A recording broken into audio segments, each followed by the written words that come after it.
telling me about it a lot yesterday, but we hadn't got it in the intro. We had a minute. I just wanted to give you a chance to talk about Prince John. First game we ever played against each other, I was playing with a 0-card hand, and part of that was to just stop you drawing cards with Prince John, because every time I discarded, you drew. Yeah. That was getting a little bit annoying. I just played with a 0-card hand to stop you drawing, which was not necessarily perfect for me, but you know, it did at least amuse me a little bit. So you think Prince John's coming out this weekend? Yeah, and I think also, speaking about the Bucky errata that's coming through, Emerald then, of course, is going to be represented in a very different way in Toronto. We see at the moment every single Emerald deck, with the exception of maybe Amber Emerald, is very heavy on this Bucky Floodborn. Yep. But we do see, if, for example, in the Amber Emerald deck, which utilizes cards like Ariel, and we don't talk about Bruno, it does have Prince John in there, and Prince John is the card draw engine. If you can find it, get it down on turn 3, combo it with some Merfolks and Flynn Riders, it can be a really good strategy. Maybe the big problem that a deck like that has right now is it does have a really bad matchup into the Floodborn Bucky decks, because they get to 6 with a Tinkerbell, or they start singing with Ursula. So it's going to be great to see, for me personally, the return of these more traditional kind of set 3 style Emerald decks, and if they can maybe really catch some people off guard in Toronto, I'm going to be keeping my eyes peeled on that event for sure. Yeah, Curse, Merfolk and Flynn Rider, fun little combo of cards. We've got a 1-cost uninkable and a 2-cost inkable, if I remember correctly. Both of them quest for 2 lore, but they've both got the same skill, whereby if you challenge them, you have to discard a card from your hand to do so. And I really like the idea of putting those characters down and being like, look, I'm questing for 2 of these characters every turn, so you can ignore them, you have to get rid of them, but if you do, you are going to then have to start discarding cards from your hand, and it's not a deck I like playing against, but sometimes decks I really dislike playing against make me go, yeah, I'm just going to play them. Like, if it annoys me this much to play against them, maybe I should just be playing this deck, and then I get all the fun being on the other side of the table. Emerald's certainly going to look very, very different when we get to Toronto. So, we don't know what the round 1 matchup is. What do you want to see this weekend?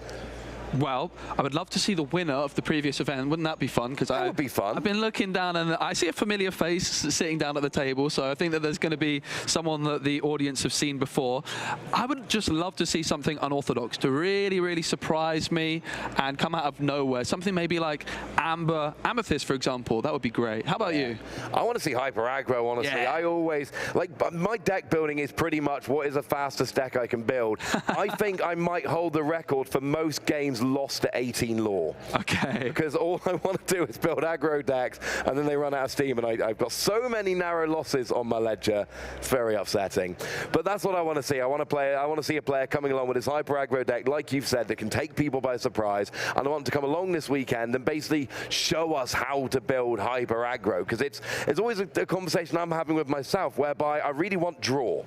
I want more draw, so I've got access to more cards, but that's pretty antithetical to pure aggro a lot of the time, because cards that are drawing are not necessarily always quite as aggro, but I still want more cards, so I've got more options and I draw into more of my deck. So I don't want to see like 15 cards total during the game. But it does also, you know, make the mulligan a lot more interesting. And that's what the players are going to get to in a minute with the mulligan. We should mention this for newer players watching their first Disney Lorcana challenge. The mulligan is brilliant. You draw your opening hand of 7 cards, and you get the option to keep as many as you like, put the rest on the bottom of your deck, and then you can draw up until a new hand of 7 and then shuffle up and all of that. You can basically have 2 chances to draw an opening hand, but then you've got that real back and forth of, okay, how many cards do I want to keep? Because the more cards I keep, the fewer cards I'm seeing, but I kind of want to keep some of these cards. So if there's a card you're really digging for, if you really want to have a particular 1-drop to start the game, there's that real question of how many of this opening hand of 7 do I keep? Because the more I keep, the fewer chances I've got to hit that 1-drop that I really want to start the game. And I love the mulligan phase. Yeah, the mulligan is so powerful, and the players are sat down, I've been eyeing up while they've been shuffling the decks. We have got Emerald Steel, and we've got Sapphire Steel. Ooh. So it's going to be a really, really exciting start. I think that Sapphire Steel is in a really interesting position, Ross, because in Fort Worth a couple weeks ago, which many of the players here in Europe, in fact probably all of them, will have had their eyes on. Oh yes. it was a very different style of Ruby Amethyst deck. Instead of playing B King Undisputed, which is very good against a Sapphire deck, it was very heavy on Legendary Sisu, for example. And that does mean that maybe it's going to be a better spot for the Sapphire decks. I think Sapphire could kind of come out of the woodworks then and have a slightly better matchup into Ruby Amethyst than we're used to seeing. And very, very excited to see how Sapphire Steel can get the job done. Different builds of Sapphire Steel, Ross. One with Whole New World, one without. What would you go for if you were playing? Because we see players, very good players, going for either option. The Whole New World is a card I cannot get my head around Whole New World, because there's two things I really wonder. Like, I love the draw of Whole New World. I love the idea of getting a new hand of 7. One of the things that frustrates me about the card is there will be times you play it and your opponent sighs a sigh of relief. They don't like their hand. They want a new hand of 7 cards. That is a lot of cards in Lorcana, yeah? New hand of 7 is huge. So sometimes I have my opponent play it, but also in terms of draw, it's like the most aggressive draw we've got in the game. And if you're going for a combo deck like Sapphire Steel, you really need your Lucky Dime and your Tamatoa and your Porpscore and all of these things. So the draw is great, and sometimes you can play it and your opponent loses their last 2 Be Prepared, and then they've lost that option for the game. Yeah. And it's such an awkward situation for me with the card. I probably end up playing it anyway, because I do think the pros probably just outweigh the cons, but I don't think it is an auto-include by any stretch of the imagination. I mean, what's really interesting, despite it being uninkable, with Fishbone Quill in the Sapphire deck, you are able to put it into your Inkwell despite being uninkable. And that can be a big reason we see, I think, Sapphire and Steel as a very popular combo. That ability to sing a Whole New World and then use Fishbone Quill many, many times, empty your hand, sing a Whole New World again and refill. But similarly, if you are in that position where your opponent is maybe expecting you to play the Whole New World, you can go for Fishbone Quill and just tuck that Whole New World into your Inkwell. And your opponent doesn't know you've done that either. Nope.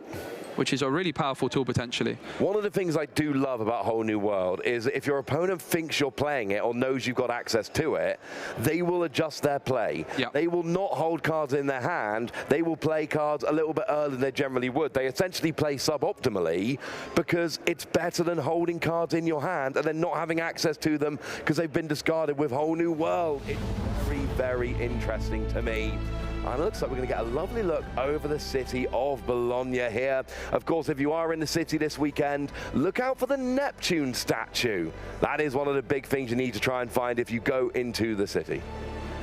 And this is, we got to the airport yesterday and we pretty much went straight to the venue. So that's the most of Bologna I've seen, and I'm very excited to explore once the tournament is finished. And you can see our players are sat down with the beautiful Rapunzel gifted with healing just behind them. Of course, this is going to be the prize card for the top 32 players in a foil, and then the top 16 players will get a foil playmat version of this Rapunzel gifted with healing. But let's not forget as well, Ross, there is going to be a non-foil Rapunzel gifted with healing available on the prize wall.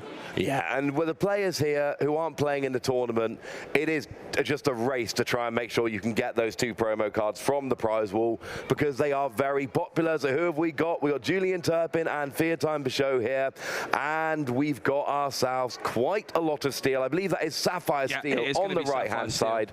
So we've got Sapphire Steel against Emerald Steel. You are going to see some steel. Yeah, and Feartime is going to look very familiar to players because they are, of course, the champion from Disney Lorcana Challenge in Bochum. Yeah, we got a former champion, and whenever we come here, whenever we have this conversation about, you know, what games we want to stream, my idea is always, round 1, I want the winner of the previous tournament. If they're here, if they're in the room, I want to see them on stream round 1. Basically, you know, first game of the stream goes to the previous winner. Seems fair. No, absolutely. Feartime was playing Ruby Amethyst in Bochum, so it's interesting to see them changing the deck up for this weekend. I think it's really interesting to see that they've gone for the Sapphire Steel instead. I think Sapphire Steel is going to be a really nice option for this weekend. Those B King Undisputed cards not going to be quite as popular in Ruby Amethyst. So the Sapphire decks with Tamatoa, if you can get that Tamatoa stuck down on the board, you might feel a little bit more safe now. I tell you what, I'm sitting right here next to you, Joe, but if I was just casually walking past you, I hear you say the word Tamatoa, my head is gonna snap round. I have made no secret of the fact. I made the claim in Bochum, I'm gonna say it again. There is no one in the room or watching this stream that has heard the song Shiny more times than I have, and I feel very confident saying that as strictly as I am. Looks like we are in the mulligan phase here, so Julian and Feartime here both have to make that decision. You can put as many cards as you like back, and that would include your entire hand if you wish, and then you draw back to your full opening hand here of 7 cards. Huge decision to be made as to which cards do you keep, because the more cards you keep, if there's something you really want in your opening hand that isn't there, the more cards you keep, the lower your chance of drawing into that card you really, really want. But, you know, if you've got, you know, something like Whole New World, for instance, it's rubbish for the first few turns, but it's phenomenal after that. So do you put it back into your deck, hoping you'll draw into it, or do you keep it, having a card in your hand for several turns that isn't going to do very much? These are the kind of decisions players have to make every mulligan phase. It's one of my favorite parts of Disney Lorcana. Yeah, and it's worth mentioning in this first game, neither player is aware of the deck that their opponent is playing. Of course, going into the second game, they'll be fully aware because they would have just seen their opponent play it. But right now, you have what I like to call a blind mulligan. You're just mulliganing, not sure what your opponent's playing, but just trying to make either a prediction. Maybe Julian, for example, might expect Feartime to be on Ruby Amethyst, considering they won the previous event with that. Or the other approach is you just take a safe mulligan. You just look for a decent curve, like a card to play on turn 1, 2, and 3. Yeah, absolutely. Finding that curve. When we say playing on the curve, what we mean is a good 1-cost turn 1, a good 2-cost turn 2, good 3-cost turn 3. That is playing on curve. So it does look like we have got ourselves some ink coming down. Robin Hood getting inked, and turn 1 Diablo lets you look at your opponent's hand. I love this skill from Diablo because it gives you information. You know what your opponent has got access to for the next couple of turns, including my old crabby friend Tamatoa. Yeah, and Feartime does have access to Mickey Mouse, which can be played on turn 3 to add extra ink into the inkwell. No turn 2 for Feartime, however. But of course, against Emerald Steel, a big plan is to keep as many cards in hand as possible to deny the opponent discarding your whole hand down. As it turn 2, it's a Flynn Rider, it's not a Bucky. You don't see Flynn Rider that often in these decks, Ross. And I've also seen a Jacques in Julian's hand as well, which is again, not really a Floodborn synergy card, but a slightly more aggressive questing card. Yeah, that Flynn Rider, that's the one I mentioned earlier, very aggressive questing. Here is that Mickey Mouse. You mentioned yourself here, Spessy, getting that down just so you can get yourself an extra ink going into your inkwell. And now it is a blind card going into your inkwell, which can be a little bit terrifying. Yes. But extra ink for a free cost, always fun to do. And now, I mean, Julian here, you've already got one lore from the Diablo, could start questing quite aggressively from the challenge, you know, from this turn. Oh, and here comes Ursula, and you should know there's a target in there because you Diablo'd a turn or 2 ago. Yep. And the Grab Your Swords is the card Julian gets rid of. I think this is a great play. Otherwise, if Julian just continued to play something else with 2 willpower, like a Flynn Rider, the Grab Your Swords could have come through for Feartime on just turn 4 because of that Mickey Mouse adding extra ink into Feartime's hand, inkwell. Instead of a turn 5 Grab Your Swords could have just come through on turn 4, and it could have cleared Julian's board. So a really heads-up play to take that Ursula Deceiver before the Grab Your Swords from Feartime could come through. Yeah, love that. We see another card going into the inkwell here. Feartime building that up nicely. We have a Fortis Sphere coming down as well. Another item gets you to draw a card. Questing with Mickey, getting yourself off. Oh no! I don't think we are questing with Mickey. Was that a challenge into Diablo? Yeah, it looks like it. Possibly with that Tinkerbell in mind, Ross, just getting that one damage counter, getting ready to clear the board. And these Beast Tragic Heroes are great cards. If they have no damage counters, they are going to be able to draw Julian a card per turn. But with the damage counter, that card draw is going to be shut down. And Tinkerbell is great at dealing with Beast in that sense. Of course, though, if Beast isn't drawing a card, it is going to have 7 strength, which is a lot. But usually you'd rather have the card draw. We see Jacques come through. This is going to be giving one of Feartime's cards Reckless, which means they can't quest, and they must challenge if able. And I believe Flavisham was the target, so Flavisham won't be able to quest this turn, and it must challenge. However, if Theatime was, for example, to have a song, they could mitigate the Reckless by singing with Flavisham, but that doesn't look like that is going to be an option for them here. And what you really want to do with Flavisham is quest and then, you know, banish one of your items, draw some cards. Here comes Tinkerbell. And there was an interesting thing in the previous turn. Julian actually inked the Beast Tragic Hero rather than playing it. It seemed to be a bit of a decision. I think Julian saw exactly what you saw, which is, I reckon there's a Tinkerbell coming down next turn. Beast is not as good if Tinkerbell's going to come down.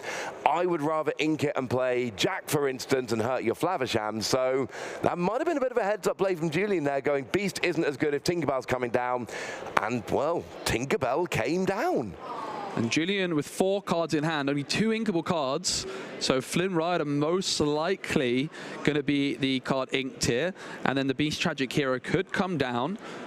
Yeah, I would like that, because if you've just seen Tinkerbell coming down, the chance of another Tinkerbell next turn is quite slim. Yeah, definitely. But the Tinkerbell being on the board is a really interesting spot now for Julian, because while they need to quest to win the game, they're already at 8 lore, which is pretty impressive. If they are questing with cards here, the Tinkerbell is going to be able to use its ability to deal 2 damage to a other character once one is banished in a challenge, and that can be a really good way for Theatime to control the board.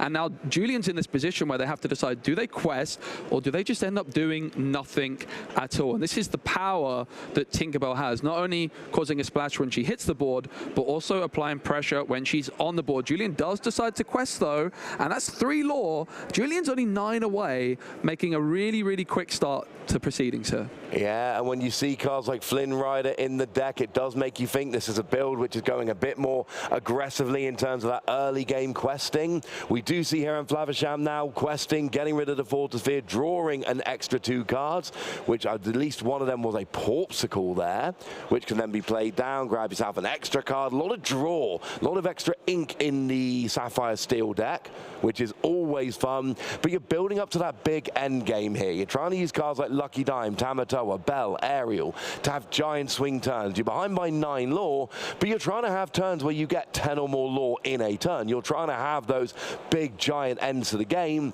You just need to, you know, you're supposed to go behind. You're going to go behind most games. You're just trying to stick around long enough. Oh, there is another Tinkerbell coming down, and that turns off the card draw from Beast Tragic Hero, and it gets some damage down, and it looks like we got a challenge with Tinkerbell, so then we can put that extra 2 damage onto the Beast as well. Then a challenge with Mickey, taking out the Ursula, so it's just the Beast with 2 willpower remaining. I think that's what you were saying. That's the kind of thing which Theatime could potentially do, and that is what Theatime's gone and done.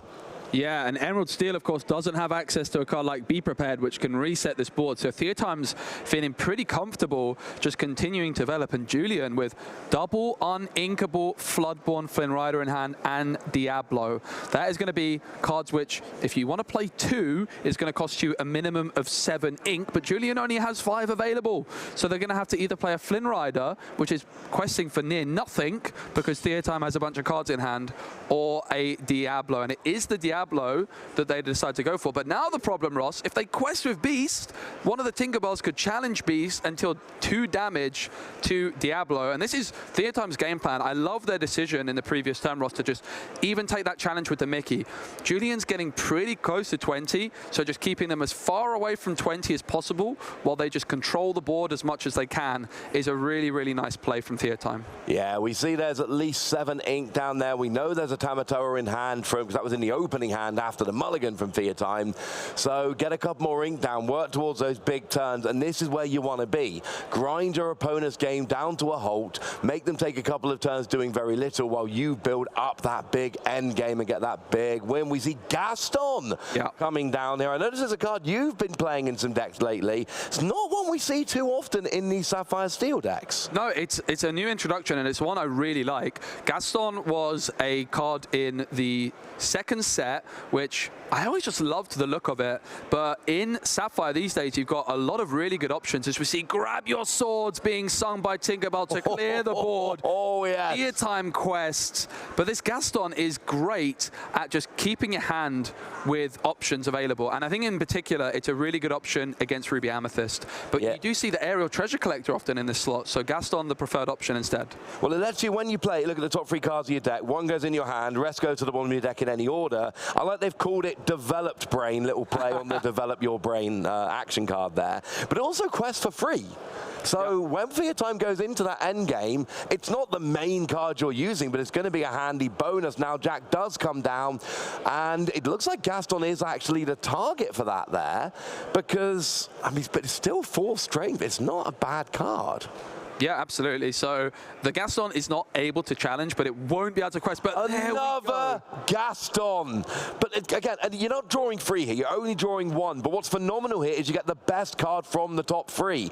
In a game like Disney Lorcana, where you're not drawing many cards in a lot of decks, this gives you so much. Oh, and here we go. A long game. Zeus takes out the Jack, and now Fear Time. Okay, he's 5 Lord down. He is in complete control. Mickey comes down, gets an extra ink, and I'm not sure Fear Time even needs to get the big endgame combo at this point. There's so many characters on the board. I think Fear Time can just quest. Can he win next turn?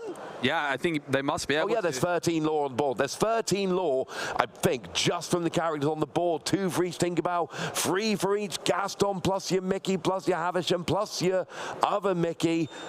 And if we're into Fear Time's turn, that's game, right? Yep. You just quest with everything and win. Fear Time really showing the strength of Sapphire. Still a little bit slow to get started, but then using the control tools of Steel to just really, really wrap it up. Big win from Fear Time.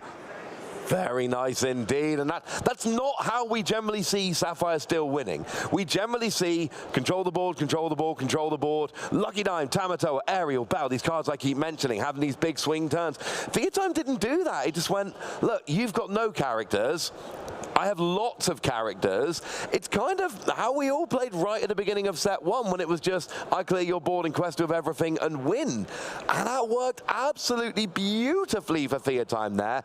And I got to tell you, those Gaston, they might be 6-cost uninkable, which is generally not terribly desirable, but oh my word, they made a difference in that game. Yeah. I think 9 of the lore came just from Gaston. Yeah, Gaston as well with that 4 strength as well does mean that it's not a target for Madame Medusa, which is another great thing about this card. We also saw the Jack giving Reckless to Gaston, but Fear Time just, I don't need to quest, I can just sing, and then along came Zeus to remove your Jack, and then quest out with everything else. Yeah, that worked absolutely beautifully. Of course, Gaston was a star of one of the theme decks back in set 2. It's always nice seeing these theme deck cards get a little bit of love on the stage at these Disney Lorcana challenges. So yeah, that Gaston, 4 strength, good. 4 willpower, pretty good. Questing for free, good. And then, of course, that Developed Brain, just being able to pick the best card from the top 3 of your deck, which actually I love so much in these Sapphire Steel decks, because it is, or at least at some points can be, such a combo-heavy deck where you really are going for, well, I kind of need to get my Lucky Dime and my Tamatoa and maybe a Porpskull in there as well. So being able to, you know, dig a little more aggressively with that Developed Brain skill on Gaston makes such a big deal. Yeah, it most certainly does. We did see Fear Time went first in game number 1, and in this 2-game format, whoever went first in game 1 will go second in game 2. So Fear Time will be going second here, which is going to be slightly more of an uphill battle. While you do get to play the card second, which is a disadvantage, you do get that extra card in your hand, which Fear Time will be looking to take advantage of. Fear Time going to be looking for those ramp cards in the opening hand. And I can see a Cursed Merfolk available for the Emerald Steel player here, which is going to be a really, really nice, aggressive opener, potentially. Well, that is one I was actually going to ask you that question when you finished talking. I was going to say, well, we've seen Flynn Rider in Julian's deck. Does that mean we got Cursed Merfolk in there as well? They do come, as we mentioned, nicely as a pair. It's a good 1-drop option. It does mean no turn 1 Diablo if you play turn 1 Merfolk, which can be a bit of a pain. That's your general turn 1 with these Emerald Steel decks. But turns out we do see Cursed Merfolk. And I just, especially against aggressive decks where they're forced to discard their hand, and then you got that early lore, and it was going very well for Julian in that early game. but then Theatime managed to clear the board and basically do what Julian was doing, but better. Do you do that again in game 2, knowing it didn't work out in game 1? Yeah, that is a really good question. I think Julian has built their Emerald Steel deck in a slightly different way to what we're used to seeing, with some more questing power. Going first is definitely a time where, I mean, Julian got to 11 lore before Theatime could control the board, so maybe Julian can just get that little bit closer, and if you can get a Cursed Merfolk down on turn 1, that is going to go a long way potentially. We saw that Ursula play as well, discarding Grab Your Swords from Theatime before Theatime could get to 5 ink. That's going to be another play Julian's going to be trying to pull off with this deck as well. Yeah, getting at Ursula, getting rid of cards like an Along Came Zeus, always fun. We've got 2 Diablo, we've got Cursed Merfolk. I'm slightly worried about the number of uninkables in Julian's hand post mulligan here. Looks like we do have an Aladdin, and it is going to be the Cursed Merfolk turn 1, as predicted, with Aladdin in the ink. And now we're over to Theatime. Top decks the Tamatoa. A few turns away from that being relevant yet, unless you choose to ink it. Yeah, it was 6 cards, I believe, Julian mulligan. I think only keeping this Cursed Merfolk because Theatime plays the Popsicle, which is going to allow them to draw a card. Play passes back on over to Julian, who does draw an inkable card, which I think is going to be a pretty big relief. Yes. Yeah, I was going to say, that Jafar seems destined for the inkwell here. And then we see a Robin Hood coming down on turn 2. Wondering if we might see the Cursed Merfolk Flynn Rider combo here. Not to be yet. No Diablo, unfortunately. No 1-cost Diablo, at least. And yeah, Julian is, you rightly spotted there, Ross, their hand is filled with uninkables. All 4 cards are uninkable, so the card off the top needs to be inked, and it is.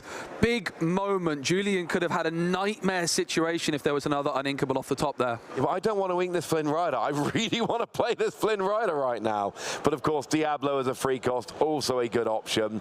Quest for free, and of course, you keep on the curve. We need to mention Theatime played our old friend Mr. Smee, card I'm very fond of. Quest for 2, great stat line, but it does take a damage at the end of your turn unless you have a captain in play. Theatime spends 1 on a Fortis Sphere. We see a Chen Po enter their hand, which is not a card we see all that often in Sapphire Steel. Fortis Sphere into the Inkwell, and it's going to be Baboom to remove the Diablo. A great option. We also saw Theatime playing Fire the Cannon. Steel just has a couple of ways of easily removing Diablo, as the Smee is going to challenge the Merfolk, forcing Theatime to discard Tamatoa. How are you feeling about that, Ross, to see Tamatoa being discarded? I feel sad, but Tamatoa is often played as a 4-of. We're early in the game, so I can allow it. The one thing I do have to take umbrage with, your pronunciation of Baboom. Okay. Baboom is, of course, the correct pronunciation of that card, especially when it's taken out a big threat on your opponent's side of the board. Now, speaking of the opponent's side of the board, we do have that 1-cost Diablo finally coming down. It's not just the ability to shift into the free cost, it is the fact that you get to look at your opponent's hand, and information is crucial. We see Chenpo, Fishbone, Cogsworth. What was the 4th card there? It is. There's a Smee in there as well. The Smee must be the 4th card then. So, and that means I know what my opponent's got. There's no point using Ursula for a turn or 2 unless they've got a song I really want. Oh, they don't have an answer to this card. Now it's safer to play it. The information is huge. Of course, the more time goes by, the more your opponent draws, the worse your information is, but it's still a nice bonus for the time being. Here comes another Mr. Smee. Yeah, and Julian in this previous turn, playing this 1-cost Diablo, it was the only inkable in hand, so didn't actually ink last turn. So even though Theatime has not played a card like Mickey Mouse or Fishbone Quill, and going second, they are slightly now ahead in ink. As we see Diablo shifting to discard the Zeus, and then it sings Let the Storm Rage On. That was the game plan for Julian, very well executed, as another Diablo enters their hand. So Zeus was discarded, Diablo shifted for 3, and then Storm Rage On was sung. So 3 inks still available for Julian, and is going to spend it on another Diablo. Grab Your Swords is a big threat off the top, but it's not found. No, unfortunately not. So oh, it's already there. The Grab Your Swords clears. That was top decked on the previous turn right after the Diablo was played, and that gets rid of the entire board. And if you're Julian, you're going, hang on a second, I looked at your hand a minute ago. Yep. You didn't have that. But unfortunately, it was literally top-decked directly after the Diablo was played. That was the next card, Fear Time top-decked. Grab Your Swords gets rid of the entire board. And if you're behind on ink, you keep drawing uninkables, you had double Diablo and you lose them both. That's got to feel bad when you're already down by 1 game here. Yeah, and we don't talk about Bruno inked by Julian, and then both Robin Hoods played to essentially, instead of playing 5 for this Robin Hood, paying 4 ink instead, but it did cost 2 cards from Julian's hand, still only at 4 ink, and we're going to see the Popsicle heal Mr. Smee, which is going to prevent the Robin Hood from removing it. Of course, Cogsworth on the board does mean that Smee has resist 1. Diablo off the top is not a bad top deck, Ross. Drawn 3 of your Diablo, you can only play 4. 3 of them have already come out early. That is a big win. Now, Robin Hood, if you get rid of a character in a challenge, you do get some extra lore, which is lovely. If it gets banished, you get yourself an extra card. It's not enough on its own, but it's not a terrible start. Yeah, and I really love that Popsicle play by Theatime. Popsicle, we're used to seeing it being banished by Flavisham, but Theatime recognizing that that 1 heal could be huge. And Gaston again! Theatime with so few cards left in hand, but this Gaston is putting a big threat down on the board and just replacing itself with another big threat. The power of Gaston is really clear to see right now. Look at the free cards here, and Flavisham, Lucky Dime, and Tinkerbell. And here's the thing with Gaston. Those cards go to the bottom of your deck, which means they're probably not coming back. And they are all cards you would actually want if you're Fear Time. So you put a Lucky Dime on the bottom of your deck. Let's hope you don't desperately need one in a couple of turns, because now your chances of drawing Lucky Dime in the next few turns just went down quite high. Yeah, and Julian with only 4 ink available has drawn into a Tinkerbell, and that is going to cost 6 ink.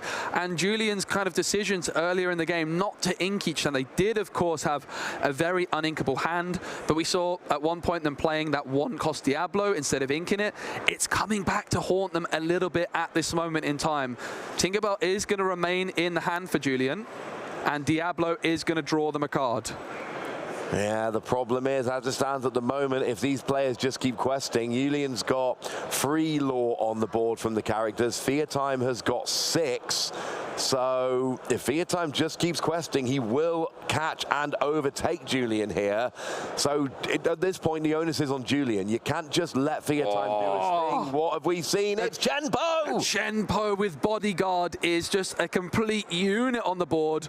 And it is going to mean that if Julian wants to challenge any character, Chenpo will have to be the target. Theatime also just considering if they spend 1 ink to give another character Bodyguard with the Fortisphere. If there's 2 Bodyguards on the board, Julian would have their choice of either to target. So I would be a bit surprised if Theatime does decide to go for it here, but they're certainly taking their time, and they do go for it, and they give Smee the Bodyguard. And I love that positioning. You don't have to do that, but you can see Theatime with the Smee and the Chenpo as the Bodyguards, and they both, of course, have resist 1 as well, thanks to that Cogsworth. And you'll notice Fear Time is jumping out ahead here, already up by 3 ink, has got game on the board. But here's the thing, Fear Time's 5 ink away, or 5 lore away, sorry. Cogsworth and Gaston between them get 5 lore. So it seems like with those 2 Bodyguards there, Fear Time's just going, look, I know I'm supposed to do these big endgame combos. You know, Ross keeps saying it up on the desk, but I don't need them. Not in this matchup, not right now. I didn't need it in game 1. I don't need it here. You're not seeing Tamatoa. You're not seeing Lucky Dime. They're in my deck. They ain't coming out. These characters are going to quest me to victory. And along came Zeus. Is that being played here? Yeah, 4 ink was exerted. Of course, it could be sung by Robin Hood. But that 5 damage is going to be enough to remove Gaston. Even with the resist 1, 5 damage was needed exactly. Still game on board. Now game is not on board. Yeah, so fortunately. Diablo has and Robin Hood necessary to remove the Smee, again, because of that resist. So Robin Hood is going to gain 2 lore for Julian. Lucky Dime is game here. Lucky Dime would give game, not in the traditional way, but it would work. You copy Cogsworth, get that 2 lore, that would put you up to 5. Fear Time didn't take the Lucky Dime earlier, had to take another card instead. A top deck there would have done it. Instead, we get a second Cogsworth, which still puts game on board for next turn.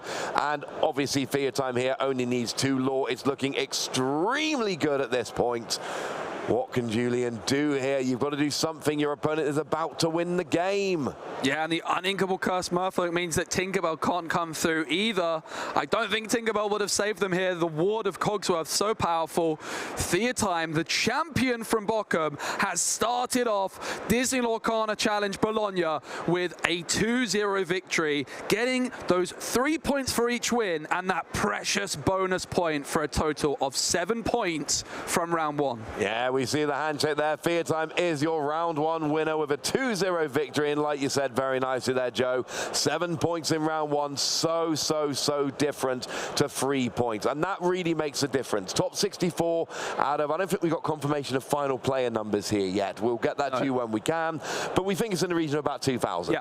It's sold out, and there were about 2,000 tickets on offer. So, you know, when you're cutting from 2,000 players-ish to 64, that is a harsh cut. And although we're giving, you know, we're giving that Let It Go promo to anyone who has the same number of points as 128, we don't have what we would call an asymmetrical top cut. We have a symmetrical top cut. Well, I like to call a harsh top cut. And I don't mean mean, I mean exactly 64, no wiggle room. That's why I call it a harsh top cut, because there is no wiggle room. It is completely rigid. You can bubble out even though you've got the same number of points as someone who did make top 64. Every point matters, and especially in the early rounds. Because again, if we, you know, Swiss, not everyone knows what Swiss is, some newer players. Swiss rounds means you play 9 rounds, and every round you play against somebody with your record. You got 7 points, you play someone with 7 points. You got 20 points, you play someone with 20, and so on and so forth. That means, in theory, as the day goes on, your matchups get harder and harder and harder. You have got to, if you're somebody like Theatime who really thinks they've got a good chance of winning the tournament, and for good reason, you've got to get your 2-0s in the first few rounds. Yeah, absolutely. Getting off to that brilliant start is so important. Of course, it does mean, though, Ross, with a win in your first game of 2 wins, you are going to be playing against another player that's also done that. So the competition starts heating up very quickly indeed. Again, those Swiss rounds, you're paired against someone with a similar record, which is just a great way of separating the very best players as quickly as possible. Yeah, and if you do want some more terminology, if you're pairing against somebody with more points than you, you're paired up. If you're paired against somebody with fewer points than you, you are paired down. But I think we have something we need to have a quick look at before we carry on. Oh, we do? I think we do. Okay.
Welcome, everybody. I'm joined by Theatim. Theatim, congratulations on your round 1 2-0 victory.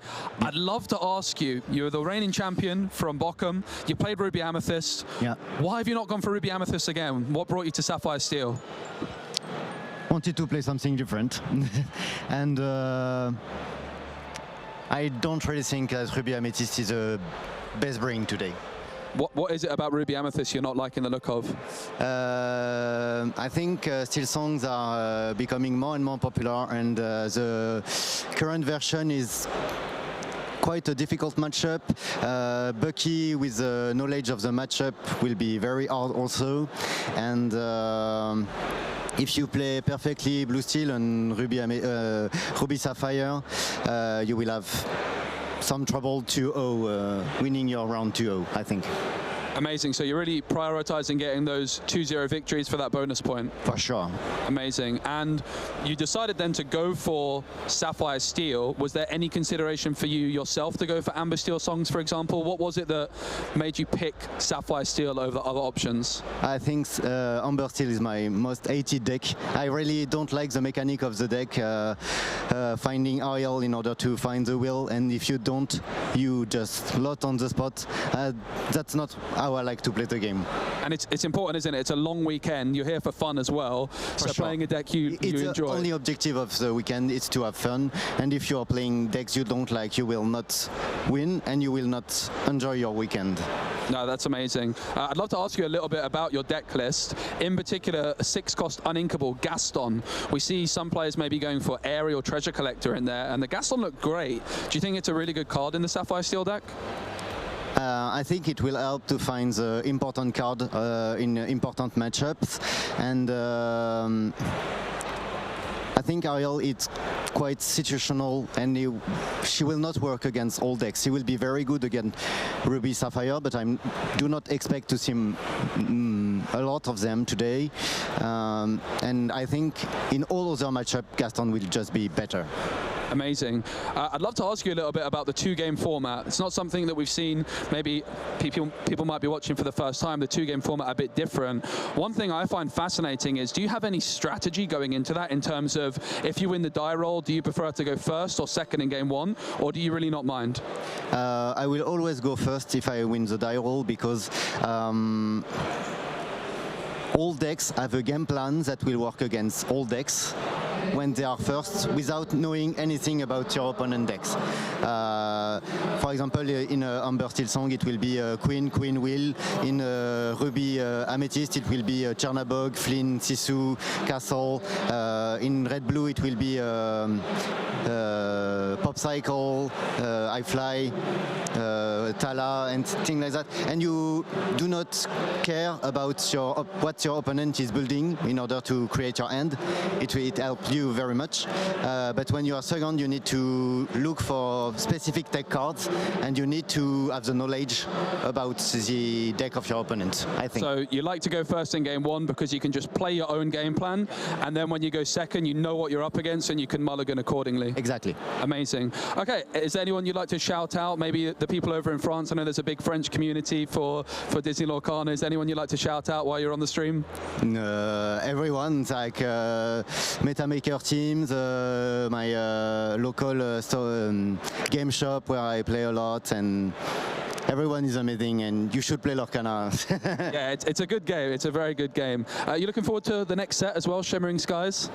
A little bit, but not that much. We'll see. You're focusing on the tournament for now. Yeah. Okay, Theatim, thank you so much. Best of luck with the rest of your tournament. You're welcome.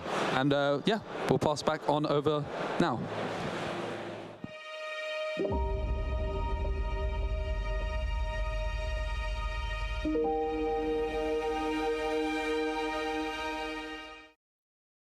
Welcome back, ladies and gentlemen. Thank you for that interview, Joe and Theatim. And oh, look, I found Baker.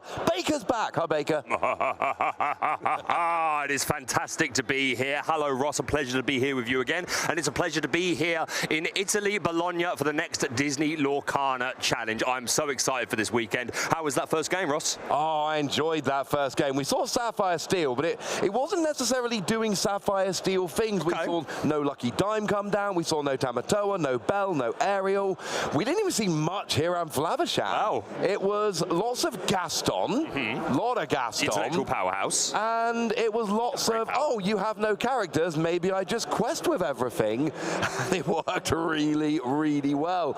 Not generally how we see Sapphire Steel playing, but very, very successful. Well, the one thing I will say, it was classic Sapphire Steel in fall behind and then win anyway. Yeah, that tends to be the pattern with Sapphire Steel, but that's awesome to see. Obviously, Theo Time, I recognise him straight away from the previous Disney Lorcana challenge in Bochum. Always great when we're able to get our previous champion on to defend that crown, as it were. But something I think is a really nice flex is Theo Time was playing Ruby Amethyst in Bochum, and then they've just gone, okay, I've won a DLC, let's switch up the deck, and as you say, not even play a traditional version of it. No lucky dimes, you say? No, there were lucky dimes. There were, but it wasn't really... But didn't bother using them. You know, the only time we saw lucky dime was, I think one might have been mulliganed away, and we saw one from a Gaston, look at the top 3 cards, pick one to keep and the other 2 to the bottom of the deck, and lucky dime wasn't kept. So I'm sure in some matchups, yeah, absolutely, I'm sure in some matchups it's much more relevant, but no, not in that last one. It was a lot of Gaston, and yeah, it was, shall we say, not ideal. But to be honest, it's interesting because that Gaston intellectual powerhouse was really, really strong in sets 2 and 3 for Rise of the Floodborn, released in Rise of the Floodborn, and then into the Inklings as well. But so far during this format, we've not really seen him do that much. There's a lot more toys that this deck can play with, but intellectual powerhouse making his way back into a couple of these decks. A 4/4 stat line is quite difficult for some cards to get over. Questing for 3 is huge, yeah, it is. Especially in combination with that lucky dime, and just that 3-card dig into the deck to help you find a key piece that you might need. So it's nice to see the intellectual powerhouse come through and put in some more work. I do want to give a quick shout out to Lorcana Bell, who is a member of the community. I'm wearing a World's Greatest Criminal Mind bracelet, which was a present, and I absolutely love it. So I am wearing it. I am the world's greatest criminal mind after all. Of course. So I think it's convenient. But I'm so excited to get into the rest of the games today. Now, have you had a conversation about predictions yet? Did you and Joe already? Well, we have talked about predictions, and I got to say, I need to ask you about your prediction. Go on. The phrase I used during rehearsal yesterday was low-hanging fruit. Okay. But how can I be mad at you for predicting what is blatantly the best deck in the format right now? Yeah, I mean, to be fair, I will defend myself by saying I have been a Ruby Amethyst stan since the beginning of the game. This has always been the deck that I think has got the most miles behind it.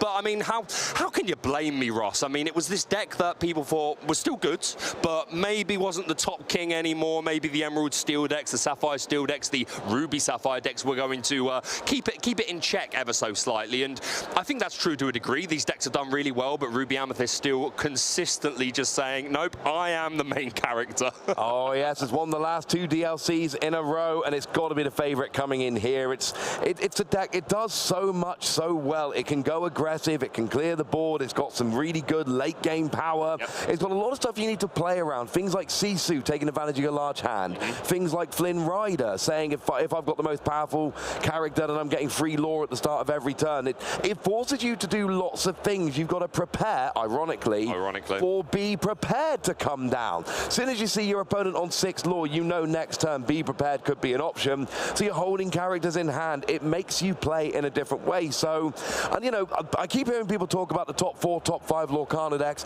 As far as I'm concerned, there is a top 2. It is Emerald Steel and Ruby Amethyst. Sapphire Steel in a clear 3rd place. And I asked Joe, I'm going to ask you, Steel Song. I came into Bochum saying, I want to know how legit it is. I left Bochum going, good deck, not top of the meta. And then it went and got 2 of the top 4 spots in Fort Worth. Yeah, it's this deck that consistently, whenever you forget, too many people are starting to forget about Steel Song. It just says, no, I could still do very well. But yeah, it's had some good results over the course of the Disney Lorcana challenges. Just a really nice consistency deck with obviously a lot of versions running those Sleepy's Flutes that can give you incredible range. They tend to play cards like A Whole New World, so they're always going to have those options. Grab Your Swords is a fantastic card, especially against the Emerald Steel decks, and giving you hopefully a very good Bucky matchup. So I would absolutely believe that Steel Song could put in a really good show today. And just to very briefly go back to the Sapphire Steel conversation, I was always quite firmly in the camp of I don't think Sapphire Steel has the best Ruby Amethyst matchup. It can win, do not get me wrong. I have lost to Sapphire Steel decks that were able to develop the lucky dime, and then get Tamatoa or Aerial to a huge lure amount, and then just race the game. It can absolutely be done. But my issue was with the Ruby Amethyst decks running cards like Be King Undisputed, which has typically been a 2 to 3 of in most builds since it came out, and then some run Lady Tremaine as well. I think these cards make the Sapphire Steel matchup a lot harder for the Sapphire Steel player, because they tend to just put down one bigger character a turn, Tamatoa, Gaston, things like that. However, very recently, a lot of Ruby Amethyst players have started moving away from those Lady Tremaines and those Be King Undisputeds. We've seen a lot of lists recently doing very well. I remember it was Din in the DLC Bochum that was playing, no, he was on Sapphire Steel. I can't remember the name of the person, but a lot of the Ruby Amethyst player decks that are doing well have cut out those Be King Undisputeds and those Lady Tremaines. And I think that gives Sapphire Steel the opening it absolutely needs to be able to punish these decks that may not have these powerful abilities that can get round wards. So, yeah, I think Sapphire Steel was still very much in that conversation, but back to your previous point, Steel Song, I absolutely think it could do really, really well. It's just a consistently good deck, right? Yeah, I agree with you there. I put both Sapphires, I put Sapphire Steel in that, you know, in that category of, I think it's a great deck. Yeah, of course. And I think it can win. I think it needs a bit more to go right than other decks. Yeah. I think in Top Cut, there's too many times we see a really good Sapphire Steel player who runs into a bad matchup or gets rushed or gets really close, but a late game combo just doesn't come off, and then they end up getting pipped in Top Cut. That is my worry. And look, I picked Tamatoa to win in this just like I picked it in Bochum, although a different build of it. I believe in the deck. I'm just concerned that in Top Cut, it falls short a bit too often. Same thing I feel about Steel Song, honestly. But you know what? We got a few minutes. I want to celebrate your joining the stream today, Baker. Fair enough. I can't turn that down. But it's wonderful to be here. Thank you to everyone at home who is joining us for this Disney Lorcana Challenge, watching us, whether you're on Twitch or wherever you're watching us in the world. We're very grateful to have you, and it's going to be another fantastic weekend. So go on then, Ross. Let's see your first pack of the day. There's only one way we celebrate here, and it is with cards. So, oh, look at the camera work there. Poor Unfortunate Souls. We got Jack. We saw that in the previous matchup, giving somebody reckless. That is always fun. Yeah, it's a good card. We got Glean. Oh, Cogsworth, but not the one you're used to. We got Li Shang, nice little one-drop. Triton's Decree. And, you know, you might be getting some deja vu if you go into the center of Bologna this weekend. Love this Pegasus. Gives your characters evasive. Big fan of that one. Mickey Mouse with phenomenal artwork. Scuttle. Joe, we got Scuttle. Don't tell him. He'll get angry. Oh, Joe's just off camera. He is grinning. He's so happy to see Scuttle. Oh, I know he's going to be happy to see this one, though. Very good card. We got Under the Sea, which has started popping up in quite a few decks. Yes, it certainly has. It was in the top 8 of the Fort Worth Challenge. Yep. And we got ourselves Mirabelle Madrigal. Super rare there. And, Alma Madrigal, a nice foil rare with which to begin. Very nice and a very unique. Well, it started off as a unique effect, but we've seen now the full set for Shimmering Skies, and we seem we're getting a few more cards that have this effect, which experienced TCG players will call it a tutor. That's when you're taking a card straight out of the deck and either adding it to your hand or to the top of the deck. Obviously, the Madrigal puts it to the top of the deck, but next set we're getting a couple of new toys that are going to make tutoring cards even easier. But I'm going to open my first pack of the day. Let's see if I can get that first enchanted. Of course, we've got Megara. I can never quite decide how that name's meant to be said. To be fair, Hercules just calls her Meg. So we've got Farley, we've got Daisy Duck, fantastic discard option. I know that Joe's a big fan of this card. We've got Tong. We've got the Magic Broom. We want more brooms. There's a lot of players out there who are desperate to have a full meta Magic Broom deck, and it's going to happen one day, I promise you. We've got Ariel. We've got this Aladdin, seeing play in the Emerald Steel decks to combo very nice with Bucky. I'm sure we'll talk about Bucky at some point throughout the rest of the day. Might come up. We've got Khan. We've got the Great Stone Dragon. Absolutely love this card, and it's raising in popularity recently. It enters play exerted, and then the ability is you can exert to put a character card from your discard into your inkwell face down and exerted. So similar to Fishbone Quill, you can't utilize it from turn 3, but in the later stages of the game, if you're able to have a nice, big, healthy discard pile, then this card is really good for allowing you to funnel your inkwell without depleting your hand, which can be the thing that the deck can struggle with, depending on your color combination of choice. We've also got the Underworld. I'm a big fan of this one as well, making its way into a couple of Steel Song decks. I've seen a couple of people replacing the Pride lands with this, which is super interesting. The Pride lands obviously survives the Maui challenge, which is relevant, but this is inkable. It's still 1 passive lore gain, and if you can get that ability to return a character from your discard, then that could be super strong. We've got Mickey Mouse, the Playful Sorcerer. This is one of my favorite arts in the game and one of my favorite characters, to be honest. It's a classic and obviously a must-have for those Broom decks. And we've got Transformed Chef is my foil. Very, very nice. I'm happy with that. Not too bad. It is hot. I'll tell you something. It is hot in Italy. I can see I'm gleaming like Sebastian the Lobster on camera. It's fine. I'll deal with it. Yeah, but one of the best things about Italy is that gelato, and I will say that the gelato tastes better when it's warm. Love that Magic Broom. Great option in Amethyst decks with Banishing and Drawing. Hidden Inkcaster. I know that's a card our good friend Joe has been playing around with. I think, Hans, there is potential here. Real potential. Because when you play it, if you've got a Princess or Queen, you gain a lore straight away. Not unlike a nice little goat we've seen before. Evasive Pegasus. We got Aladdin. That's a good shift target. We got Flotsam. We have Panic. We've got Mulan. Oh, we got Prince Philip. This is, when we did those sealed decks in Bochum, this is a card with which Joe completely wrecked me. And if this is super rare, then the next card is a super rare or legendary. Oh, he's done well, hasn't he? And this is a card Joe and I have been talking about already on stream today. It is creeping up into some of those decks. It's your legendary Sisu, and when you play it, you get to banish all opposing characters with 2 strength or less. That's all the Bucky, that's all the Diablo. That gets a lot of cards, and a record player. That's our foil.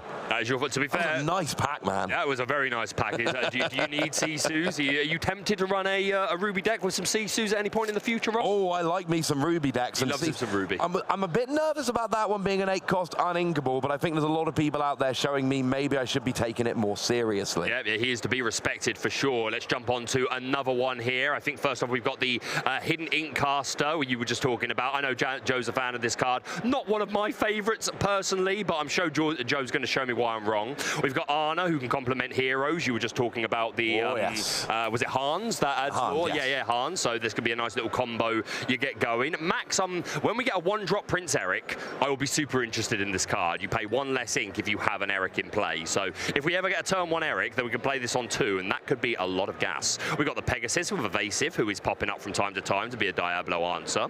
We've got this Belle. She doesn't see a lot of play, but her Floodborn pops into some Amethyst decks. We've got Ariel. We've got Felix Madrigal. We've got Nessus. I'm seeing this pop up as well in Mufasa decks as a 6-drop. Yeah, because a lot of players playing the Gaston that lowers the character cost by 2. 4 cost. So this is potentially a 4-drop. So that's kind of interesting. We've got Iduna. We've got the Mystical Rose, beautiful bit of art for our rare. We've got Treasures Untold and the foil. Foil legendary. Nice. I will absolutely take that. Look at that, our first 2 backs. We both get a legendary each. This is Ursula, Sea Witch Queen, 4/7, quest for 3, shift 5, and there's quite a few smaller Ursulas. And when she quests, we can exert an opposing character. Very nice, control of the board. And just for being on the board, opposing characters can't exert to sing songs, which is super interesting and could shut down like the Steel Song decks. Basically completely shuts them down. And even Sapphire Steel and Emerald Steel, it doesn't shut them down, but it may be, if they can't sing their songs, then of course it's going to take a little bit of the oomph out of the turn that they would like. Yeah, forcing your opponent to actually pay the ink cost to play cards. What a concept, paying for your cards. It is, yeah, that's pretty powerful. It's a card, I do see that Ursula popping up occasionally. I'm thinking through deck lists. It's not hugely popular, it's not popping up all the time. It's a card I've always got my eye on. But it's one of those, you know, I think if Steel Song ever becomes a real top deck, such that it's a decent part of the top 64, I think that card gets a lot more play. Ice Block, oh, I could do with that today. Yeah, wouldn't that be nice? I would love me an Ice Block right now. This one, I could put this on my face, it doesn't help. We got Augustin, we got Training Grounds, Broom. One day, Broom's going to be top tier, I'm telling you right now. I agree, I'm right there with you, buddy. Donald Duck, you got Bodyguard, and when you play this character, you get to give someone an extra lore. Great aggro card. Great aggro card. Now, like me, some aggro. We got Goofy, another Musketeer, and LeFou, and a foil Hercules. Not the big one with Rush, but the little one with Rush. Well, you know, Rush. There are a couple of Floodborn Hercules, so we could absolutely slip that in at some point. But yeah, the Ursula Sea Witch Queen, as you said, could find a place in Steel Song. But I also think EA Tempo, it does very well with it. We don't see EA Tempo just win the game as much as we'd like to these days, unfortunately. It was very prominent in set 3. A shout out to Artabax, kind of the godfather of the EA Tempo deck. But yeah, it didn't do as well in set 3. In set 4 didn't do as well. Some players finding success with it. I remember Bennett in DLC Bochum made day 2 with EA Tempo. We had them on stream. He was very good. And yeah, those decks utilize this Ursula Sea Witch Queen occasionally because they're already running the 2-drop Ursula, so why not? So yeah, I quite like this quad. I'm quite happy to get one. Have we got time to do another one? Yeah, of course we've got time to do another one. We got some time, haven't we? I'm going to tell a little, I'm going to moan a bit before I open this one. So I'm so pleased to be here. So pleased to be here. But it was a journey, I'm telling you, my fellow villains out there. We flew to Frankfurt. It was a slightly delayed plane, missed the transfer, and I sat in Frankfurt for 10 hours until 10 p.m. waiting for the final flight to get to Italy. Finally got to my hotel about 12:30 in the morning. It was a crazy journey, but wouldn't change it. I'm here. I'm happy to be here. Let's get into some more Lorcana. Let's look at this first card here. Oh, I'm very pleased to be here. We've got Tor. We've got Seldom they seem, but if I know... Sorry, I get distracted with singing. We've got First Aid, we've got Farzu, we've got Luisa Madrigal, we've got Yao. Very nice. I love the way the art lines up for these three. Such beautiful art in Lorcana. If you're new to Lorcana, the art's pretty good in it. We've got Pete, we've got Dig a Little Deeper. I am going to give a shout out actually to Din, the name I mentioned before, but I was talking about the wrong person, but they played Ruby Sapphire at the previous event, and they were using this card to a lot of success, and they put it down as the MVP for the list. So I'm really glad to see this card starting to materialize a little bit in the meta. It's a sing together 8-cost uninkable. Look at the top 7 cards of your deck, put 2 into your hand, and the rest of the bottom of your deck in any order. So sing together is pretty cool. We sing this with a couple of our characters, and if this is helping us find our lucky dime or whatever really important piece it is that we need, then I think this is kind of slept on, and it's nice to see some players finding success with it lately. We've got the Mob Song. Very nice. Another sing together. So I'm getting all the sing together. This was my pack, Ross. This was absolutely my pack. The seaweed is always greener. There's that Gaston we were just talking about. Talking about that Gaston. Super cool. Yeah, 3-cost uninkable, 2/4 quest for 1, and you can exert to pay 2 less for the next character you play this turn. A lot of Amber decks, especially Mufasa-based ones, have played Doc for a while, who's a 3-cost inkable that reduces the cost by 1. But this Gaston dropping it by 2. Yes, he's uninkable, doesn't quest for as much, but he's a bit bulkier with that 4 willpower, and just reducing by 2, allowing a turn 4 6 drop, can be super strong. So I'm a big fan of this. And my foil is Daisy Duck. Do you know what? I'm going to save that and I'm going to give it to Joe because I know he's a big fan of that. Very nice. I'll take it. I'm happy. Not too bad. I tell you what, Daisy Duck right now, very interesting. But wait till we get to Shimmering Skies, mate. Daisy Duck is the star of that set. The super rare Daisy Duck. It's kind of like a supersized Lilo. It's a 1-cost uninkable, quest for 2, 4 willpower. Yep. Now there's some downsides. I believe it's 1 strength, which is very low, and when you play it, your opponent gets to look at the top card of their deck, and if it's a character, they can add it to their hand. So Daisy Duck does give your opponent card advantage, but a 1-cost at quest for 2 and has 4 willpower, such that it's more difficult to get off the board. Oh, that is a very nice card indeed. So yeah, look out for Daisy Duck. look, no one's telling me to stop opening packs. I'm going to do one more. You won't stop. I'm not going to stop. Can't stop, won't stop. Got too many packs. Look, I'm sorry, but we are massive Lorcana fans. That is why we're here. Disney Lorcana is, you know, it's a game we love, and cracking packs, one of our favorite things. And look, we're moving on to Shimmering Sky soon.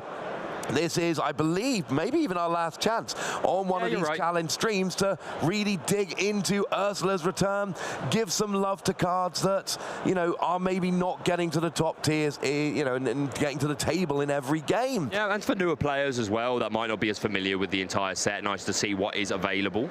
I want to cuddle up with a leopard one day. Not sure it's ever going to happen, but man, that would be fun. We've got ourselves the Elsa here. Give somebody Challenger +2. Always fun.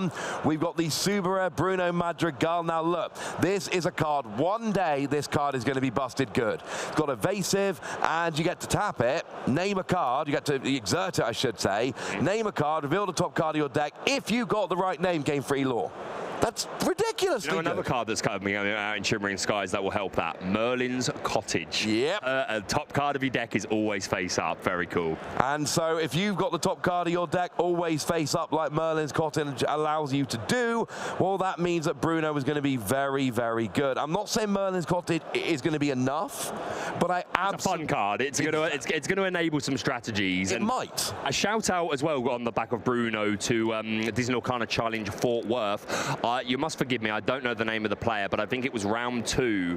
There was someone playing that was using 99 puppies. Yeah. I think it was 4 Bruno, 4 Alma, and just 99 puppies, and just hoping to always know the top card of the deck. And that was a lot of fun. It's great to see players bringing like less conventional decks to these big events and saying, no, I like these cards. Let's see if I can win a Disney Lorcana Challenge with them. All right, I'll jump into another one, Ross. If you're going to open packs, I can't be left out. We've got Aurora here. 2-cost Inkable 1/3 with Ward. We've got Prince Eric, not a 1-cost that I want, so that I can play Max. We've got Farzu, I get a lot of him. We've got Swing into Action, 1-cost Inkable that gives Rush. That Magic Broom sees a lot of play, mostly because it's an answer to Diablo, and that 3 willpower means it lives the hit as well and can stay in quest and sing songs. We've got Triton's Trident. We've got Pain, another one of these arts that lines up with the Panic card. We've got Imperial Bow to work with our heroes. The Miracle Candle, shout out to Rebecca, the Illuminary, the caster for North America. This was her card reveal, I believe. Oh, and I got a super rare Aerial Sonic Warrior. This is pretty cool. 3/8 stat line, falls to Medusa, but outside of Medusa, this is hard to remove from the field. Oh, and of course, whenever you play a song, you can pay 2 ink to deal 3 damage to a character, which is pretty cool. And I got Mirabelle Madrigal as my foil. I like it. You got to think the Madrigals are going to get stronger and stronger as time goes on as well. That's such a good film in Kanto. They're so popular. And yeah, they've come out hard with these last set of Madrigals. But yeah, we're so close to the end of Ursula's return. If you are a newer player, first of all, welcome. We are here at Disney Lorcana Challenge in Bologna, Italy. There's going to be 9 rounds of Swiss. It is 2-game format, which if you're not familiar with Lorcana, very overly familiar. 2-game format.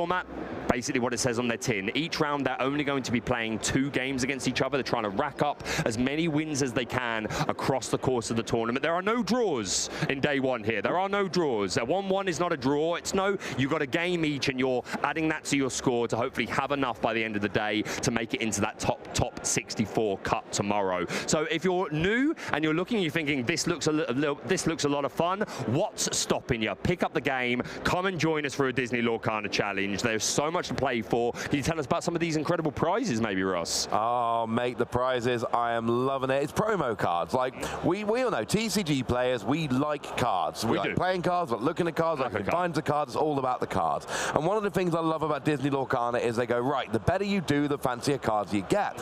Hey, join in, you get a Dragonfire promo. That's really cool. It's lovely. But then you get up to top 128 and you let it go promo. Top 64 and your Cinderella promo. Top 32 and your Rapunzel promo. And we talked about this with Joe earlier, but I need to say, because I love this, please. You've got non-foil versions of them on the prize wall. They're not the same as the versions you get for getting top 64 or top 32. Those versions are still special, but it gives other people a chance to have access to those cards and that artwork. And I've got a couple of them in my binder, and I tell you, they're pretty beautiful cards. Oh, don't blame you. I've got a couple myself. I'm really hoping to get that play set of Rapunzel and Cinderella by the end of the year. But yeah, so much to play for here at the Disney Lorcana Challenge. challenge. Even if you don't make that top cut, tons of promos, the Dragon's Fire Participation Award, and again, just walking around the hall, just the atmosphere is incredible. These are like-minded people. We all have come together to share this love of TCG and Disney and Lorcana, and yeah, just everyone's here to have a good time, meet people.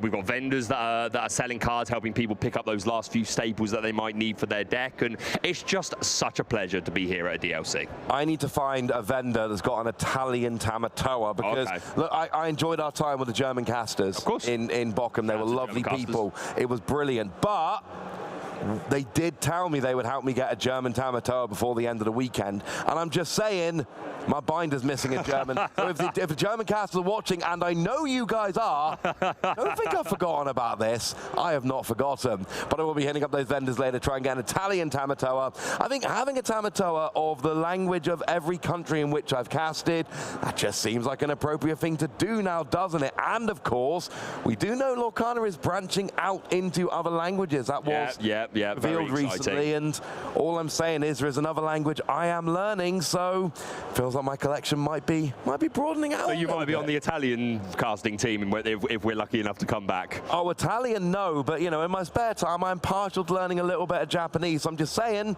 if anyone, no, I'm not that. I'm nowhere near good enough. Not even close to good enough yet. But you never know, Baker.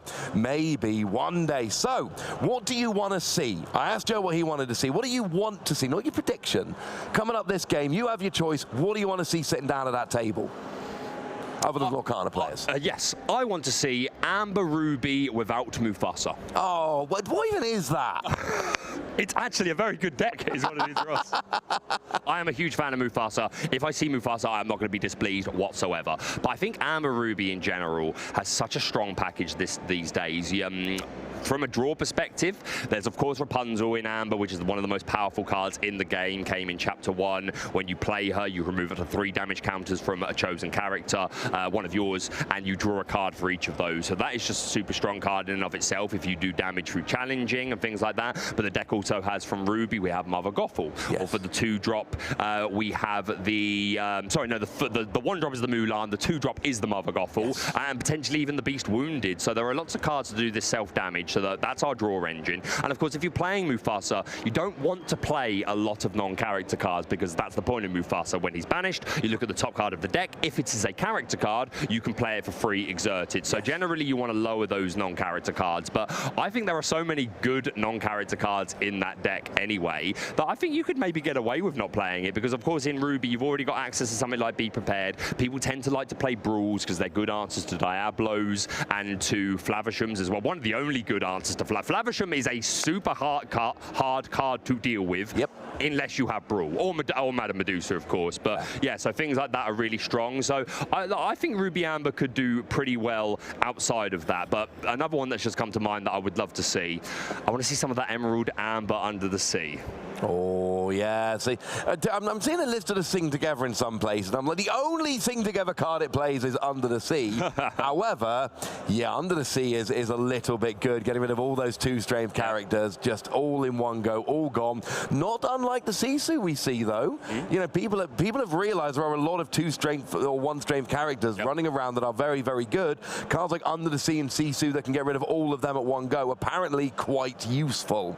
So, no, that would be pretty good. I wouldn't mind seeing Mufasa, because I just love that moment when Mufasa gets banished and you're like, right. Yeah. It is the hypest moment in Lorcana, unless you're on the other side of it and you're panicking. Oh, please don't be Magnificent Dragon. Please don't be that. But yeah, I agree. Even though I am an advocate for Amber Ruby without Mufasa, with Mufasa is such fun. It creates such hype moments. So that would be good to see. But just back to your previous point about Under the Sea and these 2-strength or less characters, it's more characters than people think that already fit this. But the deck has so many good ways of bringing characters into this range. They run cards like Painting the Roses Red, which is a -1 strength to 2 characters on the board, and you draw a card. So already all those 3-strength characters, now all of a sudden you're in range. And a lot of players are opting to play Kida, the 5-cost Inkable Legendary. There's a 3/5 stat line, quest for 2, I believe. But the reason we play her is her ability. On play, all characters on board, your own included, lose a -3 strength until the start of your next this turn. So this can provide just a really safe questing turn. If you've got a nice board out, you can go, oh, okay, well, I'll play the Keeder, and then all your onboard characters have 0 strength. Have fun.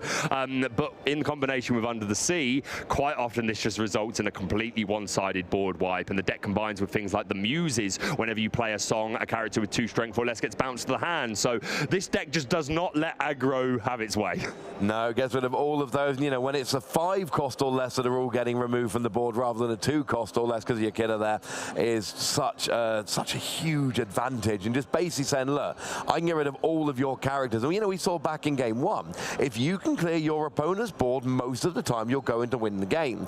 Because if you can clear their board, then sure, they can recover, but you've got a board, they don't have a board, and that means that you're on the front foot. They recover, well, I've already got characters, so I can start taking you down. It is so hard for you to keep up at that point. So, you know, something like if you can play Be Prepared while you've got a decent enough hand, or you can play an Under the Sea, or you can play a Sisu, get rid of your opponent's board. We saw it in game 1, you know, in round 1, without any of those cards, just basically using Tinkerbell and Challenges and Cogsworth, and it worked beautifully.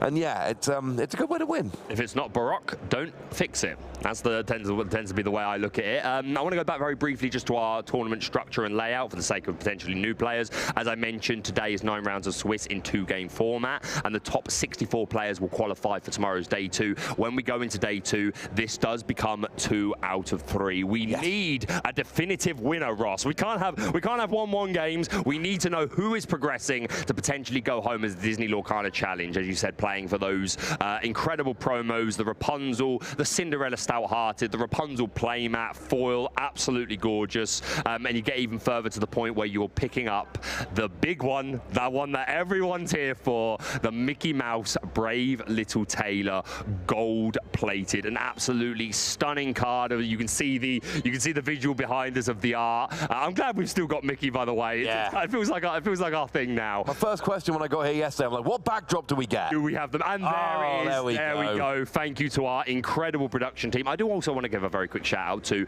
the entire backstage team here. Everyone involved, whether it's Ravensburg or Fanfinity, loads of companies, more than you'd think, have their fingers in this pie, bringing this event together, and everyone's working so hard. So I want to give a shout out to them. But yes, thank you for showing us this Mickey Mouse. What an incredible card, right, Ross? Oh, I want that card. There's 2 real big pinch points when we get into the top cut. It is top 16 for that Continentals invite, your European Championship, your North American Championship, and then top 8 for the Mickey. And look, I know all of these promo cards are great. You love making top 32 because that is your top 32 is your Rapunzel, top 64 is your Cinderella, top 16 is your playmat. These are all amazing prizes, don't get me wrong, but the 2 big things that the players really are desperate for here is your invite to the European Championships, the top 16, and your gold Mickey for top 8. If you talk to the players here and you ask them, what are your goals? They got probably the number 1 and 2 goals for most players in the room. I want the most sought after Lorcana card in existence,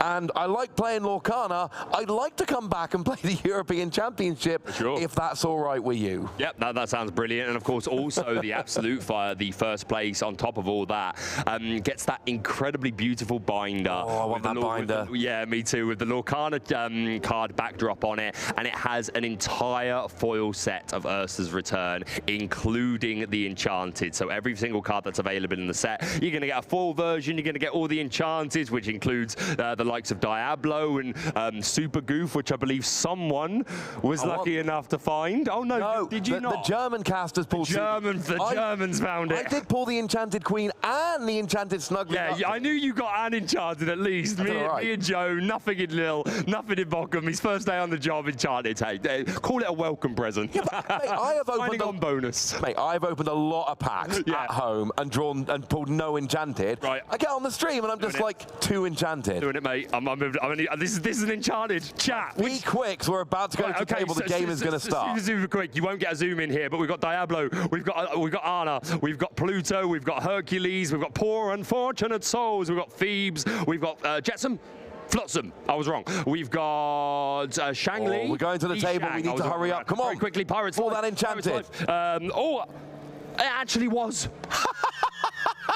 It actually was an enchanted I messed up the opening. I was trying to be hurried. I'm really, really sorry. It actually was. And now we have to go down to the table. Beg, I'm proud of you, buddy. That was amazing. But we have a game to get to. I'll tell you what, that was quite the prediction. But from Enchanted Ursula to potentially other Ursula, we've got Luigi Enrique Rubino here, and I have no idea what they're playing, but I'm sure we'll get a little bit of a hint in a moment. Oh, wait. And they are going to be up against... We're going to need a name here. Here we go, Marco Lamieri. So we have our players, we have the names. We don't know what they are yet in terms of what decks they're playing. I'm just trying to make sure, you know, did Baker fake that Enchanted? I absolutely didn't. I don't think he did. I'm so annoyed that the one pack I get in Enchanted, I didn't open it properly. Sorry to you guys watching at home, but that was hype. Anyway, yes, 2 players here. On the right, we can see the another prize that you can earn over the course of the weekend at the Disney Lorcana Challenge. These beautiful T-shirts that are available from the prize wall. Yeah, there's hats there as well. I'm a hat guy. When you see me on stream, I'm not wearing a hat. If you see me off stream, I'll be wearing a hat 99% of the time. Fun fact, my children have never seen the top of my head.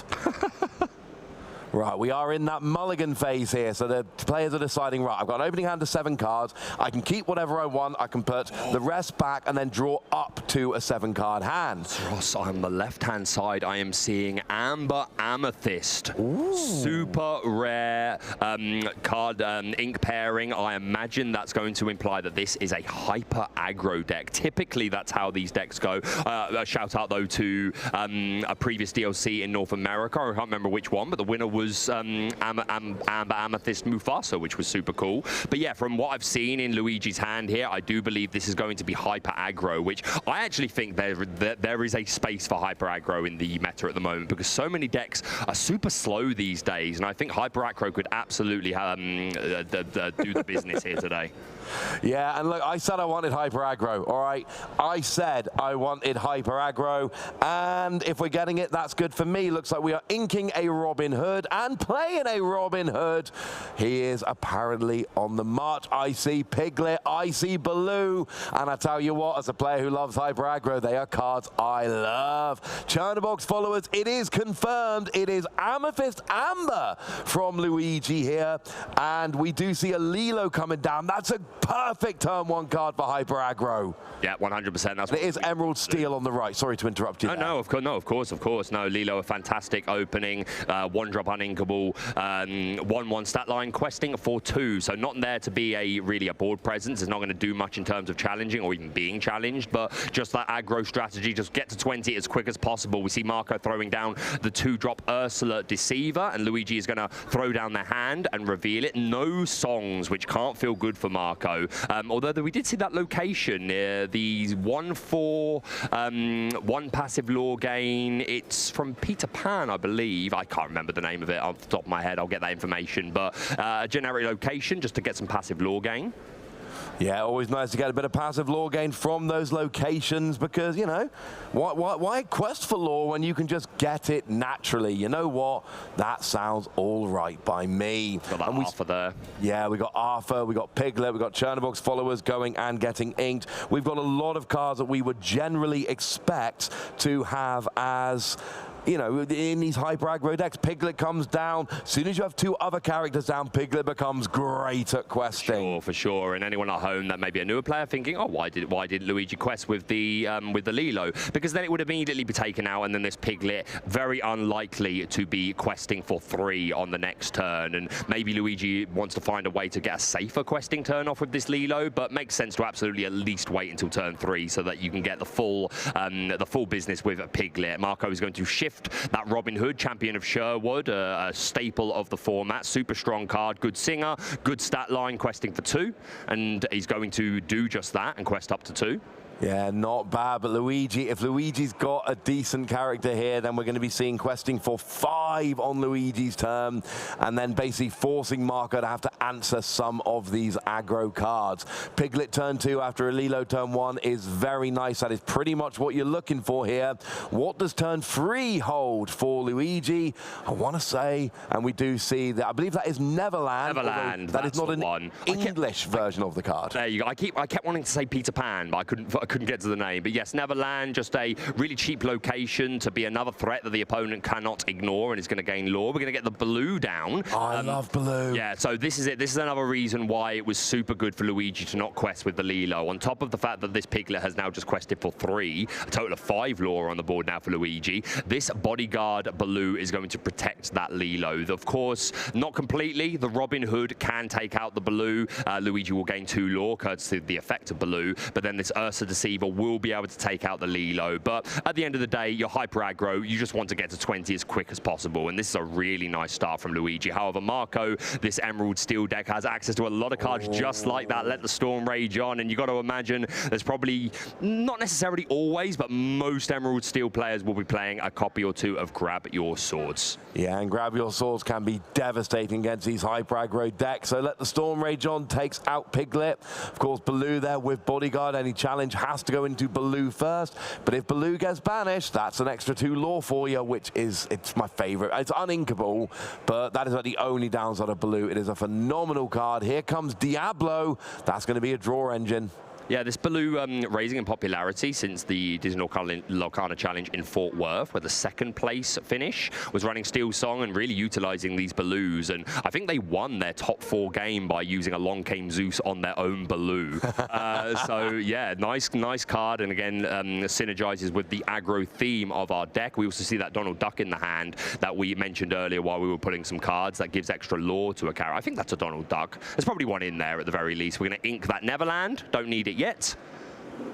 Nah, that one can come in later. Oh, Arthur, I like when you quest, you get to bump one of your own characters back to your hand, but gain extra lore for doing so, which can be really good with, for instance, Merlin Goat, or even just for, you know, questing with something like a Lilo and then bumping it back to your hand so you can replay it, but it's not exerted, so it can't be challenged. Yeah, and there's Lilo still on the board. It seems the Robin Hood did not take out the Baloo on the previous turn.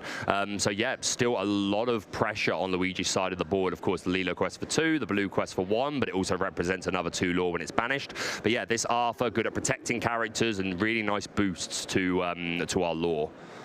Yeah, that's what you...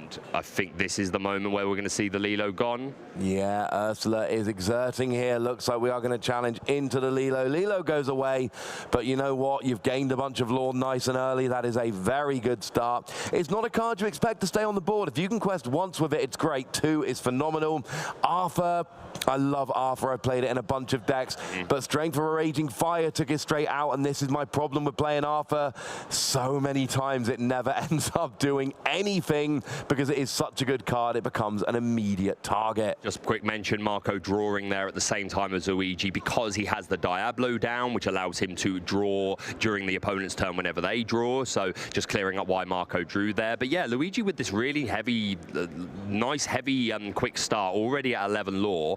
But this is the problem with the hyper aggro deck. You can really run out of cards quickly, and I think Marco has a bit of a better board count.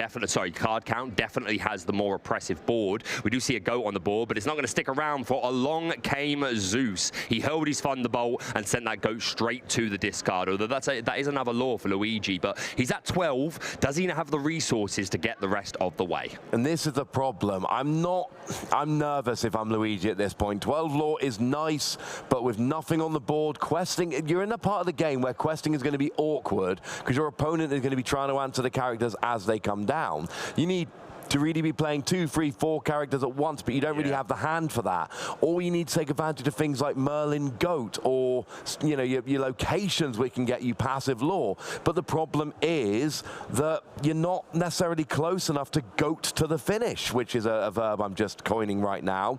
Pinocchio and Wendy Darling, nice little combination. I adore Pinocchio, but Pinocchio's another card that, like, I played you with this at a set championships, and you never let me use it. Because I was using my own Pinocchio, the one that exerts. It was horrible. I did not enjoy that game. I'm sorry, Rod. You got your stitch, though. It wasn't the end of the world. There is that Strength for a Raging Fire, as you mentioned. What I mean, it doesn't stay on. This is my problem with hyper aggro. You get to this point of the game, and every card you play, your opponent just goes, nah, mate. Nah, mate. You're not doing that. And this is the problem of Luigi with this huge head start, already at 12 lore, but only 2 cards in hand. Not a lot they can do. I think one of them is a Piglet, and one of them is, unless the Piglet just went down, there is a Fox in hand, but we would need to play a character first to rebounce it. And Marco here is holding a copy of We Don't Talk About Bruno, which is going to be a nice answer if Luigi does get something down on the board, which Marco is a little scared of. Let's just bounce it back to your hand and potentially even discard it. And the thing is, Marco's sitting on, I think, 6 lore on the board just from questing, and Luigi's putting very, very little pressure onto the board. There's no songs or actions coming down. There's no characters there to challenge. So Marco is just going to be able to challenge and win in 2 turns from here. Yeah, unfortunately, this can be the problem with Hyper Aggro. Great start, but you just run out of cards so quick because your characters generally aren't trading with the opponent. Even if they do challenge, you tend to have such low strength. So yeah, a bit of a picky situation for Luigi, but yeah, that Kida in there, we mentioned not long ago the legendary one, the 5-cost Inkable in combination with Under the Sea. In this particular deck, it's just there to say, hey, I've got a nice big board, I'm going to put down Kida, lower the strength of everything by 3, and then I'm going to have a safe questing turn, and you're not going to be able to deal with my board. But in this instance, not doing much for Luigi. We're going to see the Ursa Deceiver trading into the Madam Mim Fox to remove it from the board. Everything's going to quest up. That Diablo Exerted, of course, offering a constant threat of allowing additional card draw whenever the opponent draws. So Luigi's going to draw here, and Marco is going to draw in turn. Yeah, Marco needed 2 more lore down there in order to have game on board for next turn. Wasn't able to do it, can go up to 18 next turn, but it doesn't even matter. Luigi goes, no, I'm sorry, Marco, you're too close to winning here. It does seem like we are going to be going to game 2, and I believe that is Marco winning game 1 with a Luigi concession, because unfortunately, Marco just had too good of a board. Yeah, Marco's just seemed to have everything there very early on. He had the Ursa Deceiver, which didn't hit a song, but at least allowed him to have a look at the hand and get some information, know what was going on. Was able to get down those Ursa Deceiver of Alls that can, of course, double sing. We see a Storm, we see a Strength, and yeah, just a Hyper Aggro player. Really nice head start, but just wasn't able to keep up that board control. Just didn't have the resources for it. No, unfortunately not able to get there, and that was, and I think what we saw there was Hyper Aggro in a nutshell. It is an archetype that I'm constantly playing around with. I love it, but as I was saying to Joe in the previous game, there's so many games I've lost at 16, 17, 18 ink because you just get close enough, but you can't get over the finish line. You run out to a big lead. What you really need is to be left alone for a couple of turns. Yes, just leave me alone. If you can let me put down my Pinocchios, don't interrupt them. Don't play your own Pinocchio that exerts. Don't play a Storm. Don't go grab sword. Just let me cook. But unfortunately, that is not how it went in this particular game. But this time round, they're definitely going to be hoping for a better start. Maybe utilize that Arthur so that we can protect our characters as well as gaining lore. I'm not sure what other card draw options are in the deck. Sometimes you'll see Merlin Rabbits in this Amethyst deck just to be a bit of extra card draw, but not always, because again, it's a 4-cost uninkable, and this deck already runs an awful lot of uninkable cards. Yeah, you're playing a lot of cards that give you an almost unfair amount of lore. You know, Lilo, your 1-cost that quest for 2. Your Pinocchio, your 2-cost that quest for 3. Your Baloo, that's a bodyguard that gains 2 lore when it's banished. All of these are uninkable because they're too good to be inkable. If they were inkable, then Ravensburger would have to do something else to lower the power level of the card because they're literally too good. Also, we get confirmation here. Both players did win their round 1, 2-0. Yeah, love this screen. Again, a shout out to our production team, constantly raising the level, the scale, however you want to put it, making everything better for these events. And yeah, we see Luigi in their inks and Marco with theirs, both on 7 points. Again, if you're a newer player, the point system essentially is... Marco's already on 10 now. He's already... Well, yeah, technically, but that won't go through to the game ends. I know. But yeah, when you're playing this 2-game format, you get 3 points for every win. But if you win 2 games in a row, if you are able to 2-0 your opponent, then you get 1 bonus point. So both of these players clearly went 2-0 in their first round. That's why they're at 7, and that's why they are here on the feature match for round 2. So Luigi has shown that his aggro deck can absolutely come through and just 2-0 the opponent. Who's going to be going first here will be a big decider in this game. If Luigi is going first, which I believe he is. So we're going to ink that Wendy Darling, 2-cost inkable, 1/3 quest for 2, and down comes that Lilo, just like the previous game. But the difference here is Luigi, because they're playing that Amethyst package, maybe they have a Merlin Snake, which would allow them to quest with the Lilo, bounce bounce it back to their hand to protect it, and then this snake obviously offering some board presence. Because again, you are an aggro deck, but it still runs the snakes and the foxes, which, as well as protecting characters because of the bounce, can give you a little bit of board control. Marco's going to ink, and down comes Robin Hood. Yeah, and this game very important. If Marco wins, this game is actually worth 4 points. But Luigi would much rather get 3 points than 0. Luigi cannot get 7 points in this match, can still get 3. So it looks like potentially inking a second Wendy Darling already. Both of them have now hit the inkwell, and we are playing a Maleficent and another Lilo. Okay, if this works, that is 6 lore next turn. Yep. This is exactly, a Maleficent is Lilo, it just in Amethyst. Exactly the same stat line, same card. And one of the and one of the reasons you play the Amethyst Amber is so you can play both of these cards together. That is why these inks work well together, and this is what you're looking for. And if you're Marco, you're like, mate, slow down. Luigi's like, no, I'm turbo. This is literally what my deck does. This is what I do. Yeah, that is a lot of gas. And why are you going first is so huge. So we're going to see an ink from Marco. They don't challenge the Lilo. I'm sure they've got a game plan in mind, but that is going to allow Luigi a big questing turn here. And with that 3 ink, but could potentially put down a fox or still the snake. Oh, instead we're going to see Donald Duck Musketeer come down. He is going to give +1 lore to that Lilo. So that Lilo is now questing for 3 up to 5. We're getting another 4 lore out of the other 2 characters, bringing us up to 9. And this Donald Duck, enters play exerted, because it is a bodyguard. So Marco will be forced to challenge this Donald Duck, who Robin Hood can't deal with, unfortunately. And I think this is a really nice start for Luigi. This is just a completely different game, right? This is why going first is so huge as aggro. Getting your Lilo turn 1, Lilo Maleficent turn 2 into a bodyguard turn 3. It's just about the best possible start for this style of deck. It is phenomenal. Now, Marco does get the bigger Robin Hood, the Floodborn Robin Hood, but as it stands at the moment, there are a lot of characters to take out, and it's fine if you take out one of these characters. It's fine. You don't need to get 7 lore next turn. No.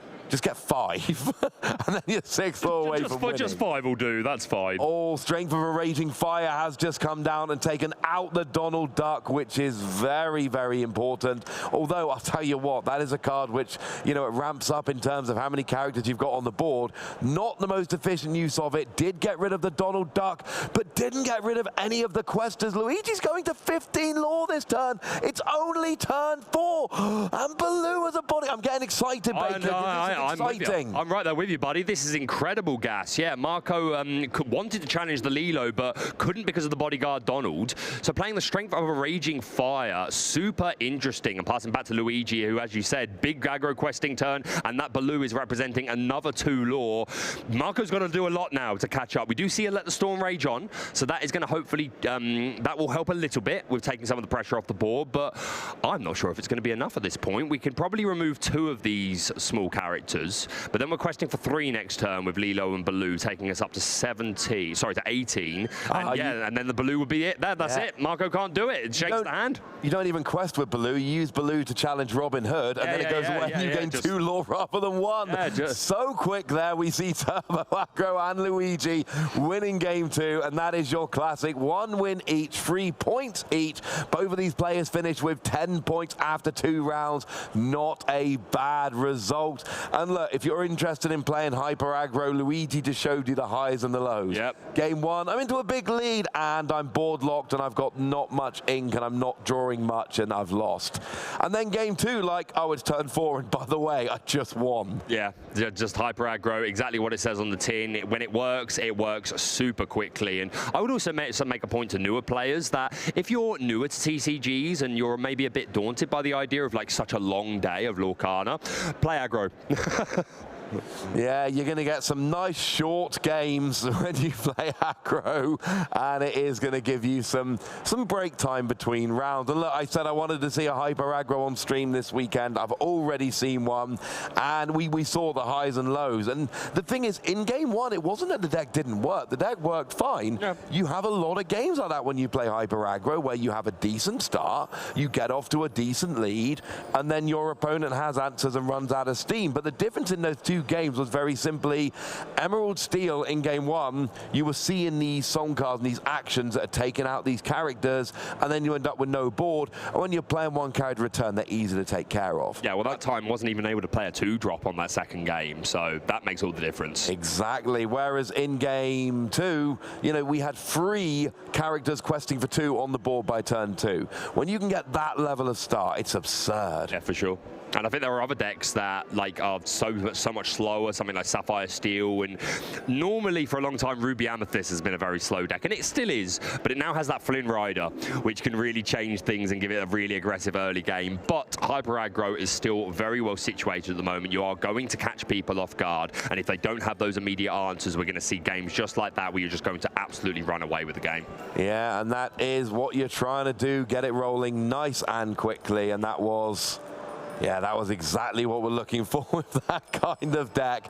And, you know, it's only going to get worse when we get to set 5 and we have Daisy Duck, who is a 4 willpower version. You love this Daisy Duck, don't you? Yeah, everyone loves this Daisy Duck. Yeah. Elo with 4 willpower. Yeah, no, you are very right. She is going to be a lot of pressure to answer. 4 willpower is a lot to ask of certain decks to answer early. Are we going to see certain decks play cards just so that they can answer that? I've already seen people looking at things like Felicia, who is the 3-1 with Reckless. You play that with on 1 and play Lumiere on 2, so now you can take out the Daisy. But she has that 1 strength, so she takes you out in return, so not fun. Or even Rafiki from Amethyst, who was very popular in set 3 format and has Challenger 3, so that can be that can be your 1-drop that can challenge for 3 and then play Lumiere on 2. Yeah. That's another way of doing it. People just trying to come up with ways to answer this Daisy Duck, which is such incredible gas, but of course that extra ability on her, I think it's at the start of your opponent's turn. They look at a card, and if it's a no, it's just an on-play. It's on-play, is it? Yeah, I believe it's an on-play.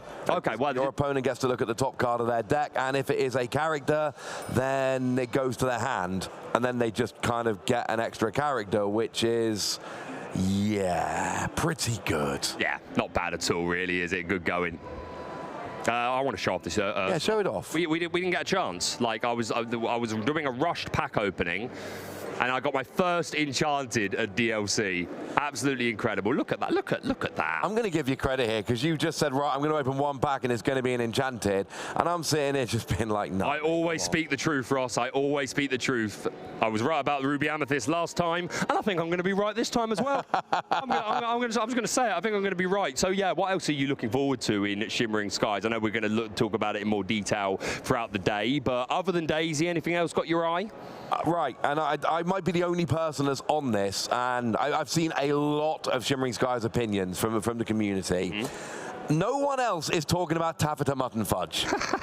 I know, right? I like Taffeta Mutton Fudge. We've got one which loses lore when you play it. We've got a 1-cost Inkable. We've got a version whereby when you move to a location, you get 2 lore. But then we've also got the Wreck-It Ralph Speedway, your starting line card, which is free to move to. It costs 0 to move to. So if you've got that on the board, you play Taffeta Mutton Fudge, immediately move it to your Speedway, and oh look, I've gained 2 lore. That's like Baloo being banished, or like playing double goat.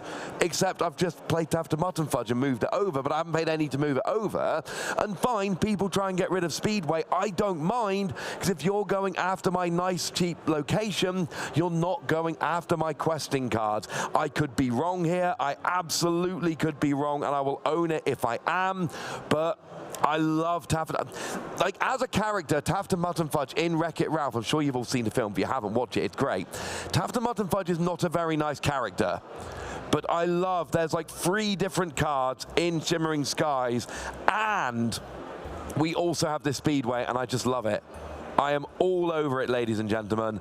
I am all over it. The Italian casters are eyeing me up now with jealousy. They want my Ursula Sea Witch Queen. You can't have it. You can't have it. I'm so excited for that. But no, I absolutely agree with you, Ross. I do think she's got a lot of potential, and obviously being able to move to a location for free is pretty good. And then even the ability on that location of exerting a character while there, they take 1 damage, which isn't always bad. There are cards that like you having damage on them, like Rapunzel, and there's others. But then you can move that location to, that character to any other location for free. So suddenly we start looking at some of these locations that have seemed a bit too expensive up until now. Anything that costs more than 1 to move there is normally a bit of a write-off because you can never consistently do it. The exception may be the RLS Legacy, because people tend to put that in with Jim Hawkins and it gets a lowered transfer cost when a character is there. But most 2 or 3 to move their locations, it's just asking a bit much, but I think this could open up some really interesting combos. I think it could open up some interesting combos, but from interesting combos to interesting convos, we've got an interview coming up, so we're going to have a nice little look at a video,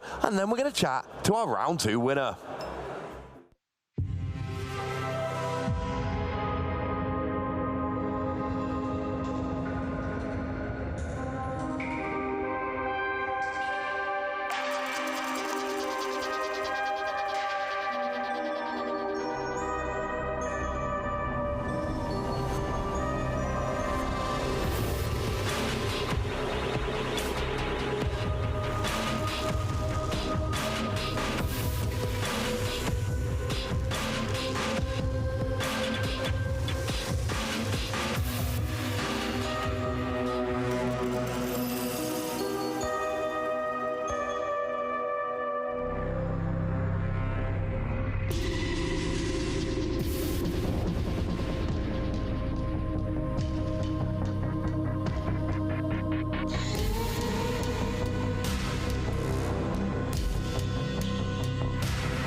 Welcome back, ladies and gentlemen. I am here with Luigi, and we just saw one of the fastest games we've seen in a long time. Welcome, Luigi. Tell us about that game too. That was pretty good, right? Yeah. Game 2, I did my favorite line, which is a shimmery line. 1 drop on turn 1, and another 2 drops in turn 2, which is the fastest way to win the game. So when you get that kind of start, do you ever lose? If my opponent top decks like swords. Grab your swords. Grab your swords and sinks it with a shift Robin Hood, for example. It's very bad, and then of course I lose. But in that case, in fact, if you see, I was ready to send them to the banish pile when I saw the shift. But fortunately, it only can happen in turn 3. So my character's already quested for a good amount of lore. Yeah, you were so far ahead in that second game. The writing was on the wall very, very early. You had your bodyguards out from turn 3. It was beautiful. Game 1, though, because I love playing me some hyper aggro. So in game 1, we saw the other side of it, where strong start, your opponent has the answers. How do you navigate an entire tournament as a hyper aggro player with the duality of the deck, knowing that you can have the fast starts or you can get shut down? Well, of course, in game 1 I went second, so it's like a 10 lore difference when you count the turns, and it depends on how many removals my opponent has, and still has a lot of removals and can sing them twice with Ursula, as we saw. So when it gets to the late game, it's always over. So either you start very, very fast and your opponent doesn't start with a 1 drop or an early removal, or you just can stand behind it. Thank you very much. Really good explanation. Fantastic. I got to say, I got to ask even, I love me some hyper aggro. Joe's talked a bit about hyper aggro as well. Where do you see it fitting into the metagame right now? Is it a fun deck or is it a genuine contender?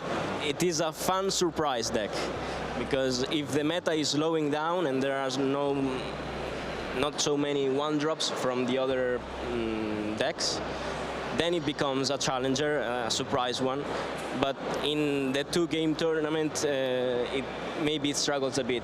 You need to be very, very fast in both games, so your opponent doesn't have immediately the answers, and he doesn't draw or she doesn't draw in the long run. Sounds good to me. Well, thank you very much for your time. Good luck in the rest of your games, and hopefully we'll see some hyper aggro in day 2 tomorrow in top 64. I hope so. And don't go anywhere, ladies and gentlemen, because you know there is plenty more Disney Lorcana action still to come.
I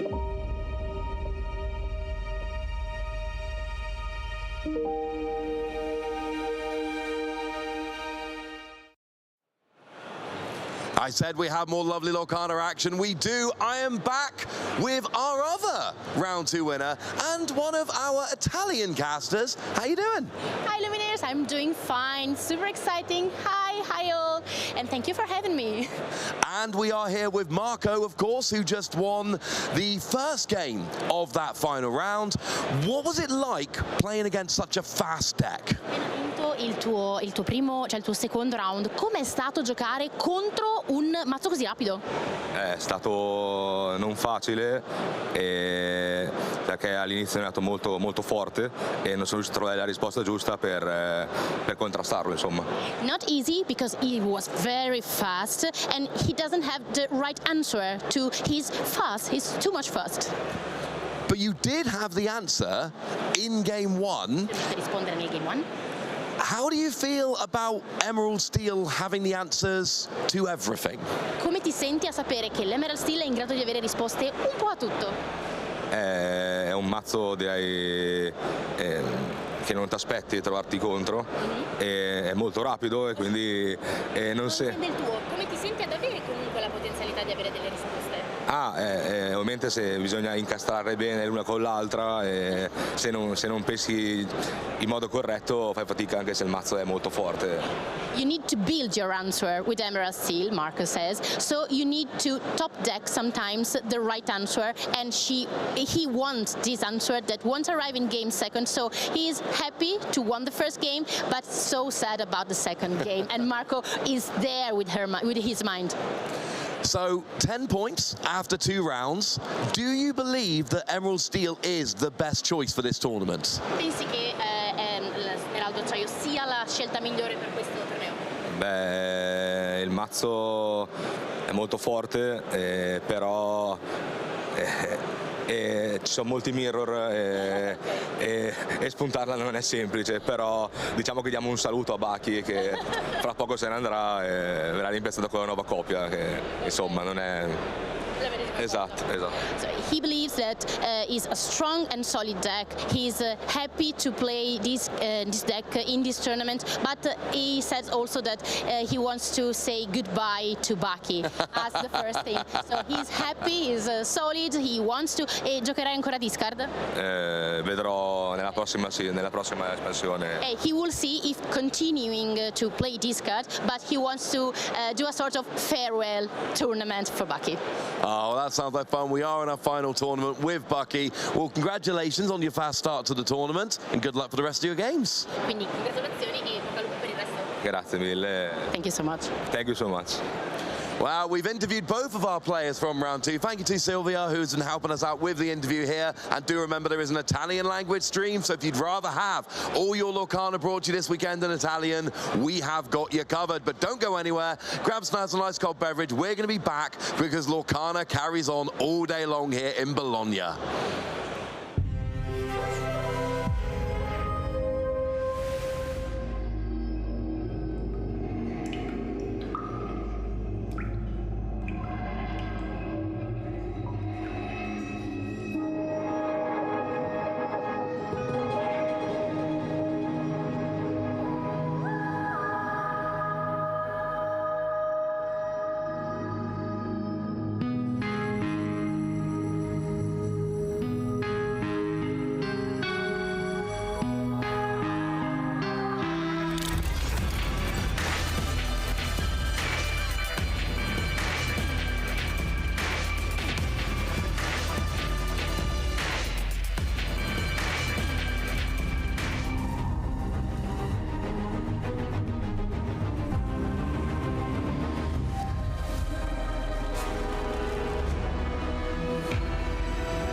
Welcome back to the Disney Lorcana Challenge here in Bologna, Italy. I'm joined once again by Ross, who just came off the back of a really interesting interview. We've done 2 rounds so far here in Disney Lorcana. That second game we just watched was Hyper Aggro, Amber Amethyst, going up against the Emerald Steel Bucky matchup. And those 2 interviews were really nice. I thought it was a really nice point from the first player, the Hyper Aggro player, that the surprise factor is such a big part of it. And also, it kind of influences the going first or second.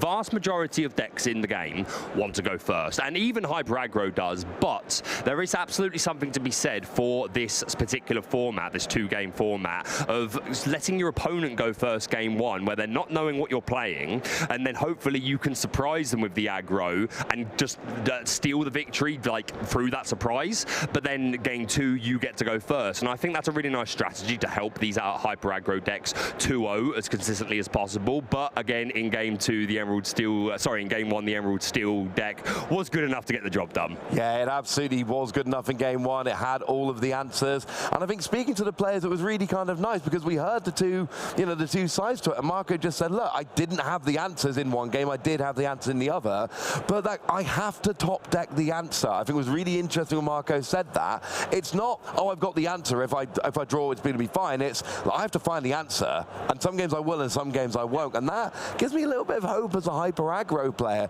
If you find your swords, you're good. If you don't find it quick enough, it can be very, very brutal playing against those games because you don't have many turns. You got a couple of turns, it's over. And I got to say, it's really nice doing a crossover with the Italian stream as well. Oh, it's great. Got to play nicely with others. Yeah, they're a great team. It's been great to meet them. But we've got something very exciting coming up for you very, very shortly to fill some time because that game was so quick.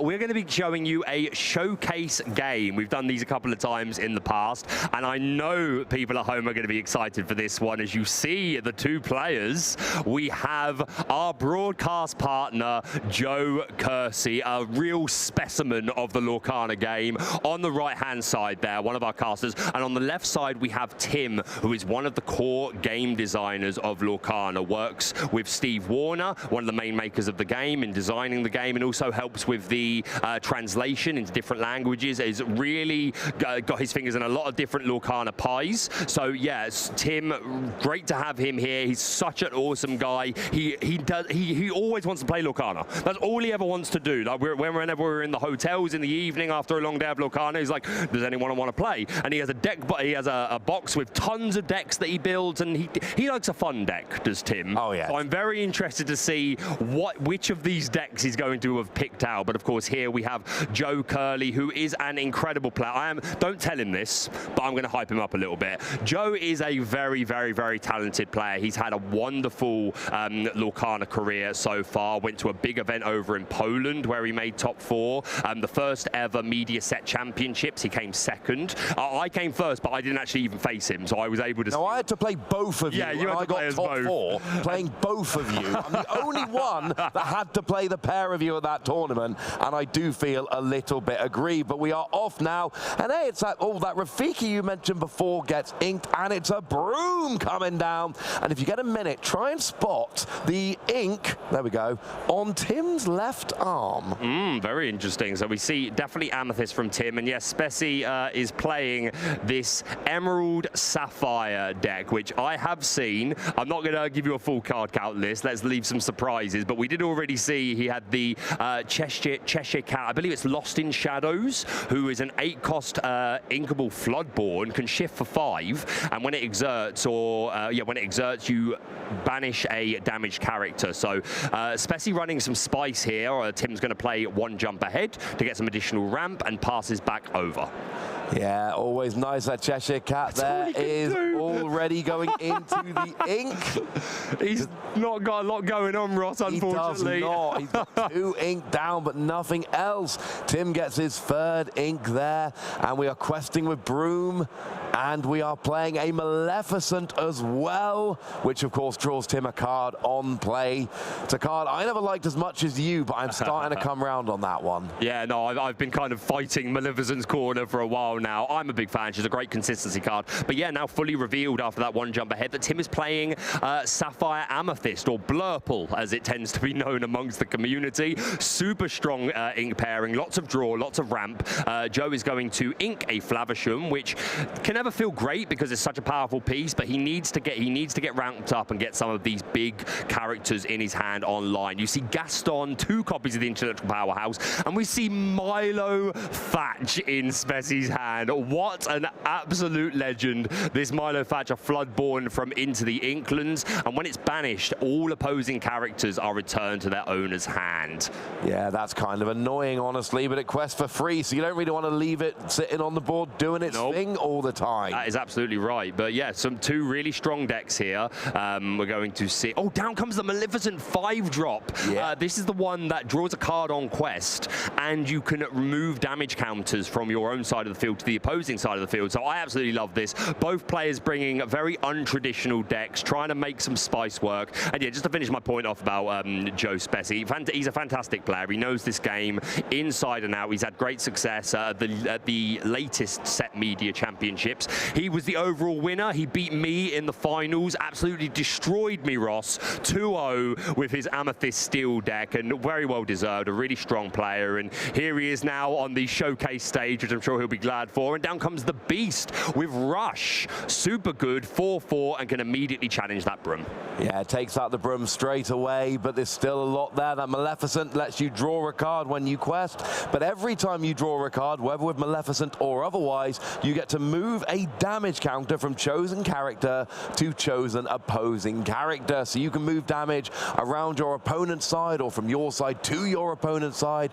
You've got a lot of different options, and Tim and Spessie here really challenging our knowledge of Lorcana cards, bringing out, I think it's fair to say, lesser played cards. Oh, absolutely, yeah. This Beast, I was struggling to remember the sub-name, but it's Wolfsbane. 5-cost uninkable 4-4 from Chapter 1. Quest for 2 has Rush, and the Roar ability on play, exert all opposing damaged characters. So a nice utility. Tim's going to play the Robin Hood, which does allow him to draw a card if your opponent has more cards in their hand, and it gets evasive during your turn.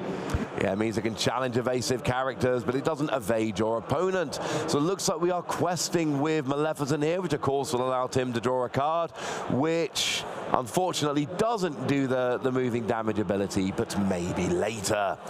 And it looks like another quest with the other Maleficent here, putting Tim up to 6 lore in total. Makes sense. And I love the Mama Odie in Tim's hand, the Sapphire card. Whenever you add a card to your Inkwell, you can just add another one off the top of the deck, or just for nothing. The Beast Wolfsbane is going to take out that Maleficent, remove that draw engine that Tim's got going. But yes, Spessie with a lot of big, powerful characters that he needs his ink for. We're going to see Milo Thatch into the Inkwell. With Fishbone Quills, it is, of course, uninkable. And down comes Gaston, which would be a card we hadn't seen in ages if we hadn't seen it in round 1 of the tournament today. Let's Joe get the top 3 cards and grab one of them to put into hand, but also quest for free of a 4-4 stat line, which is not too shabby. Not too shabby at all. It will be able to completely trade with that Robin Hood, and yeah, just that effect to look at the top 3 cards of the deck and have a little dig. We saw the Genie on the Job was added to Spessie's hand on play. You can bounce a character back to the owner's hand. We're going to see that Porpoisicle heal off that Beast Wolfsbane a little bit. Sounds good, meaning that Maleficent won't be able to just straight trade for it in this turn. So nice play there from Joe. Yeah, that's a fun one. It does look like both players here struggling to build a particularly reliable board. Lots of characters being removed. Joe does finally have that Gaston down with a little bit more bulk than some, but we got 4 ink being played here. Is that the Mama Odie you mentioned? No, that's a Grandma Tala. Yeah, I'm sure that Mama Odie will come down soon, but yeah, just a little bit more card draw. And I also saw the Enchanted Elsa in Tim's hand. Absolutely beautiful card and very strong. Doesn't see a lot of play in meta these days, but a strong card that I'm ready to see it come back. Yeah, absolutely I am. And if you're thinking, hang on a second, Tim's got a lot of enchanted cards in this deck, yes. Yes, he does. He has told me explicitly that most of his salary goes back into the deck. It does give Joe an extra ink, but it does also get the best character off of his board. It might not be a fair trade here, unfortunately. This double ramp here, Ross, playing one jump ahead with Mama Odie on the field. As I said, whenever you, sorry, ramp I will explain in a moment, but yeah, we're adding it into the inkwell, and if Mama Odie's on the board, then you can just add another one from the top of the deck. But yeah, if you're a newer player, if you hear to us referring to ramp, that is us basically talking about accelerating how quickly you're filling up your inkwell. So obviously you can ink every turn, standard, but cards like Fishbone Quill, one jump ahead, plenty more, that allow us to just accelerate that, and it tends to be known as ramping in the community. So, and it's something Tim's very, very good at. Yes. He's got 12, I think 11 ink down at the moment. He, I mean, it does come a point where you're like, Tim, mate, you've got enough ink. So keep your cards in your hands. He's got plenty of ink, plenty of resources there. I've just heard that we are getting very close to the next round of the official tournament. So these guys are on a clock. They're going to be playing super quickly to try and show you as much of these decks as possible. And you can see the clock at the top there. That is going to be the limit, unfortunately. Throughout the rest of the day, if there are other rounds where games end quickly, then we will, of course, do our best to try and bring you more of these cool showcase games. Because I'd love to watch this play out completely. And hey, maybe we will. Maybe Tim will get there in the next 3 minutes. He's got the ink for it. He has definitely got the ink for it, and hopefully at some point Joe will get off the board and get some lore, just some. Does have Hades on board, and that beast has been basically having to challenge every turn, so hasn't left him any room to be. Oh, here comes the Elsa though. Look at that face from Spezzy, just a meteor. She's so beautiful, and her effect to exert 2 chosen characters, and they can't ready at the start of the next turn. So yeah, it was Spezzy's turn. He couldn't re-ready them. He played down another Hades to remove that Elsa, but that's about it. And passing back over to Tim. Yeah, Tim has got effectively infinite ink at this point, so what can he do with it? Is that a... Oh, he's running Dig a Little Deeper. There you go. Another man that is a Dig a Little Deeper stan. I think it makes a lot of sense in this deck in particular. You've got so much draw and ramp. Finding those key pieces sounds pretty good. Yeah, Mama Odie there just traded with Beast. Finally got that Beast off of the board. It's been a bit of a menace so far, so we use some of that ink to play down Bell, and that is going to be questing for a lot. And then we've also got Let It Go to take a character away, and look, that Bell is going to be potentially ending the game for Tim in the not too distant future. That Bell is, well, we've seen Beast, now we've got the Beauty down, and that Beauty might be finishing this game out, or will it? Genie, no, because Genie's down. Returning the Bell back to Tim's hand. When Tim put that Bell down, the look on Joe's face just, you what, mate? What is going on? But he was able to deal with it with that Genie on the job, slow Tim down a little bit. He does have plenty of ink to make let Bell quest for 5. Yeah, and the thing is, it just, the Bell only has 4 costs, so Genie pops it back to hand, you can replay it, but you can't quest it right away. There's another Elsa, there's the Bell comes back down again, you've got Grammatala questing, putting Tim up to 9. Because there's 10 or more cards in the inkwell, and that's putting it lightly, Bell will be questing for 5 from now on. 100%, and just Spezzy's face again when that second enchanted Elsa came down. What is going on, mate? He's going to throw down his lucky dime, which he have enough ink to immediately exert it and gain 2 lore from the Genie on the job, or the Hades? Yes, I believe so. Excellent. Well, that's he's a bit more in the race now. He's done a good job of slowing Tim down, like removing that Maleficent straight away with the Beast. He's been able to bring down a couple of Hades and Genie on the job to try and help the tempo a little bit. But look at all this ink that Tim's got, and then this board of Elsa, Bell, and Tala. Yeah, it's not looking good. It really isn't looking good. Tim really does seem to be in control of this, and every time Joe does something about it, Tim's like, yeah, but also I have these cards. Oh, there's another Bell I just saw coming off the top there. If you want it, we are digging a little deeper here. And that means we do have an option of getting any of those cards we want. Do we go Enchanted Bell to really go aggressive into questing? I mean, there's a lot of other options there that could be very, very good. Interesting point. Tim's holding the Ursa Sea Witch Queen Enchanted. Same one that I just pulled, but the more interesting part is he got it from Joe. Joe pulled that Ursula in, I think it was a sealed set championship he did, or a draft, something like that. And I remember he traded it with Tim at the previous event for an Enchanted Tinker Tinkerbell. So maybe this is the villain in me, but I kind of want Tim to beat Spessy with his own enchanted. But a huge jump there, questing with the Belle obviously for 5, the Elsa for 3, and the Grandma Tala for an additional 1. Putting a lot of pressure here on Joe. He's at 18. The writing seems to be on the wall, but if anyone could do it, I believe that Joe can do it. I believe in you, Joe. They can't hear me, but he cannot in spirit, he can hear me, I'm sure. Yeah, but we did at least manage to get rid of the Elsa and the Belle there. We have double Grandma Tala, and that'll be enough. That's it. Tim takes the victory, and Joe is going to come back behind the casting desk with you the next round because, well, I think he's had enough playing for him. Yeah, it's time for him to stop playing around and come and do some real work. Real work. Real work. But a huge congratulations to Tim. Again, all the love for Tim. Met him at DLC Lille. He's such an awesome guy. He's happy to talk Lorcana with absolutely everyone. He loves this game so much, and yeah, it's awesome to get him to have that little showcase match with Joe. And of course, both of them bringing very unconventional decks is always fun. Yeah, it is. I've known Tim for 6 years now. We met in the before times when Lorcana wasn't a thing. The before times. Then Lorcana was a thing, and I bumped into Tim one day, and Tim's like, "Oh, I've just started working for Lorcana," and I'm like, "Tim, I think we might be becoming even better friends right now." And I mean, judging by the fact that I'm here, I think that worked out quite nicely. Worked out okay, didn't it? Yeah. But yeah, no, super awesome guy. So hardworking. So full compliments to Tim and the entire Ravensburger team. And of course, Joe Spessy again. We take the mick a little bit, but he really is a fantastic player. We've got to know him very well over the course since Lorcana started, basically. And yeah, like he knows the game. He knows what he's doing. He's got a great mind for it. And yeah, full compliments for him. And I'm glad he was able to get his showcase game. Although I am still the only member of the casting team to be a Ravensburg official in a showcase game. Thank you very much. Yeah, well, one day I'll have my Ravensburger showcase game. I know you're watching. I'll get that one day. I'll get to play a Ravensburger person on stream, and I mean probably lose, honestly, judging by what we tend to see on the stream. But you never know, Baker.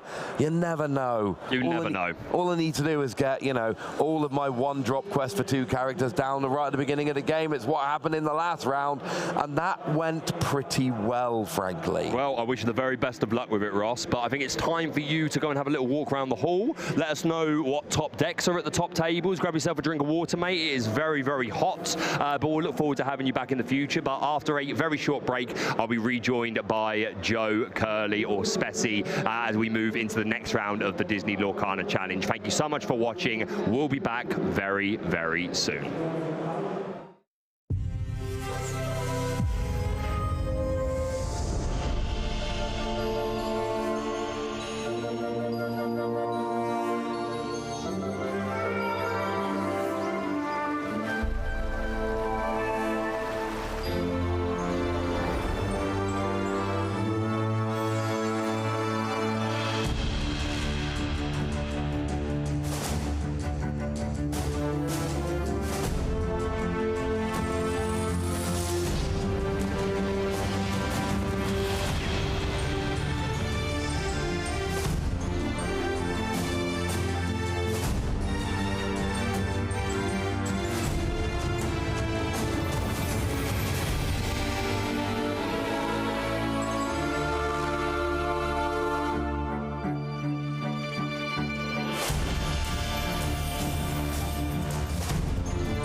Hello and welcome back to the Disney Lorcana Challenge here in Bologna, Italy. My name is Baker and I'm rejoined by my co-host Joe Curley, who just came off a super cool showcase match against Tim. I've got to hear about this deck that you're playing, Joe. First of all, welcome. Hope you had a nice break. Yes, but yeah, please tell us about this deck that you were running. It's a bit of fun, isn't it? in Lille, I pulled the hidden ink cast a few times when we were casting together, and every time I pulled it, I was like, Baker, I like this card. There's a deck there somewhere, and with Flavisham in particular, it makes a lot of sense because you can play it down, draws you a card, and then you can ink it later. And with Fishbone Quill as well, I have 36 uninkables in the deck, so really pushing the boundaries. It's a bit of fun. It's not as bad as I thought it would be. I have to admit, it's not great, but it's honestly not bad. I went 3-2 set champs recently with it, so that's not terrible, is it? No, that's not bad at all. I have to say, Tim and I played maybe like 10 games yesterday as well, and it's the only deck I brought with me. I feel like if it was the first time he'd seen the deck, I might have had more of a chance. Yeah, he knew what was coming. He knew what he was up against. He knew about the Under the Sea. I think the Under the Sea is like the big surprise value card. I've got 4 of everything in there, but it's a lot of fun. Yeah, no, it looks it. Being able to play cards like Gaston, Intellectual Powerhouse, Genie on the job, and the Milo Thatch. Yes. Tell us about Milo Thatch to anyone thinking, what is this card? Yeah, well, good question. I'm not sure myself. It just looked good at the time. Yeah, well, the thing is, the Ruby Flynn Rider was giving me so much grief in my minimal testing before my set champs, because I would go like Fishbone Quill on 3, maybe Inkcaster on 2, something like this, or Inkcaster on 2, Mickey Mouse on 3. And the Flynn Rider was gaining 8 lore without questing. And so just having a 1-cost character that's a 2/2 makes a lot of sense to just check the Flynn. And the Milo Thatch, honestly, a lot better than I thought it would be. Because obviously it's uninkable, usually it's not going to make the cut.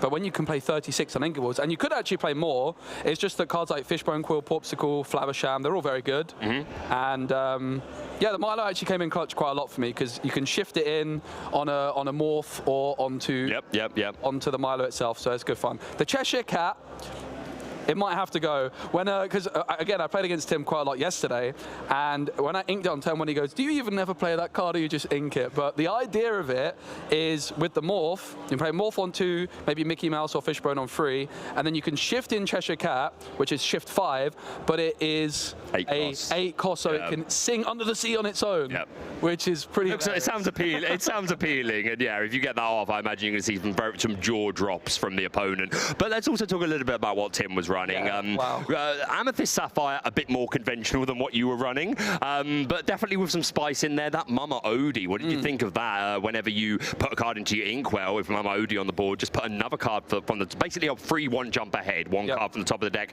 straight into the Inkwell, and that just gassed him up so much. What do you think of that? Yeah, I've played against him quite a few times with that deck. I think in Bochum or Lille, I also played against him with that deck, and he completely crushed me, and I was playing something more meta. I think I was on Amethyst Steel, and he completely crushed me. So Mama Odie is a card I'm really interested in for Shimmering Skies. It seems like a U card. I hope that's not an insult. It seems like a U card that I feel like you'll be the one to break it if anyone's going to. There's the new legendary Prince Naveen in Amber, which is a 4-cost with Singer 6, but when you play it, you can play a song card 6 cost or less from your hand. So you can play Mama Odie on 3, and then Prince Naveen on 4 to sing How Far I'll Go, and you get a lot of ramp very quickly. So I think Mama Odie could be really spicy in an Amber deck next set as well. You're looking forward to cooking for Shimmering Skies. I certainly am. We're very, very close to the big day. Yeah, it's been a fantastic season so far of Ursa's return, but I think players are ready for some fresh cards to mix things up a little bit, and of course, worth bearing in mind, this is the Bucky Swan Song, at least for Europe anyway. So, how do you feel about that?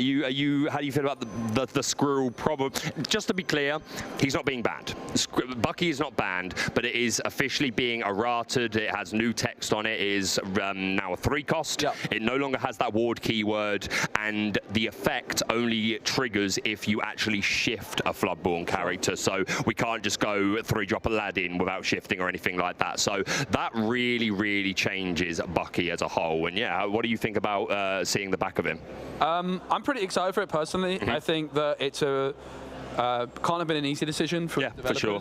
But I think it's one which overall is pretty welcome by players. While I think the meta we've seen shows that it's not like an unbeatable card or anything like that, I think it does just, it's not always the most pleasant experience to play against. I think it's just going to really open up the meta game. I think that there's a lot of decks which can really struggle against Bucky. But the other thing I think is really big, Baker, is the fact that because the Bucky decks are so strong, it really eliminates the other kind of Emerald decks from the meta, which, as you probably know, are my favorite kind of Emerald decks.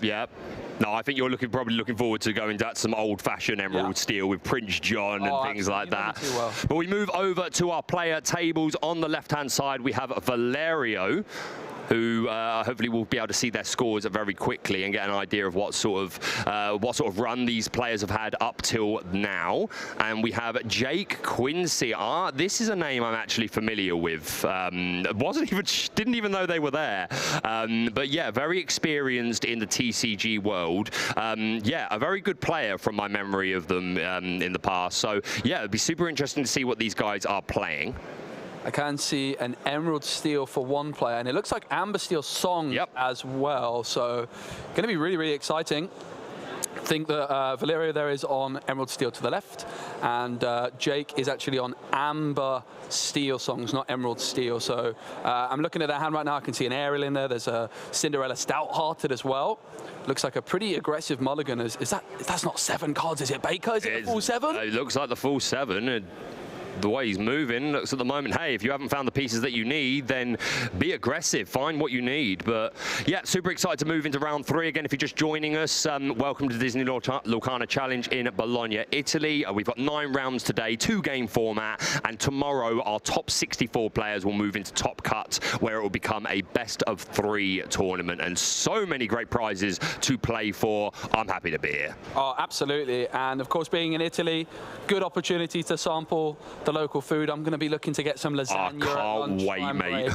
That's what I'm looking for. Valerio with a 1-cost card in hand, a Diablo, a couple of Diablos, and I think a Hidden Cove as well. Hidden Cove location, not something you always see on Emerald Steel players, but a very strong way potentially for Valerio to dodge grab your swords, cards like Diablo.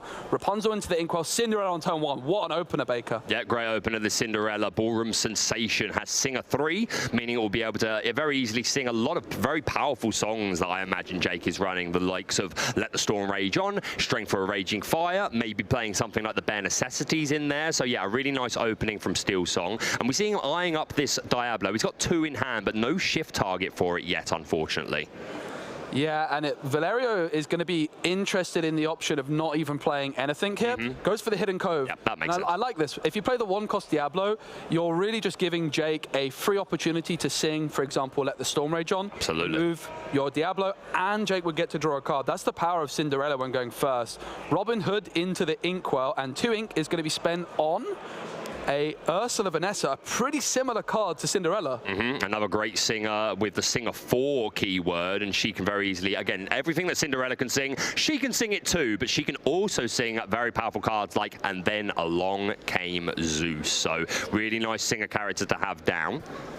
Yep, Diablo into the Inkwell for Valerio. And in comes Ursula Deceiver, and that is going to hit. There's a couple of aerials, Strength of a Raging Fire and Grab Your Swords. Which one are you going for here, Baker? Grab Your Swords or Strength? This is super interesting, because obviously this Grab Your Swords can come out later and completely wipe Valerio's field, which is going to be the decision. He is going to think ahead. Obviously, Strength of a Raging Fire is the more immediate problem, but with just Ursula Deceiver on board, I very much doubt Jake's going to be interested in taking that out. But I do think it's not necessarily a clean-cut decision. Which one you go for here? Do you go for immediate or long term? But yeah, chooses to get rid of that Grab Your Swords. Yeah, I think I probably would have done the same. Of course, Grab Your Sword's uninkable, whereas the Strength can go into the Inkwell. So Jake can now keep both of those Cinderellas. Do you see the Golden Harp and a Lawrence in there? No songs, though, found off aerial for Jake, which is not what you're looking for. Baker, let's not forget, Jake mulliganed 7 cards, and they found a Cinderella into Ursula Vanessa into aerial opener. That is pretty impressive. Yeah, that is what you want to see if you are the Steel Song player. Just tons of singer. We now have a singer 3, 4, and 5 cards are on the board. The whole monopoly up in here. We're going to get a couple of quests off because this Ursula Deceiver only having 1 strength. So pretty safe questing turn there from Jake.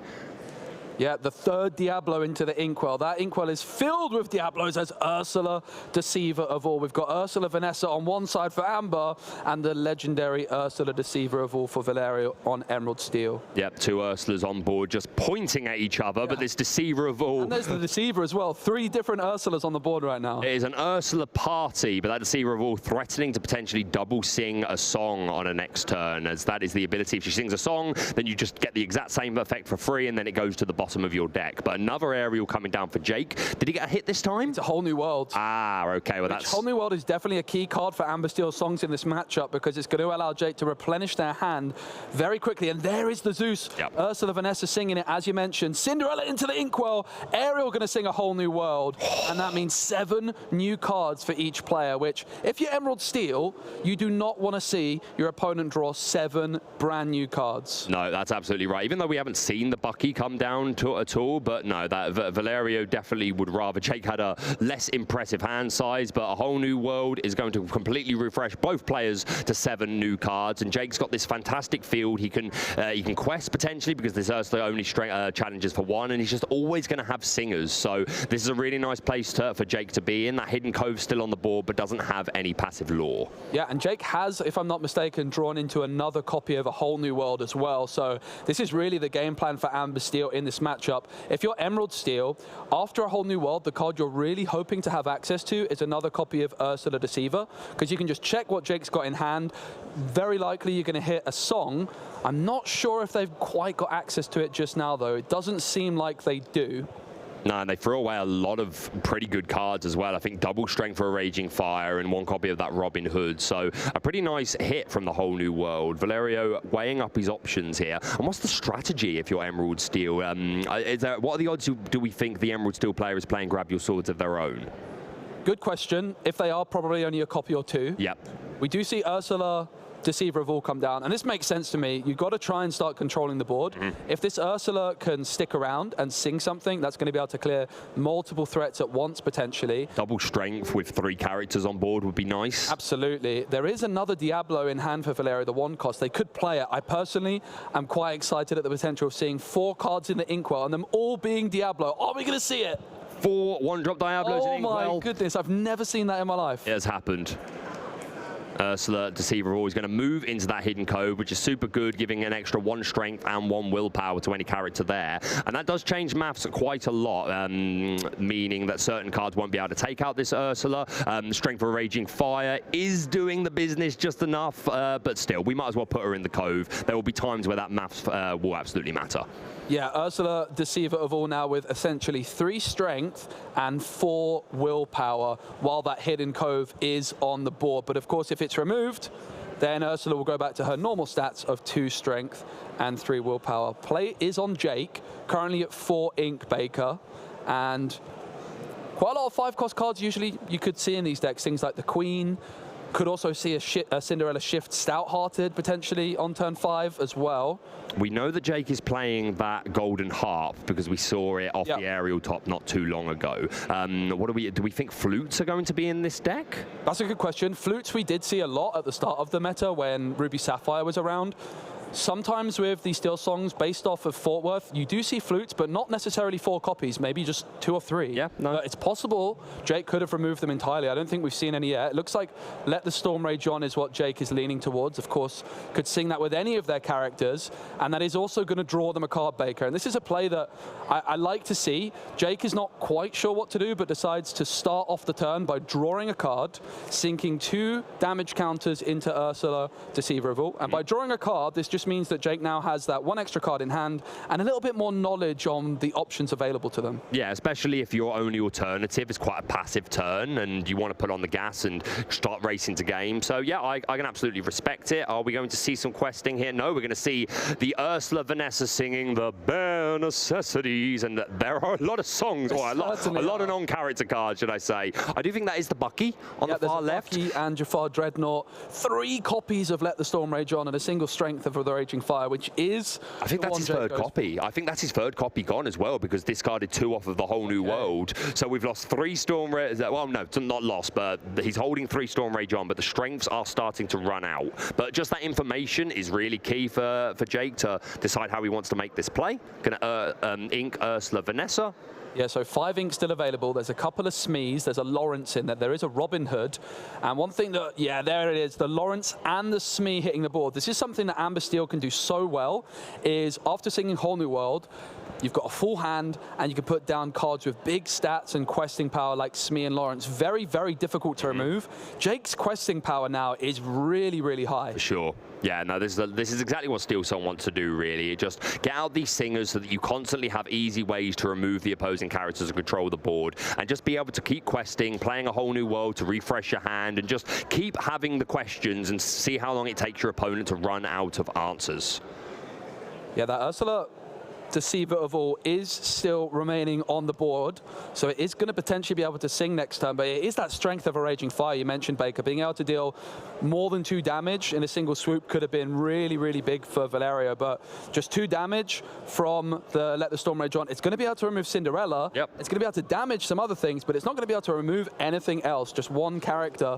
And at this moment in time, Valerio needs to be removing as many characters as possible this turn. You're right. Do we have another captain on board for the sake of the Mr. Smee? Oh, he's still readied at the moment. So, yeah, I mean, like, you could storm the Smee and then it's going to be banished at the end of the turn, but that doesn't sound like a great value. He's going to opt to put some damage on this Ursula Vanessa. Yep. It looks like, so Valerio just resolving this properly, does the 2 damage onto Vanessa, draws a card, and then is going to repeat the ability with Ursula, goes into the discard, then onto the bottom of the deck. Yep. And Valerio is going to draw another card, and it was the Ursula Vanessa selected both times by Let the Storm Rage On. Valerio, a stickler for the rules, Baker. Yeah. Very proper. I respect it, get into a habit of doing things the right way. We finally see that bucket. It's his final swan song, and I feel like he's not been hitting the field in these Emerald Steel matchups. I missed round 1, but I don't think there was a bucky that came down then.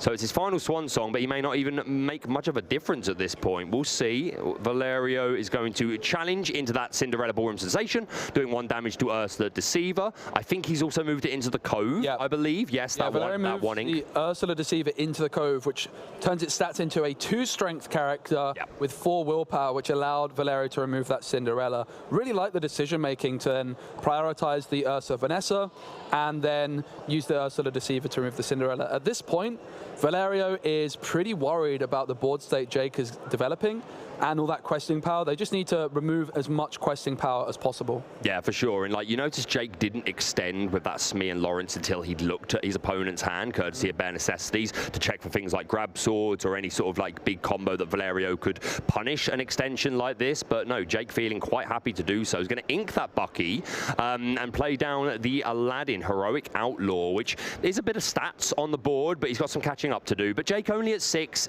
it's not over by any means. If Jake had flutes on the board and was doing that every turn, this could get out of hand, but I still think Valerio could potentially bring this back.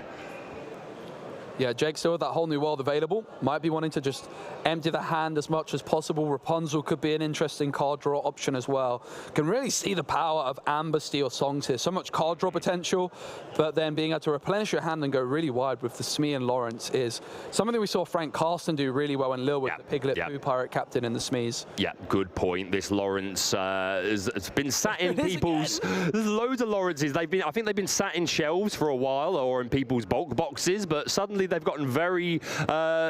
people are appreciating Lawrence now, questing for 2, and if you've got no damage on him, then he's got 4 strength. So really nice body, nice beat stick, nice aggressive questing option, and a nice check for the Flynn Rider from those Ruby decks.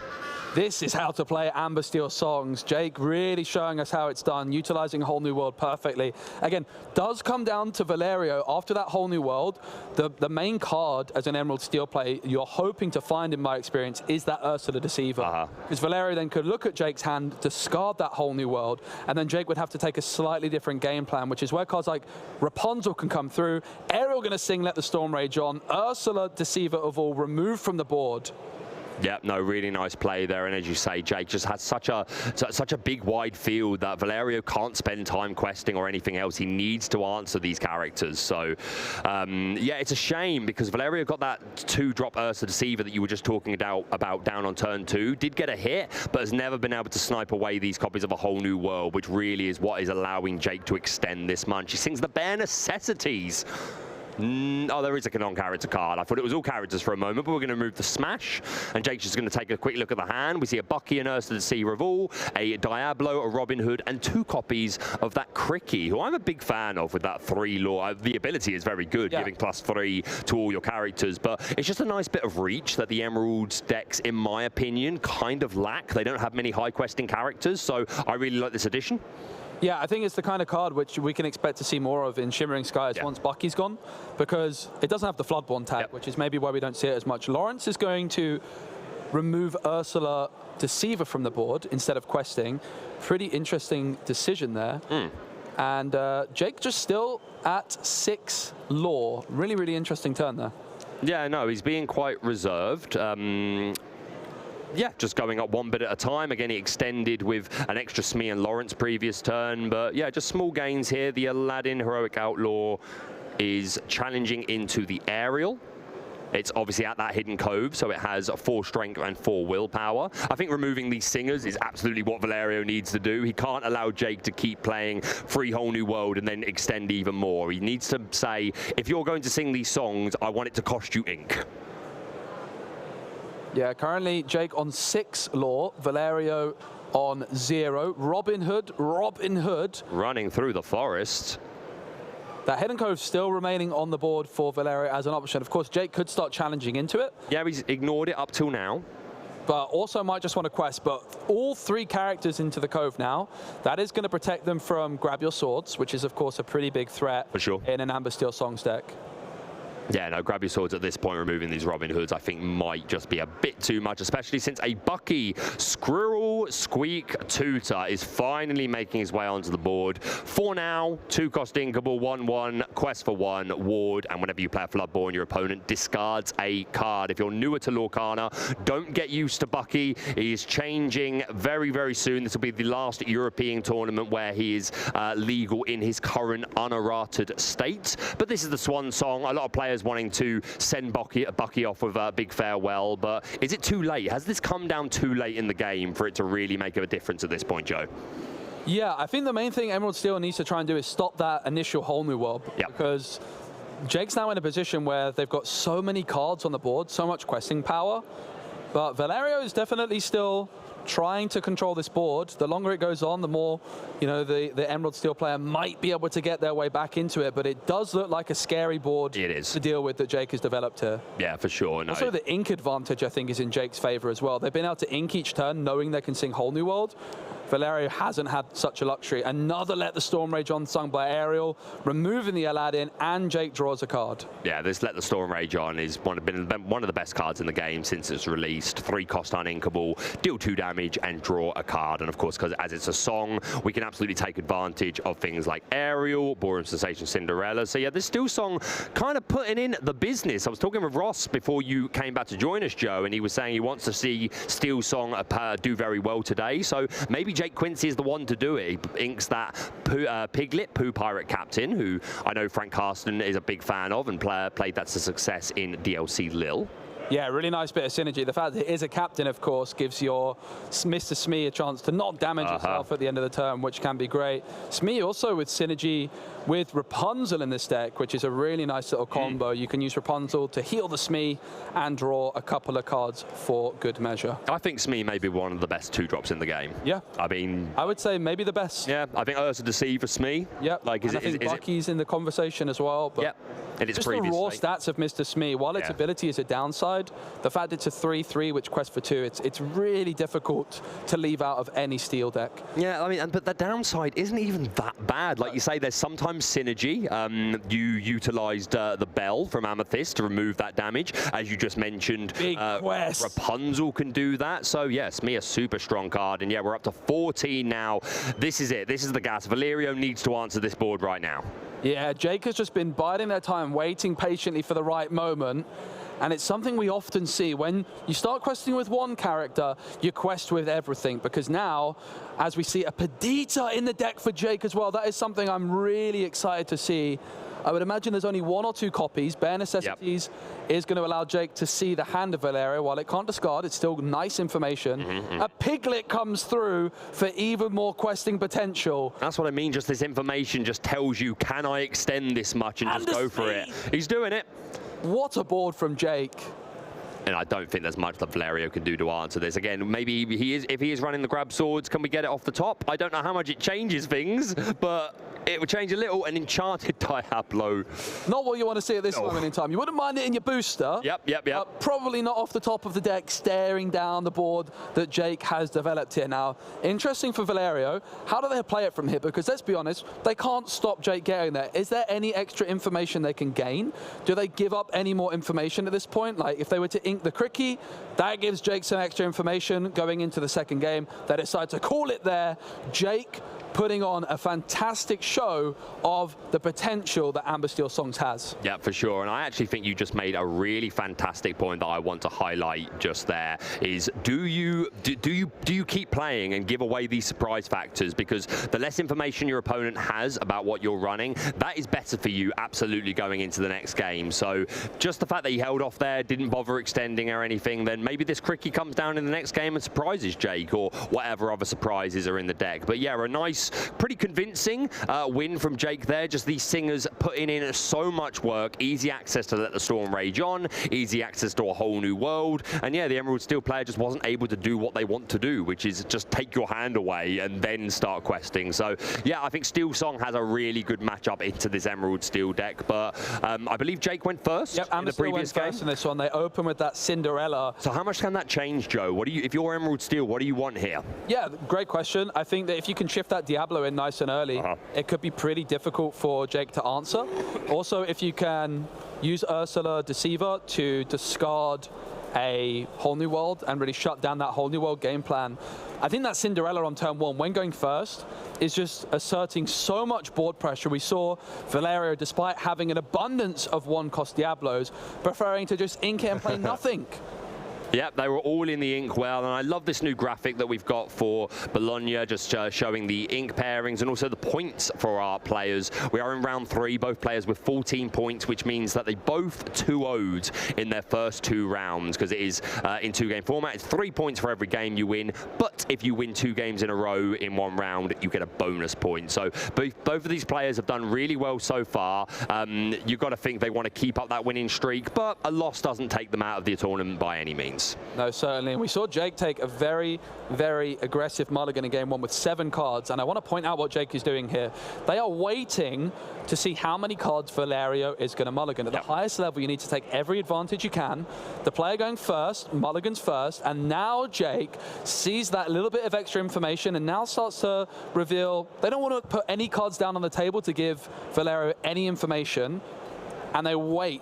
If you see the Steel Emerald player mulligan 1 card, you're like, okay, I need a very, very good hand here.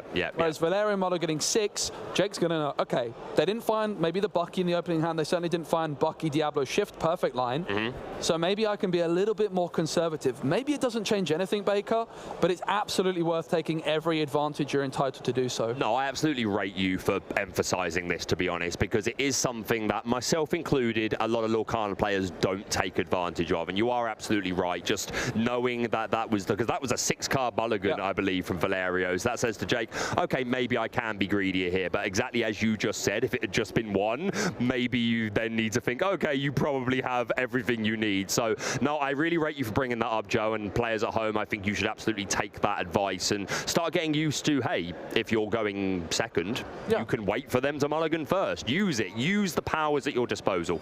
Love to see the sportsmanship from both players. The other thing about the mulligan is we see another Diablo into the inkwell, but this time it finally hits the field, Joe. There you go. Double whole new world is not what you want to see if you Jake necessarily. Now, I will say it could be a good thing that you've got 2 whole new worlds, because that Ursula Deceiver, it can discard 1, but you're going to need another to discard both. So maybe that is part of Jake's game plan. I didn't catch the exact mulligan there. but it could prove to be better than it first appears. Yeah, so we had 2 whole new worlds. We have a Ballroom Sensation Cinderella. We had an Aerial. We have a Lawrence. That's about as much of it as I can remember. So yeah, it was, and a Rapunzel as well. So it was actually a pretty good hand. And yeah, as you just said, that second whole new world may be game-saving for Jake, because we do see that Valerio has this Ursa Deceiver. So definitely going to be a difference maker. We ink the Rapunzel. Down comes the Ballroom Sensation Cinderella. And we pass over to Valerio. Yeah, and it's an interesting decision to go for the Cinderella and not go for the Robin Hood on turn 1. Both could have been played, but Jake also deciding to ink Rapunzel. Some players might have, if they decided to play the Cinderella, ink the Robin Hood, but Jake clearly has plans for that. Now, the Ursula Deceiver does come through, Bare Necessities as well as Whole New World an option, and look at that. Because of that double Whole New World for Jake, Valerio decides, do you know what? There's no point in me discarding just one of them. So instead, I'm going to discard your Bare Necessities, which might have been going into the Inkwell. Yeah, no, I think that's a pretty good decision. And yeah, now, I mean, you're only ever going to get use out of one Whole New World in your hand from playing it, because otherwise you just discard the other one. So yeah, super interesting play. Jake, I'm not sure if he had any 2-drops other than that Bare Necessities. So I'm not sure how much he can pressure here. He'll definitely look to ink. Robin Hood could still be an interesting option. Yep. Because it's threatening a shift. Yeah, you're right. If they don't have it at this moment in time, they could still top deck it and then get the Whole New World through. For Jake now, they're looking to get a 5-singer on the board in the form of either a 5-cost character or an Aerial to get that Whole New World through as quickly as possible. So it is Robin Hood on the board. Cinderella not going to quest either, but remain ready. But there is the second Ursula Deceiver off the top. And I wonder now if Valerio is wishing that they took that Whole New World off the first, but they didn't know this Ursula Deceiver was waiting on the top of the deck for them. Yeah, for sure. And of course, he knows that this Aerial Spectacular Singer can probably come down now on turn 3. Maybe would have found another one, but yeah, he wasn't to know he was going to get an Ursula Deceiver. I still think it was a good decision that he made. We're going to ink Lawrence. Look at the top 4. We see a Zeus already. I saw a Robin Hood. Not sure what that last card was he drew. Storm Rage on was also an option, but goes for the Zeus. Jake did also draw into a Grab Your Swords this turn, so Valerio doesn't know that that's in Jake's hand, but does know the rest because the Zeus was revealed to Valerio, and of course the other cards were seen by the Ursula Deceiver. So that Grab Your Swords is the only unknown card in Jake's hand for Valerio right now. Yeah, and that Grab Your Swords can absolutely put in a lot of work. Not the perfect board state for it now, with these 2 Ursa Deceivers only having 1, but if this Diablo shifts into another one, and then we start seeing things like Bucky, then yeah, that Grab Your Swords can put in work. But it also begs the question, if you're only playing 1 or 2 Grab Your Swords, how committed are you to this Whole New World line? Probably still, because you need to generate that advantage, but this Grab Your Swords is an important piece, potentially. You're not necessarily going to want to just throw it away. So maybe Jake will look to play it before the Whole New World just to get use out of it. Yep. We see Robin Hood challenge Ursula. Are we going to see Cinderella maybe finish this off, perhaps fearing a Strength of a Raging Fire to remove Aerial? We don't. We see the Cinderella remain readied. Tinkerbell, Beast, Tragic Hero are options in hand, as well as a Smash. Now, the Smash is a great way of denying the Whole New World sing by Aerial. Smash, not a card you see that often, as the Ursula removes the Robin Hood, perhaps just fearing that Robin Hood shift top deck. That is a huge Smash play. I agree completely, and like this is what I was saying in the previous game. Valerio putting Jake into a position where he's saying, if you want to play Whole New World, you pay for it. Yeah. You don't be singing with anything. Although Jake is only at 3 ink at the moment, it can go up to 4 this turn. So yeah, I'm not. Oh, was that Rapunzel we just found? Off the top. So the Cinderella could challenge one of these characters. Fortunately, only going to be healing 1. And the question is, does Jake even have an inkable card that is not Rapunzel? Because, of course, you're going to need to ink something in order to play that Rapunzel. The Rapunzel into the Inkwell instead. It is Zeus, Grab Your Swords, and a Whole New World in hand. All uninkable songs for Jake. And not exactly any great targets for that Zeus right now either. Valerio with Beast and Beast in hand. So that Zeus could be an awful lot more valuable in a turn. And look at the play from Jake. I love it. Just decides to hold on to that Zeus and play absolutely nothing at all. Yeah, no, I think that's the right play there. Make Valerio commit a little bit more and try and get some use out of this Zeus and this Grab Your Sword. Just, I mean, you can't sing Whole New World this turn anyway, but like, it just wouldn't feel great. Wants to find a singer for that, really. Are we going to see that Beast Tragic Hero come down? We do see Let the Storm Rage on. I think Valerio was probably hoping for an inkable card off the top, but deciding instead, with the fact that they drew the uninkable, to remove the Cinderella. They don't want to ink these beasts. They want to try and hold on to them as much as possible.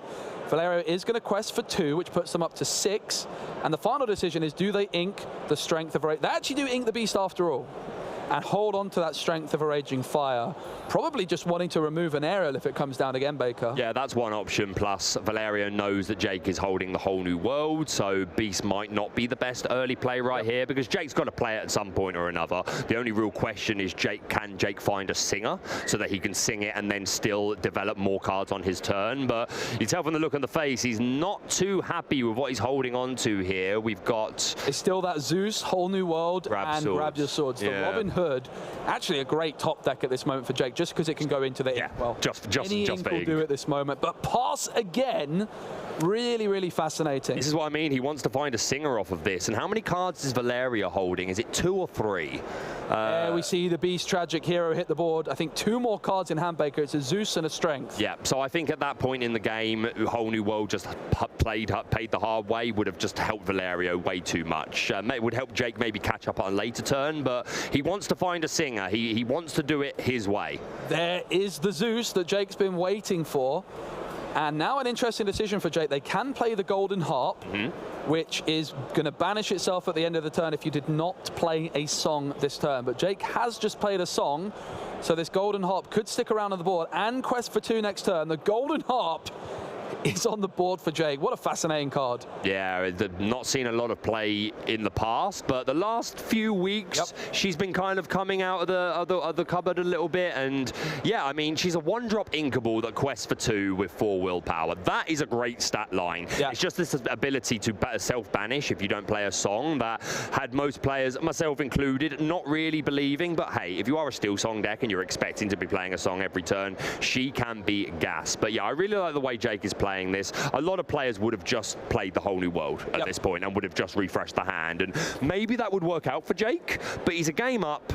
Valerio doesn't have much on the board that Jake has to immediately respond to, so I think it's absolutely the right decision. Take a couple of turns, try and find yourself an aerial, find yourself a Robin Hood, something that can sing it, but we do see that Enchanted Diablo hitting the board, and this does put a bit more pressure on Jake. But I was just going to say, there it is, the Grab Your Swords. Just going to say, he does have that Grab Your Swords, which not only is going to clear the board, but provide that song that the Golden Harp needs to stay on the board. And the Golden Harp could quest for 2, but instead it challenges Ursula Deceiver to remove it from the board.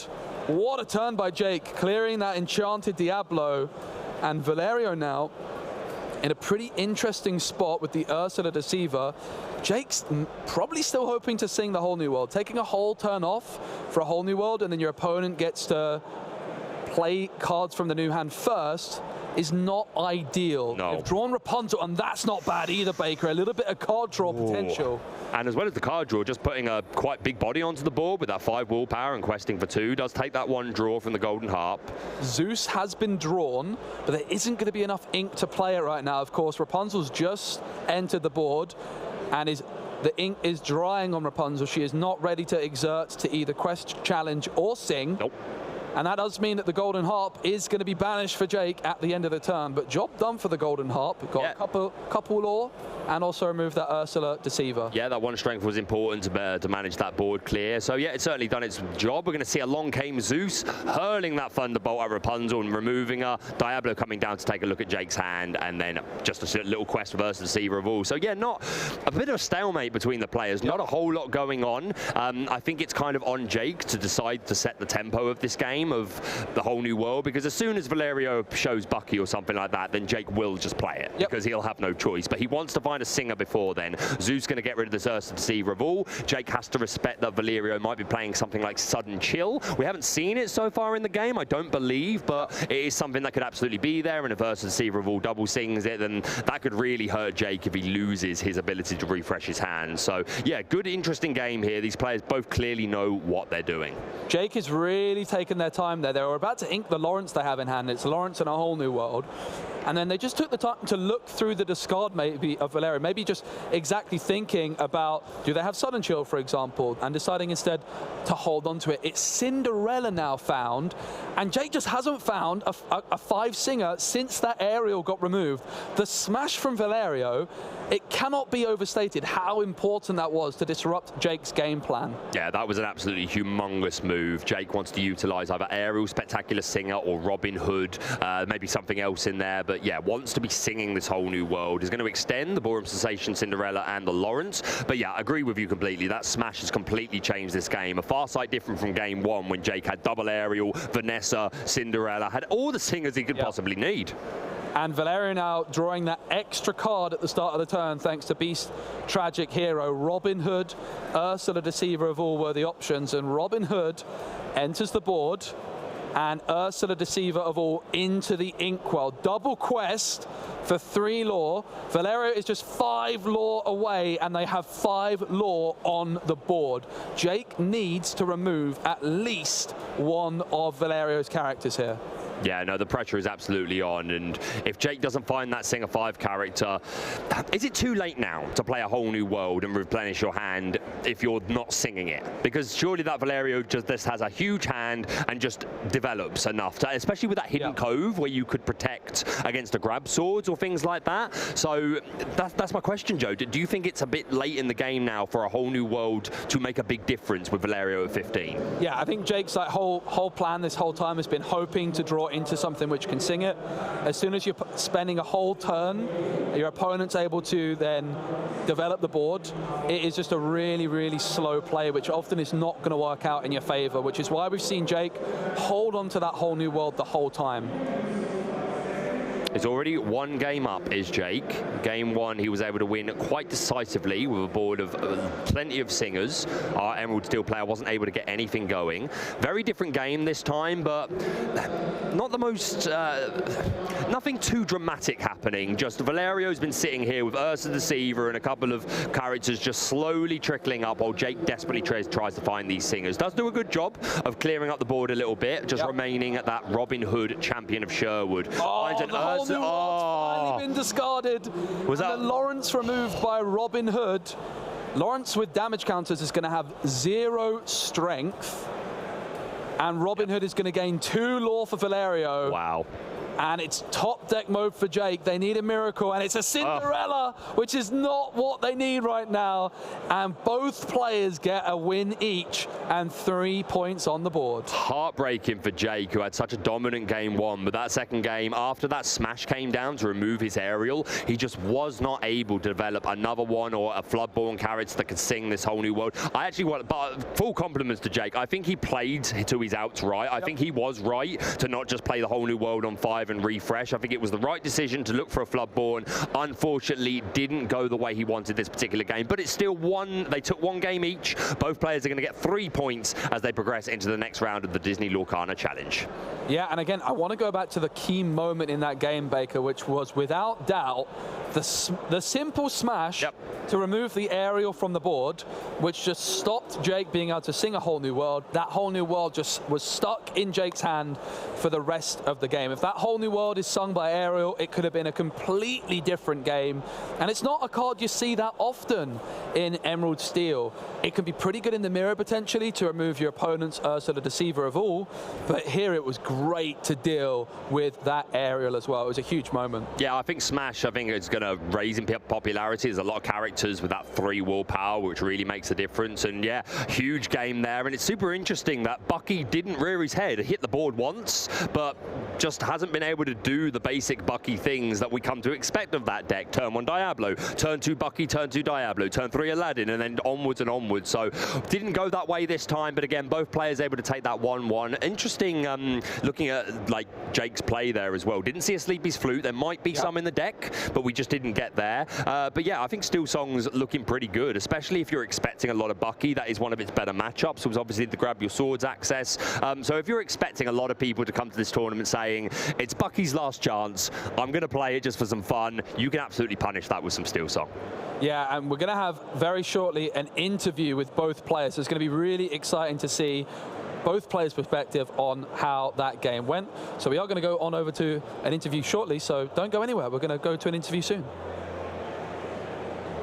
Oh, maybe not quite yet. Maybe not quite yet. Can I show you my Ursula? Yeah, please do. Can I show you my Ursula? Do you know, I've also packed one of those. This is my first pack on the stream, so... Yeah, you can by all means cook, but... to go for one. Yeah, I'm super excited to have pulled this. And if you're just joining us, welcome to the Disney Lorcana Challenge in Bologna, Italy. We've just finished round 3 of what will be a 9-round day. It is 2-game format, and tomorrow the top 64 players will move into... Sorry, the top 64 players will move into day 2. Yeah. Anything interesting? I got Diablo Enchanted the other day. Did you? That would be nice to get another one of those. Very nice. Lost Hope. Can't knock that. And Shadowfinder and... First pack of the day! First pack magic, baby. You got it. I'm on 3 Diablos. This is my 4th one. That is a foil, have you noticed? Foil. I was going to say, have you noticed it's foil, right? That's crazy. You just mentioned the Enchanted one, now the 4 one appears. Crazy. That's pretty good early pack magic, to be honest. Also, I pulled and I said I was going to give you that. Oh, Daisy, as I like to call her. I know you like a bit of discard. That's a pretty good opening pack. I talked about this briefly with Ross just while we're waiting. The predictions for today. Obviously, I missed the first round, but talk to us about your predictions for the tournament today. Yep, I've gone Amethyst Steel. Yep. Controversial. There's a few players I've spoken to though in the building playing it and liking the deck a lot. Yep. I definitely think that it's on paper a bit weaker than some of the other decks. But it's just consistent. It's just got good matchups across the board. Yep. There's no matchup you go into thinking you can't win. Nope. And I think it has big outplay potential. And also, I think in the deck builder as well, there's loads of different ways you can go about building the deck.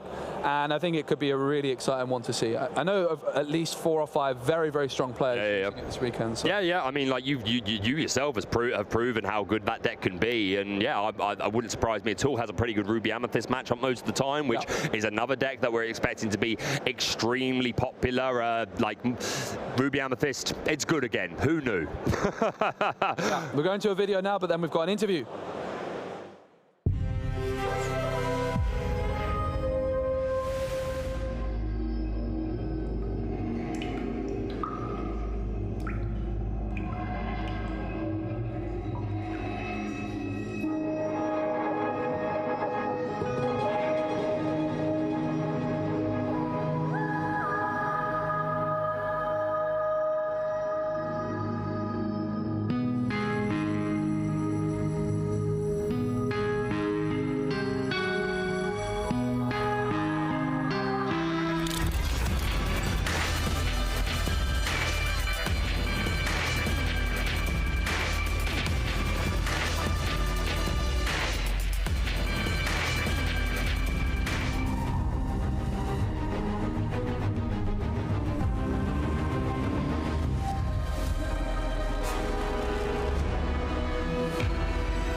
Hello and welcome back to Disney Lorcana Challenge, Bologna, Italy. And I am joined by our third round show match player there, Jake Quincy. Great to see you, mate. I did say on the stream, we are very old friends from a long time ago. Yeah. First of all, huge congratulations on your game there. You were already 2-0 coming into that match. Yeah, 14 points. With 14 points. Yep. That's got to feel real good. I want to talk to you a little bit about your deck choice to start off with anything else. Sure. So you start with Steel. You played Steel Song. Why? What is it you like about Steel Song?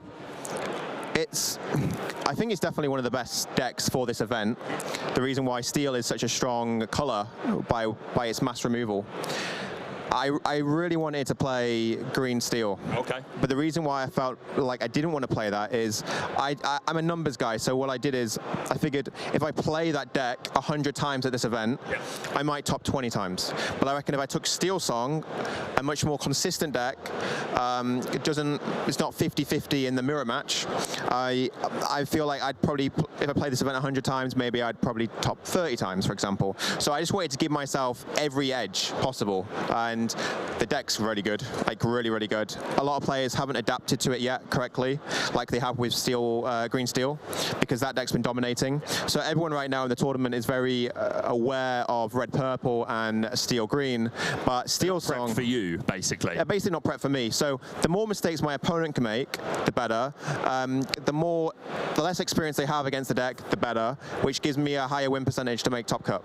Yeah. So you're basically just a numbers guy. That is what's going to enforce your decisions coming into these big events, which absolutely makes sense for the best competitive players in the game. I'm not going to talk too much about your deck and cards we didn't see, because obviously you've got a rest of Swiss to play. We want to leave the surprises. We want to leave any surprises that may be lurking in there. But just to highlight a couple of options, that Golden Harp is a card that a lot of people, myself included, I will fully admit, I reviewed this card and I was like, I don't think it's good enough. I'm not sure if you'll consistently be able to make it work. But I've been proved wrong. We've seen this card put in a lot of work these last couple of weeks in various Disney Lorcana challenges. Sure. Tell me about it. Why do you like the Golden Harp? Well, if you think about it, it's a 1-drop, it's inkable, much better than Flute.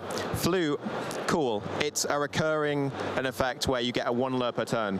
However, though, you just need to Whole New World, drop Harp, and it's going to be questing for 2. It's a 1/4 as well, so hard to answer. Tinkerbell's not going to get rid of it. Sword's not going to get rid of it. So I just feel like it speeds the clock up. It reduces my opponent's clock. They have less turns, whilst I'm gaining more lure and quicker. So I should be able to seal the game much more faster. And also, the inkable count has to be to a certain number, because if you play so many uninkables, it's just not going to be good for you in the later rounds. Like, as you can see in game 2, I kept drawing uninkable after uninkable after uninkable, and I decided, well, I need to save this. I was deciding, do I just want to shoot with Zeus, or do I waste my sword now? I was like, no, I'll let my opponent commit, then I'll Whole New World, and if it answers my Whole New World with Ursula, cool. It's just going to be back and forth, no problem. Yeah, no, that makes a lot of sense. And as you say, a lot of people are prepped for. They're prepped for Bucky. They're prepped for Emerald Steel. Everyone's expecting that. Yep. They're prepped for the Ruby Amethyst decks. Maybe some Ruby Sapphire. But yeah, I think Steel Song has gone underrated a bit too much. And I think that's a big reason why it seems to be slipping through, because people aren't respecting it enough. They're not teched for it. They don't know how to play against it effectively. That first game, you were just able to absolutely flood the board. You had Ballroom Sensation Cinderella. You had Ursula Vanessa. You had 2 aerials at one point. So just these options to constantly sing these songs and then Whole New World, refresh your hand, has got to feel pretty good. But that game 2 didn't quite go the way you wanted it to. If the aerial stuck and it didn't get smashed, even though I saw smash game 1, it's kind of screwed me over. If the aerial stuck, it was over. Yeah. It was over before, like, if it just one more turn it stuck, it was just done. We did see the look on your face when that smash came down and she moved the aerial. We could see your hand, obviously, and so that kind of felt good. But we were, for what it's worth, we were full rooting you. We were giving you compliments, because I think a lot of players on that turn 5 would have just played Whole New World and just paid for it and not sung it. Why is that wrong? Okay, there's a lot of factors. You can't just be like, yes or no, it's correct. It's not like play Bucky turn 2, that's the correct decision. There's so many things you have to decide upon.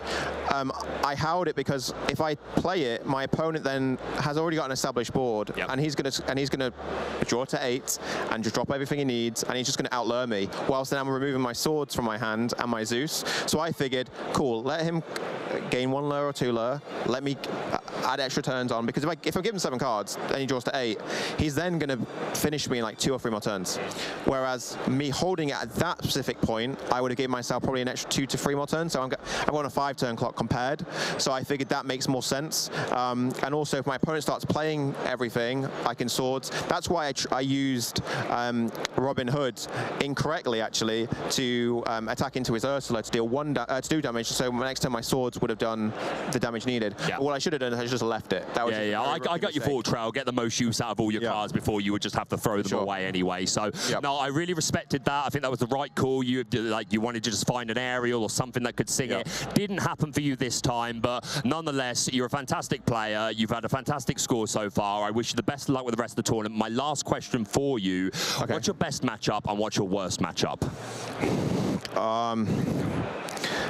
Honestly, I have no idea yet.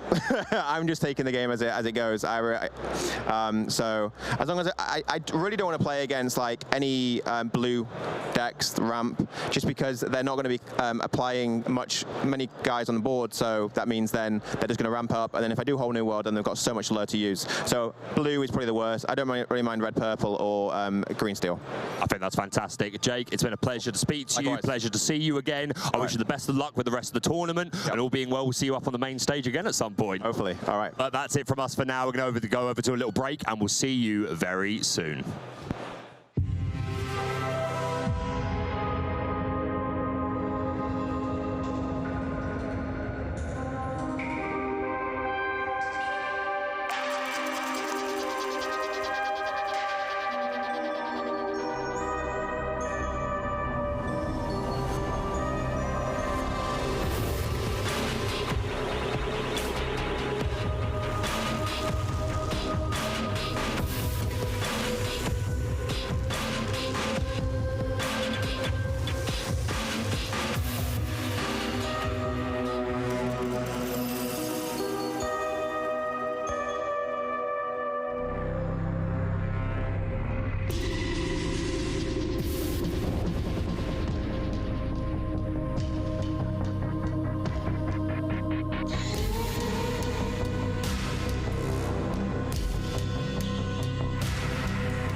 Welcome back to Disney Lorcana Challenge, Bologna, Italy. We've got another show match on the way, Baker, and this one's going to be the UK versus Italy, as we've got Ross, our co-casting partner, up against Sylvia from the Italian broadcast team. Very excited to see the decks that these players have brought. Should be a fun one. Yeah, no, 100%. Ross has been very keen to try and get a showcase game at some point. Great to see that we could make this happen alongside our Italian broadcast partners, and shout out to them. But yeah, do you know what Ross is playing? I have a feeling it might be some kind of Ruby Amethyst, but not like a traditional one. Okay. I know he's a big fan of the old Super Goof. Yep. And I did see him shuffling. I think I caught a Super Goof. I'm not sure what Sylvia's playing, but I do believe it's around this time in the day where the players are getting their lunch break. So that's a perfect time to have a little bit more Lorcana action with a show match. So the players are sat down. Players have got their headsets on. Quite a weird experience with these headsets. So because where the stage is in our European challenges, it's very near to the casters.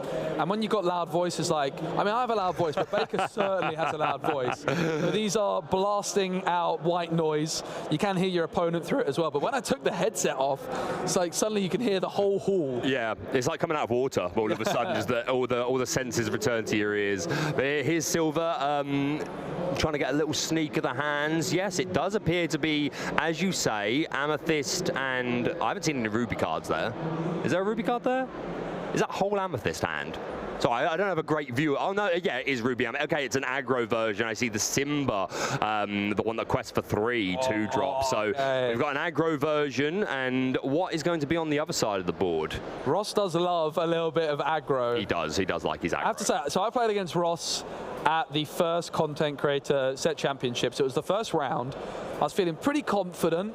I had like Emerald Steel, like the most meta deck. I was feeling very, very good about it. It was still kind of a under the radar deck at that moment in time. And then Ross just came through. Oh, double 6 for each player. I guess we're going to roll again.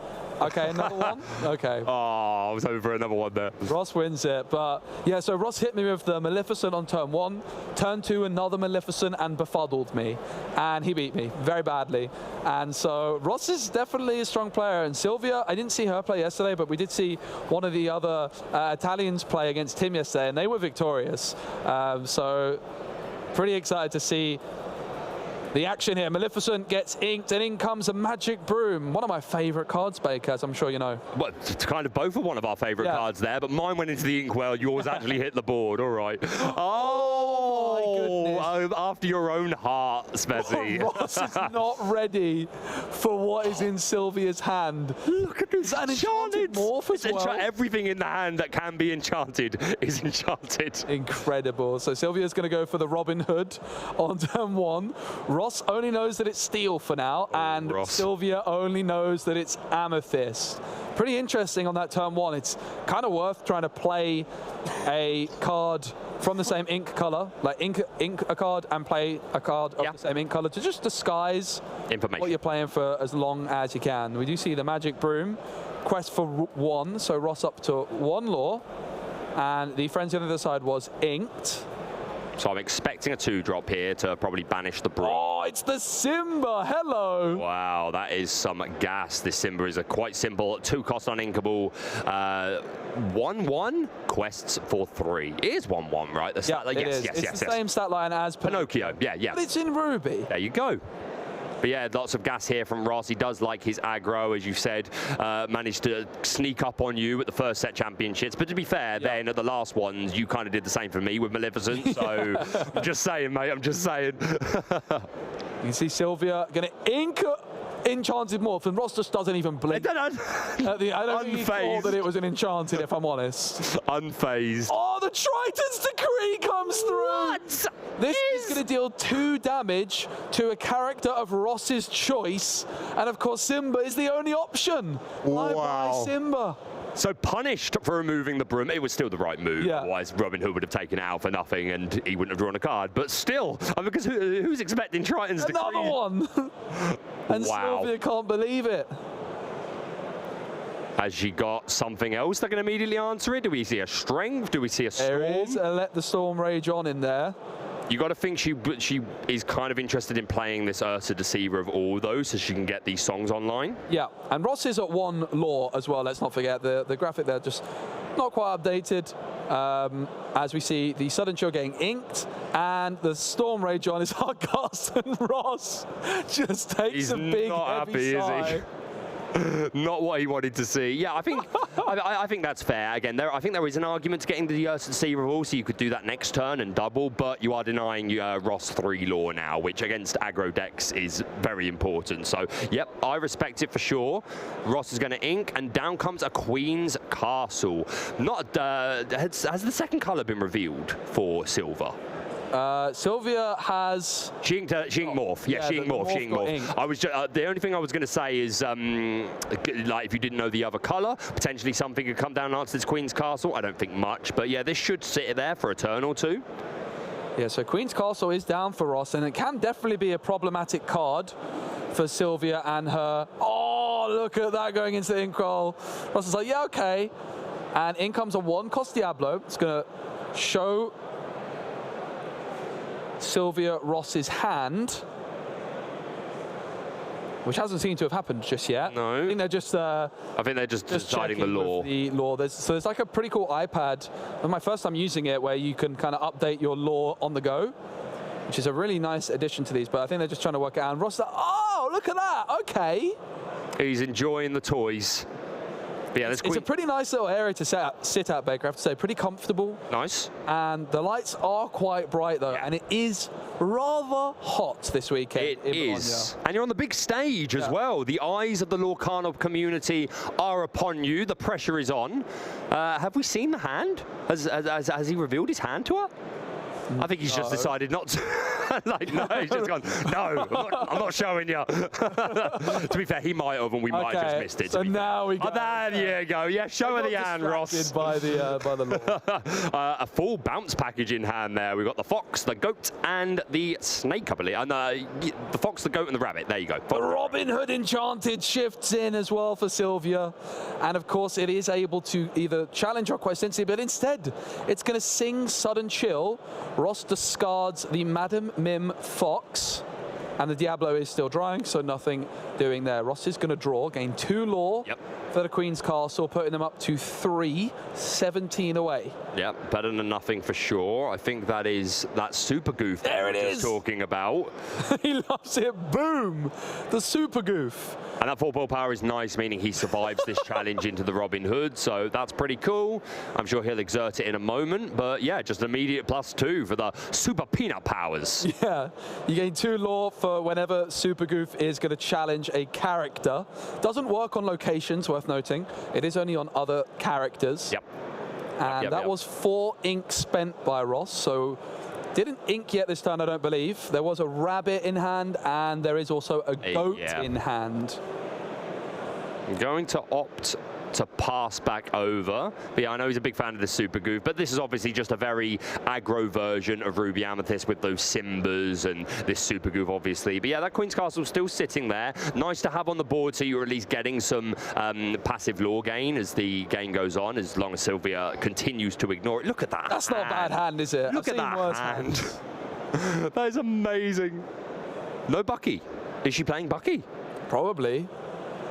I know, she could be cool. Sylvia said not to make friends. They're here to win, and I am all for it. From the broadcasting team, she's here to win a Mickey.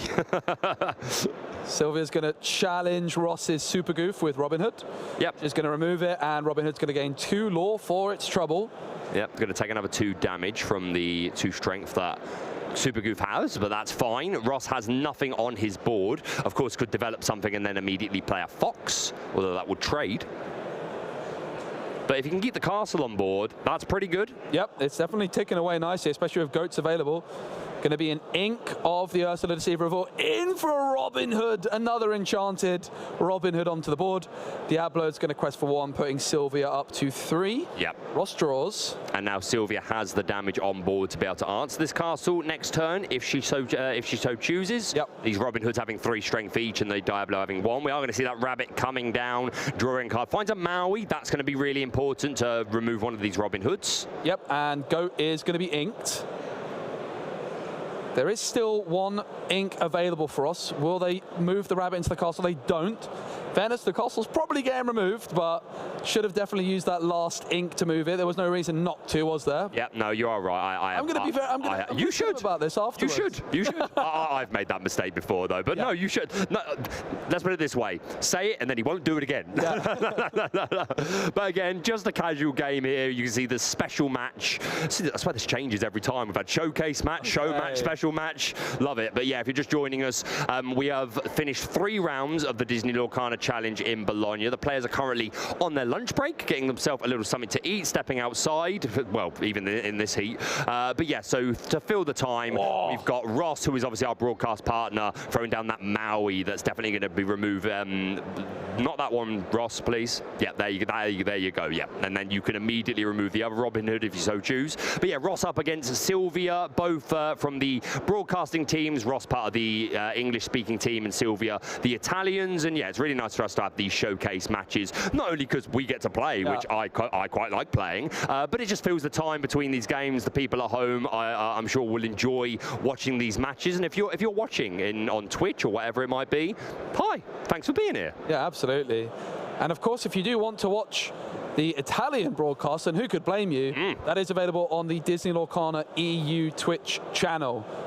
Yeah, go and show the girls some love. Doing a fantastic job. Been great to meet them. Ross is going to throw down a Chernobog's Followers card that I know you like a lot, and the community in general likes a lot. It's pretty much the only guaranteed one drop in Amethyst, I would say. Yeah. I think like the other options are like Brooms and like there are other things, but I think the Chernobog's Followers is a pretty staple as far as. I would put personally Broom into the category. Not everyone. That's fair. No, that's fair. I respect it. Chernobogs and Brooms are just two of my favorite cards. Yeah, no, I respect it. Very efficient. For what it's worth, I think you're right about the Broom. My statement is more that I think most of the community are just behind the Chernobog. But as time's gone on, I've come round to the Brooms. You have shown me the Broom. They're very similar cards, right? As we see the sudden chill, discard the rabbit from Ross's hand. He's fuming about that. Can't feel good.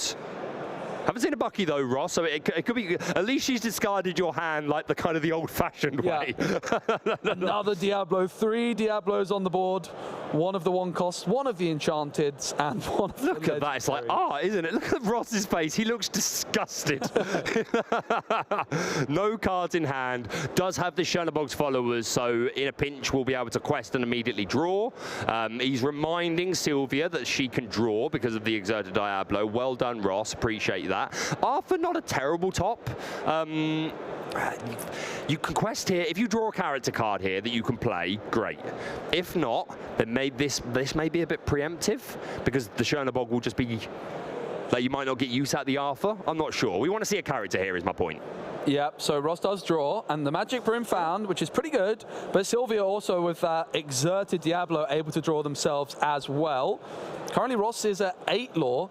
They are also getting pretty close to that 7 ink mark for a potential be prepared to clear these Diablos. I'm not sure if Ross even has it though. With these more aggressive cards like Simba, it's going to be pretty difficult to fit in be prepared as well. Yeah, he may have gone for a more just like lower to the ground sort of version, just the bounce package and all this aggro sort of stuff. Maybe there's a lady or two in there, either Lady Tremaine or Madame Medusa. But yeah, I think your read is probably right. The odds of a be prepared in this particular deck are not high, but Ross likes some spice. He might have thrown it in there to be an additional answer. We've got a Beast Tragic Hero that's going to hit the board. Nice foiling.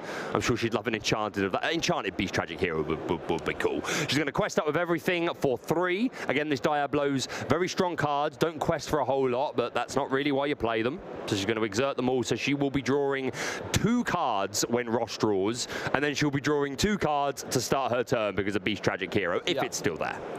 Yeah, so Ross does quest with the Magic Broom.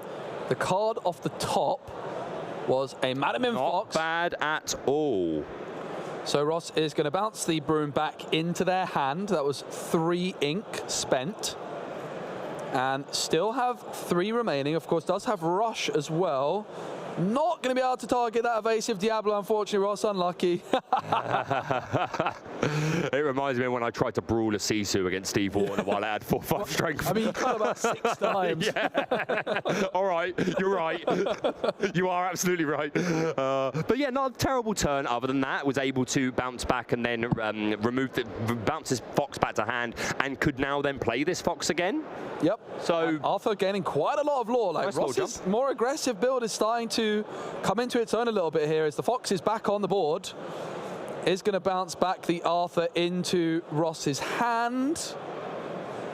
Right? Yeah, it should be going back to his hand. Yeah. It should be going. You love a judge call, don't you? Yeah, I think the Arthur should be going. Yeah.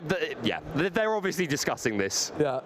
Yeah, that would just be a mistake from Ross's end for sure, 100%. But yeah, just the Fox left on board. Okay, they're good. It's a lot of pressure under the light. It is. And again, the world's watching. The Lorcana, the Illumineers are watching. Yep. Ross is currently at 12 lore. Sylvia is at 7. Gonna ready, set, and draw. But not just once, Baker. Twice, because of that Beast Tragic Hero, as you mentioned. Or not. Just once. That's all she needs. That's all she needs. Storm Rage on. She's got Diablos. She's happy, mate. Let her live a life. No. So the Fox on the board for Ross. Sylvia with that double Diablo and Beast Tragic Hero. Big hand. She's already got a huge hand. She's good. Many cards in she's hand. good. But Ross is unfortunately topping it. Or he has an Arthur in hand. So the Ursula Vanessa does see the cards in hand. I missed the Broom. Isn't going to be able to discard anything. Just information is nice. knew that he had the Arthur. And yeah, probably should have known. I probably should have known that he had the Broom as well, because he bounced that originally when he played the Fox. Or something. Sylvia at 7 lore currently. Ross is at 12. So Ross is definitely creeping up towards that 20 mark with an Arthur and a Broom in hand. That Arthur has some serious questing power. Yeah, I mean, if he can find another Simba, or maybe he's playing the Pinocchios as well, then that could be a nice turn to quest with that, and then quest with Arthur, bounce the Pinocchio, the Simba, either or.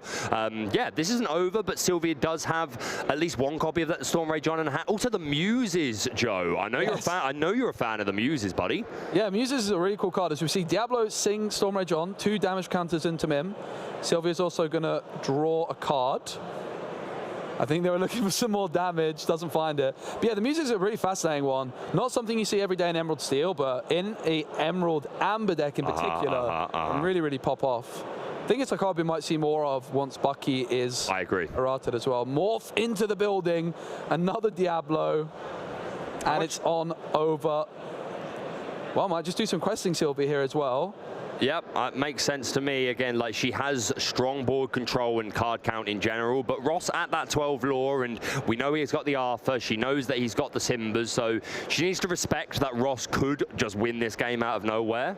Yeah, and I think Sylvia was just realizing that she didn't draw with the Beast and has put that 3 on. I like that. Putting the dice to remind herself to draw for the Diablos. That's a pretty cool idea, that, Baker. Just putting a dice on top of your deck to help remind yourself to not miss those triggers. It's easily done. It is. I've done it. I'm sure we've all been there. Missed a Beast trigger, missed a Diablo trigger. We are human at the end of the day. And Ross going to play down Maleficent. For another Simba entered the hand for Ross. It is going to be 3 ink remaining for Ross. It's going to be a Magic Broom. Are we going to see the Simba? We certainly are. Ross is now really trying to put the pressure on. Sylvia is 10 away. Board is going to quest for 4, 5, 6, 7.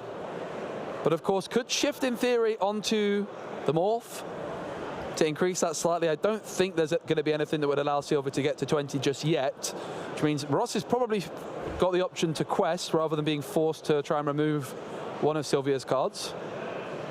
I was just looking to see if she had a Grab Your Swords in hand. That would have been absolutely devastating to Ross's board. All of those characters having 2 strength or less. See a nice Enchanted Tinkerbell in there as well. I actually have an Enchanted Tinkerbell in my collection. I know. Ursula Sea Witch Queen that Tim was playing against me, I managed to trade him. I gave him my pristine, never played, pack fresh Ursula Sea Witch Queen, and he gave me a very, very well played Tinkerbell. But I love it a lot. I got him to sign it for me as well. I will admit, when you were playing him, I did tell that story to the people, because I'm not going to lie, Matt, I'm sorry, I wanted him to beat you with your own Sea Witch Queen. And now I have it.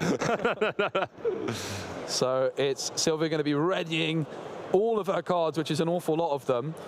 Looks like Ross quested for just 1 with this Madam Mim Fox. Yeah, puts him to 13. So he's got 3, 4, 5, well, 6 lore on board, but that Fox is probably being removed. So 5 would take him to 18. Yeah, obviously, Sylvia's got to be a bit scared of the goat as well. Yeah, that's what I was going to say. Just at this point in the game, the goat snake play is very much Tinkerbell comes through on the shift. That's going to deal 1 damage. Goodbye, Simba. Goodbye, Madam Mim Fox as well. Yeah, that's a heavy, heavy hit to Ross, who potentially could have been pushing for game next turn, depending on what his hand is. But Sylvia, if your question is, has she been drawing cards? Yes, all of them. Yes. All of the cards with these Diablos, this Beast Tragic Hero. Ross just obviously not running a whole lot of removal, or at least haven't seen any of that removal. Yeah, so Sylvia spending 4 ink to shift the Tink onto the Morph. I do love a shift Tink. Morph into the Inkwell, it seems. I can't believe how many enchantments I'm seeing. It's amazing. I bet Tim's somewhere watching this, like... The Muses enters the board now for Sylvia. So many cards on the board, she's having to start to go... She's on the second row, yeah. We are so close to the end of the game. West, I believe. Oh, no, it's going to sing Strength of a Raging Fire. Going to remove the Broom. Yep, Broom definitely the right decision, because that would enable a potential another draw from Ross. And then the Muses, is it going to bounce back the Maleficent into Ross's hand? It certainly is. No, into your hand, Ross. Well, we are very close to the end now anyway. He's going to extend the handshake because we have reached the end of our time limit. We are preparing very shortly to be going into round 4. But yeah, well done to both of our players there. Yeah, Sylvia victorious. I think Ross just said, yeah, you beat me. Fair enough. That Tinkerbell was the final blow. Yeah, she just did not take off the pressure. Ross playing a lot of these characters like Simba and high questing, low wall power characters, and she just had all the answers. She was able to develop a couple of Diablos, a Beast Tragic Hero, just draw an insane amount of cards, have all the options. So yeah, very good game to Sylvia. And you can see Ross already running over. He knows he's the end of his break. He needs to get back to work. And there is the abandoned battlefield. Yeah, no, it's a lovely little backdrop. Really nice area to play. Sylvia victorious. She's just walking past. Very happy to see Ross beaten, if I'm honest. Well, you've got to work with him next, so I'll leave that to you. But yeah, hopefully throughout the rest of the game, maybe the day, hopefully we'll be able to bring you more of these showcase games. I think it's a bit of fun. We've all got some extra decks with us, but of course that will depend on how the rounds go. But yeah, I think we're building up to a short commercial. Yeah, we're going to go to a quick break, but don't go anywhere. More Disney Lorcana action coming very soon. Very, very soon.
Welcome back to Disney Lorcana Challenge Bologna. I'm joined by Ross, who's just coming off the back of a defeat. Wow. I mean, just put it right out there. Don't sugarcoat it at all. I'm just hoping you're not going to let me down today, because Simba let me down. Yeah, the second, you know, playing lovely Sylvia from our Italian team, and look, the second that both the Simba went down without doing anything, I'm just like, yeah, I'm not winning this game. You got the Super Goof through, though. That felt good. Oh, mate, actually, Super Goof never works. Like, I love that card so much. It never works. So getting the Super Goof to get lore and get relevant damage, it traded with Robin Hood while getting me some lore. So, yeah, there was a terrifying moment when I picked up my deck and I'm like, oh, this is the version I was proxying. So, like, the draw a card Maleficent were actually supposed to be the 1-cost uninkable quest for 2. That was supposed to be a much more aggro version of the deck. That's amazing. So there were some proxies in there that I had to use as the actual cards they're printed, but I enjoy it. I've been rocking around with Ruby Amethyst for a while, and it's just, I can't find a list of that deck I like well enough. I think Taffeta, Mutton Fudge, and Shimmery Skies, like I've said, coming in the next set, I think is going to make a real big difference, but I think right now, the regular list is a bit slow for me. And I think you need to kind of build up to your Be Prepared and your Mauis on turn 6 and 7, which is not really my play style personally. I like to go a bit more aggro. And I think Amethyst Steel actually in this set is probably more what I should be playing. But I was too lazy to build that before we got out here. So yeah, that's the thought process nobody asked for behind my deck. I like it. I think what's interesting moving forward to Shimmering Skies, which is releasing soon, the Daisy Duck in Amber is so quick. I think it's going to be very popular that Ruby Amethyst might just be forced to be built even more quickly than it has been so far. I'm going to be really interested to see how these kinds of decks are going to adapt to what I anticipate to be a much quicker meta than what we've got currently. I think that aggro is not really a super prevalent deck, but I think in Shimmering Skies, I expect to see a lot of it. Oh, you'll be seeing a lot of it from me. We have ended up at set championships together before. Yeah. If it happens again, expect to see Daisy Duck coming down. 6 years ago, I had a daughter. I called her Daisy, and I feel like it's all been leading up to Shimmering Skies. Amazing. Daisy Duck. And I guarantee you, when I show her this card, I haven't shown her the card yet. When I show her the card, she is going to love it. Obviously, she loves Daisy Duck. And yeah, when I show my Daisy, that Daisy, oh, she's going to be delighted. And then she's going to want the card, and I'm going to be like, no, I'm sorry, I need that for my deck. But I'll find her another Daisy Duck. Maybe another 4. Yeah. There's also a new Daisy Duck in the new starter deck, the Ruby and Amethyst starter deck, which is a 2-cost, 2 strength, 2 willpower quest for 1. But it has evasive. Yeah. Evasive is on turn 2 really not bad at all. So really excited. I have to say, Ross, the starter decks for the new set, the Ruby and Amethyst one looks really strong. Like maybe the strongest starter deck we've ever seen. And the other starter deck, the Emerald Steel starter deck, has also got a lot of really interesting potential with cards like Scar drawing you cards, and the Robin Hood, which is becoming cheaper for the more damage counters. There's Hyenas in there, which very thematically get extra value if your opponent has a damage card that you're challenging, like the Hyenas are just nipping at the scraps. It's really, They're waiting for it, mate. They're waiting for it. I really like themes. I'm obsessed with the idea of a theme deck format, which is to say where you're only allowed to play theme decks. And then what is the strongest theme deck? And I think you're right. Up till set 4, now there was it Ruby Amethyst in Rise of the Floodborn? What was the theme deck that had the Madam Mim and Merlin cards in? Yeah, probably Ruby Amethyst. That was, up till now, that's been my favorite starter deck. Oh, the starter deck, it was Amethyst Steel, because there's also a Tiana in there as well. Yes, you're right. Tiana's really good. Thank you very much. Yeah, that was my favorite up till now, the Amethyst Steel starter deck from Rise of the Floodborn. If we'd had an impromptu starter deck tournament, which for the record I think we should do, that would be good, then that would have been my choice. Problem is, we go into Shimmering Skies, we're going to have to, draw lots to try and decide who gets which deck, because, see, I want the new deck because it's Wreck-It Ralph, and I love it's maybe my favorite Disney film. Yeah. I watch it with my children, they love it as well. I get to shout, I'm going to wreck it. They find it funny. I break something. My wife yells at me. It's a fun time. And yeah, this new starter deck, I feel like could be fun. Yeah, I think it looks like a lot of fun. And we have actually got the players sat down, so we're not too far away now, Ross, from the next round. I've been really enjoying the game so far. I'm a bit gutted I missed the hyper aggro matchup, which you and Baker were passing. I enjoyed that. I was watching it backstage, though, and it was pretty close. It was that same game plan, wasn't it, that I mentioned where going the hyper aggro player goes second in the first game, tries to catch the opponent off guard, and it almost worked out for them up against Emerald Steel, which is probably on paper one of the toughest matchups. Yeah, and that game too for that hyper aggro was just, it was fantastic. As someone who loves hyper aggro, it was just a fever dream. You just see it coming down. Was it 2 Lilo, 1 Maleficent on turn 2? Then you get a bodyguard turn 3. Then you get your Baloo shortly afterwards, and everything just lined up beautifully. Like, if you have a game like that, your opponent essentially has to draw the swords at the perfect time, or it's over. Like, there is no game.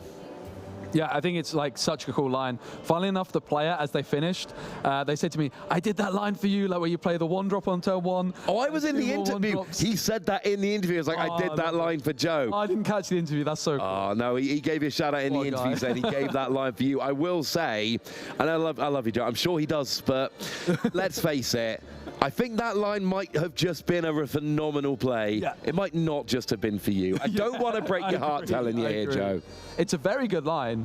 I mean, for a very aggressive questing deck on turn 2, rather than just playing, for example, a Pinocchio or a Simba, which quests for 3, you can play 2 more Maleficents, and they're questing for 4. Yes. And you've got more bodies on the board, which makes it harder for your opponent to remove all your questing power at once. Yeah, it is, absolutely. It's a fun one.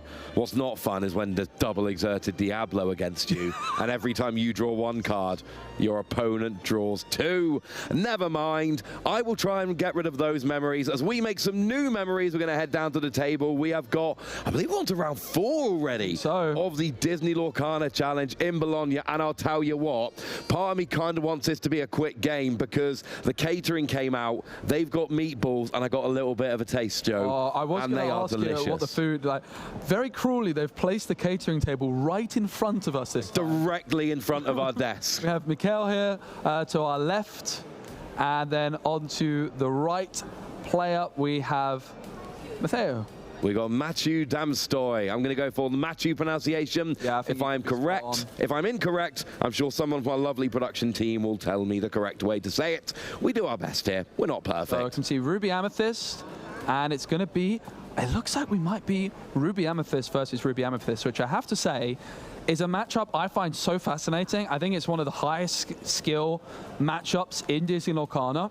The player going first can at times run away with it a little bit with cards like Flynn Rider and Queen's Castle. However, if they don't get that early start, it can turn into a real slogfest with each player just trying to get to around 12 ink, so a Be Prepared can come through. You could play Be Prepared and a Queen's Castle for 11 ink, for example. So it's a real battle of card draw, but equally the opening, the player going first can definitely run away with it in some situations. Something to keep a little bit of an eye on here then, and we did get a lovely little note in our ears. Matthew, I believe, is the pronunciation. That's what we're going for.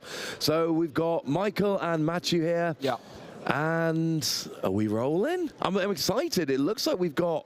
The roll has happened already. I didn't catch who is going first, but the players are starting to mulligan. Oh, we got mulligan going on to Michael here, just having a little bit of a look going. All right.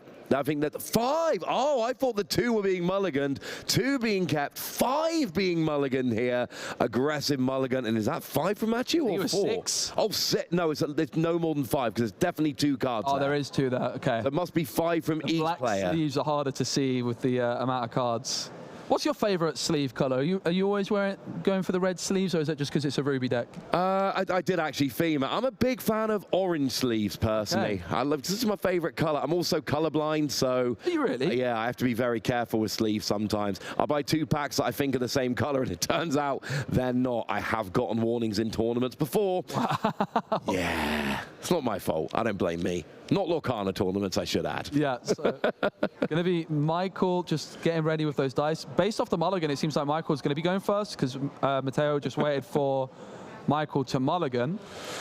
And it is going to be in the hand. There's a Be Prepared already, which is a little bit early. There's no 1-drop available, no Chernobogs or Brooms. Oh. But there is a Flynn Rider that can come through on turn 2 and a Sisu on turn 3 for Michael. Yeah, it's not a good turn 1. We saw a shake of the head from Michael there. He knows that is not the best turn 1 here, which is slightly disappointing. But we go over to Matthew here, and it looks like we've got, Queen's Castle Mirror Chamber going into the ink, and Chernobog's Followers coming down here, which is a pretty tasty turn 1 play. Not like meatballs and Parmesan cheese tasty, but still pretty tasty.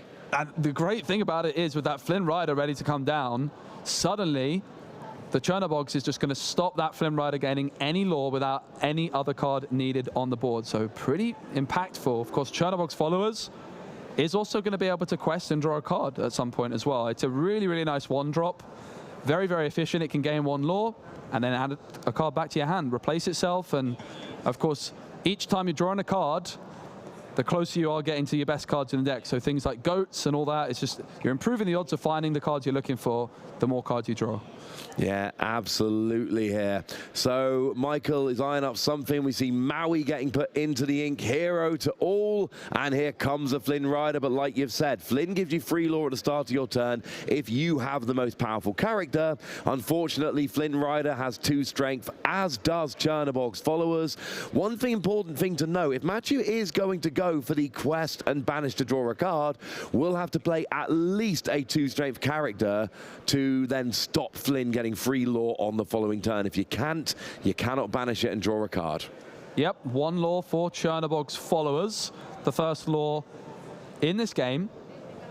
Flynn Rider with Sisu from Michael that could follow it up can be a really, really powerful combo in this mirror matchup when going first. The Sisu can be very difficult to remove, and it's not with Amethyst and Ruby. You don't have many cards like Baboom, but of course a turn 3 Brawl is going to be the main answer to deny that Sisu gaining lore. I love the decision to leave that Chernobog's followers on the board. The biggest punish here is a Madam and Fox rushing in and removing it, but that of course means the Flynn is getting bounced back to Michael's hand, so it would be a tempo loss for themselves. A lot of people would have drawn here, but I like the more greedy decision to leave that character on the board for now. No, if you don't have a replacement character, you cannot draw with Chernobog's, because that would just gift Michael free lore. Very true. You'd be like, oh, we've got no characters on the board. And Michael's like, sweet. That is a very good I'll get point. free extra lore. As I said a minute ago, if you couldn't play a 2-strength character, you could not draw with Chernobog, which actually, that gives a little bit of utility here to the Flynn Rider. It's actually come along and been kind of annoying because it meant you couldn't draw that extra card you probably wanted to, and you've called it. Here is a Sisu, and you said right at the beginning of the game, turn 2 Flynn Rider, turn 3 Sisu. Yeah. That is exactly what we've seen. Yep, but we did not see that turn 1 play, which I'm sure Michael would have loved, a Magic Broom or a Chernobog's. As the card is drawn, Maleficent is the card drawn. There's a couple of Queen's Castles available. There's a Madam Imp Snake. I'm a little bit surprised we didn't see the Snake come through on turn 2 to just bounce that Chernobog's back into hand and then have a Snake on the board instead. But the card drawn does now come through. And that Sisu just has so much strength that the Brawl is the card that they're going to be hoping for. But it doesn't seem like it is available. The Brawl to deal with the Flynn is huge. Nice. That just shuts down that Flynn Rider so significantly. Having said that, that's a whole turn you spent on turn 3 to deal with Flynn Rider, which was Michael's turn 2 play. Yeah, and Sisu, I mean, it's still got decent strength, depending on what hand size you got, of course. You're still questing for 2 lore, so getting rid of Flynn Rider, good and absolutely necessary. But let's not sleep on the fact Sisu can be very, very annoying. Yeah, it's got the ability to sing friends, but also questing for 2 is really, really valuable. Maui could be an answer to it, but that's not going to be an option for another couple of turns at least. One thing that Michael does have to be careful of is their opponent going for a 1-cost character alongside a Madam Im Fox to rush in and remove the Sisu. That is the main answer available on turn 4 to deal with the Sisu. Yeah, absolutely. So we do see Michael here. It's a big decision to be made. Looks like we're inking friends. Oh no, we're playing friends on the other side, drawing another 2 cards. The fact that we didn't see it sung by Sisu tells us we are going to see some questing here. Yep. So that is going to get Michael off the board. Or is it? There's another friends in hand, Ooh. so it could be an option to sing again. Generally speaking, I do like to see the Sisu questing. Because of questing for 2, often you can sing with something like a goat or a rabbit, which only quest for 1 down the line. So it's definitely going to be an interesting decision from Michael. You don't see that often the friends being hard cast in this position. No. And the Sisu does sing friends on the other side. So loads of cards available for Michael, but they didn't get much questing power in. In fact, they got nothing in, no lore on the board as it stands. No, and just Sisu there. But that was setting up your hand rather than setting up the board turn. It's not the end of the world. You're only down by 2 lore. Your opponent very literally does not have a board. There is nothing on the board. So take that turn to build up your hand, and then from next turn, you can really start building up your board properly from there. So do not mind that at all. And for Matthew here, it is a case of what can I do? How can I answer this? Because that Sisu isn't a big problem now, but will become. I know my opponent's got a giant hand of cards. What can I do to start building my own board in advance of, because you know something good's coming. Or we're inking a Flynn before the turn finishes, it seems. Yeah, makes sense to ink each turn. And Flynn was the card decided. It's a great on turn 2, but does kind of wear off its value a little bit down the line. Would have been nice to have played that Flynn, I'm sure, instead of playing Friends for 3. The rabbit comes through for 4. Pretty quick turn. And it's going to be back on over to Michael, I'm sure. Yeah, we do see, just saying what his hand's like there. It's giving us a nice little hint, which is very kind, making our life a little bit easier. Triple B prepared in the hand right now. Like, I love Be Prepared, but it's a 7-cost uninkable card. It is not something you want early game, especially not 3 of them. So, yeah, not really what we're looking for. We did see Brawl coming down there, getting rid of the rabbit. But yeah, Michael with Law on the board now, tying up to 2 Law each. Very slow start to the game. We're 10 minutes in almost, and we've got 2 Law from each player. No cards on the board other than that lone Sisu. So we've had a bit of a nervous opening here, you know, just getting your ink down, drawing a couple of cards, trading characters. Neither player really jumping out here or establishing a better board. Can Matthew maybe come along here and be like, it's all right, I got this? Yeah, I haven't quite had a chance to peek at Mathieu's hand. There's a couple of Mauis. There's a B King Undisputed in there as well. Is that Maleficent? Yeah, there's a Maleficent, and I think they might be holding on to a Queen's Castle or 2. Definitely getting to that kind of 11 ink mark, as I mentioned. Often whoever Be Prepared's first in this matchup is in a bad spot, as the opponent can respond with a Queen's Castle. But if you can get to 11, you can wipe the board and develop a Queen's Castle of your own. Michael gonna ink, but not use that last 2 ink. And it's back on over to Matteo. Yeah, and we do see Maui going down into the ink here. So that's 5 ink available. We use 3 of it for that Maleficent. Draw a card on play. And we also see Madam Mim, really nice here, using it as a pseudo Merlin rabbit here, just to draw a card on play and then bounce it back to hand, knowing that you can play it next turn to draw another card. Yeah, the Maleficent definitely not as much of a great bounce option as the rabbit, but it's still drawing you a card when you play it. Of course, the rabbit, when it leaves play draws, Maleficent doesn't, but it's still going to be a nice option. And of course, one thing that is nice about Maleficent in hand compared to rabbit is it's inkable. Yeah, so there's an argument to play it, grab your card, bounce it back, and then just ink it next turn, and over we go. Seems like another quest for Sisu here, putting Michael up to 4 Law, so doubling up what Matthew has managed to establish here. And that's the thing, it looks like Michael's got a large hand. We saw that double Friends on the other side, but we need to remind you that, well, I mean, you said it, and I believe you, Joe. 3 Be Prepared in hand for Michael. That means that a lot of that hand is just, I mean, at least for a turn or 2, completely inaccessible. Yeah, it's triple Be Prepared, Madame Medusa as well as an uninkable, a goat and a fox. Oh, you really don't want to ink the goat. I mean, I know I inked the goat in the last show match. I understand that. But you don't really want to if you can help it.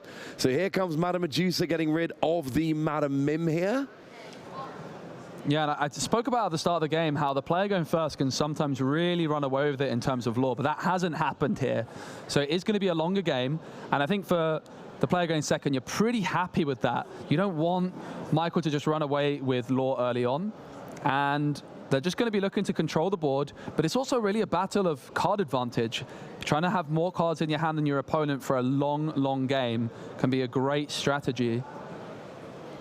Absolutely can. Sisu goes into the ink so that we can play a Chernobog's followers, I believe. Yep. So we got more cards on the board here, but there's still not much. You know, Maleficent and Chernobog, they're not really much of a threat. They're only questing for 1 each. You know, these are cards you play in your deck to draw other cards, to get you closer to the cards you really want.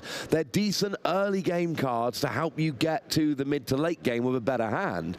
They're not cards you really want down on turn 6 as the only ones. And here comes the first Mirror Chamber. And actually, Michael says, hey, I've got some spare ink. The whole gang's moving in. As it stands, Michael's going to draw 3 cards total at the beginning of his next turn. That is nice.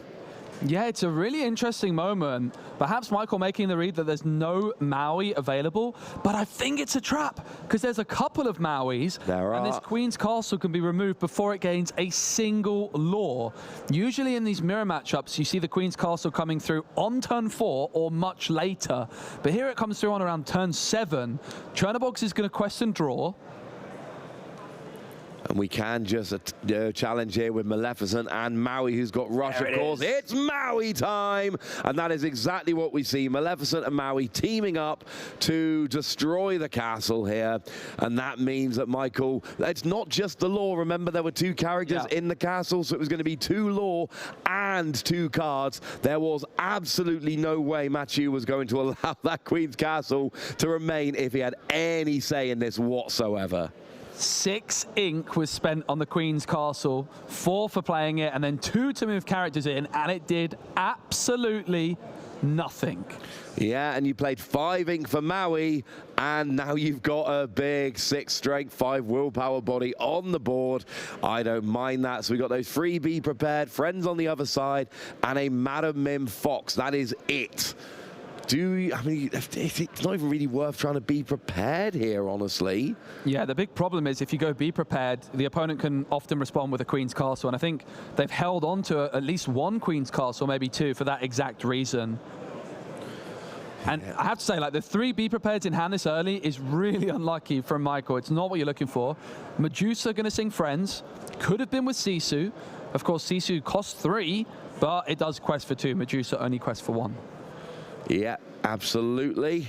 We do see Michael here. Got the Sisu's, got the Madame Medusa. You are now, I believe, has he inked this turn?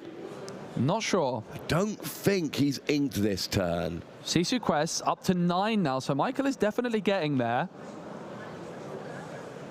And honestly, if I'm Michael, I like my board. I don't want to be prepared here. I quite like having my Sisu questing for 2 every turn. I've got my Madame Medusa, 4 strength, also can quest, only for 1, but still. Whereas on Matthew's side of the board, you've got Maui that doesn't quest, and Maleficent, which, you know, the best thing about it is probably the draw.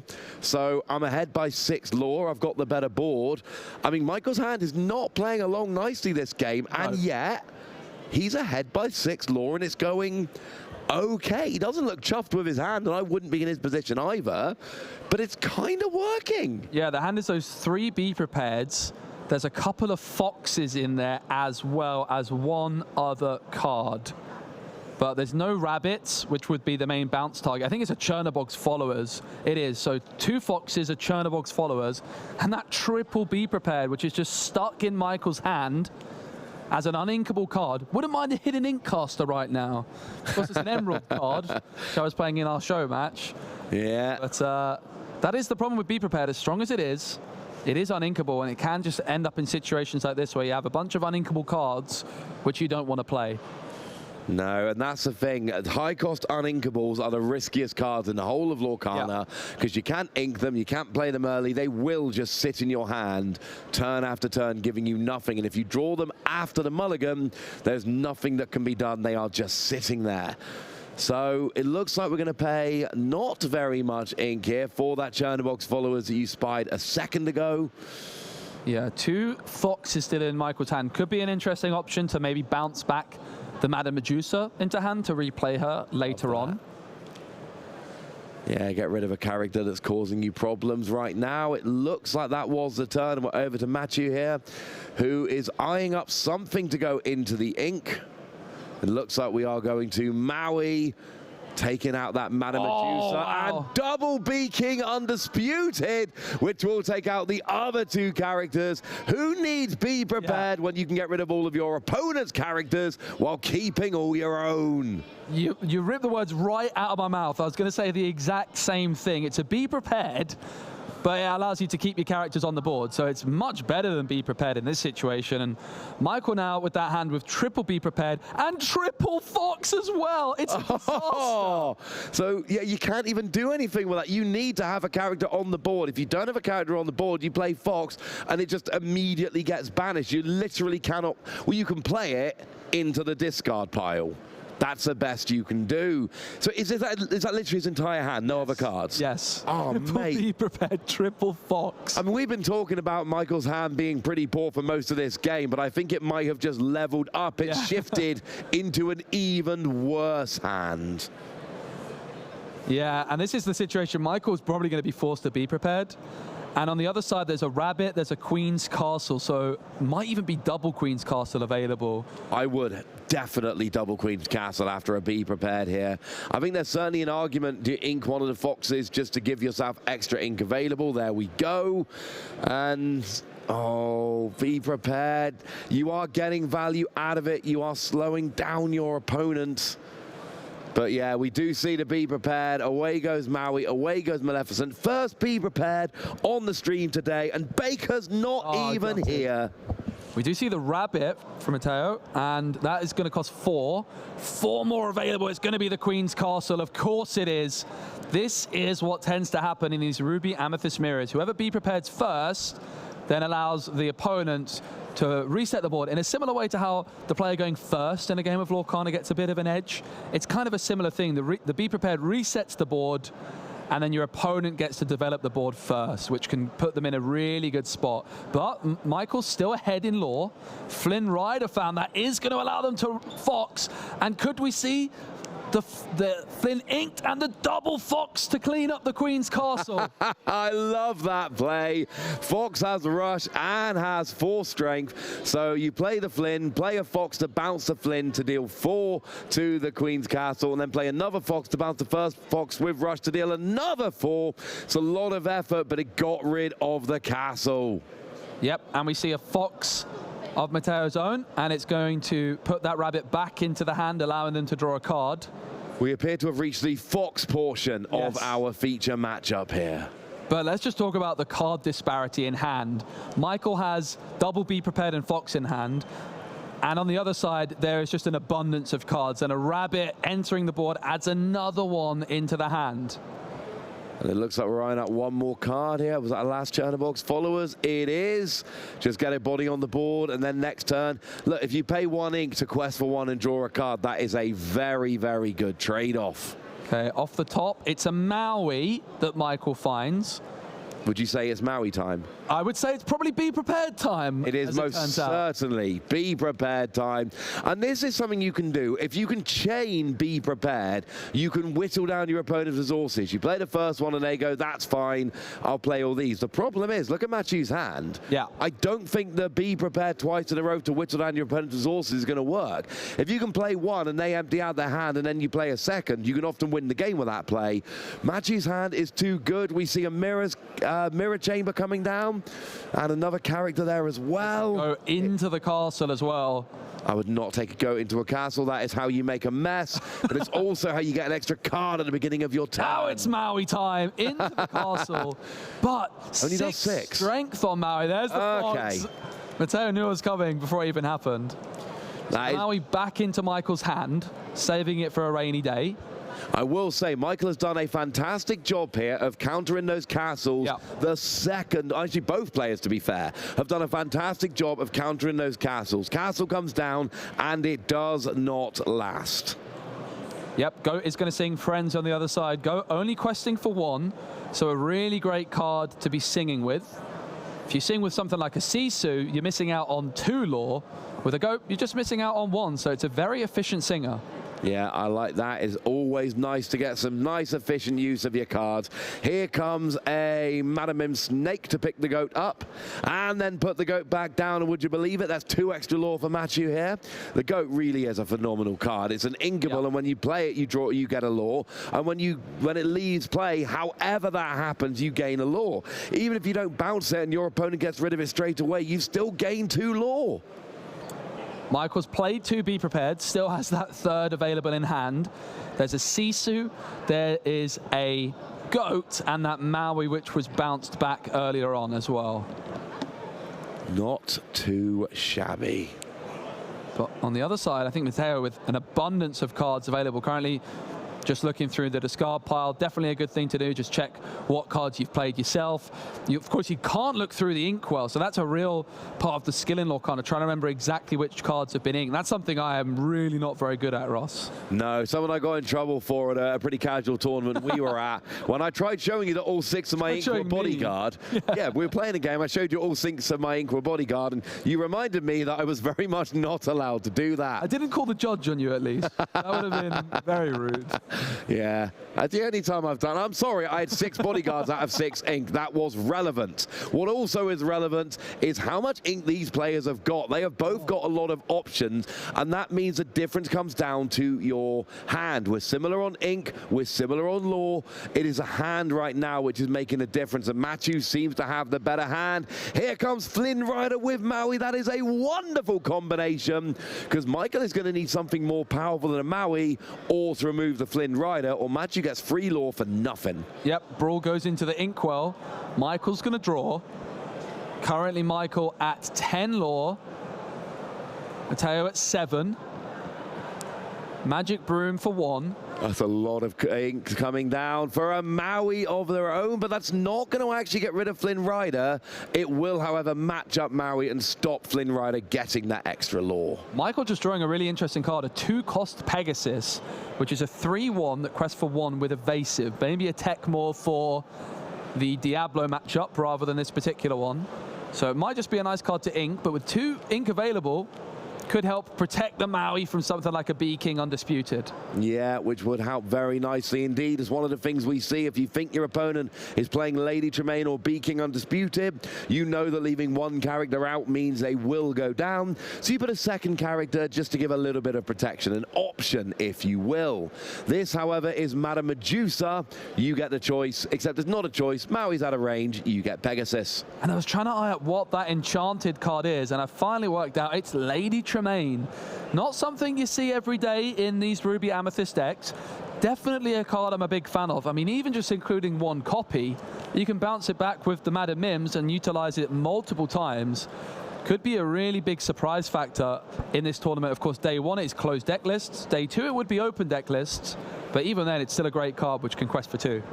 Yeah, it absolutely can. It's a very nice card. It can get rid, it can quest. It's nice. What also is nice, the GOAT gets a lore when it comes into play, and it's going to get a lore when it leaves play as well. And let's remember, Michael is still 4 lore ahead here. I know for a lot of the game, Michael's not had much of a board. The hand has been pretty terrible for pretty much the whole game, but Michael has made the most of it and is sitting now on 11 lore, very much in the driver's seat. Also must be borne in mind, we are more than halfway through our time here. We've got 20 minutes remaining. If it ends as a 1-0, it ends as a 1-0. One player gets 3 points, the other player gets 0. There's no advantage. There's no winning 1-0 here. You want that bonus point, you've got to win both games in the proper manner. Yeah, absolutely. And we do see Lady Tremaine maybe being considered. There it is, the Enchanted Tremaine. So Michael has the choice of banishing one of their own characters. You go for Decides for the GOAT. I think that's the right choice here. You get a lore for doing so, and also Flynn Rider. Yeah, I think the Flynn Rider being on the board there is going to be the main decision there. But the Pan Shadow Finder comes through. Ooh. The 3-cost evasive with Rush. Nothing to challenge, though. Oh, here we get a finally rabbit. A rabbit from Michael. They've been looking for that rabbit for an awfully long time, and they finally got one. We still have a fox in hand. Oh, Maui takes out the Madame Medusa. The hand is a Brawl and a Sisu. Oh, no. I think that's it. There might be one other card hidden. Looks like a Chernobog's Followers. I mean, if you've got a Brawl, am I wrong in thinking maybe just get rid of Flynn Rider? It could be wise. That's certainly what I would be thinking about doing right now, because that Flynn Rider can get awfully annoying if you let it sit there. There is a decision being made here by Michael. What's he thinking? He's thinking about playing something that's a 3 cost. Is it a Brawl? It is, and it is on the Flynn Rider. That is exactly what I would have done. It's really annoying when you've got to continually go through the game going, make sure I've not got... Like, you don't even have to have the highest character, just match your opponent's highest. It's annoying to keep doing it all game, though. We're going to see the Pan challenge the Maui, so both go into the discard. Maui and Tremaine still on the board. Of course, Tremaine can quest for 2. Maui unable to quest at all, but it can sing songs. Maui does love a good sing-song. Yeah, Maui's a bit partial to a sing-song. Medusa in the hand, and it's going to come down onto the board. Probably the rabbit was an option, denying the bounce potential, but the Chernobog's Followers can draw a card of its own And so that is the decision. Lady Tremaine questing for 2. In comes another Flynn Rider. You think you've gotten rid of him. Well, guess what? There's another where that came from. Yeah, and we've got to really, this is what we've been looking for all game. One of the players to go, right, I've got enough ink, I've got enough cards, let's really build this board. Now we've got your Madame Medusa, your Madame Mim Fox, your Maui, your Flynn Rider, all sitting there on the board to Michael's Rabbit. And Matthew still behind on Law, but only by 2. This game could be about to flip. Magic Broom played. Magic Broom is banished to draw. 4 ink available now for Michael. Hasn't yet inked this turn. So that is still going to be an option for them.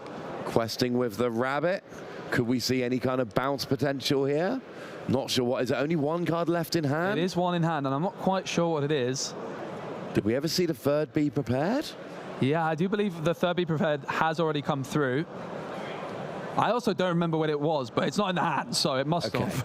It's been a long game, Ross. It has been a very long game. But we are going to game number 2. The player going second takes it. Michael just couldn't get going. That triple Be Prepared was a complete disaster. And unfortunately, just having your hand clogged up that much from that early in the game can lead to those kind of games. So Matthew goes and wins game 1. But here's the thing. This is not a best of 3. This is a 2-game format. Winning 1-0 gets you 3 points.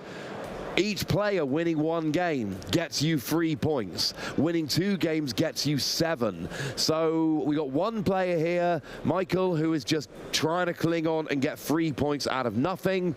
Whereas Matthew's thinking, well, that last game got me 3 points. If I win this game, it gets me 4 points, 7 in total.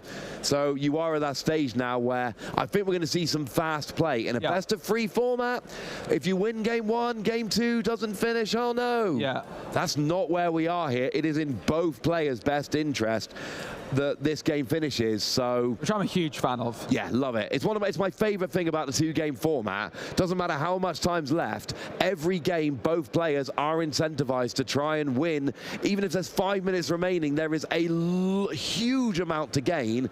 You know, there's going to be... I mean, imagine the amount of people at the end of today, at the end of 9 rounds, imagine how many people are going to be within 4 points of top 64. Yeah, absolutely. It's going to be loads. Yeah, and we are seeing the mulligans at this moment in time. Didn't catch what's been mulliganed exactly, but definitely looking to wrap this game up as quickly as possible, both players. It's within their interest to finish it. There's no reason to play in a way which means that the game does not resolve. You may as well just let the game finish either way. Looking for that Flynn Rider on 2, Sisu on 3. Flynn Rider into the inkwell, but again, no 1-cost character this time. Oh, Michael didn't have it last game, but does this game. Matthew had it last game, but doesn't this game. Are we seeing the mirror being flipped a little bit here? We haven't even seen the mirror chamber come down yet. Is that a second Flynn Rider getting inked? And a 3rd one coming down. Matthew apparently starts with 3 Flynn Rider. Is there an argument, since there's not much time left, try and get all 3 Flynn Rider down and have a turn where you get 9 Law? I wouldn't say no to that. Sounds ambitious, though. It sounds incredibly ambitious, but you would love to see it. Not maybe the most sensible play. So now Michael is deciding, it looks like we are going to quest with Chernabog's followers. Do you want to keep it on the board? I know you have to keep it on the board. It's a mirror image of last game. Okay, now Pegasus is down. You don't need to keep it on the board. Yeah, so Pegasus has evasive, 3 strength, 1 willpower. It can quest for 1. There isn't going to be any shift Pegasus options in this deck. I think the shift Pegasus, the only one available is in Emerald. Yep. So that's not going to be a shift target. Probably more aimed at the Diablo matchup, as it's a good way to deal with Diablo. But interestingly, there is a Peter Pan Shadow Finder as an evasive option as well for Mateo. So both players with an unorthodox evasive card as the mirror chamber into the inkwell. There is the Madam Mim. It's not the Sisu opener that you want to see if you're playing Ruby Amethyst. Michael is doing pretty well to apply pressure despite going second here with a very wide board. The evasive quest is the first Law on the board. Are we going to see the Chernabog's followers quest? I mean, I would at this point, definitely. Worst case scenario, Madam Mim takes it out, but you still get your lore. You could even just quest and then draw a card. But you're choosing not to here. Rabbit comes down and that will draw a card. And you see the pace of play here. Very different to in game one. We see Madam Mim questing to go and get an extra lore. We see an ink coming down, and then it looks like we are passing over to Michael here. Just got friends on the other side, singing it with Maleficent, getting an extra couple of cards. Yeah, really, really efficient play with the Maleficent. It drew a card when it played, and it's able to sing friends. The Chernobog's followers quests as well for one, and it's managed to draw a card. There's a lot of uninkable Ruby cards. I can see 2 Be Prepareds in there again for Michael. A little bit of deja vu. No. This time, though, they've got a lot more cards available in hand, thanks to that friends on the other side of the Chernobog's drawing. And Maleficent drew as well when it came in. We've seen a bunch more cards. Madam Mim Fox will bounce on Maleficent. You could potentially go after... You could just trade the Madam Mim if you want here. Trade yours for your opponents. We quest with Pegasus. We play Chernobog's followers. Yeah, the Broom got inked and the Chernobog's played, and the Foxes do trade as well. And it's going to be back on over to Mateo, who is going to draw a Brawl. We do see the Rabbit here questing. We see Madam Mim bouncing the Rabbit. That'll draw a card. That is very, very nice here. And we see Brawl getting inked so that we can play Maleficent to draw a card. And we're still not seeing much lore here. We've seen a lot of draw power from both players, building up their hand nicely, but not much lore coming down yet. Yep, Chernobog's questing for one. Card drawn. So Michael currently edging ahead at that 4 lore mark. Pegasus going to put them up to 5. Despite going second, the Goat puts them up to 6. They're starting to make a very, very quick start, despite being the player going second, which is not something you see that often. Could we see both the players going second being victorious in this matchup? Could be fun. Yeah, the Rabbit enters the board. Card drawn. 1 ink still available. Friends is going to be sung for another 2 cards in hand. Haven't yet inked this turn, if I'm not mistaken, but I can't see any 2-cost characters to make use of that last 2 ink remaining. So Brawl into the Inkwell, and the Madam Mim is going to quest as well. Very fast pace. So we do see Michael here taking the turn, drawn for turn. We've got Pegasus down, we've got Goats down, we've got friends on the other side. Oh, lots of uninkables. Be prepared again. How does that happen 2 games in a row? And you've also got your Madame Medusa there, which is an uninkable. There's a lot of uninkable cards in that hand. 4 out of 7, if I'm reading correctly. So you can ink Maleficent, you can ink friends on the other side. And what was the last card on the left there? Didn't quite catch it. Yeah, I'm not certain either. It might be a Goat. I'm not certain. Don't quote me on that. Looks like it might be a Goat. I mean, Goat's a pretty good card. The problem is you've only got 4 lore, and once again, we see both players struggling to establish much of a big board presence. That was a real turning point in the last game, when Matthew got enough ink down that they could go, right, here are all of my characters, what can you do? And that's when we saw the concession. So we see Pegasus questing, we see Goat questing. Yeah. Michael is up to 8 ink here. But we saw Michael jumping ahead in the last game, and it didn't work out at the end. It was really interesting to see Michael just pay 3 to sing to play Friends, not sing it. Could have sung it with Go, but really valuing that 1 lore. Clearly just trying to wrap this game up as quickly as possible, saying, I'd rather spend 3 ink and gain 1 lore than spend no ink and gain no lore. I like it. There goes the Madam Mim Fox, which is trading into the Merlin Goat. We see some questing. We see a Fox coming down, bouncing the Rabbit. That'll get an extra card again. If you can get this bounce package working, draw into the right cards at the right time, and just keep bouncing that Rabbit or that Goat back to hand, back onto the board, it is so powerful. Rabbit hits the board, draws another card. Is that like 5 cards from that Rabbit now or something? Yeah, it's a lot. The Pegasus and everything else is going to be ready for Michael. They do have that triple Be Prepared, which is burning a bit of a hole in their pocket. It's going to have to come through at some point. Would you be prepared this board? It's tempting. But it's not great, is it? It's tempting, and the most tempting thing for me is my opponent keeps bouncing that rabbit. Yeah. And I'm worried that they're going to keep bouncing it. Like, there's actually a fox in hand for Matthew right now. There's going to be another 2 cards. Yep. Honestly, you can get rid of the rabbit while also getting rid of another couple of characters and making it awkward to play something like a Madam Mim Fox next turn because there's no character to bump. It's not happening now, of course, but there was an argument for it this turn. Yeah. I'm not saying it had to be done. Yep. Medusa does clean up that rabbit, Ross, just as you suggested, not wanting that rabbit to be bounced back many more times. Similar situation where the card advantage in terms of hand size is very much in Matteo's favor as the Fox removes the Maleficent. 2 damage counters onto the Fox now, but Maleficent into the discard. Michael is only 9 lore away, and when you've got access to goats, that can get very, very dangerous if you let them get to that 15-16 mark. Yeah, that's when goats can really drag you over the finish line here. So could Super Goof, but yes, unfortunately not in this game. I have to say, the Pegasus did a lot of work. Medusa eventually removing it from the board, but that evasive ability was really impressive. Medusa's going to quest up to 12. Is it time for the Be Prepared? 7 ink available. Again, I kind of think it is. Your opponent's got a better board than you right now. But no, the goat comes through instead. Don't mind this. 3 ink available. Do we have the Fox? It certainly does. Michael is getting really close to that 20 mark. With Fox and Goat, I completely understand why you don't Be Prepared, because getting that lore is too good.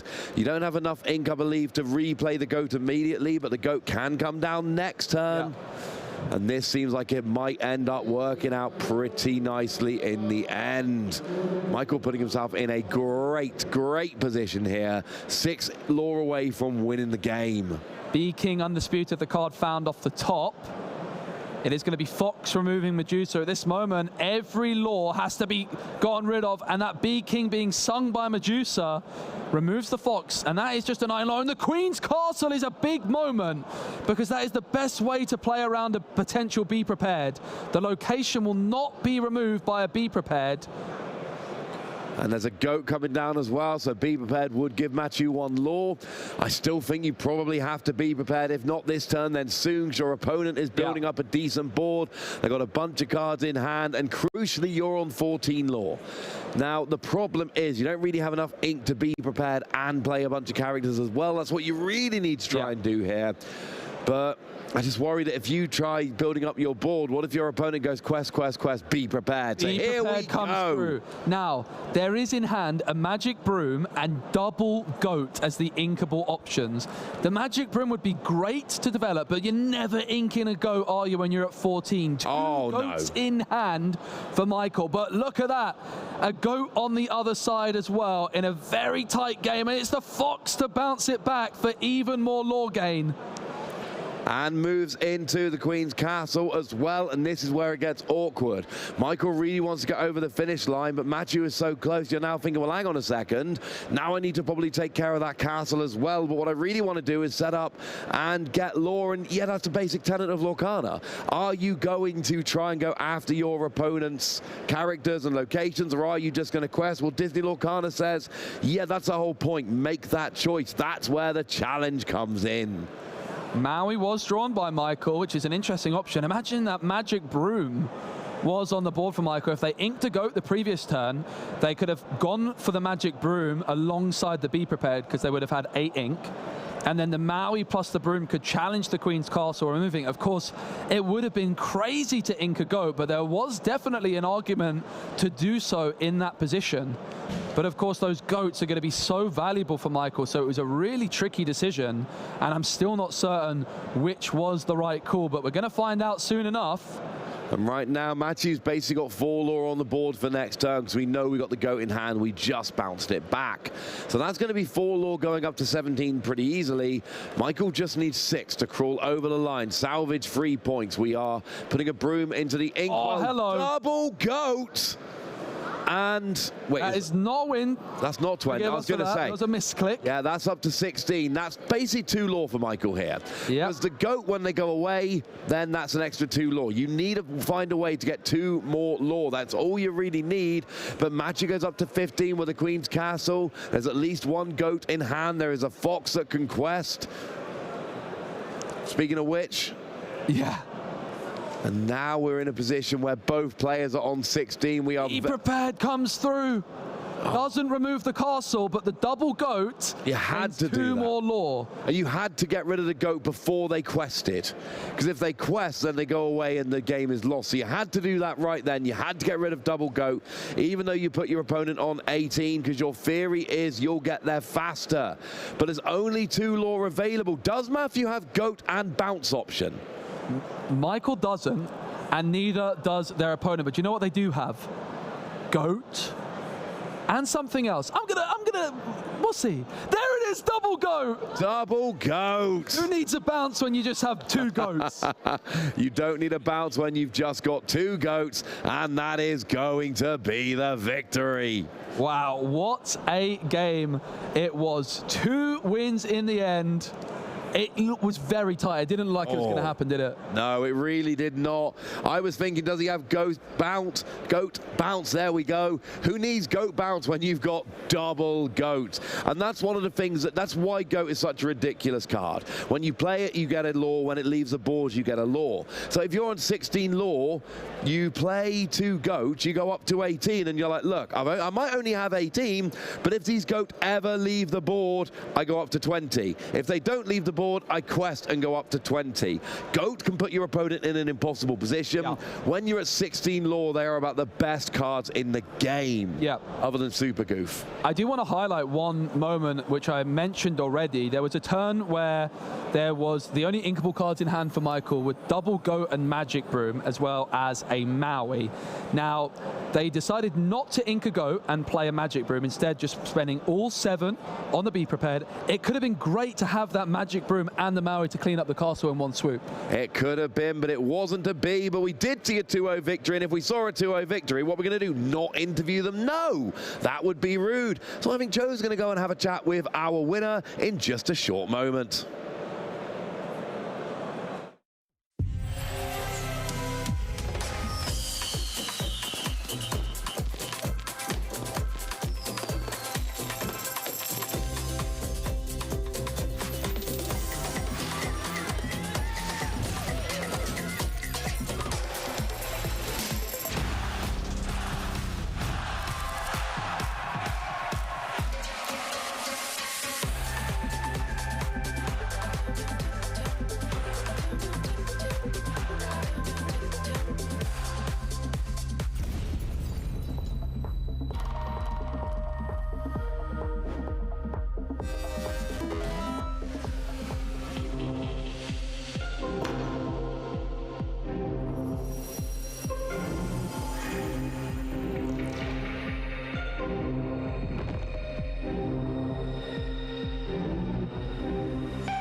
Welcome back to the Disney Lorcana Challenge. I'm joined by our winner, Matteo. What's up? How's it going? It's going pretty good, actually. Bit closer? Oh, yeah, sure. It's going pretty good, yeah. That was a long game. Yeah, that was a long game, and my opponent played really slow on the first game, so I was quite afraid. I was quite afraid not to be able to finish the second game. So I played really fast, and for example, I missed one law with the Maleficent. That was stupid, but it was because I was really afraid that we won't be able to go to the end of the second game. So yeah, it was definitely a long game one, but I have to say, to your opponents, fair play to your opponent, they played very quickly in the second game as well. Yeah. Both of you really... I guess he was stressed too. He was asking a lot for the timer on the second game, so he was stressed too, and yeah. Yeah. Ruby Amethyst mirrors. Talk to me about that. What's the key to the mirror? More rabbit than the opponent. Okay. And actually didn't saw that. I don't remember, but he didn't saw much rabbit. Yeah. He bricked on his end because he had like a lot of brick prepared. And so yeah, was able to develop more than him, and so it was not. I mean, it was not close to be a match that is really difficult to win because of that, because of the brick. I mean, I was quite afraid at the end because of the two goats. Yes. And because we had to play fast. But yeah, it took me a second to realize that the chances that he had the third goat was like really low, so yeah, I knew with my two goats on the next turn. They had a lot of B prepared in their hand. Yeah. In game one, there was triple B prepared. I guessed it during the game because he was not doing that much. Yeah. Yeah, there was at one point triple B prepared and triple Fox and nothing else. Yeah, it was one of the worst hands I've ever seen. Yeah, I've been really lucky because of his hand and because of mine, because I had like a decent opening, so yeah. So you've stuck with the B King Undisputed in your Ruby Amethyst deck. Yeah. Were you tempted to maybe adopt something similar to what Ed was playing with the legendary Sisu? No, actually I tested it and I didn't like it at all. I really loved this version. It was like from the CCS 10K. I played it in Bro Room already, and like 2 spots away from the top cut, so I was very sad. And lost against Ruben, my only loss of the day. And yeah, I really love this version. I just changed it for -1 Tremen to add Peter Pan, to add like 5 answers to Diablos. Sure. And yeah, that's it. I love this version. I find this is the perfect one. Like Sisu is really hard to cast, to shift actually. Yes. You can shift it if the opponent expects it. So yeah, I think shifting Sisu against discard is not a real option. You have to be lucky, and it's 8 ink, so it's even harder to go to 8 ink against discard. So yeah, I don't like this discard at all in Ruby Amethyst. And plus, I would say it's a brick in a lot of other matchups. So yeah. So the Lady Tremaine something you like? I was excited to see it. I loved it, and you know what? I was so sad that I had to cut one Lady Tremaine because I had 2 enchanted Lady Tremaine. But yeah, I love it. I mean, when you hit like 8, 9 ink, you can bounce it back, and it's a hell for. And it quests for 2 as well. And it quests for 2, so yeah, that's a really great card. I love it. Awesome. I couldn't get rid of the both.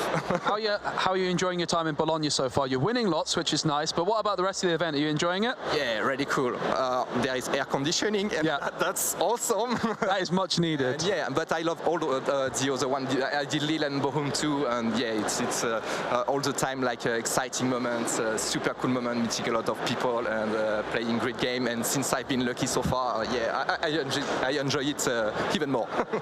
Amazing. What's the top prize you're looking for? Are you hoping for the Golden Mickey, or are you more interested in the European Championships qualification? I won't on the Golden Mickey because of the money, but I'm aiming for the qualification. That's my main goal. Amazing. That would be really cool to see. And of course, I would love to. You get the playmat for the top 16 as well, which is great. Would you play with the playmat?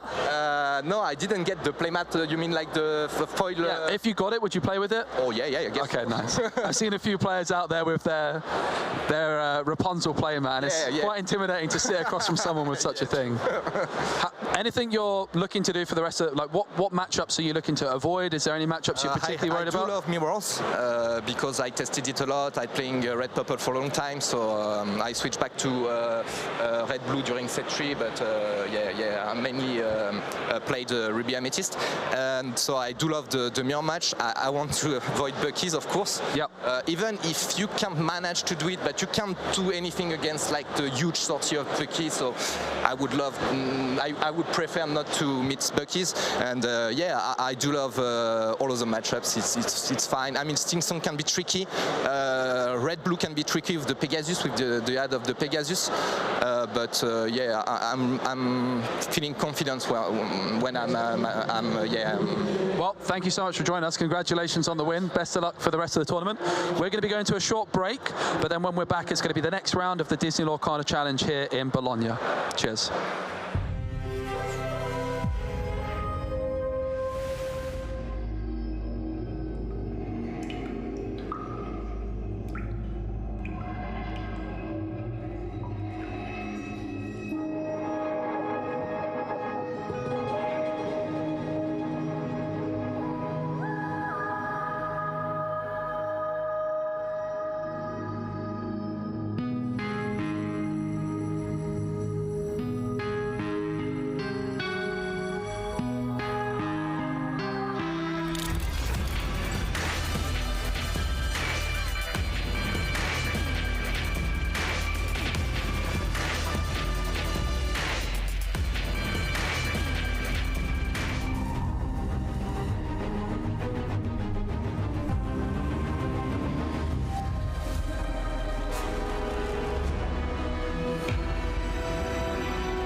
afternoon and welcome back to the Disney Lorcana Challenge from Bologna in Italy. My name's Ross and we've had a quick break and that means two things. One, I got more meatballs with Parmesan cheese. Two, I found Baker. How you doing, Baker? I'm doing very well. I had my break. I found coffee, which I'm enjoying. And I took the time to have a look through the top tables. I just couldn't resist seeing what was doing well. What did you see? There's a lot of Steel Song out there, Ross. That's what I saw. When I had my break last, I wandered around. I saw a lot of Steel Song on the top tables. It's National Steel Song weekend for Lorcana players.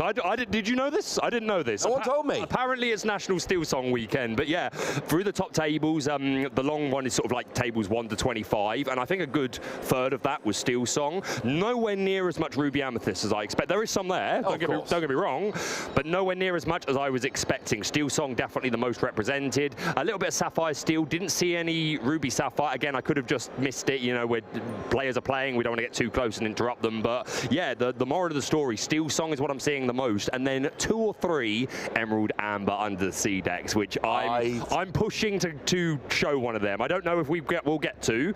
There's a lot of decisions that go into choosing the games, but I'm hoping we get that chance. Yeah, I saw a bit of that as well. I think we saw some similar things. I did see some Ruby Sapphire, but that was a couple of rounds ago. Maybe things have changed. Sure. But Steel Song, like, so we came into Bochum and I was just like, show me, and it did. In Bochum, no one showed me. Yep. No one showed me in Bochum that Steel Song was a good enough deck to really take seriously, so I kind of ignored it. But 2 in the top 4 a couple of weeks ago over in Fort Worth in Texas in the US, and now players seem to be really responding. It is out there in numbers. Now it's hard to know the exact numbers until someone tells us, but a quick peek at the top table seems to be that there are some. You know what else there are some of? What? Packs. There's always packs, Ross, but yeah. Joke's on you, you've already hit your enchanted. That pack's going to have just not an enchanted. No, to be honest, I've never known one to be in, more than one to be in a box. So I've heard rumours. But we'll do a couple of quick packs, and then we're going to be doing some guess that flavor text as well. So we're going to start off with Gus. No, this is Jack. Yeah, this is Jack. Gus is the other one. I'm a big fan of Jack giving Reckless to an opposing character. We've got Glean for some lore gain. We've got Cogsworth. This is Li Shang. There we are, nice and zoomed in there. We've got this Magic Broom. Love that card. That is doing very well in meta play at the moment. We've got Yao. We've got Scuttle. Don't let Joe see it, but personally, I'm a fan of Scuttle. Oh, let's go. Don't tell him. Ling, I actually think will have its place one day. Just the 1 strength increase to all characters. Well, not all characters, all hero characters, but obviously you build your deck in a way where you're going to take advantage of that as much as possible. We've also got Hercules, who is finding his way into a lot of these Ruby Sapphire decks in particularly. Why, Ross? Why do we want this? Because it takes out Queen's Castle in a way that Maui does not. You are absolutely right. And again, if you're paired with Sapphire, you have things like Fishbone Quill and stuff to help you ink him. We've got the Snuggly Duckling, which is a very interesting location for some lore gain. Minnie Mouse is our super rare here. When she enters play, she banishes an opposing character with 5 strength or more. Very similar to the world's greatest criminal mind. Big fan of that. Oh, a foil Gaston. Nice. I'm well happy with that. This is a very meta card. Yep, I'll take that. I'll absolutely take that. I look like Sebastian, mate. I really do. I'm about to sing Under the Sea. Go on. I did open mine. I haven't looked at anything yet, but I kind of unpacked it when you were in the middle of stuff. Never mind. Oh, well. We got Dodge. I love me some Donald Duck. We got Aurora here. Ursula, 2 cost, Singer 4. Yes, that is a good card that is making its way into some of these Steel Song decks. Yeah, for sure.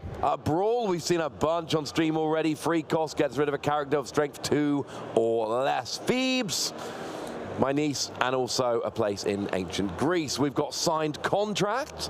I do know who becomes ink, as do a lot of the parent characters. Imperial Bow, Golden Harp. I keep seeing this popping up in Steel Song decks. One of the ones in Dallas Fort Worth had 3 copies of Golden Harp. If you don't play a song, it gets banished at the end of your turn. I don't know. It makes me nervous. Yep. And an Imperial Proclamation. And foil Mulan Elite Archer. It's not quite the foil Diablo Joe pulled a moment ago, but that is none too shabby. Hey, it's absolutely a full legendary. We're doing pretty well for pulls, actually. Joe got his full Diablo. I've got my enchanted the Sea Witch Queen. You just got your legendary foil Mulan. That is pretty good going. Right, we'll do 1 more each, and then we're going to move into some Guess That Flavor text if we've got the time. So we've got Pegasus here, really nice 1-drop with Evasive. We've got Olaf. This is the max I'm desperate to play. Give me a 1-drop Prince Eric, please. Big fan of this Mulan, Imperial Soldier. This character enters play with 2 damage, which obviously is a really nice setup for Rapunzel if you're paired with Amber. And of course, we could shift your legendary Mulan on top of that. We've got Casa Madrigal. We've got Triton's Decree that has been popping up. This puts I saw that in the show match. I was going to say, you're familiar with this one, aren't you? We've got Prince Eric, Ursula's groom. Love the art on those connecting cards. Ursula's plan. Yes, the big theme of the first 4 sets was Ursula trying to take over Lorcana. Multiple versions of her, different glimmers. We've got another Mulan. We've got the Wall, which is a bodyguard for locations. And my super rare is Pete. And our foil is going to be a Chen Pao. Really strong bodyguard. 4 strength keeps it out of Medusa. 7 willpower keeps it out of Zeus. We do like that Chen Pao. Right, I'll do one more pack and then we'll see if we can guess some of that flavor text. Seaweed is always greener on somebody else's leg. I'm sorry, but I'm red. I have to play the part. Hey, I'm not arguing, mate. They got TikTok, we got Hidden Cove, we got Tuk Tuk. Apparently there's lots of repeating sounds in this pack. Yep. Record player, which can repeat if it doesn't go right.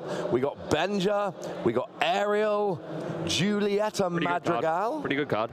Magical Maid. We got another Mulan. Play in action, you get +2 strength. John Silver, quest for free, 888 free. Yep. We got Prince Philip. I quite like this Prince Eric, giving award to all of your hero characters. That could be quite interesting. And a lovely foil Olaf. Beautiful. Who doesn't love a nice bit of Olaf, eh? But yeah, we are coming close to the end of Ursa's return meta. We are less than 2 weeks away for the LGS Game Store release of Shimmering Skies, which is looking to be a really exciting set. Some really strong cards in there. Some nice sort of flexing out some of the archetypes as well, like just giving different support for things like heroes. But yeah, I'm super excited for Shimmering Sky. We are going to, at some point in the day, take a look at some of all the caster favorites, cards that we've got our eyes on. But I think we're building up for some guess that flavor text, Ross. Well, I mean, you are spectacular at this game. I am pretty good at this game. Except you didn't get Tamatoa, which I thought was the easiest one. But again, I have listened to that song so many hundreds of times. I was a bit of a shame to miss that one, but I think I had a good reason. What is the flavor text? Watch me sparkle like a diamond in the rough. You thought it was from Aladdin. Yeah, because of the diamond in the rough. Yeah, so I think I get away with that. But yeah, we're going to be doing some guess that flavor text, and we want you guys at home to be playing along. Hopefully, very shortly, we're going to have a quotes come up on the board, and we're going to have a guess and see what we think it is. I'll tell you what. While we're waiting for that official one to come up, can I just pick a random one to do with you, Ross? You can, as long as I can tell people to check us out on Facebook, X, and Instagram at /Disney Lorcana. So that's where you can get in touch with us. Okay, now you can give us a random one. All right, okay, here's a random one. Isn't this Kristoff's hat? If he went this way, he'll be caught in that storm. Ah.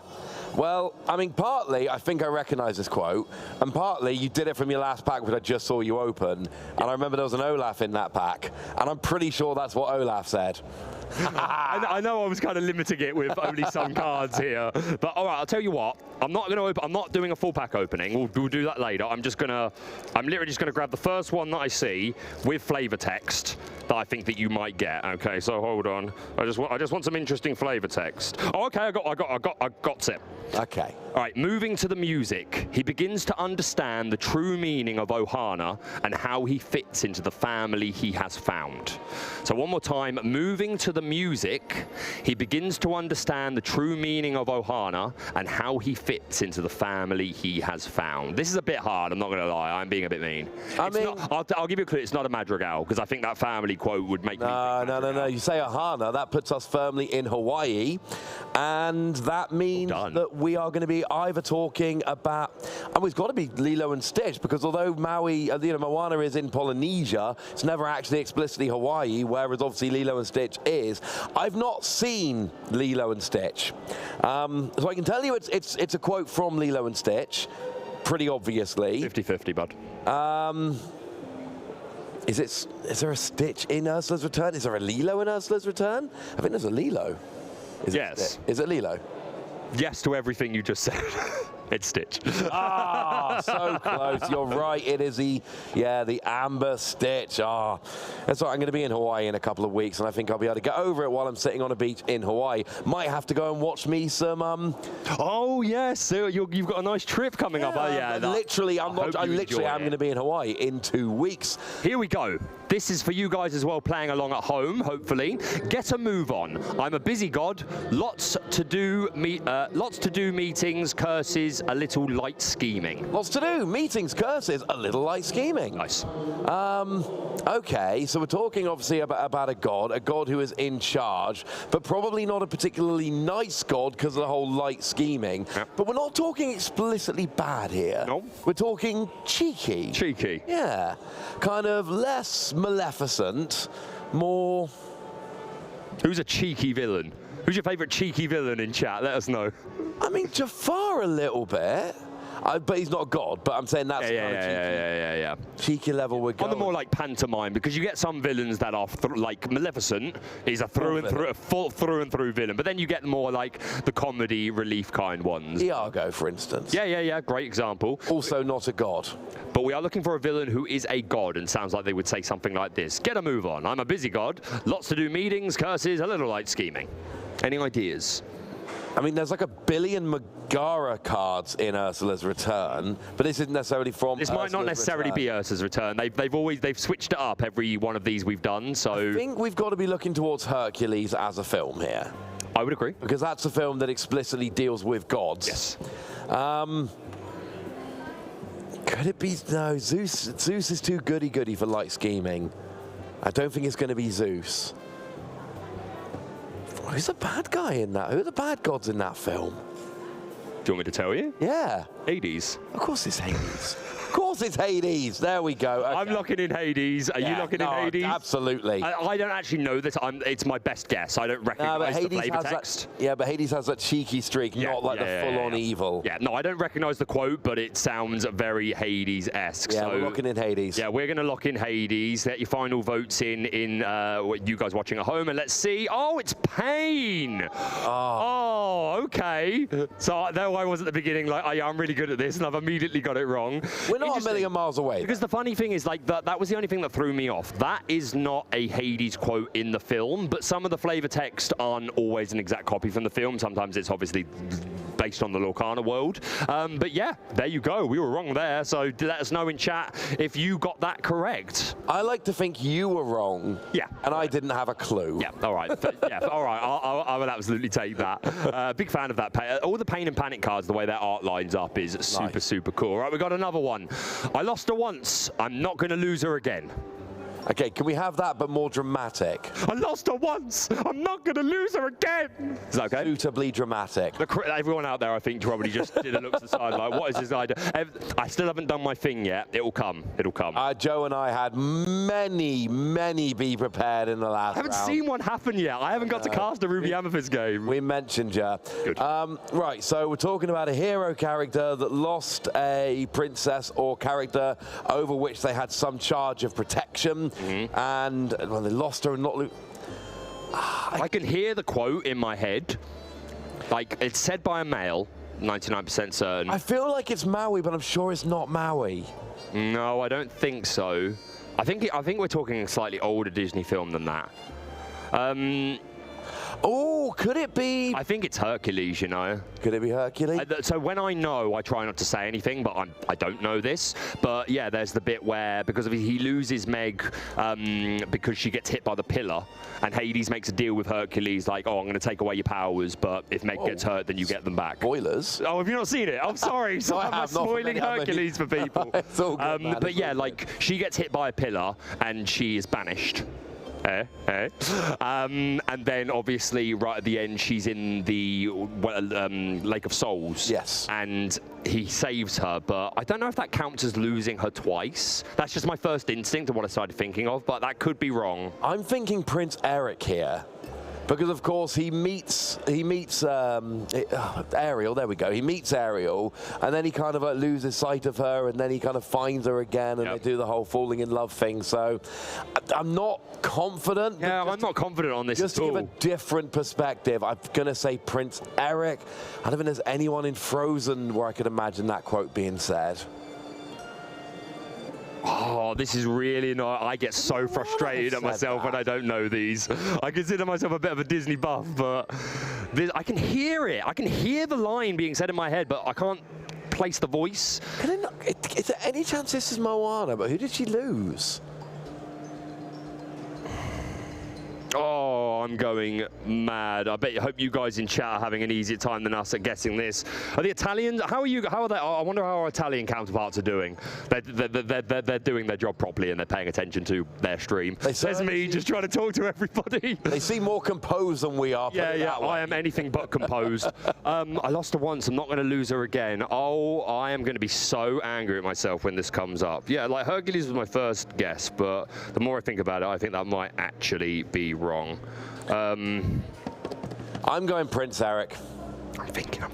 If I had a list of Disney films in front of me, Prince Eric was the love interest from Little Mermaid. I'm not going. Yeah. You are absolutely. You are not going mad, Ross. You are absolutely correct. Could it be Hans? If it is, I have no idea because I've only ever seen Frozen once. That is one film that I haven't watched a million times like I have most others. Good news is I've named most Disney characters at this point, so when it comes up, I'm going to be like, said it was that. It's technically going to be right. I'm looking through the Disney Lorcana app, which is free and you can download. Whoa! Not to fully cheat. I'm just trying to remind myself of Disney films that I'm looking through the flavor text. I'm just cheating. That's all. I'm just cheating. Right. I think it's time we had the answer now. Again. All right, put us out of our misery. I'm looking in Prince Eric. I'll say Hercules, but a part of me thinks that's wrong. Maui. All right, let's see him. Oh, nailed it. You know what? I will absolutely. I thought you were wrong. I will be honest. I thought you were completely wrong. So I put my hands up. Today is not my day when it comes to Lorcana flavor text. Nice work. Yeah, that was. I thought you were wrong. I'm a little proud of that one. I can see players sat down at the table, so I don't think we're very far away from our next feature match here. But I'll be honest with you, I'm riding pretty high. I really need to know if our Italian casters got Prince Eric here. Yep. But, you know, they're doing their job, not trying to talk to us. So we'll have to find out at the conclusion of this game. But this is our last one before we go over to our games. My bar dreams of a united Camundra. I fight to honor that dream. So my bar dreams of a united Camundra. I fight to honor that dream. Do you know what my bar is? I mean, I'm guessing that's like their group, my village, my group. There you go. I got it right the first time. So I don't think this is a Disney film I've seen. We're probably looking for a film where there's a strong sense of community. We haven't got long as we're going over to our game in just a minute, so this is going to be more of a quick fire one. So if you've got ideas in chat, get those in quickly. I fight to honor that dream. It feels like. Is it Nina making sacrifices? Is it what's her name? You reveal one of her. She's a villain. Oh, Namari. Because I don't know that film very well, but instinctively I kind of associate this sort of flavor text with that. What is that film? Namari's from. Is Namari not from The Last Dragon? Might be. Raya and the Last Dragon. I believe it's Raya and the Last Dragon. You might be right. I've only seen that film once. All right, we're going to find out what it is. I think it's going to be Raya and the Last Dragon then. Camundra could be associated with. Oh, you nailed it, mate. Yeah, it is. I saw that film once, loved it. Need to watch it again. Same. Yeah. Also, very quickly before I go over to our game, I've watched a lot of Disney films lately that I haven't watched since I was a kid, and there's a couple that I didn't appreciate when I was younger that have really grown on me. The number one target of that, Atlantis. That, as a child, couldn't stand. Watched it a week or two ago, and it's so good. I'm super excited to see more characters from that come into Disney Lore. Lorcana. What's your latest Disney film that you were watching? Latest one that I was watching, I mean, I've got young kids, mate. Yeah, of course. It's just the same films, like, on a loop.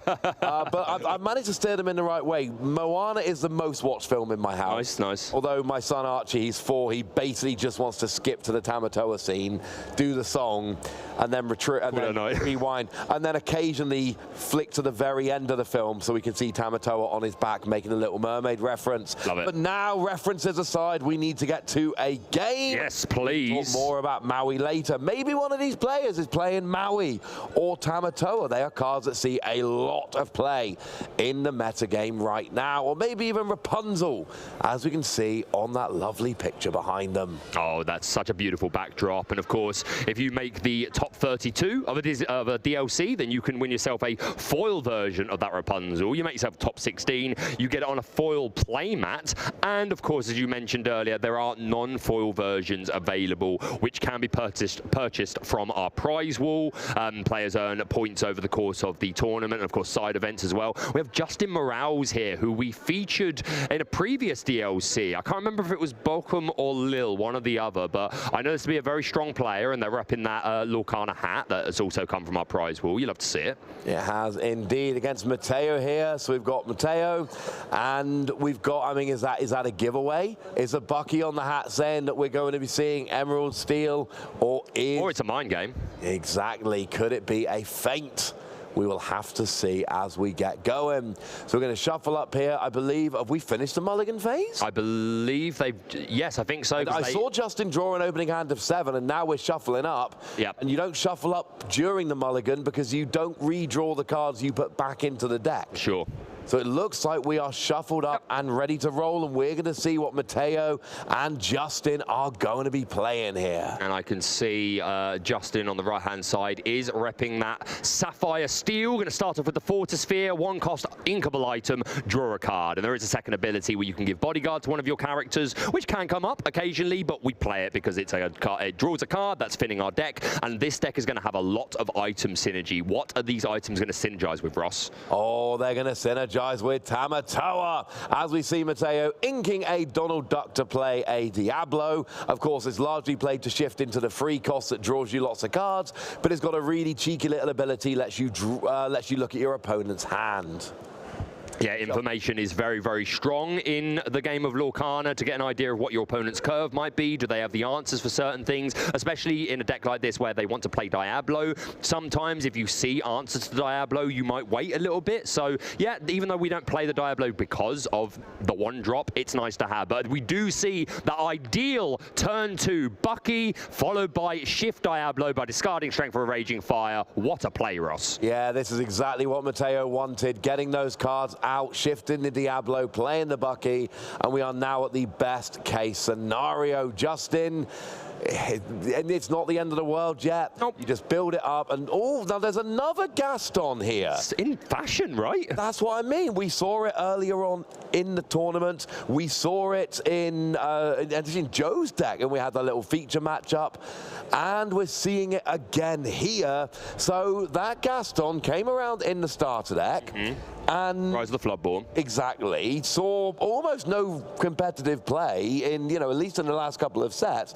And then right at the end of the Ursula's Return metagame, it's like, oh, hang on a second. Turns out Gaston's really good. Why now? Yeah, I mean, it's funny because, as you said, came out in Rise of the Floodborn. Didn't see a ton of play, but I think in Into the Inklands format, he was a bit more popular in the Sapphire Steel decks because they started incorporating that Lucky Dime, which is a 7-cost uninkable item, and you can exert and pay 2 to choose any of your characters and gain their lore. And because Gaston has 3, that's a pretty nice jump, plus the dig for 3 to find a key piece is super good. Yeah, and sometimes I do think with cards, it's not necessarily even a metagame shift. Sometimes someone just puts it in their deck and the rest of the player base goes, yeah, you know what, that's really good. Yeah. Looks like we are firing some cannons here, though, getting rid of Diablo and playing a Porpsicle. Yep, sorry about that little pull away there, just a technical thing, but we are back. We see the Fire the Cannons answering that Diablo on the board, and then we're passing over to Matteo, who's going to draw another copy of Ursa Deceiver, so he'll be able to snipe that hand. But yeah, You mentioned earlier, just because this Bucky has come down and followed by the Diablo, it's not the end of the world necessarily for Justin. If he's a whole new world variant, which we see he is, then he has the tools to be able to deal with this. And one of them is going to go to the discard, courtesy of the the first Ursula Deceiver. And again, Mateo's holding another, so he may be interested in sniping the second. Maybe interested in going over the second. Oh, if I'm Mateo, that's given me great information. Although, okay, I was going to say, I thought we might be inking the Ursula here, but no, we're inking a location instead, and I feel pretty confident. Doesn't even need to be next turn necessarily, but very soon we are going to see that whole new world going away. But first, here I am, Flavisham, who I know you are a bit partial to. Oh, a little bit. I am very fond of Basil the Great Mouse Detective, my favourite Disney film of all time. And yeah, Flavisham, a great character and a great Lorcana card on play and on quest. Banish one of your items to draw 2 cards, which is really flexible. It allows the Sapphire Steel deck to go in different ways concerning its drawing. It can go via a whole new world and do the full refresh, preferably sing it with something and make these huge plays. But sometimes it's not preferable to play a whole new world, especially if your opponent doesn't have many cards. So Flavisham is a really nice alternative option to start drawing. Yeah, absolutely it is. Gets you lots of good draw, and of course that gets you closer to your big end game you're looking for with my boy Tamatoa. So it does seem like we've got an Ursula here being exerted. I think that's just getting some cheeky lore there from Mateo.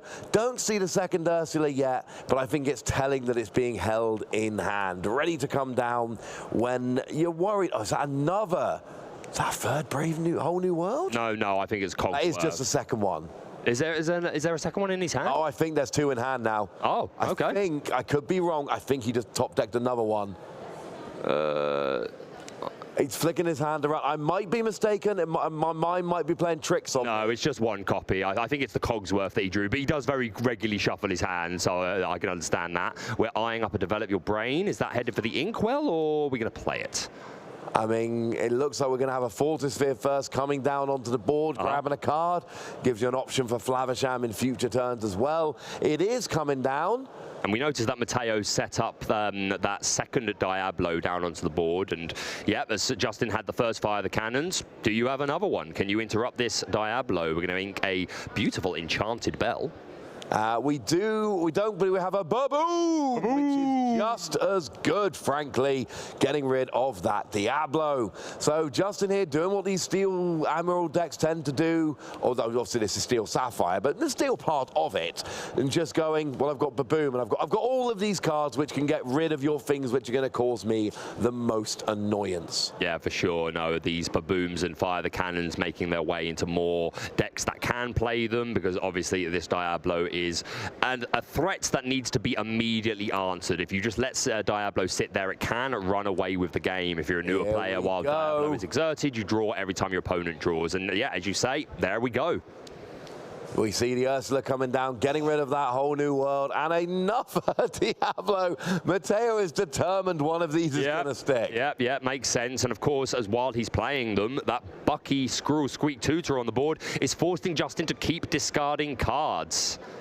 Yeah, that's kind of it. You know, even when the Diablo goes away without drawing any cards, it still costs Justin a card from their hand. Absolutely. We quest with Flavisham here and draw a couple of cards because we get to get rid of an item. Yeah, I think Justin's going to be thrilled to have had that Flavisham there, because losing both of his copies of A Whole New World, and he's discarded 2 or 3 times at this point, so well needed. We're going to be paying 5 to play Grab Your Swords. That's going to get rid of the Bucky and the Diablo, and 2 on each Ursula.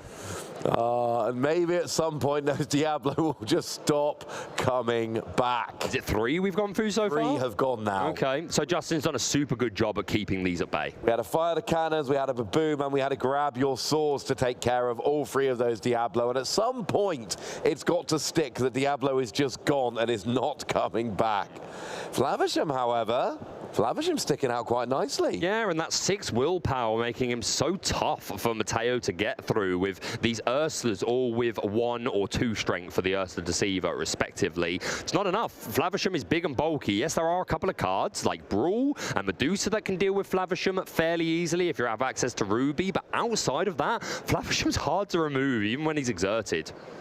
Yeah, and that means you can just sit there getting rid of your items, drawing a bunch of cards. We've got some really strong one-cost items like Popsicle and Fortisphere here, and you could go for Ice Block. That's fallen out of favour a little bit, Ice Block has. Yeah, you don't see it as much as we used to early on in the format. A shout out to Sailor, who very much popularised the Ice Block version of Ruby Sapphire. Sailor also doing very well in Disney Lorcana Fort Worth, making the top cut. But yeah, definitely put that Ice Cube on the map. It's still a good card, but a lot of players have moved away from it. They have indeed. So Mateo here, we've got 2 Ursula, but they are different Ursula. We've got 5 ink available. We're going to start off with a double quest for a couple of lore, and we're going to play an Aladdin, which is very nice against these decks, because when you quest, you get to banish an item. And Justin kind of wants those items. Yeah, just a little bit. They are kind of helping him, partly because of the Flavisham draw, but he's hoping over the course of the game to build up a nice item count, so that Tamatoa has a nice high lore count.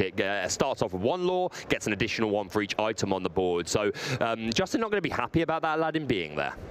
No, that Aladdin is very... I mean, first it's a Floodborn, so it combos really nice to a Bucky, but it is great against decks that are relying on items. Decent stat line as well. It's not great at questing, but it does get rid of those items, which is a huge bonus, as we see Beast, Tragic Hero, coming down here for Justin. Yeah, it came down on the previous turn. Justin drew 2 cards at the beginning of his turn, which is really nice, because obviously he's been denied those copies of A Whole New World. But that actually may end up working in Justin's favour, because obviously A Whole New World also fuels your opponent's hand. So Justin may be quite happy that he's getting his cards off of Beasts and Flavishams. Yeah, I mean, yeah, if you're getting those cards, doesn't really matter how you get them. Draw one at the start of your turn with Beast, draw with Flavisham. What we'll probably end up seeing now with Aladdin on the board, for as long as it's there, we're probably going to see 1 item at a time and just Flavisham. I was going to say getting rid of them by questing, but actually we're using a lot of characters here to take down those Ursula and just completely wreck Mateo's board. Yeah, he does need to slow him down a bit. Like you say, Mateo doesn't have a lot of high questing characters, but he is already at 9 just from the last couple of turns of just a lore here and a lore there. So Justin can't let that just keep going on forever. And there was a really cheeky play at the end of Justin's turn. I said that the item probably wasn't going to stay there. Well, we actually saw the Popsicle being used to heal Beast. So it was not on the board, and it left Beast with no damage on to draw cards. Love it. But unfortunately, Mateo did then go and use Baboom to ruin it. Yeah, no, it kind of ruined that plan. But the Beast already got at least 1 additional draw off, and now it is sitting there as a body with 7 strength, which is pretty big. Putting down that Fishbone Quill, probably because he knows he's taking out this Aladdin this turn, I would dare say. Yeah, Fishbone Quill. Or that. Well, you need to get rid of the Aladdin. The Fishbone Quill's great for getting an extra ink every turn, but you don't want to just leave it there. But you can use it for Hero and Flavisham to draw cards. Yeah, just put it down. I think he did 1 secret ink and then Flavisham questing to remove it and get some more draw. But yeah, I might be interested in taking out this Aladdin this turn. The Cogsworth on Justin's board is providing resist 1 to all of his other characters, so blanket resist is pretty good, really upsets the opponent's maths. Yeah, it's always fun. If you can get multiple Cogsworth out, it becomes very fun. Popsicle does hit the board, get you an extra card when you play it. And, you know, Zootropolis, one of the other top Disney films. So seeing that in this deck with Tamatoa makes me happy as we see Aladdin leaving the board. I do believe that Beast should be on 4 damage. It was already on 1, and it was Aladdin already has 3. Resist from Cogsworth. Ah, you're right. I literally just pointed that out and then immediately forgot my own information. Yep, there you go. That's why there's 2 of us here. I'm glad you're here, Ross. Bless you, mate. But yeah, that's also going to be interesting because this Popsicle can only remove 2 damage because he could have potentially got his Beast back up to full. But no, Justin recognizing he wants to get rid of this Aladdin, not just because it's sitting there questing, but it has 3 strength. It could take out the Beast. And of course, is going to hurt Justin's items as the game goes on. Yeah, it's very important. You know, that Aladdin, it's in a lot of matchups, it's fine, but this is a matchup where it really does put in a much better shift. Now we see a lot of ink being used for Tamatoa. Love so me, that big shiny crab. Or Brio, if you are in Spain, which we're not. We're in Italy, but I've never seen the Italian shiny, so maybe we'll ask our co-casters from Italy in a minute. Yeah, we'll make that happen for you today, Ross. I know you're passionate about it. But yeah, that Tamatoa that we mentioned earlier coming down, he allowed Justin to take that Popsicle back from the discard, put it down, draw a card. And down on Mateo's side of the board, all he can do is throw down a Diablo, which is are pretty good as far as your only card going.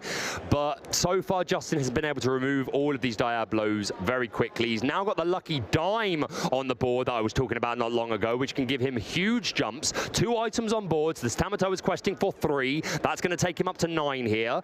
There is 2 ink left to be spent on that lucky dime, which will take him up to 12. And then Cogsworth could quest to 14, Beast to 16, Flavisham to 17. This is getting tense. Yeah, this is pretty much the point where you're just kind of like, there's not too much which is going to, you know, you've survived that turn, right? This is the whole point of Sapphire Steel. You need to survive for several turns in a row, 6, 7, 8 turns. We fire the cannons to get rid of that 4th and final Diablo. Yep, they're all gone. And then you get to this point in the game and you're behind, then you're up by 7.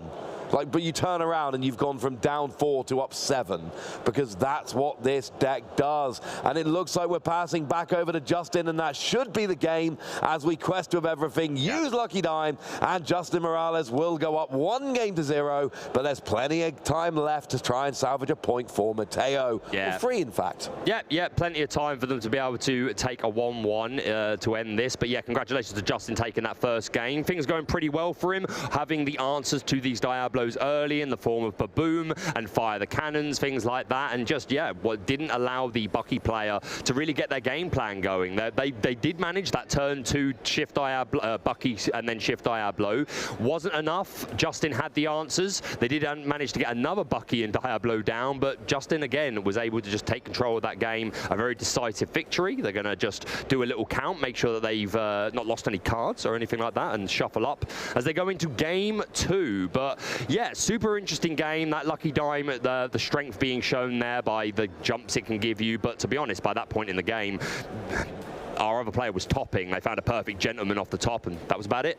Yeah, and I think Justin there really showed us how this matchup works. You've got to make sure you get rid of the Bucky and Diablo as soon as they hit the board, manage that Aladdin, and then wait for the end game. Have we mentioned yet that Justin, with this deck, got top 4 in Bochum? Yeah, it was Bochum. I mentioned that I saw him in a previous DLC, yeah, but I couldn't remember if it was Bochum or Lille. It was top 4 in Bochum. Unfortunately, lost to Ruben Gutierrez's Amethyst Ruby in top 4, but had a great run all the way through to a top 4 finish. So Justin already got the European Championships invite. Yep. Already got the serialized Mickey. You know what Justin doesn't have? What does he I imagine?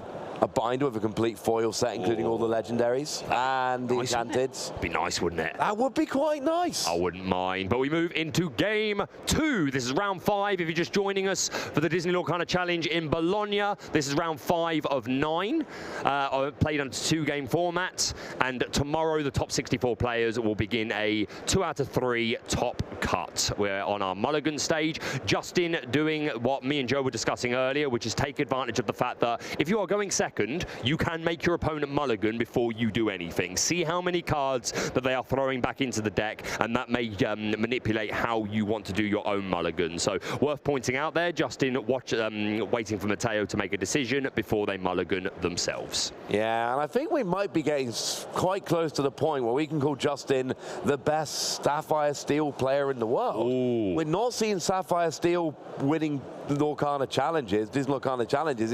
It's not happening. It hasn't won one in this format, but Justin has made a top 4 with one. Yeah, you are absolutely right. And the last one in Europe. Yeah, no, you're absolutely right. If we talk about the Sapphire Steel deck, there's a lot of players that really love it, and there are great players out there, the likes of Harlan Sweet, DeCandio, Sky. There are more names that I could list, but a lot of players that really know this deck well. But yeah, Justin is definitely up there with some of the best pilots for this ink combination. We saw Mateo with that turn 1 Hidden Cove and nothing else. Justin plays the Porpsicle, draws 1, and passes back to Mateo, who's going to doesn't have the Bucky, but the Ursa Deceiver is not bad going. Justin putting that Grab Your Sword to the side.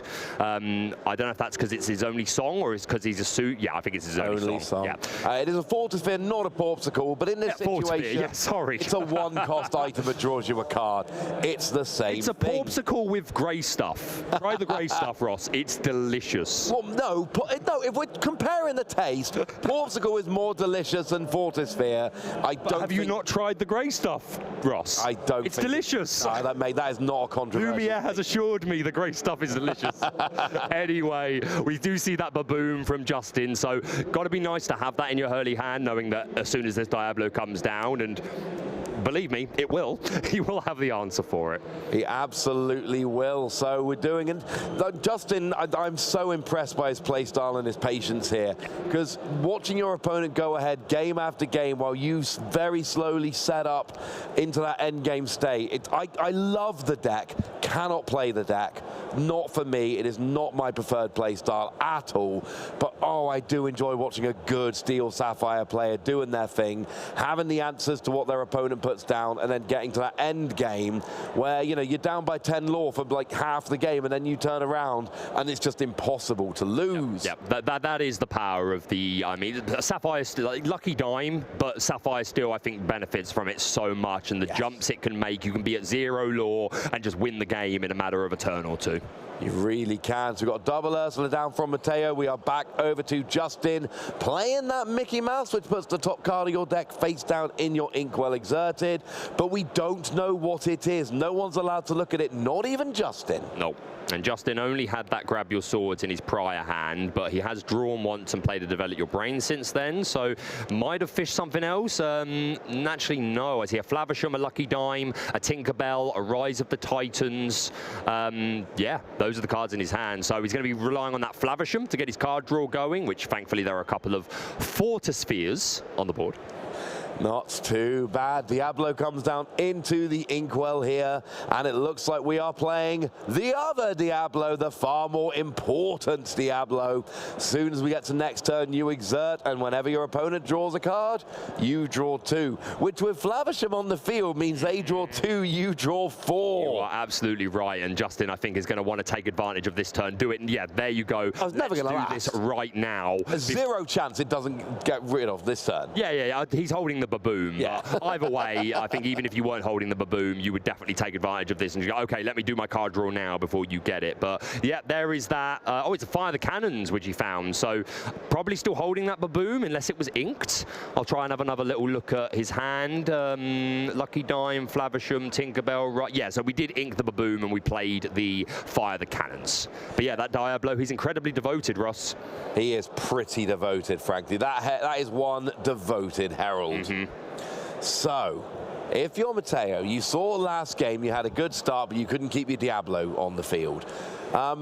Oh, Diablo's actually moved, so you need to get rid of the location here, because of course you've got the extra willpower. Yeah, my mistake. I apologize for that, viewers. I missed that it was at the Hidden Cove, so only chilling in the Hidden Cove. Hidden Cove seems like exactly where some kind of mystical raven would hang out. Yeah, you are right. To be fair, though, as I've mentioned, Justin is holding a Tinkerbell, and he's at 5 ink, so I think that's kind of fine, because the Diablo wasn't exerted yet. It will exert this turn, and Mateo will be able to draw 1 card when Justin draws, but then I'm pretty sure he will just come down with the Tinkerbell, finish it off, and then 1 damage on everything else. Maybe not. He might have a different line in mind, because this is quite the board that Mateo is developing now, right?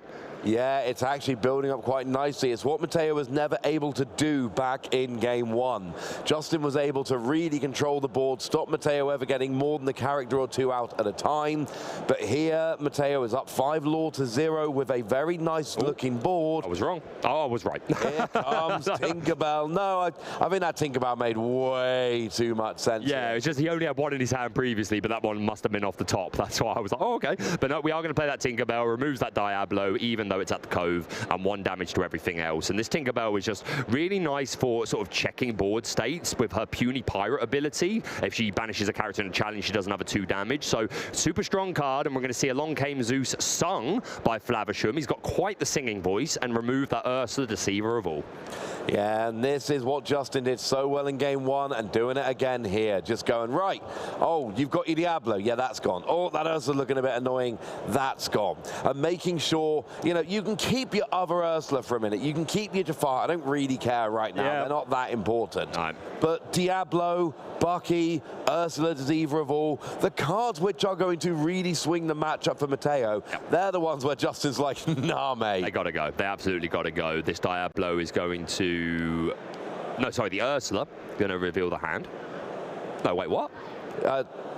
Is that not? Yeah, there's another Ursula came down. Oh, it is another Ursula. Second Ursula came down looking for a song. Gotcha. There you go. But there are no songs in the hand. Just a Rise of the Titans, a Lucky Dime, and a Flavisham. Oh, I wouldn't mind a Flavisham, but then again, we've already got a Flavisham. We don't necessarily need another. Only a 6 ink for Justin here. We're not quite as high as we would like to be. Yeah, we haven't seen that Fishbone Quill. I think the only ramp we actually saw was that Mickey Mouse Detective on turn 3. Yep. And again, for the sake of newer players, if you're thinking, what's ramp mean, Baker? Well, we talk about ramp when we talk about accelerating, filling up your inkwell. So you can ink once per turn, of course, in the game of Lorcana. But cards like One Jump Ahead, Fishbone Quill, Detective Mickey, these all allow us to put more cards in the inkwell. So we just call that ramping, just some terminology there. So Justin not been able to benefit too much from that. He's going to quest, remove that Fortisphere to draw 2 more cards. Yeah, very nice indeed. That is what Flavisham does. It's one of the best draw engines in Disney Lorcana. It's quite absurd how good that ends up being. Honestly, I would say it is the best draw engine. Whoa! Oh, no, I would go that far. If Diablo wants a word, mate. No, I don't think you're particularly wrong. You can make an argument for the Rabbit, the Merlin Rabbit. You can make an argument for Diablo, but there are certainly, you know, Flavisham, it is great. We see a Bell hitting the inkwell here, and we see a Cogsworth hitting the board.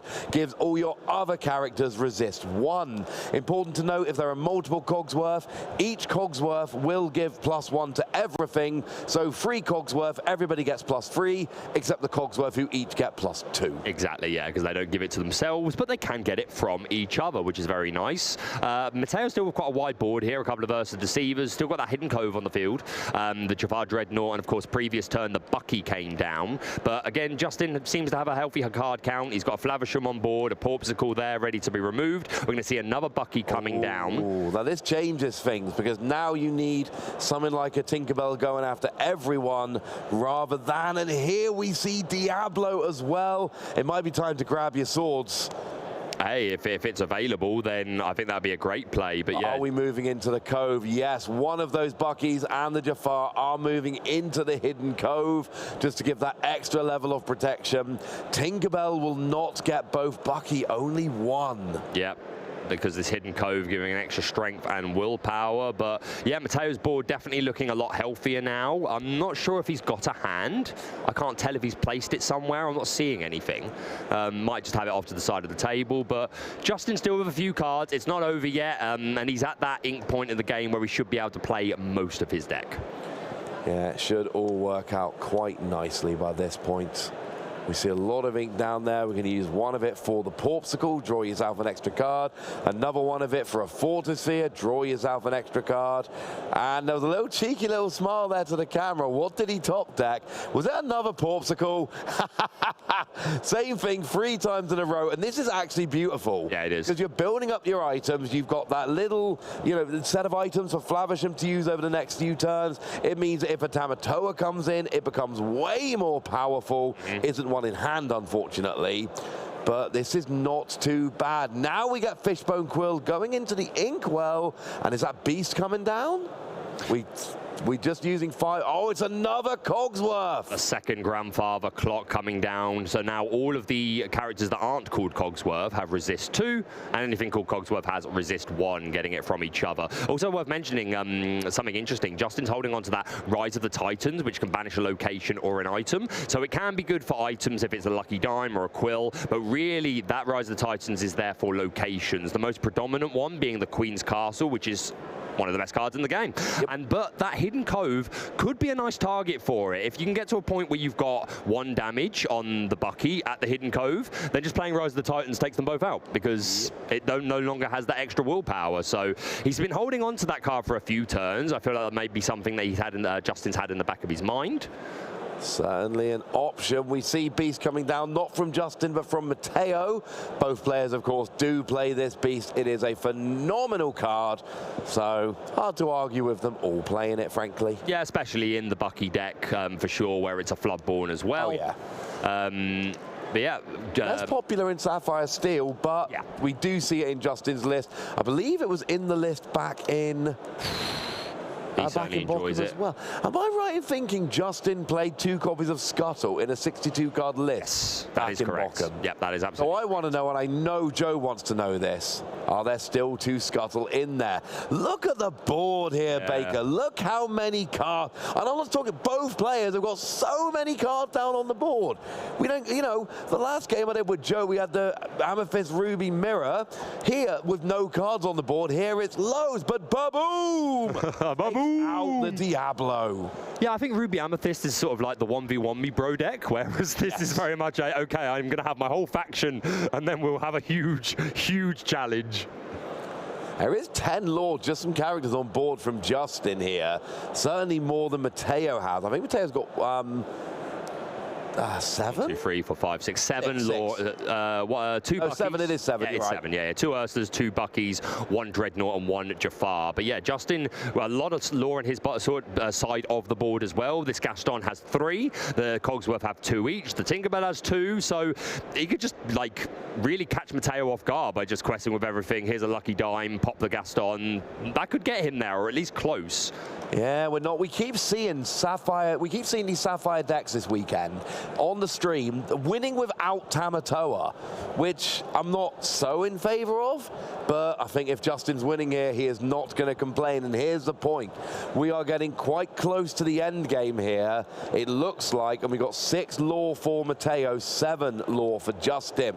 Mateo wants a bit of a lead at this point, and has not been able to build up too much of a lead, as Justin is sitting there with a lot of good characters, those Cogsworth to give extra protection to those characters, and Mateo's got a bunch of characters out, but they're not great at questing. This Hidden Cove has been on the board since turn 1 as well, just gone completely unchecked by Justin, but you don't really always have to pay any attention. It doesn't have any passive lore gain. Of course, it's really strong for like putting characters in there to give them extra strength and willpower, but at the moment, it doesn't seem to be changing too much about the game, so Justin perfectly happy to let it just sit there. We've already seen Justin discard 1 Lucky Dime. He had to discard 1 earlier because of the Bucky, but of course, Lucky Dime is not the worst thing to be discarding at all when you are running Tamatoa. Yeah, Tamatoa on play, and when questing will get you an item card back from your discard, so that is going to help. We see Strength of a Raging Fire come down, and actually at this point that's a phenomenal card. Deals 1 damage for each character you've got in play. Well, if you've got 6, 7 characters in play, that is the force of a great Typhoon, Ross. I mean, goodness me, that's absurd. 7 damage from Strength of a Raging Fire. You could compare it to Mysterious as the Dark Side of the Moon, but what an incredible move that was. Huge amount of damage on the Tinkerbell. Yeah, this is the benefit of having a nice wide board. Cards like Strength for a Raging Fire become a little bit overpowered at times. I'm worrying if actually, as much as I'm loving Justin's setup here, I'm worrying for Justin here, is Mateo's board getting out of hand? Are they just too much? Yes and no. It's starting to get there. I think if you ignore the Robin Hood and the Beast, there's not really a whole lot going on because they all quest. He has a Robin Hood and a Beast. But yeah, but last turn he didn't have quite as much as this. But now that Robin Hood on top is definitely a lot of quest pressure, and Justin seems to have been quite content to play a slower game up to this point, just building his resources. He wants to reach that nice high ink point. He probably wants to find that lucky dime to close out, but he has the stats to be able to deal with Mateo's board when he needs to. That Gaston is awfully big, and the Cogsworth giving resist 1, so we'll see how this goes. But I actually think you're right, Ross. Mateo's board is looking pretty scary. And you said about the Robin Hood and the Beast. That's when my mind changed. When that second Robin Hood came down, I went from, there's a lot of characters, but they're not great, to, yeah, this is kind of real now, right? And, you know, okay, they might quest for 1 each, but when there's 6 of them out, it adds up. Makes a bit of a difference. So back over to Justin here. Double Cogsworth, Gaston, Hiram for Lavisham. Not a bad board, but, I mean, you really want to start getting rid of some of these. I mean, Grab Your Swords would be phenomenal at this point. For sure. Would take out at least 1 Ursula, both Buckies, but then one of the Ursas would be saved by the Hidden Cove. Yeah. That is true. We've quested with Flavisham. We removed the Porpsicle to draw up. Justin going to do some maths here and work out how far Mateo is to game. Yeah, I think you're right. I think he just needs to start challenging this board a little bit, unless he thinks he can just win this race. He's holding 2 copies of Rise of the Titans. He is holding a lucky dime. He's Ross. not holding Rise of the Titans anymore. No, he's holding 2. So he's not holding 2 anymore because he's just gotten rid of 1. And now this is where we see things like Tinkerbell or Grab Your Swords potentially being game-altering cards, acting as a pseudo board wipe here. You know, a slightly weaker Be Prepared, but only for one side. We have, like, if anyone thought my Treble Cogsworth example earlier was unrealistic, boom, Treble Cogsworth on the board for Justin. Aren't you glad we did the maths earlier? Tick-tock, tick-tock. This board has got a lot of ward. There's a lot of resist going on. And yeah, Justin just making sure that he will actually win this race, working out. He's got game on board next turn. Yeah, but yeah. And with some to spare. Right now, he's actually got 10. He's got 10 lore on board, only needing 4, 5. And he's still holding a lucky dime as well. So he's asking a lot of Matteo here. Obviously, Matteo doesn't know that Justin's holding that dime. He's seen him discard 1, but the standard number is 2. I'm bearing to expect it. Excuse me. You're fine, you're fine. I was going to say, Gaston's got resist free. Flavisham's got resist free. The other Cogsworth have got resist too. It is not going to be easy to take these characters out. And let's make no mistake about it, Justin has got game next turn. Yep.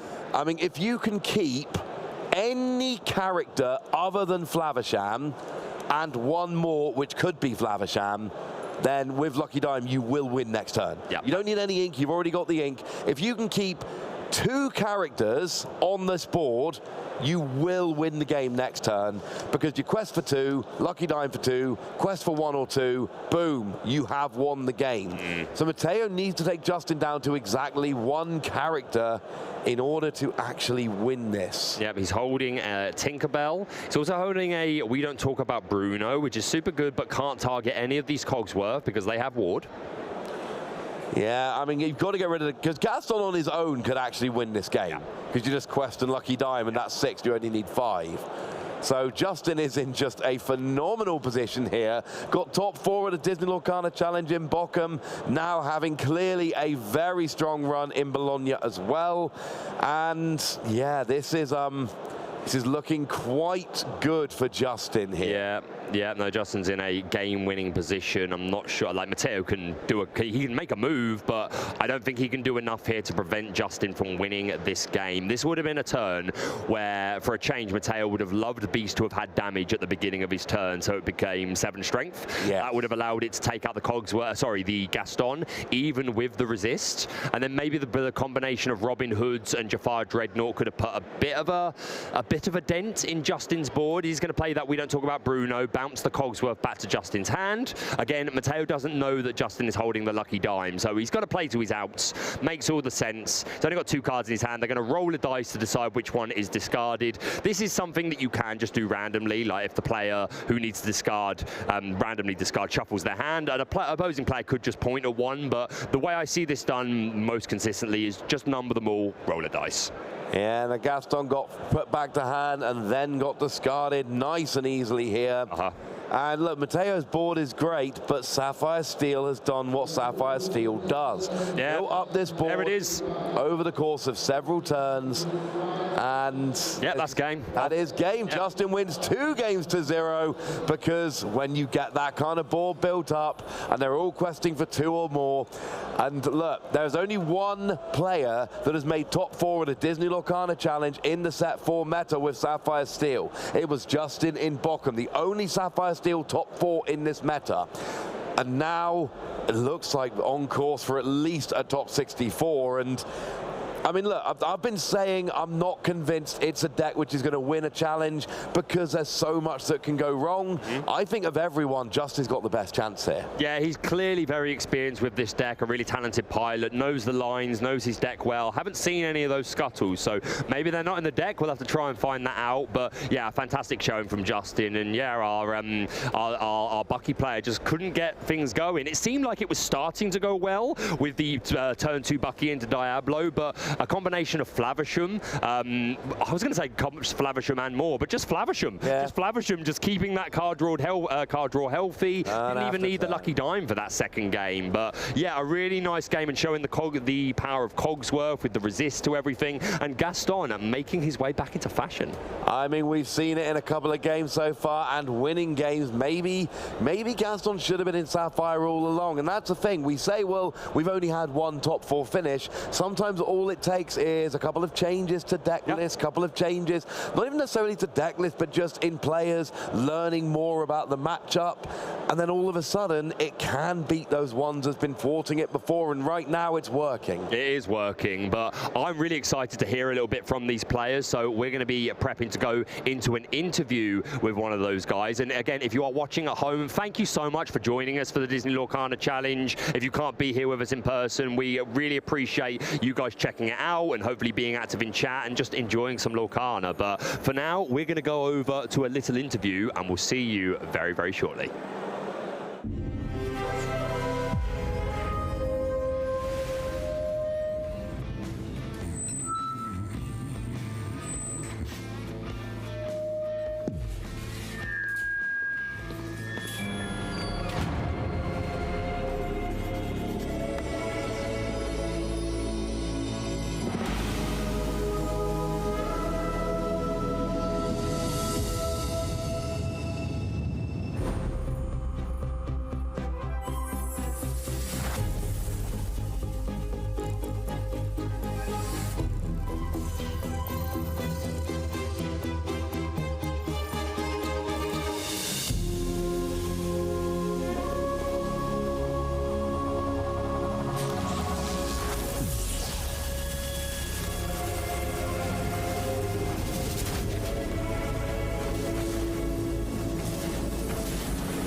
Welcome back, ladies and gentlemen, to the Disney Lorcana Challenge from Bologna in Italy. My name's Ross, and I'm joined by Justin, who just put on an absolute masterclass of Sapphire Steel, winning 2 games to 0. How's your tournament going so far?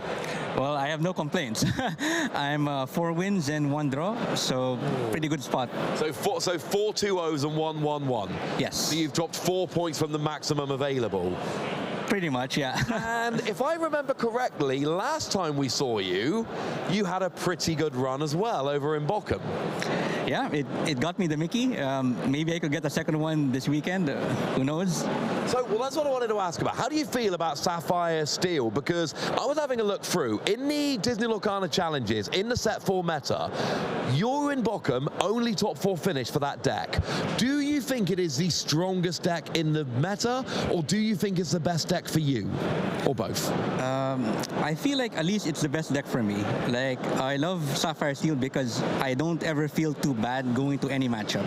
I feel like with the deck, if I draw what I need and I get, I could basically win almost every matchup. And we've seen some, shall we say, unusual choices.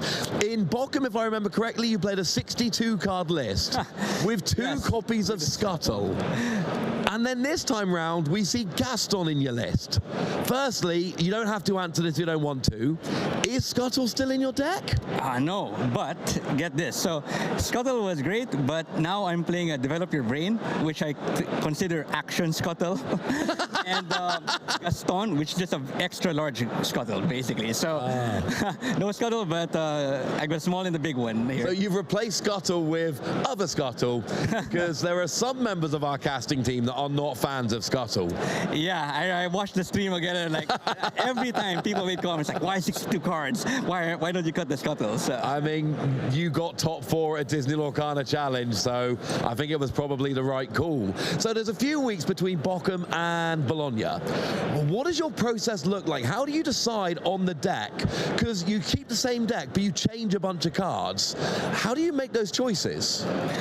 Well, I mean, I would say this was an easy choice for me. I was tempted to swap to Amber Steel.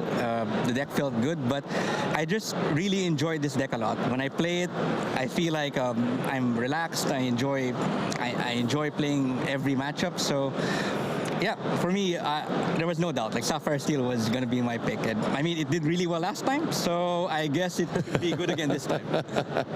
And then, you know, your things like taking out the Scuttle, putting in the Gaston, making those changes. Did you have a playtesting group, or is it very much more of a solo decision when you're tweaking those last few cards?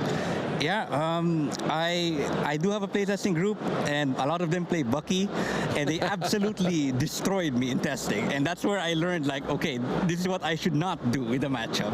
So then you come into the tournament, you're like, I've got this matchup down because my friends keep beating me. Have you played any Bucky today? Well, just the game right now, and the game before, and probably, I think, maybe round 2. So, yeah, lots of Buckies today. All 2-0s? No, I got 1-2-0 and 1 draw. That's not too bad going at all. So you came to Bochum, right? Yep. You got your invite for the European Championships. Yes. You got your serial Mickey. What drives you in Bologna? What is the goal? What do you really want to achieve here after such a great run in Bochum? Well, I mean, by all means, I'm very happy with how I did, Bochum. You know, if I get the trophy this time, then that would be even better. Because I think Sapphire Steel hasn't like trophied yet in any of the the challenges. So maybe I could be the first. Ruby Amethyst has had a lot of time in the spotlight. So maybe this time it's Sapphire Steel's turn. I mean, Ruby Amethyst won the last 2. I think it's time for a change, and I'm a huge fan of Tamatoa. So if I can see Tamatoa winning a trophy this weekend, I'll be a happy boy. Well, thank you very much for your time. Congratulations on your 2-0 victory, and good luck for the rest of the tournament. Thank you very much. And don't go anywhere, ladies and gentlemen, because the next round cannot be far away at this point. There's lots more Disney Lorcana challenge action to come. Grab yourself a nice cold beverage, but don't go anywhere. The fun has just started.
Welcome back to Disney Lorcana Challenge in Bologna. My name is Baker and I'm rejoined by my co-host Joe Curley, a perfect specimen in the game of Lorcana. Welcome back, my friend. How was your break? It was good. It was very fun. I had about 16 meatballs and I do not, if anything, I'm under-exaggerating. I ate a lot of food, but I'm in Italy. That's what I'm supposed to do. I'm in Italy, right? We're going to go out and have like pizza tonight, right? Pasta. Yeah, I had a bit of pasta last night. I haven't had any pizza yet, so I would be well up for that. But yeah, the break was nice. Been doing the rounds, kind of seeing what the atmosphere is like on the top tables. I saw Frank Carsten on around table 6. Of course, the champion from Lille. Saw Theatum as well, who we saw in round 1. Was chatting with him. I think he just took a loss, but is doing pretty well today still. Lots of really good players. So Reese, who finished second in Lille, so it's great to see all the returning players. Getting the sense for the community that are like, no, I'm all in. I will be at as many of these as possible. So that's great to hear. Did you get a chance to look around the top tables at all? Did you see anything spicy? There's more Amber Steel than you'd expect. Yeah, that's exactly what I said to Ross when I came back last time. There's a lot of Steel Song out there. Not as much Ruby Amethyst as like a bit, but not as dominating as it has in previous formats. And I'll tell you why I think that is. I think too many of them have cut the Be King Undisputeds and Lady Tremaines. That's what I think the issue is with some Ruby Amethyst players. I'm not saying I think that's a bad idea. In Fort Worth, we saw some fantastic Ruby Amethyst lists that just cut them completely, made them a lot cleaner. And that is a great build, but I think Sapphire Steel really takes advantage of that, saying, oh, wait, you can't deal with my ward characters, my big one-offs. Okay, fun for me. So, yeah, super interesting. We just watched a game between a returning top 4 player, Sapphire Steel. They've removed the Scuttle. The Scuttle is no longer there. It's now a Gaston intellectual powerhouse, which is putting in an awful lot of work. And a nice 2-0 there. So that's great to see. But before we go into the next round, I want to talk about set 5. I thought you never asked. I want to talk about set 5. What do you think of it, Joe?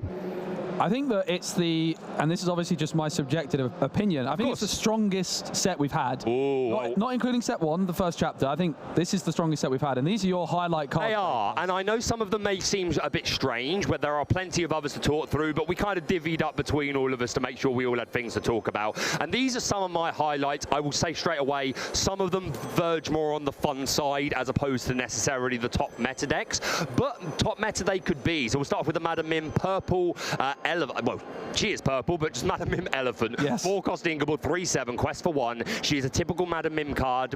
You have to return a character to your hand. Well, you don't have to, but if not, she's banished. So that can be really nice. We've seen Fox and Snake do great at repeating come into play effects or protecting characters. And then the second ability at the start of your turn, you can move 2 damage counters from the Madam Mim elephant to a opposing chosen character, which I think is super strong. If you put this down on turn 4, Steel decks can really struggle to deal with this because that 7 willpower is out of range of Along Came Zeus. Of course, if you're up against Ruby decks, then that 3 strength isn't great for Madame Medusa, but that's not the end of the world. It's only a 4-cost. You've probably got value off of bouncing something back to your hand. And hey, you could even combo with things like Teeth and Ambitions to put extra damage on the opponent. So I'm a big fan of this Madam Mim elephant. I'm not necessarily saying I think it's going to be a 4 of in all Amethyst decks going forward, but I think a 1 or 2 of it coming in and out for a steel heavy meta is absolutely something we could see. I'm going to move along to my second one, the Queen. She's a 5-cost Ingable, 2/6. She is shift for 3, quests for 1. She has ward, so she can't be chosen. And the ability, she gains 1 more lore for every character on the board named the Queen. Now, we already have a few queens in Amber. We have the 1-drop, and we have the 5-cost Floodborn, who is very popular.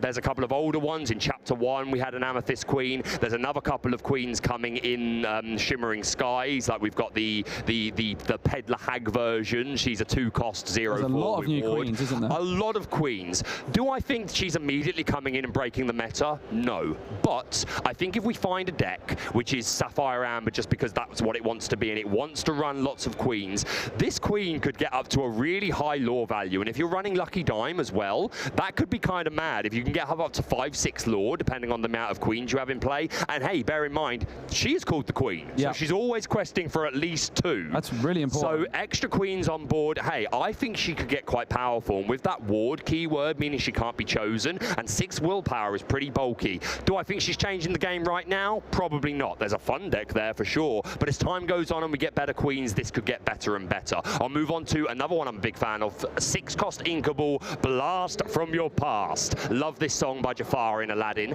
Name a card, return all character cards with that name from your discard to your hand. Now, important to establish, the name only means the first main name on the card. It doesn't matter about what its secondary name is. So you're telling me, if I say magic broom, every kind of magic broom I have is coming back into my hand? That is exactly what I'm telling you, Joe, and that could be incredible value. But let's look at other things, such as Merlin Rabbit or Merlin Goat or any other Merlins that we're going to get over the time. Like especially if you sing Blast from Her Past and then just get back, okay, I'm getting 2 rabbits and 2 goats back. That could be kind of powerful. Again, I don't think it's an S tier card, but I think there's a lot of potential there. Yep.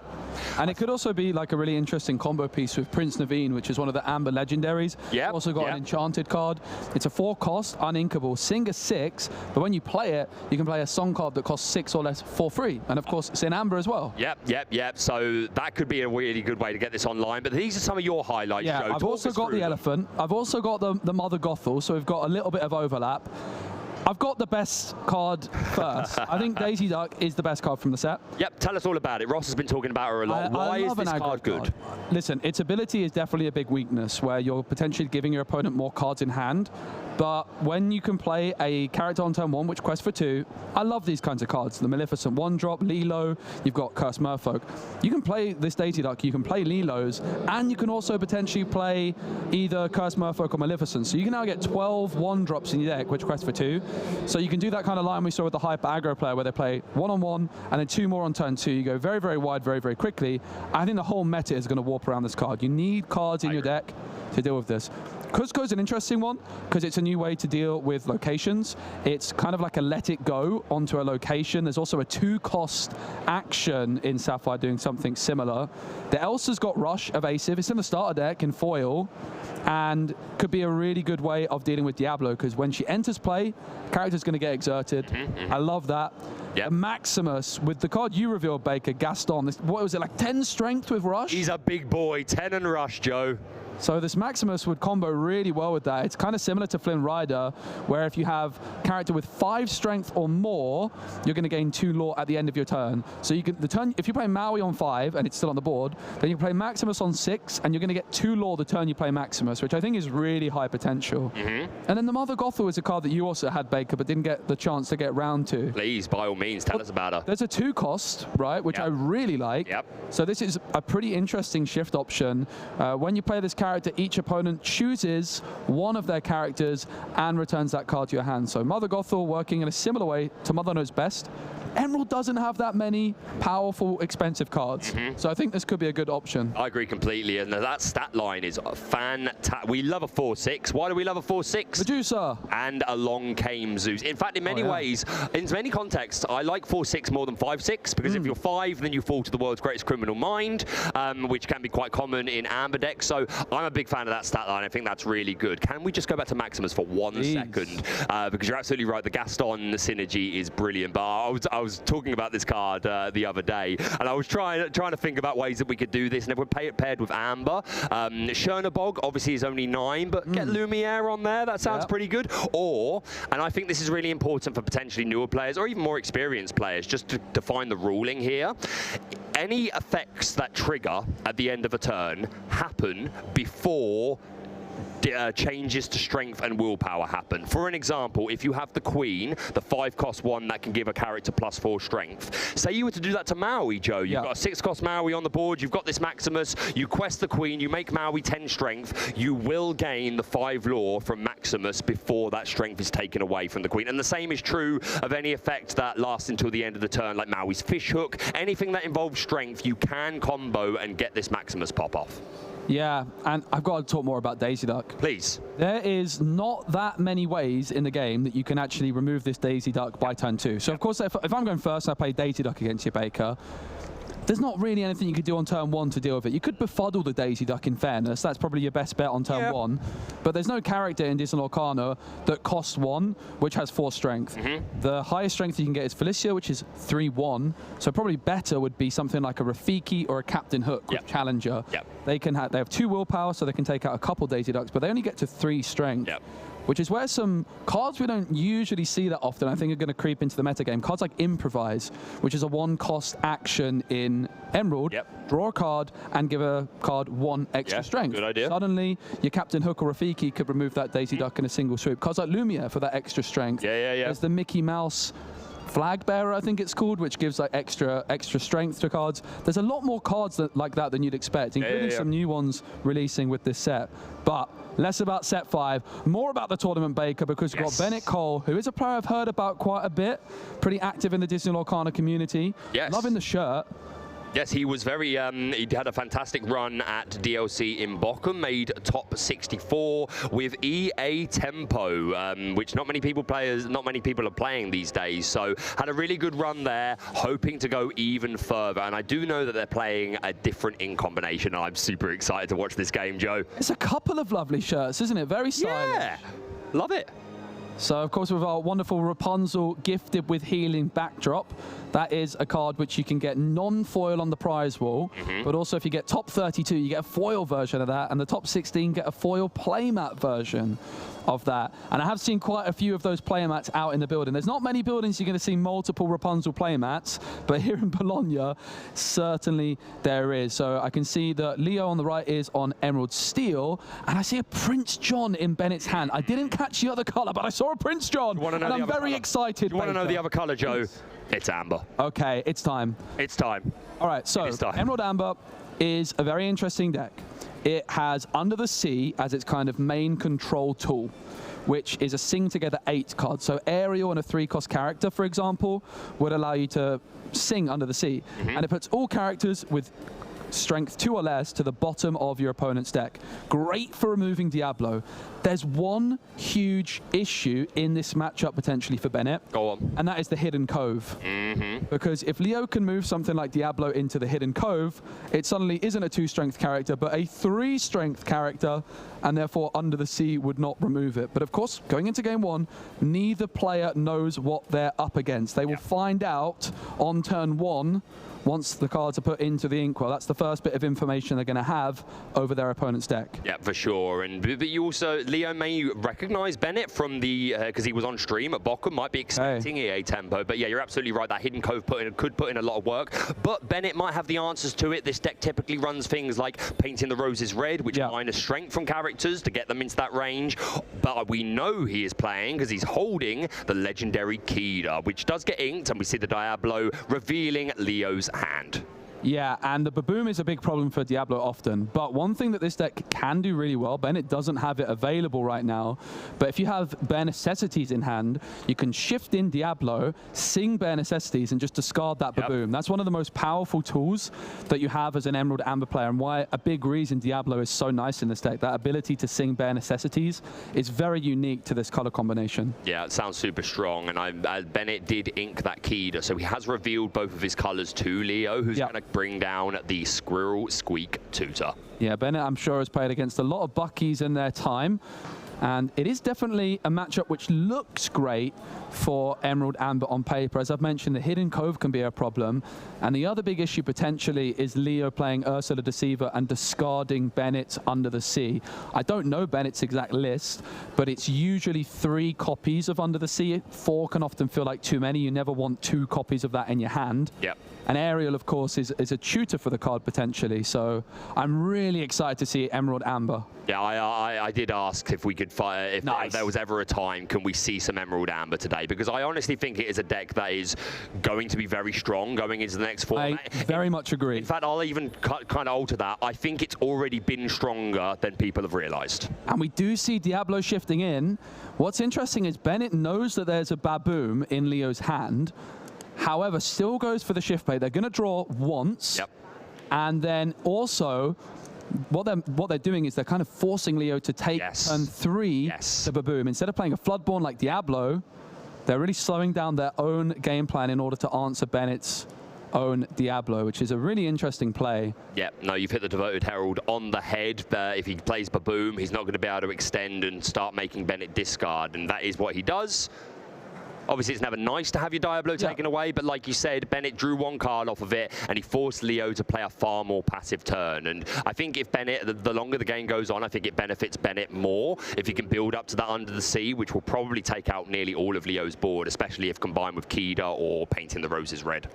Now, Baker, I am guilty of times of saying my favorite card in the game. Go on. But I think it's got to go to Prince John. This card is tremendous. If for what it's worth, it's the card I consider associate with you the most. I just love it. Oh, and Friar Tuck. Yeah, and Friar Tuck. Go on, say it for us. Say it for my us. church. There you go. You see the Diablo come down, Prince John discarded, so there was 2 in hand. Of course, it's uninkable. Of course. Nice to put into the Inkwell. The Sir Hiss is evasive, and Prince John has Ward, so it can't be targeted by any of Leo's cards.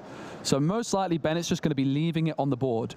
Currently, they're at Singer 5 on the board with that Prince John and the Sir Hiss, and Leo's going to be pretty worried about Under the Sea if Bennett can get another character with 3 cost or more. Of course, Ariel Singer 5 means that Ariel plus Prince John could sing together the Under the Sea. Of course, it's not available right now. Ursula comes through with a Prince John on the board, and it misses. It's a huge moment. Yeah. Not only would this be a card discarded by Ursula, but it will be a card drawn for Bennett. Leo's done a great job to mitigate the value of that potential Ursula there. Yeah, no, that's got to feel bad for Bennett. It does still get a bit of information, but yeah, nowhere near as much of a tempo swing as he was hoping for. He's going to quest with that Sir Hiss, who does have evasive. Yeah. And hey, if Diablo wants to go into it, Bennett's going to be happy with that. I doubt that's going to happen. The Diablo is far more valuable as a playing piece. We see the inked Jafar Dreadnought. Down comes the second Bucky, and down comes the second Diablo, making a double discard from Bennett. That was a big turn. It certainly was. Double discard. Diablo is going to quest, had the option, of course, challenging Sir Hiss, but of course, when Bennett's turn starts, they're going to draw, which means then the Diablo is going to draw for Leo. And interestingly, they currently have 7 strength, 7 cost on the board. So if they had to sing together 8 card, they wouldn't be able to sing it just at Bennett. So they're a little bit short. And of course, being stuck at 3 ink, these Buckies are going to be very, very difficult to remove from the board without that Under the Sea access. Yeah, and I don't think Bennett's got the largest hand. I think that miss from Ursa Deceiver was a big swing turn. Yep. Absolutely huge. That would have been a +2 for Bennett, taking a card from Leo and drawing a card off of Prince John. But them's the breaks sometimes. No, certainly. Really love the play from Leo to go for that double Bucky and that Diablo. A very aggressive opening line from Emerald Steel. For sure. It is still Leo's turn. They're just deciding if there's anything else that they can or want to do. Yeah, I don't see this Bucky turning sideways. I think that's far too valuable. We do pass over to Bennett, who has the Sir Hiss with evasive. They find Kida off the top, the 5 cost. It's probably just going to be ink straight away, Baker, I would imagine. And of course, does have the option of challenging one of the Diablos with Sir Hiss, but there's still going to be another Diablo remaining on the board. Yeah, I think I would probably be interested in taking out one of the Diablos nonetheless. Yeah, yeah, that's going to immediately be removed. Yeah, and that Kida, just as you say, is hitting the Inkwell. A shame. It could have been a nice way to contend the board a bit, but Bennett needs more ink. And again, he would just discard it with Bucky if he held on to it. So, yeah, kind of forced into that, but it's not over. Robin Hood found off the top. Beast, Tragic Hero played down by Leo, who's at 5 ink. Bennett still at 4 as the Diablo quest. The Diablo card draw has been really, really nice here for Leo. Just an abundance of cards available in hand. Big top deck moment. That's not bad. It's not great, though, actually. You can ink it, you can sing it. It's Painting the Roses red. So what it does, you can target 2 of your opponent's characters, lower their strength by 1. It is going to be sung by Ursula. So now Beast is 2 strength and Diablo is 1 strength until the end of the turn. But Bennett can also draw a card and finds an Ursula Deceiver. Now, that could be huge. Is there a song? There isn't. Yeah, there is. There's a long game Zeus. There we go. Okay, huge moment then, because with the discard and Prince John, Bennett is surely not going to forget to draw with the Prince John. Please, Bennett, do not forget to draw with the Prince John, Bennett. Of course, discarding a card with Ursula, Prince John down on the board. You're on the main stage. Oh, thank goodness Baker. He remembered. I was getting very nervous. I think maybe in his head he was wondering if he wanted to not draw because he didn't want to discard it from Bucky, but it makes sense to draw Gwyn because you can still ink. So only really would have been punished if he drew an uninkable that he couldn't play. Yeah. Currently, Bennett has Sing Together 7 available on the board, so still not threatening a Under the Sea top deck and being able to play it instantly. And that could be game-changing, although Leo has built up a really nice hand. So unfortunately, if Bennett is able to wash away this current field, Leo's looking like he's going to be able to immediately re-establish. We've got a couple of copies of Robin Hood, Flynn Rider, Ursad Seaverval. Yeah, Bennett's got a lot of catching up to do. Yeah, and I want to go back to this line of the double Bucky Diablo. It was such a good play. 5 ink available. Could have just played something like a Beast, but instead that second Bucky in Diablo, really, really impressive. Let the Storm Rage on, going to sink 2 damage counters into Ursula Deceiver. And of course, it costs nothing at all, being able to sing it with Diablo. 6 ink now available. And it's going to be a Flynn Rider for 4. That is a Floodborn. Nothing to discard, though, for poor Bennett. But it does put a clock on this game because that Flynn Rider, while Bennett doesn't have any cards in his hand, is questing for 4, which it can just close the game in a couple of turns. So, yeah, again, the pressure is now on to Bennett to try and find a way to equalize this board. Yeah, and here is the card I talked about, which can be a real problem for Emerald Amber. Even with an Under the Sea, finds a hidden cove of their own, Bennett, which is really interesting.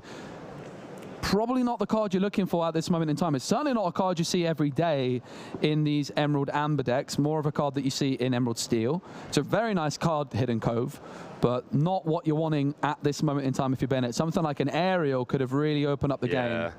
Yeah, it's an Aerial to potentially find the Under the Sea, and again, then you'd have enough characters on board, but Bennett hasn't been able to find her, and yeah, this Cove, I can imagine there are situations where it helps, maybe putting the Prince John there so he doesn't fall to grab swords and other interactions, but yeah. Putting your own Diablo in there as well against Ruby decks. But Bennett decides to go next, and that is my concern with Emerald Amber as a deck. As strong as it looks, this matchup on paper, you really see Leo just knew how to deal with it. That Bucky plus Diablo on turn 5 was devastating. Double Bucky discard. It was Aerial and something else, wasn't it? Bucky into the second. For the discard. Aerial got discarded. What was discarded? Apologies. And something else. 2 cards discarded is a big deal. We also saw a Prince John get discarded a little bit earlier on from the Bucky. Ursula miss with that Prince John, I think, was big as well. Just upset the tempo swing. But Bennett choosing to go game 2. I do think you're right, but at the same time, I think a lot went right for the Bucky deck. That's and I think a lot went wrong for Bennett. Like, if he'd have been able to find something like the Muses there, that could have been really good to upset the tempo a little bit. Most definitely. But we'll see how it goes in this game. Do you remember who went first game 1? I don't have a clue. Okay, we'll find out very shortly. It will be whoever didn't go first will be going first now, and there we see 31 points. That is a lot of points. So we're currently in round 6. This is the start of the 6th round. So we've had 5 rounds. So that's 4 2-0s and 1-1. Very impressive. It's really, really good. You're looking for around 44, 45 points in day 1 to make it through to day 2. But because of the way the point scoring system works, there is no like magic safe number. There's, you know the ballpark, like I say, that kind of 44, 45 point mark. But you just want to get as many points as possible because the more points you get, the higher seed you'll be in day 2, and the higher seed you are, the more opportunities you're going to have to go first in day 2, which is very, very important. We saw in Fort Worth, the first and second seed made it through to the final, which I think is very uncommon. I don't expect that to happen again, but yeah, definitely playing for the highest seed is very valuable. Yeah, no, I think I remember like watching some of those players talk about it online and saying, absolutely, getting to go first for nearly all of my games in Top Cut was absolutely a factor. So yeah, it is a nice way to motivate players to keep playing throughout the entire game, because you can reach a point where you've got enough points that you can pretty much lock in, but some players are like, it's not good enough, I want to go first every game. So we'll see how Bennett gets on this time. Round 6 points of the DLC Bologna. Can Bennett bring this to a 1-all? We shall see. Hey, Bennett's got a copy of Strike a Good Match in their hand, which is not a card you see that often in these Emerald deck, and Bennett is going first this time.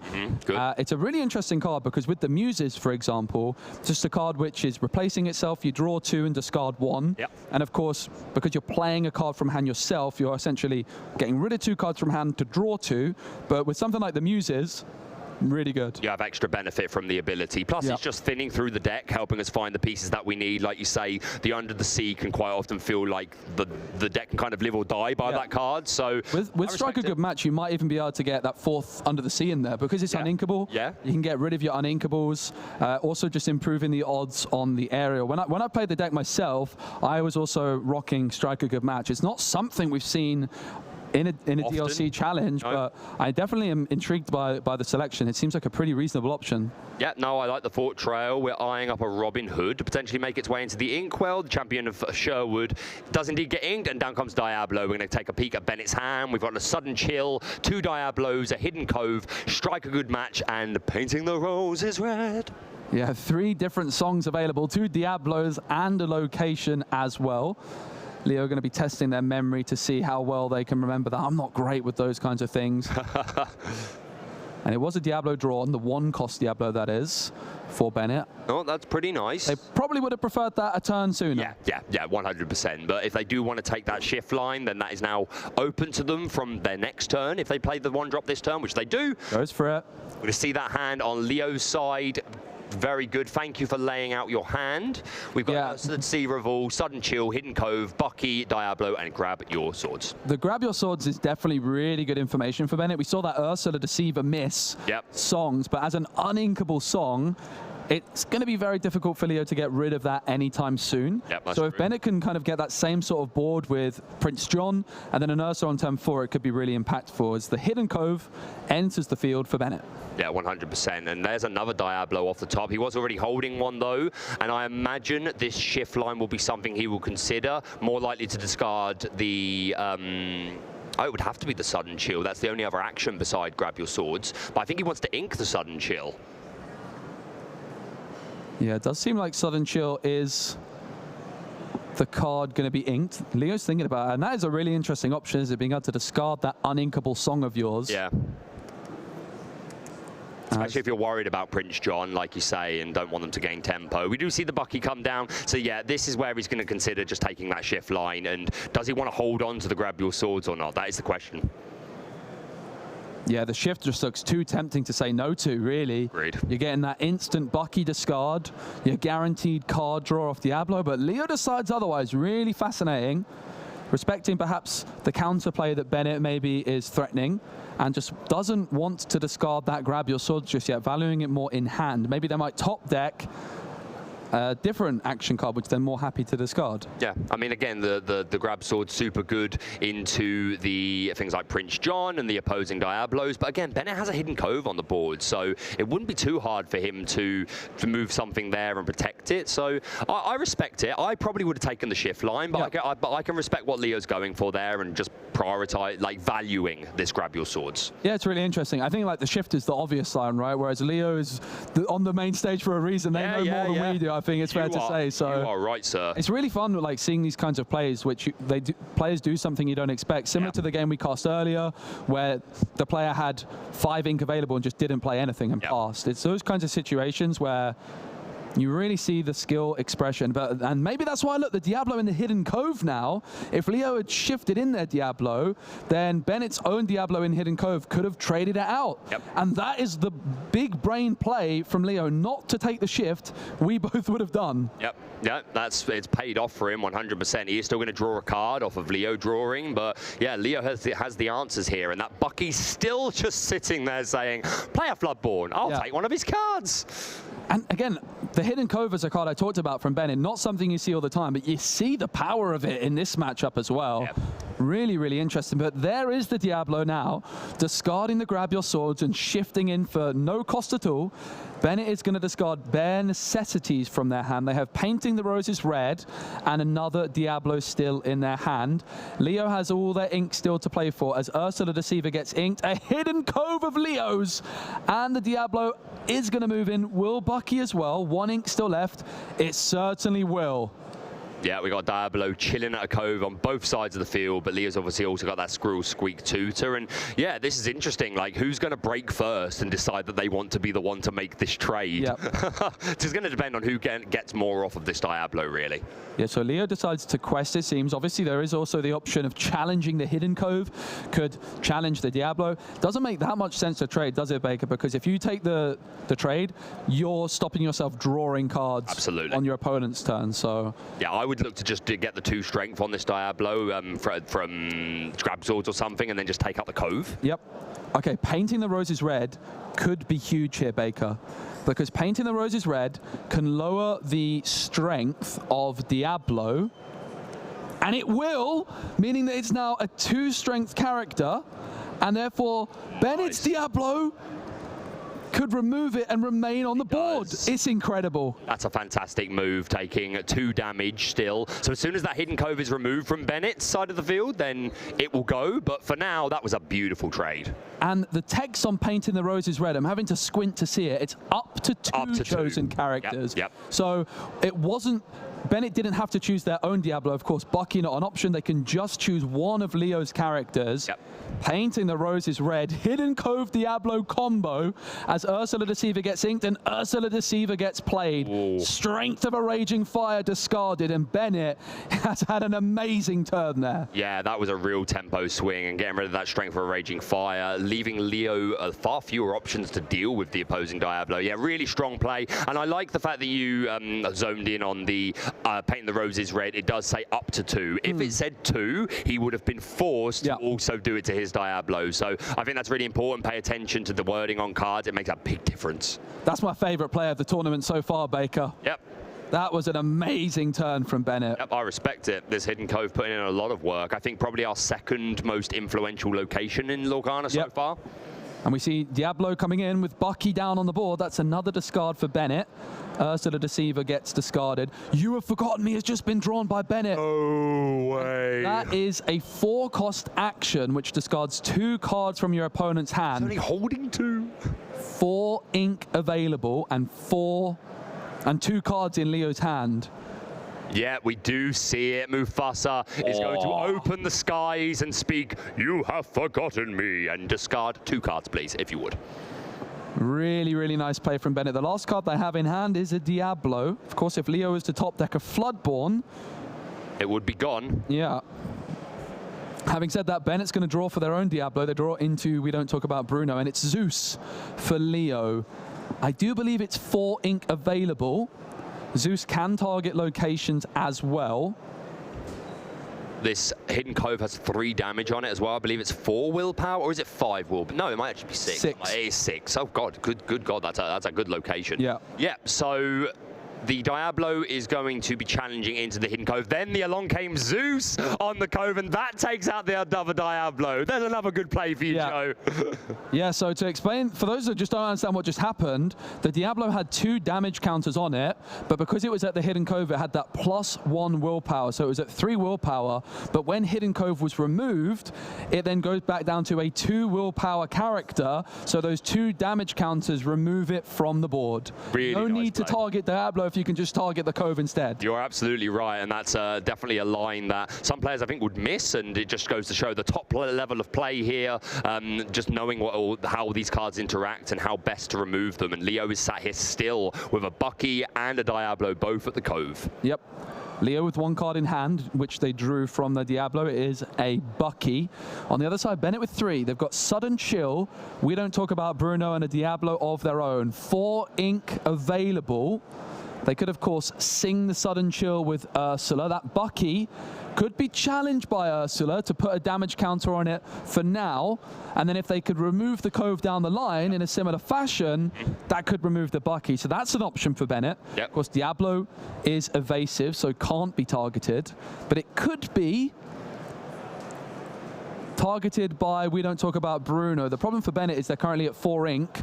They could sing Sudden Chill to discard the card in Leo's hand, but then they wouldn't be able to ink the uninkable Diablo to play the We Don't Talk About Bruno.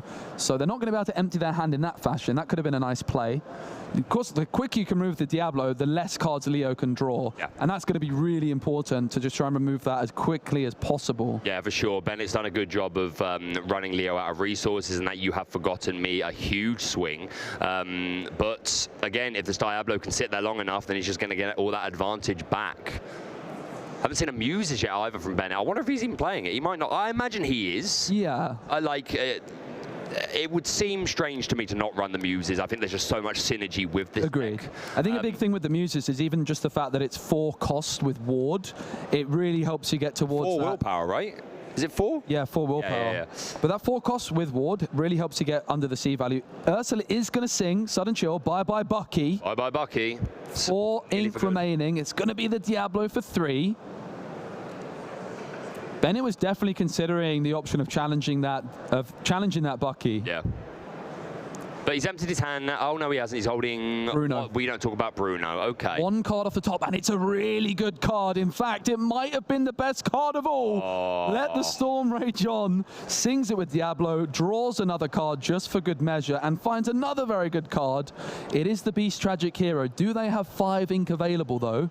I have a feeling they only have 4, Baker. Yeah, that is true. But yeah, that's a pretty good top. At the same time, I feel that there are a few answers that could have been. Like, Storm is normally played in 4s. He's running Strength for a Raging Fires, but let Storm Rage on, and one of the better ones, of course, because it lets us draw a card. But I do think it was like good odds to find an out for that Diablo there. Yeah, I agree, but I think that Bennett was not happy at all to see that, that's for sure. No. I certainly wouldn't have been. We've got a Strength and a Beast in Leo's hand, and a Kida, and We Don't Talk About Bruno in Bennett's. And both players on 1 and throw 1 Lore from Bennett, 3 from Leo. This has been a game of just kind of ruling supremacy of the board and hand before actually trying to chase your win condition. Yeah, and just kind of looking at the body language as well. Bennett is feeling a little bit deflated at this moment in time, I think. So Bruno is going to roll and select a card at random from the hand to be discarded, and it's a very good one. And suddenly Bennett's body language just shifts a little bit. Okay, maybe I've got a little bit of a chance. That Diablo back in Leo's hand is going to mean that the card draw is going to stop. And now we see the Ursula challenging that Bucky in the Cove. So if Bennett can remove the Cove, the Bucky will go as well. Look at this play, though. They could go for the Diablo, shift Diablo, discard the Strength, but instead they just play the Diablo and ink the 1-cost Diablo, moving it into the Cove, helping them play around. I think that makes sense. The Strength could be a really important piece. Hello. Aerial off the top for Bennett is exactly what you want at this moment in time. Aerial, do not miss it. Sir Hiss, Bruno is found. 2 copies of Bruno as the options. A huge moment. Bennett not wanting to miss with that aerial. But with Bucky down on the board, do you ink the Bruno or do you risk it, Baker, and hold on to it? It's a big decision. I'm holding it personally, but I think there's a strong argument either way. I can understand erring on the side of caution, but yeah, you're right. That Spectacular Singer Aerial, a great card off the top. Also found another Aerial, which is now at the bottom of the deck, but there'll be at least 2 more. I expect he's running 4. Big moment off the top. It's a Floodborn. So I'd have been punished. I'd have been punished. I think they had to take the risk, but it's not paid off in this case. No. The Diablo off the top forces Bennett to discard the Bruno. Leo knew what it was, of course. Aerial reveals the song card put into the hand. I think Diablo's also moved into the Cove. It's another Aerial, though. We've been here before. Hello, Under the Sea. It's Under the Sea, Mother Knows Best, or Sudden Chill. Now, the problem with Under the Sea is Bennett with Aerial and Ursula on the board only has Singer 7. Under the Sea is Singer 8. Yep. And, of course, with the Cove on the board, they're not putting in that much work either. So it's a pretty tricky decision here for Bennett. Daisy Duck's in the I was just going to say, mate, if your friend's at the back there, Daisy Duck. I do love a bit of Daisy Duck. You just love a bit of discard, mate. Yeah, it's true. It's certainly true. Yeah, this Under the Sea, such a strong card, but just we haven't been able to show the potential of it so far in this particular matchup. Bennett's just not had the board of singers that he needs. It's just been a game of Diablo. Both players trying to be the one that lets their Diablo stick and starts getting them to that card draw. And then you've got to imagine they'll reach a point where they'll just turn on the gas and go, okay, now I can start questing for game and hopefully get there in a few turns. But yeah, it's been close. I really respect the way the players have made their moves here. Leo is going to quest for 2 ink in the 1-cost Diablo as well. So now it's 6 ink. Something like a Tinkerbell off the top would now be playable. That'd be nice. And of course, they're drawing 2 cards here, Leo, so makes sense to take that ink. Cricky is a very nice option. I love that. I think I'm boosting the aerial. That could have been one of the best finds. I think I'm going into Cove here. Yeah, so aerial now has 5 strength for the rest of the turn. Cricky giving it some extra strength. Could challenge the Cove, which removes the Cove, and of course, removes the Bucky as well. Super good move. And this Cricky having 3 lore is really good. And 4 willpower. Leo's not going to double trade with Diablo. I very much go on, what's he got? It's a big moment because Bennett has that Under the Sea active. Yep. Singer 8 available, but Leo knows it's there and has 2 ways of getting rid of it. Ursa the Deceiver. Oh, the heartbreak. The absolute heartbreak. As you said, he had that online. But could find it off the top, Baker. Yep. I believe. Under the Sea off the top right now keeps Bennett in he's always this game. No, it's not. It's a sudden chill. It's a sudden chill. You got to try. You got to build the hype, right? So at this point, Bennett might have to just decide, okay, maybe my best bet is that I find Under the Sea next turn. And therefore, if I exert either my aerial or Cricky, I might lose the potential to sing Under the Sea. So decides to just ink the sudden chill. Not giving up just yet, because that Under the Sea off the top could still save the day. Yep, it could be a thing. We've got a Tink, an Ursted Sea Revolt, and a Strength in Leo's hands. Down comes that Tinkerbell, paying 6. Going to put 1 spread damage on everything. And Strength removes the Cricky, and suddenly, even an Under the Sea off the top would not be enough for Bennett. Only Singer 5, and I think 6 ink. Or 8 Singers, or Singer 8, or 8 ink needed to play Under the Sea. My seaweed dreams are over. And it's sudden chill again for Bennett. Oh, it's a hiss. Oh, it's a hiss. Okay. I was going to say instant, like if he had a Prince John, these would be great tops. Absolutely. But in this instant, it's not what he needs. The Sir Hiss is okay. At least that's going to be able to take out a Diablo next turn. But Leo's at 11 lore all of a sudden, and he's got 2 characters that quest for 2. So it's 2, 4, 5, 6, 7 lore on board. Yeah, we see the quest with everything from Leo. Bouncing that lore counter up significantly, just doing all the maths on that. It's going to be a big jump. My heart goes out for Bennett. Leo's played this game brilliantly, no doubt at all, but Bennett just seems to keep missing what he needs. Yeah, and Leo finding that Floodborn at the right moment as they just flood the board with more. Pun intended. There is a flood. And it's a GG. Leo takes it with 2 wins, 7 more points. It was great to see Amber Emerald, but it got taken down by Emerald Steel.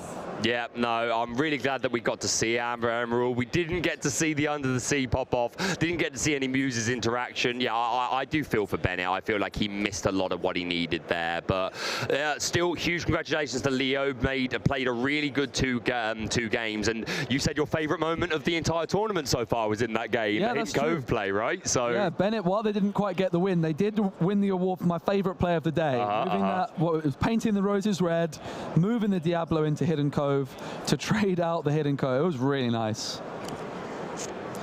And I'd love to find out in the interview that you might be doing soon from Leo, is this a matchup that they prepared for? Is this something that maybe after seeing Fort Worth they expected more of it?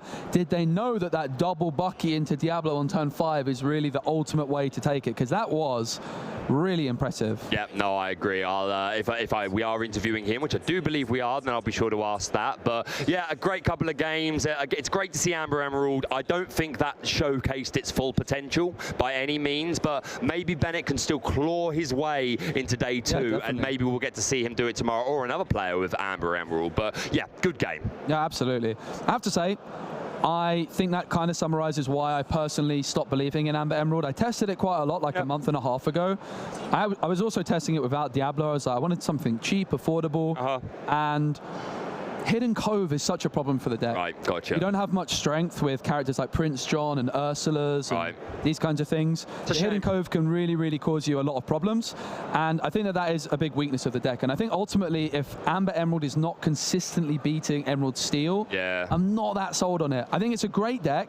I'm really happy to see Bennett play it, but I think you can kind of see from that matchup why it hasn't quite cracked to be top of the meta. It's very close, though. Yeah, no, I can understand your thought, Trail. Do you think that changes much without Bucky, or do you think it's still the same sort of situation where it isn't consistent enough? That's a really good question. I think we saw the Bucky really pop off in a big way, where the Bucky was able to discard so many cards in a short space of time.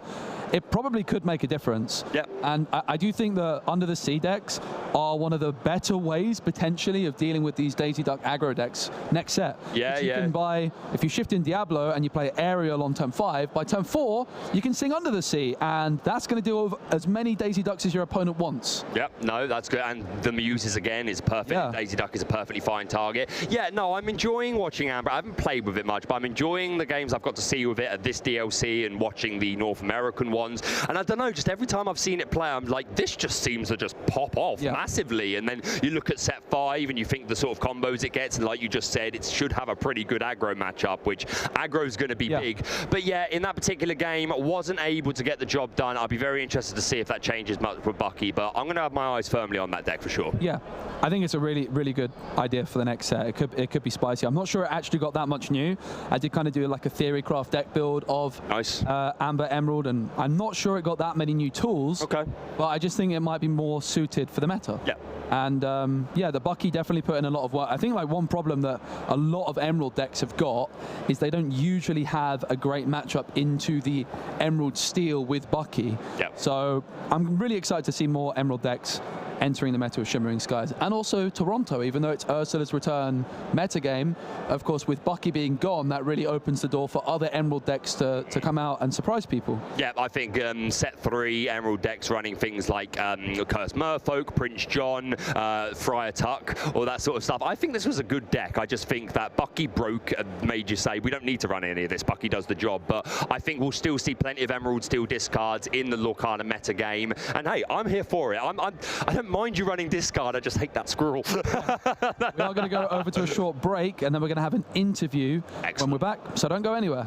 See you soon.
And here we are in Disney Lorcana Challenge in Bologna, and I am joined by Leo, who we watched just take a 2-0 victory over the Amber Emerald deck. First of all, congratulations. Thank you. What led you to wanting to play Emerald Steel Bucky today?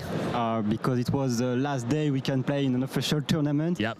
So I wanted to play, and I did many tournaments in Ursula tournament, in fact, with it. So it was strange if I changed my deck at the last moment. You've been running it already for a while. It was your main deck throughout the format, yes? Yeah. And now it's being changed. There's the last tournament in Europe where Bucky will look how he looks at the moment. So you're unlikely to play Bucky in next format? Yeah, I think I will change my deck for a Steel Song or something like this. Yeah, no, that's fair enough. But that was a really fascinating game that you just had against Bennett. You had to have been aware of the power of Under the Sea and what that could potentially do to your game plan. What was your plan to sort of counteract that?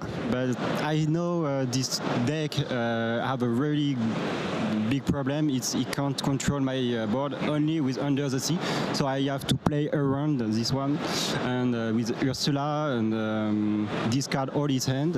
After, if top deck, I can't do anything about it, but that's the plan, and I think it worked pretty nice. And as you saw, we did a Cove battle with Diablo. Yes, it was our favourite moment of the entire match, and Joe in particular. Yeah, it just seemed to be you were both trying to just establish whose Diablos were going to stay on the board, and both of you utilising the Hidden Cove, which is a super good card. And yeah, there were some really nice plays, and Joe in particular, my broadcast partner, when he saw you on turn 5 do that second Bucky to go with the first one and then play Diablo for 3, that was such a huge swing, the 2-card discard, and he just couldn't come back from that, right? Yeah, that's why, because I know the longer the game is, the stronger my deck is against him. So that's why even if I decurve, no problem, I have the late game, just draw, I draw, it's great. Do you, what's your thoughts on discard going into the next format? Obviously we don't have Bucky anymore, but were you a fan of discard before Bucky came around? Not really. I don't like discard, in fact, but it's way too strong. Yes. So I have to play the deck. Yeah, no, that's totally fair enough. Like, even if we don't particularly, a deck doesn't speak to us, if it's that strong, and obviously we're all here to win. There's some fantastic prizes. We love that. We love this game. So no, I don't blame you at all for just running what was best. What have you got your eye on for next season, though? Is there anything in particular? Yeah, as I said, I'm a Steel Song player. A Steel Song player, okay. So, but this version of Green Steel, there is lots of song like I can sing with Ursula. Yep. And that's kind of Ariel play of style, so it fits me very much. So Steel Song is actually doing very well here today. In my last break, I was browsing the top tables to see players and how they were getting on, and yeah, there's an awful lot of Steel Song out there. So I bet you're excited to go back to that. I want to ask you also about one particular play in that last game when you got hit with the "You Have Forgotten Me" down to 0 cards. Did that make you worry, or did you feel like your board presence was strong enough that you could come out of it? I thought my board was enough, so I have no worry about top deck because my top deck are better than his. Excellent, fantastic. You've been enjoying the Disney Lorcana chat. Is this your first one, or have you been to others? Second one. Where else did you go? It was in Lille. You went to Lille. Excellent. What did you run, and how did it go? I was like purple steel. Yep. Purple steel, but it was too much draw, so I dropped to side events. Yeah, no, that's fair enough. But today is the day that you're saying, no, I'm going to make it through into the day 2 cut. I believe you are all 2-0s and 1-1-1-1. One draw. Excellent. So you're well on your way to making it into day 2. I wish you the best of luck. Before I let you go, have you had a chance to look at any of the Shimmering Skies set 5 cards, or are you not familiar with them yet? Not. You've not looked yet. No, that's fair enough, because we've been talking about things that are coming that we think might look fun and interesting to see. So I was very interested to get your perspective on that. But I respect it. Waiting until the set comes out, and then you'll start brewing with that. Yeah. Fantastic. Last question before you go. What is your best matchup, and what is your worst matchup? What do you want want to see and what don't you want to see? Obviously, I want red purple, and blue steel is a pain. It's really a pain. But red purple, ruby amethyst, you're perfectly happy to be sat against them. Really happy. Yeah, I'm a ruby amethyst player myself, so I will admit I wouldn't want to be sat opposite you. But hey, there's a lot of ruby amethyst out there. So can you tell me what your matchups have been like throughout the day? Mainly different. So blue-red, my first one. Yep. Second was green-yellow. Yep. Third was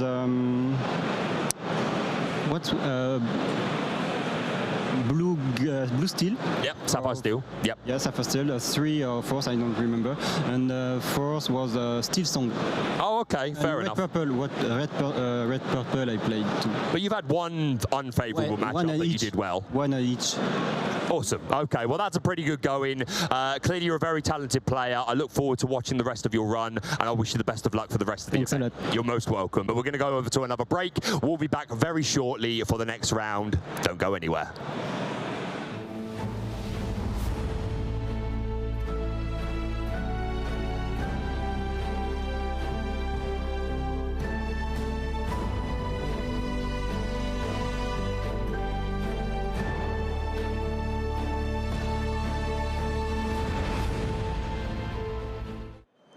And welcome back. I'm Joe Curley, and I'm joined by Ross. How's it going, Ross? It's going pretty well. I quite enjoyed watching a bit of that last game.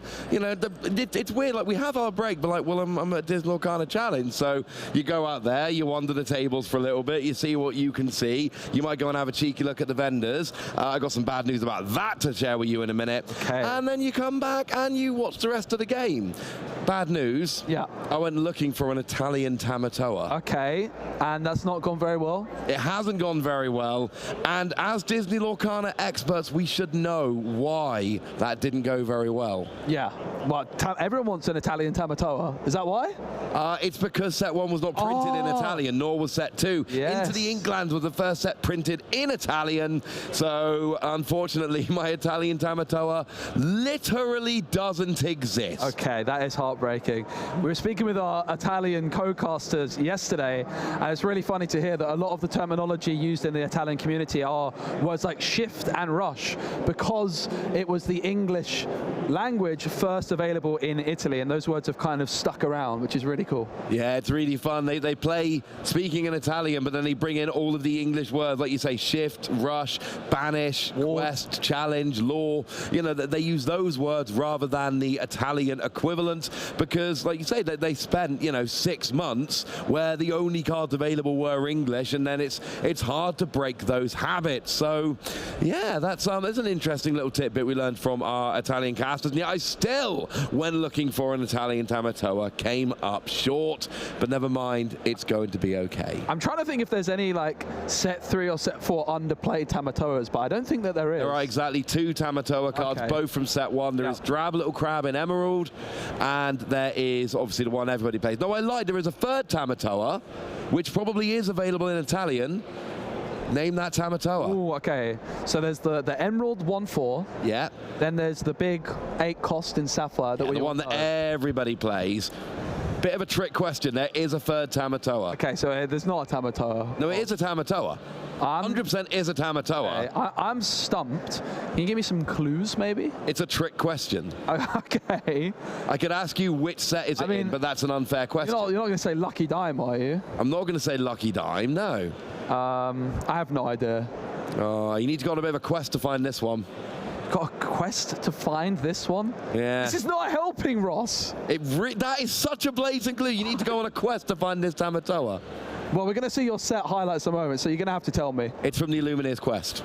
Oh, okay. Not legal, of course, for tournament play, but we want to talk about this new set coming up. And look, I've mentioned it a couple of times already, Daisy Duck. Yeah. I love that card. Me too. When I first saw this card, I didn't see the appeal. I looked at it and I'm like, well, all right, so it's a 1-cost card, 1 strength quest for 2, so it's Lilo, but whenever I quest, I said it was non-play earlier, that was silly. It's clearly a questing skill. Whenever I quest, I give my opponent the top card of their deck if it is a a character that, oh, it's got 4 willpower. Yeah, 4 willpower is a lot. When you notice the 4 willpower, that is what really, it's why you've got to have that downside in terms of the skill. We've talked a bit about that. Another one that I adore the look of here is Maximus. This Maximus is phenomenal. 6 cost, 3, 5, 2 lore. Not great stats for a 6 cost, but it is inkable, which makes me happy.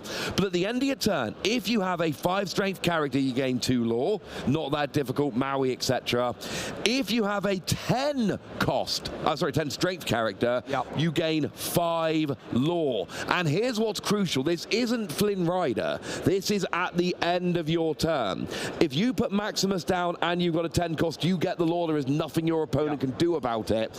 I just don't know where the 10 strength comes in. There is the Donald Duck, which I haven't put on this list because it's a legendary, which I thought maybe do it, but that only goes up to 9. There is a Gaston. There is a Gaston. 10 strength and rush, and it reduces its cost by 2, I think, for every character that you banish in a challenge or something along these lines.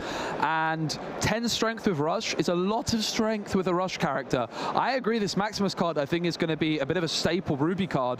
Nice to see a more expensive inkable Ruby option as well. The fact that you can play Maui on 5, Maximus on 6 and just gain 2 lore instantly is really exciting. And it quests for 2. Yeah, I like Maximus a lot. Honestly, there is a real argument for Maximus to just kind of leave it there, gaining lore and not be questing. Downside, of course, free strength does mean that it is in Madame Medusa territory. It's not perfect, but I love Maximus. I also want to talk about Snow White. I love this Snow White. Look, thematically and artistically, Snow White as this big knight with all of her dwarf knights, oh, it's beautiful. But this is brilliant. Resist +1. It's a 5 cost a quest for free. You've got my attention. Yeah. This character gains resist +1 for each other knight you have in play. If you get enough knights down, you can have resist +8. Yeah. Basically invincible Snow White. And it's not a super rare, so it's not on my list, but do you know which one I'm super excited about? I don't. Oh, I've mentioned it a couple of times. Are we talking about the dwarfs? Oh, there's a new dwarf in this set, which it's gotta be Doc. It's gotta be Doc. I adore the new Doc. 2 cost uninkable, and when you play this character, you may discard your hand to draw 2 cards. And you know, we have Ravensburger on site this weekend, so I went to one of the game designers, Tim, and I just asked explicitly, am I right in thinking I can play Doc with a hand of 0, discard my hand of 0 and draw 2 cards? Yes. Yes. Because your hand of 0 is still a hand of cards. It's just a hand of 0. So 0 card hand, play Doc, get 2, boost up your Snow White. I worry there's too many uninkables. I worry it's a bit too expensive overall, but you know it's a deck I'm going to be playing around with. It sounds like a lot of fun. I think also Happy is the other dwarf, which is really interesting. It's a new inkable character. It's a 1 cost, 2 strength with 1 willpower, but it has evasive during your turn. So it's a 1 cost character which could remove a Diablo, and that is tremendous and very unique. Yeah, Bucky might be getting errated. Well, I mean, it is getting errated. Yes. But what I mean is, it might be getting errated, but Diablo is not. And I really do believe that Diablo is going to remain a top-tier card for, you know, as long as it's here. It is such a ridiculous draw engine that I do think it's going to fit in. Like, if I'm playing Emerald decks from now until the end of time, you're going to need to give me a good reason to play Diablo. I'm not even sure you need to shift it. Yeah. I think just as a free cost, Diablo is good enough. And the thing is, right now we're in a meta game where everyone's got answers to Diablo, babooms and smashes and fire the cannons. But if Diablo becomes less popular, these answers also therefore become less popular, and you could argue that Diablo becomes better as a result. Yeah, absolutely. If people are not so scared of Bucky and Diablo, the answers go away and Diablo gets an awful lot better. Hey, maybe you want to tell us what you think has gotten an awful lot better. Usual channels, Facebook, Instagram, X/Disney Lorcana. Get in touch. Tell us your Lorcana journey so far. Yeah, maybe earlier we asked for your predictions. Maybe let us know what card you're most excited for Shimmering Skies. Maybe you want to tell us what deck you're planning on playing in Shimmering Skies, because we are so close now. 204 new cards to test, Ross. There's so much I want to play around with. I really want to play around with Taffeta Mutton Fudge. I really want to play around with Daisy Duck in a ridiculous aggro deck. I really want to play around with Snow White and all these new dwarves, see what other knights we've got available to have a little bit of a play with. There are a lot of things in the new set. I really want to see if I can make Maximus work, because that would make me very, very happy. So, yeah, there is a lot coming here. Wreck-It Ralph, there are a few cards I've got my eye on as well. I'm not sure. I really do think of the Wreck-It Ralph characters, it's Taffeta Mutton Fudge, annoyingly, which is making me, you know, most excited. Yeah. And that's because you watch a film, you got Vanellope, you got Ralph, you got this beautiful story. And Taffeta, have you seen Wreck-It Ralph? I have. I haven't seen the second one. Not very nice. For most, she's not really in the second one. Okay. She's not very nice for most of the film, and then kind of comes round at the end. But I tell you what, when she's in my Lorcana, they're getting me all that lovely lore. I'm going to be much more of a fan. But I kind of love that they brought in all the, you know, they could have just gone, right, Vanellope, Ralph, Fix-It Felix Jr., let's go. But they're bringing in all the other Sugar Rush racers as well, and that makes me very, very happy. Yeah, and a lot of them quite fittingly have the Rush keyword as well. So there's a King Candy shift option. There is. Which is going to be a really exciting way to go. There's also a 4-cost in Ruby with 3/3 Rush, which has evasive during your turn, so another way of potentially dealing with Diablo. I'm really excited for Shimmering Skies. I think it's going to be a quicker meta. The card I'm most excited for playing is the new Robin Hood Sharpshooter, which is the legendary in Ruby. It's a 4-cost, I think 1 for stat line quest for 2, and you look at the top 4 cards of your deck when you quest, and you can play an action card for free. So even something like a simple Improvise, which gives you 1 strength on a character and draws a card, is going to add a card to your hand. Yep. Could be really, really powerful. That's going to be very good. I think we're actually going to go back, Joe, to some Guess the Flavor text. First time for me today. And I nailed that Prince Eric one earlier. That was one of the more awkward ones. Absolutely got that one. Very proud of myself. Let's see if we can keep it going. Oi! Look me in the eye when I'm speaking to you. Okay. It doesn't say oi in the flavor text, It doesn't actually say oi in the flavor text. That was an affectation of my own, I'm afraid. Look me in the eye when I'm speaking to you. Let us know in the chat what you think this card is. Do you have any ideas? No. Sorry. Me neither. Look me in the eye when I'm speaking to you. I mean, it sounds like a kind of motherly figure or a fatherly figure, someone elder. Sounds like maybe they're talking to their child or something along those lines, perhaps. I mean, my initial guess is Mother Gothel. Yeah, okay. I could see this being Mother Gothel because she's not particularly nice to Rapunzel all the time. Yep. And there is that real kind of, I'm in charge, you will listen. The problem is I've only seen Tangled with my children, and I don't know if you've watched films with young children.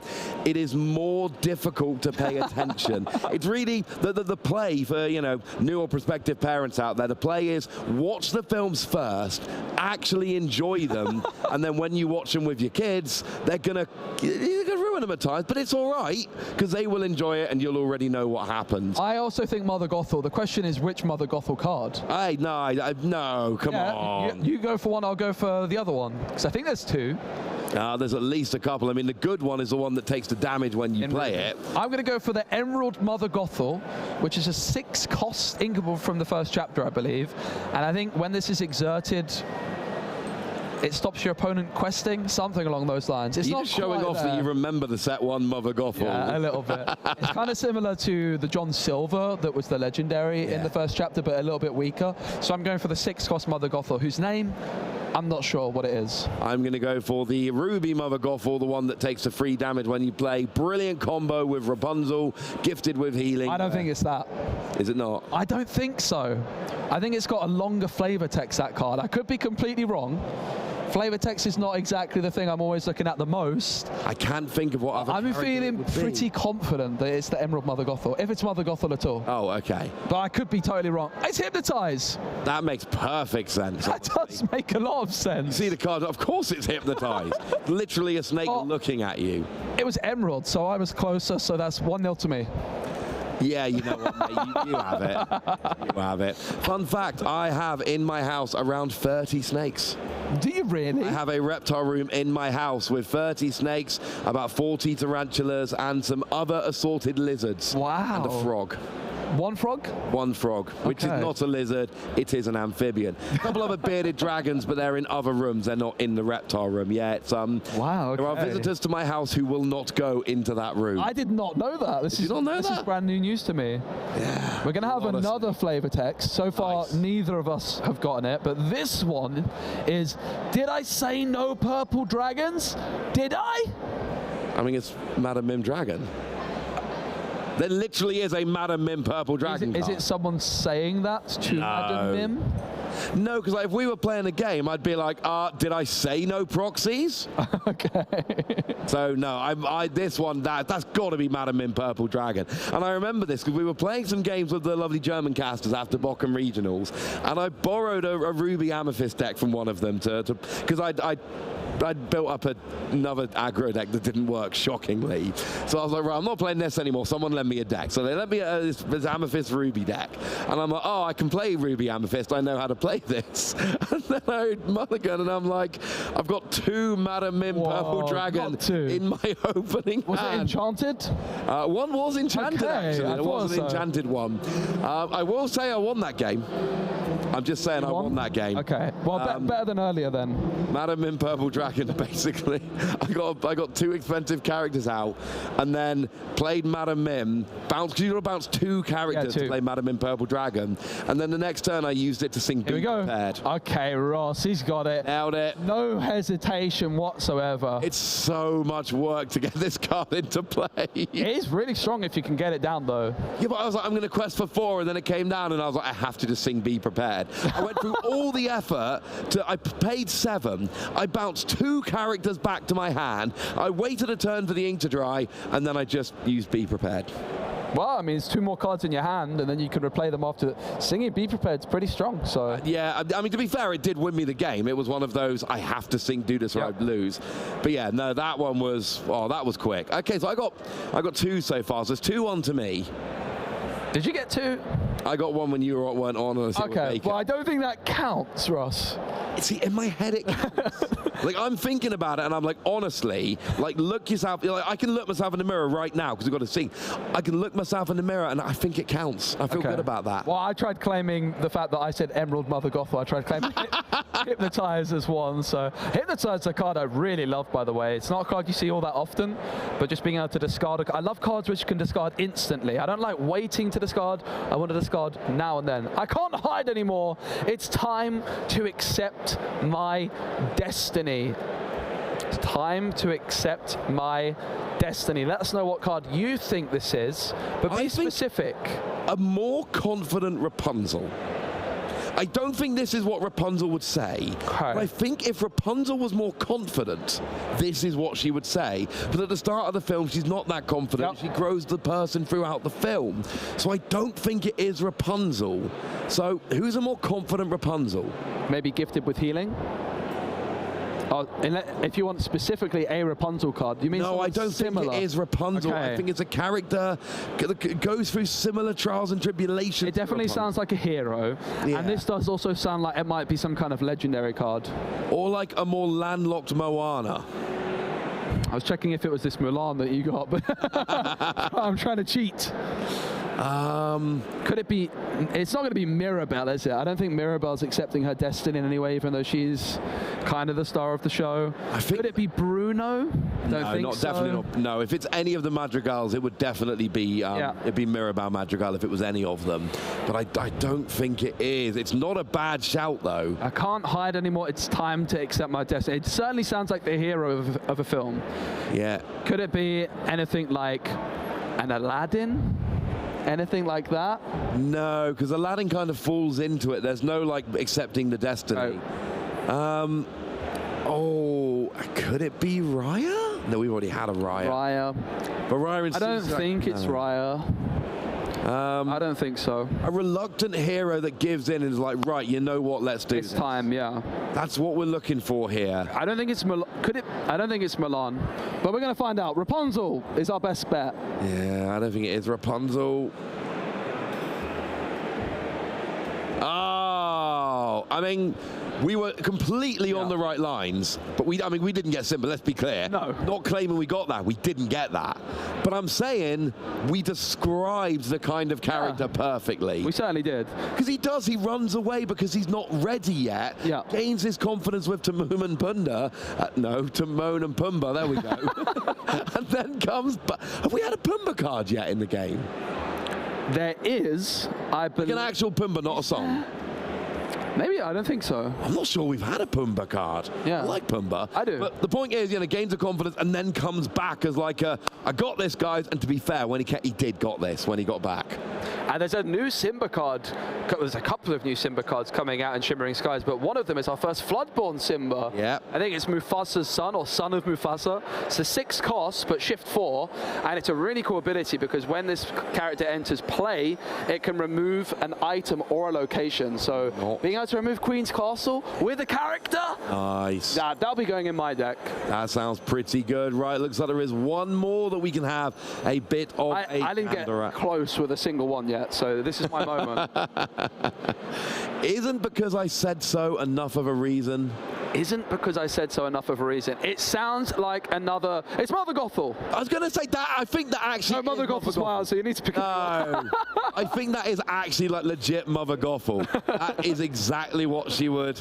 Because Rapunzel's all just kind of like, oh, I don't want to do it. Why do I have to do it? And she's like, because I said so and I'm your mum. Except...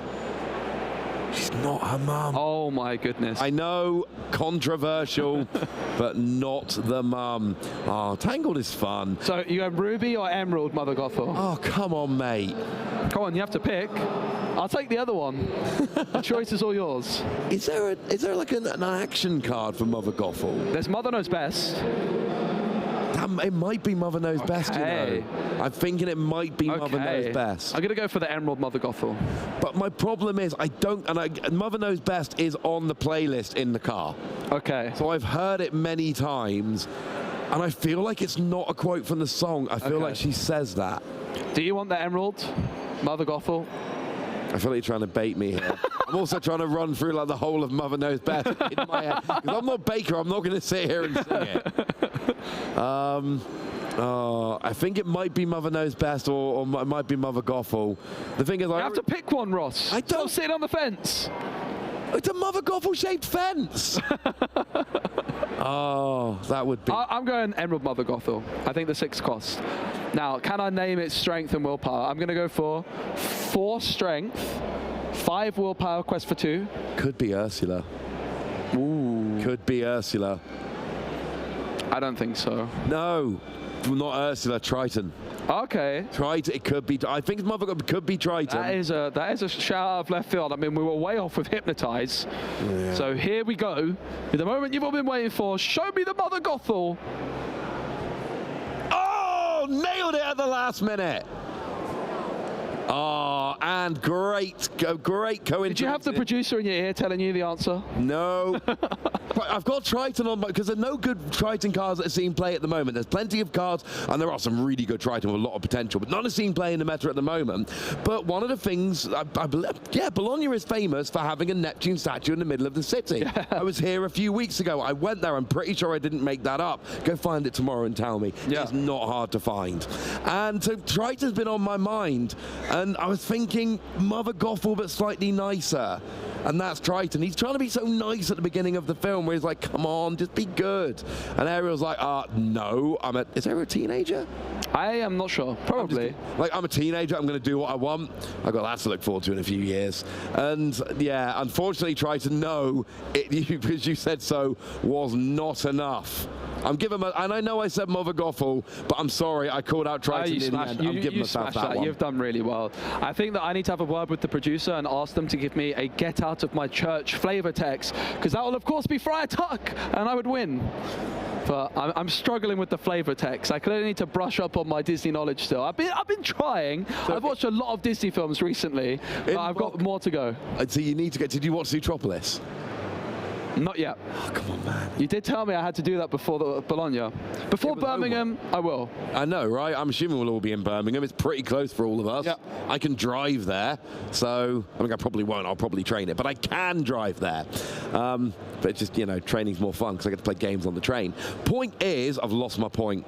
Well, I'm sat here looking at a whole booster box. Oh, wait, no, I've got my point. So in Bochum, all of the flavor text was from set 1. And I briefly sat down, I'm going to learn all the set 1 flavor text. And I started reading through, and then I was like, they're going to start mixing it up, aren't they? Yeah. Maybe before Birmingham, I'm going to read all the flavor text for every card. But before we get to that, you haven't opened enough packs. Show me the cards. So this is my second pack of the day. My first pack, if you wouldn't mind just passing that lovely foil card. I hope I don't drop it. Yeah, I got 4. It's not the kind of thing to joke about. So I've got, up first, I've got the Max Loyal Sheepdog, Pegasus. I was playing this recently in a Ruby Emerald deck. I've got Bell. I've got Tor the Florist. This card in a sealed format is so good. Oh, so good. Good stats. Questing for 1, not going to be what you're playing in a constructed, but in sealed, great. Aurora. Chempo. That came out in Bochum. Lost in the Woods. Antonio Madrigal. Love the art on that one. Medallion Weights, I think a bit of an underestimated card. We've got a rare, and it's Ursula Eric's Bride. 1 to go before the foil, and it's another rare. RLS Legacy Cannon, and here is the Enchanted at the back. It's a Biko. It's got 3 strength and it's got 2 willpower. What's not to like? I mean, what is not to like there? I'm getting all confused with what cards I've got where. Do I even have any? What am I doing here? What am I doing here? I think I've misplaced a couple of... Did someone steal 2 of my packs? It's quite all right. I'll just open another one while you're fumbling. Open another one, mate. That's all right. I don't mind. You go another one. I've opened a few so far. Okay, I'm going to get rid of the one at the back. Oh, I've got Daisy Duck, or as I like to call her, Friar Duck. Very similar to Friar Tuck. I got Tong, the Magic Broom, Lively Sweeper. Oh, Diablo! I got Diablo! You got Diablo! Whoa! Ana. I think this Ana card, there's a new Shift 7 Ana coming out in Amethyst, which is, it's a 7 cost, but I think Shift 4 or 5. It's in the starter deck, so Amethyst Sapphire could be really interesting. Ariel. Flotsam Ursula's Baby, Avalanche. That's a cool card. Li Shang. Oh, Cricky, we saw that in the Amber Emerald game not too long ago. The last one before the foil is a location. The Underworld. And the final card is... August. Oh, that was one of the cards I revealed from the set. It made me very happy. I'm starting off with a location. It is Casa Madrigal. We've got Make the Potion. We have a Winter Camp. Oh, I would like some of that right now. Yes. Stitch. We've got Raya. We've got another Chempo. Bruno's Return. Bruno's Return looks nice with this new Robin Hood card because it's just an action. Yeah. Return a character card from discard to your hand, remove up to 2 damage from a chosen character. There's your Li Shang. Oh, the lesser played Sisu, decent stat line on that one. We have Ursula's Lair. We have Rapunzel. And we've got a foil Ariel. And our players are just getting ready and starting to sit down, so we're not too far away from the next round. But in the meantime, it's another opportunity for a pack.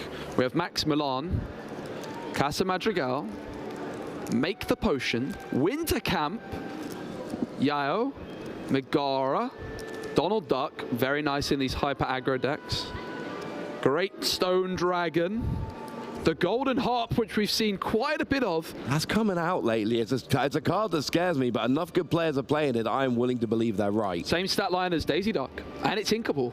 Yeah, but it gets banished at the end of your turn. It does, unless you play a song. Pepper Madrigal, and the foil is... Oh, a Yow. Feels like we got time for one more pack, and I'm gonna make it happen because I really like opening packs. I like opening packs too. Right, let's see what we got. Let's try and get through this one. We have a game to go for quite soon. We have Jetsam. We have Gus. Nice. We have Glean.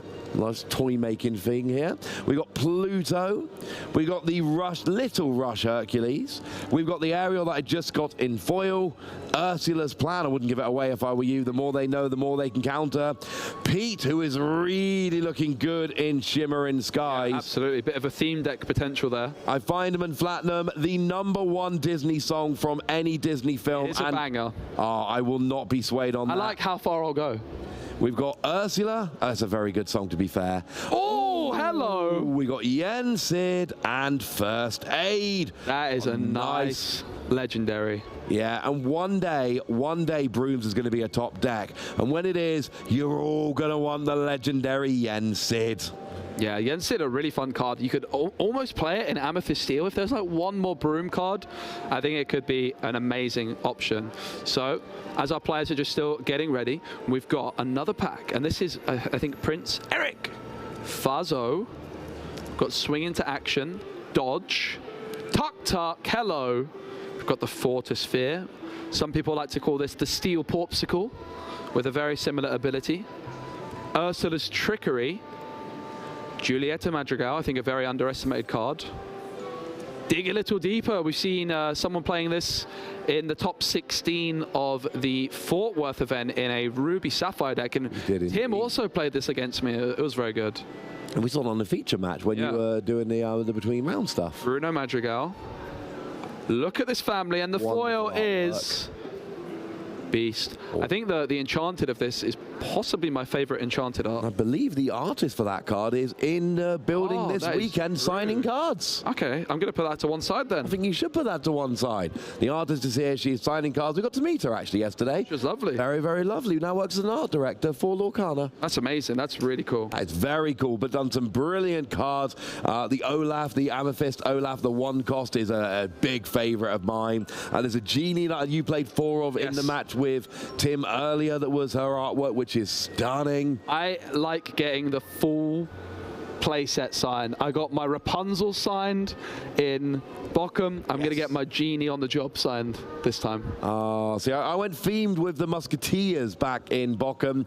This time round, I'm just going for these cards are beautiful. Need to figure out if I want a Winnie the Pooh rabbit. It's a set 1 common. Yeah. Might need to track one of them down this weekend because that is a lovely card, and I have a child who loves rabbits right now. Feels like the players are still a minute away, so it looks like I might... Don't mind if I do. Yeah, you know what? Should we turn this into a pack battle? Okay. And see who gets a superior pack. All right, let's do it. Nice. Okay, so the first card each. So whoever has the better cards gets the other person's whole pack. No. It's just for fun. Okay. Stop trying to ruin it. We've got Pico. I got Pluto. I have Megara. I'll win that. Hercules beats Megara, 2-0. I mean, Hercules does beat Megara, to be fair. Friar, Daisy, Tuck. Yeah, I think that might just win you the whole pack on its own. I got Jacques. That's really good. I've got, Li Shang there. I got Glean. Oh, but that Ariel's pretty nice, I'll be honest with you. I got Louisa Madrigal. Sign the scroll. I got Pain, or is it Panic? It's Panic. It's Pain. It's Panic. It's Panic. It's Panic. I got Camilo Madrigal. Oh, Beast. Now this is a good card that sees play. I like it. Comes in with damage. I got Donald Duck. Sisu. Moving on to the rares. Are you into the rare? Oh, that's a super rare. That's just a rare. Oh, it's super rare. Which means the next card is at least a super rare, if not a legendary. Oh my. Well, I've got the Namari, which I revealed, which makes me happy. And Peter Pan Shadowfinder, which is a super rare, and a foil. Jetsam, you might have this. Another super rare Raya. And the foil. Bam. The Fate. So we're going down to the super rares. I've got Peter Pan Shadowfinder. Honestly, I think you win. Really? There you go. I don't want your pack. Okay, fine. You can have it. Cool. Okay. Right, well, as fun as packs are, you know what's even more fun than packs? No. Games. No, I agree. I do agree. I do agree. Packs are fun too, though. I mean, the ideal situation is we open some packs, and then we get told to stop opening packs because we've opened too many packs, and then we get to go and watch round 7 of a Disney Lorcana challenge. And remember, we're playing in Swiss here, which means that every round the players get, well, I say better. When I say better, what I mean is they are having better days. They are on a higher number of points. The further we go through, the better records they are currently on. So it looks like we are heading down to to the table now, and we can go and have, oh, look at that. That was smooth. It's almost like somebody was counting down in my ear. And now we can go and have a look at the players and try and figure out exactly what is going on here, who we've got, and what they're going to be playing. Yep, so our player on the left here is going to be Sarah, who is shuffling there with the black sleeves. A nice choice. And on the other side of the table, we have Andrea. So haven't quite been able to peek at either of these players' decks just yet, but it is really getting to the high pressure moments where you want to make sure that you are not dropping any points. You want to maximize your points to try and not only get into the top cut, but also secure the highest seed you possibly can for day 2. We see, I think that was 7 rolled there, or maybe a 5 and a 7. So it's going to be a re-roll. Both rolled 7. 10 for Andrea and 8 for Sarah. So Andrea is going to get to decide whether they go first or second in game 1. That is, of course, neither player knows what they're playing against just yet, Ross. Well, here's the thing. We're in round 7 by now, and you're absolutely right. We are playing closed deck list here. Neither player, you know, is given the deck list. But I do think we are getting towards that stage of the tournament where players are going to start getting some of that knowledge. Players talk, players, and, you know, there's a good chance you actually end up seated around some of these people in previous rounds. So I'm not saying they have perfect knowledge, but I think by round 7, you've got your eye on the top players. No, I think that's a really good point. And a lot of people here will travel with friends that might have played against people earlier, and it's always worth asking if you can find out the information. It's definitely going to be valuable information.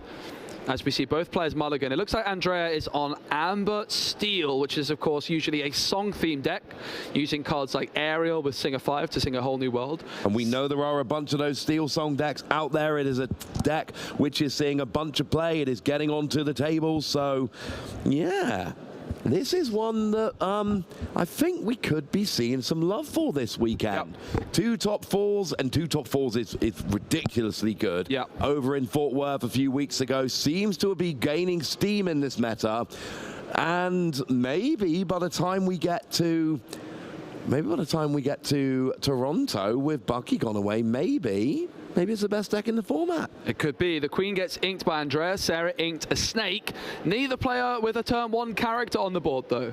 No, unfortunately, nothing on the board yet, so we do have to carry on. We get 2 ink down there from Sarah. Now we get a character. It is Flynn Rider, which forces a response from Andrea here, because, of course, if you don't get a character down yourself of at least the same strength, well, that means you're going to be giving your opponent free lore at the beginning of the next turn, and yeah, you don't really want to be doing that now, do you? The good news for Andrea is they have the bumbling mate, Mr. Smee, with that 3 strength being the highest on the board. So Flynn Rider's not going to be gaining any lore for Sarah just yet. So much good about Mr. Smee.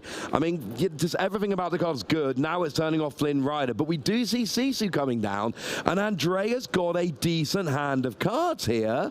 Maybe. And that's the thing. If you've got too many cards, then Sisu becomes powerful, which then activates Flynn Rider's ability, so you kind of need to lower your hand size to hurt your opponent. But first, we play Ariel and search for a song. Zeus was found. It was the only song that Andrea found, so it does get revealed to Sarah and goes into Andrea's hand.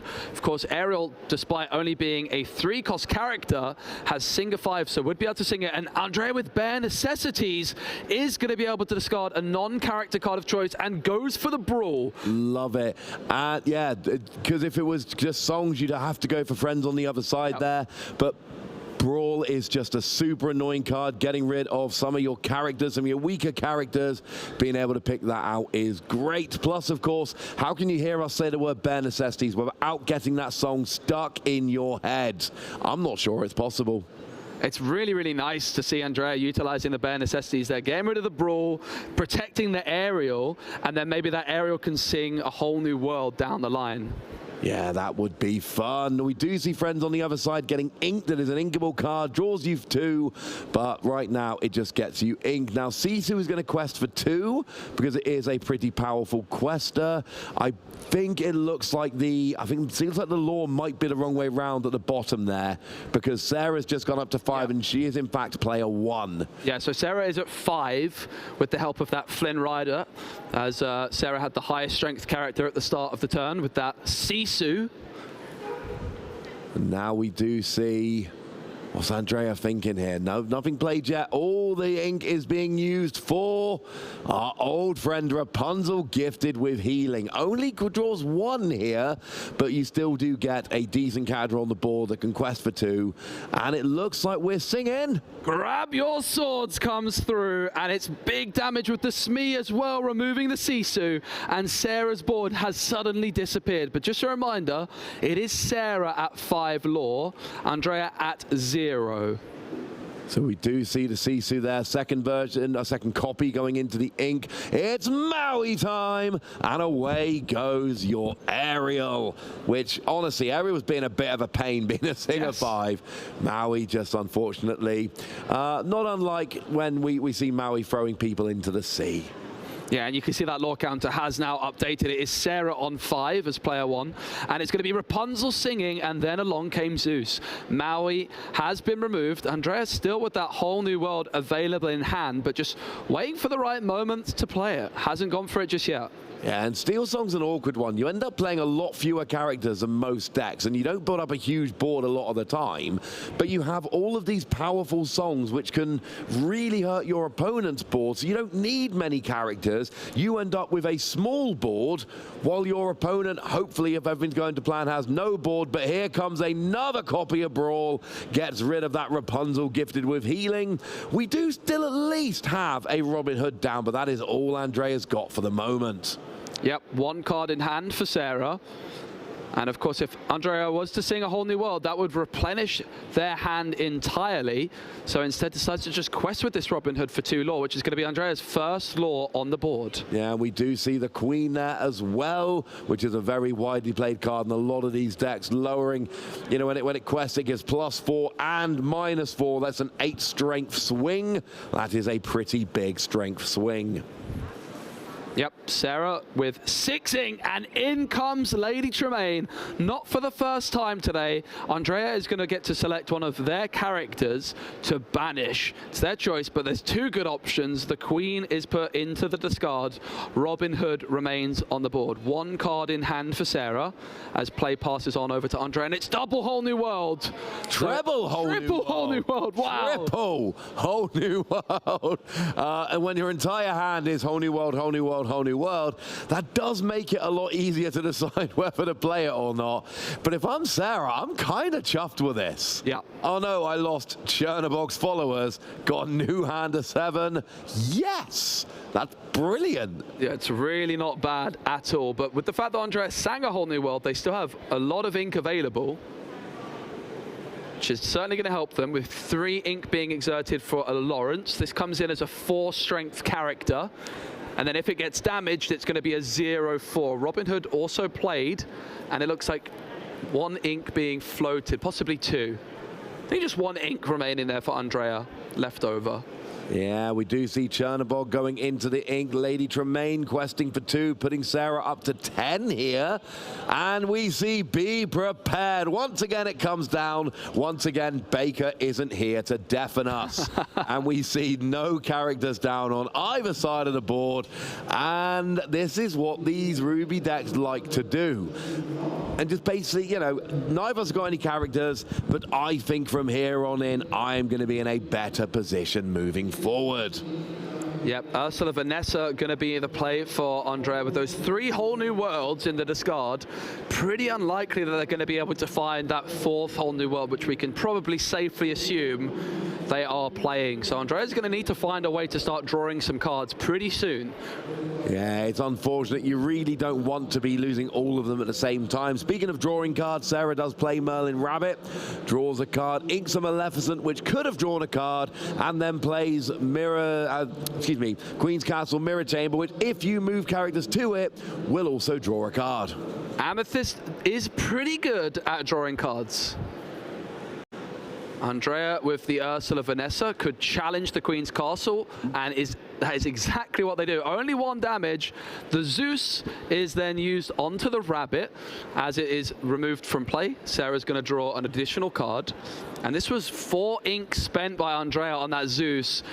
And the Queen's Castle continues to gain lore for Sarah. They're now up to 12 and just 8 away from the victory. Yeah, getting very nicely up there already. What was that? 60% of the way there. Here comes a goat. We're going to be 65% of the way there. A second goat. We are 70% of the way there. Apparently I'm working in percentages now, not entirely sure why. And Sarah is getting very close to winning this game. Andrea has been doing a great job of clearing the board, but hasn't been doing a great job of getting lore so far. And Sarah kind of seems to be running away with this game, which did not look like it was going to be the way it was going to go. Yeah, I think Andrea seemed like they really didn't want to sing that whole new world, but were left with absolutely no choice at all. And they go for Zeus being sung by Ursula Vanessa. She is a singer 4. Oh no, it was just played for 4, and then Vanessa with that 1 strength challenging in. Yes. And a Smee now enters the board. So Queen's Castle has been removed, but there is a double goat staring Andrea down. And here's the thing, Sarah quests this turn with both goats. You go from 14 to 16. There we go, right on cue, thank you very much. When those goats leave the board, then you go from 16 to 18. There's only 2 lore needed. We might have them now, essentially. Madam Mim Snake gets the goat back to hand, gets 1. You play it down, you get another 1. If those goats leave the board, Sarah wins. And I don't know how Andrea comes back from this, and it looks like Andrea is conceding game 1, and Sarah takes a decisive game 1 victory with her opponent only able to get 2 lore. Yeah, that was really, really impressive. Neither player found that 1-cost character on turn 1, but from then on out, Sarah just playing really great cards every single turn, and the Queen's Castle put in some serious work. That triple whole new world draw was not ideal, though, for the Amber Steel Songs player. No, it absolutely was not. You lost too many options all at the same time, and Sarah really took advantage of that. That new hand of 7 seems to have put her in a great position, refilling her hand, giving a bunch of cards, and it wasn't really some big decisive, like you win 20-2 essentially, and you expect it to be one of these huge decisive games like we've seen so far, and I don't think it really was. We saw Andrea, playing a lot of songs, getting some good board wiping going on there, but it was just, well, again, a couple lore here and then a couple lore here, and all my Flynn Rider worked at one point. Hey, I've got a couple of goat, I can quest with this, and then it just kind of builds up over time, and we can actually have confirmation here. Both players came into this round on 31 points. If Sarah wins the second game, goes to 38 points, then that gives her, I believe, 2 chances. And I think 45 is generally the number we're aiming for here. 45 is not always safe, but it is pretty safe. I think we saw it in Bochum one of the days. 1 player on 45 points didn't make it through. Yes. So 45 is definitely the number that players are aiming for. So if Sarah is able to get this victory in the next game and get that 2-0 victory overall with that 7 points, 38 points means they should just be 1 more win away. Yeah, it means that if Sarah can win this second game here, she should be in a position where if she can 2-0 either round 8 or round 9, that should lock her into a top 64 spot. Unfortunately for Andrea here, cannot end this round on more than 34 points, which really means you need 11 points from the last 2 rounds.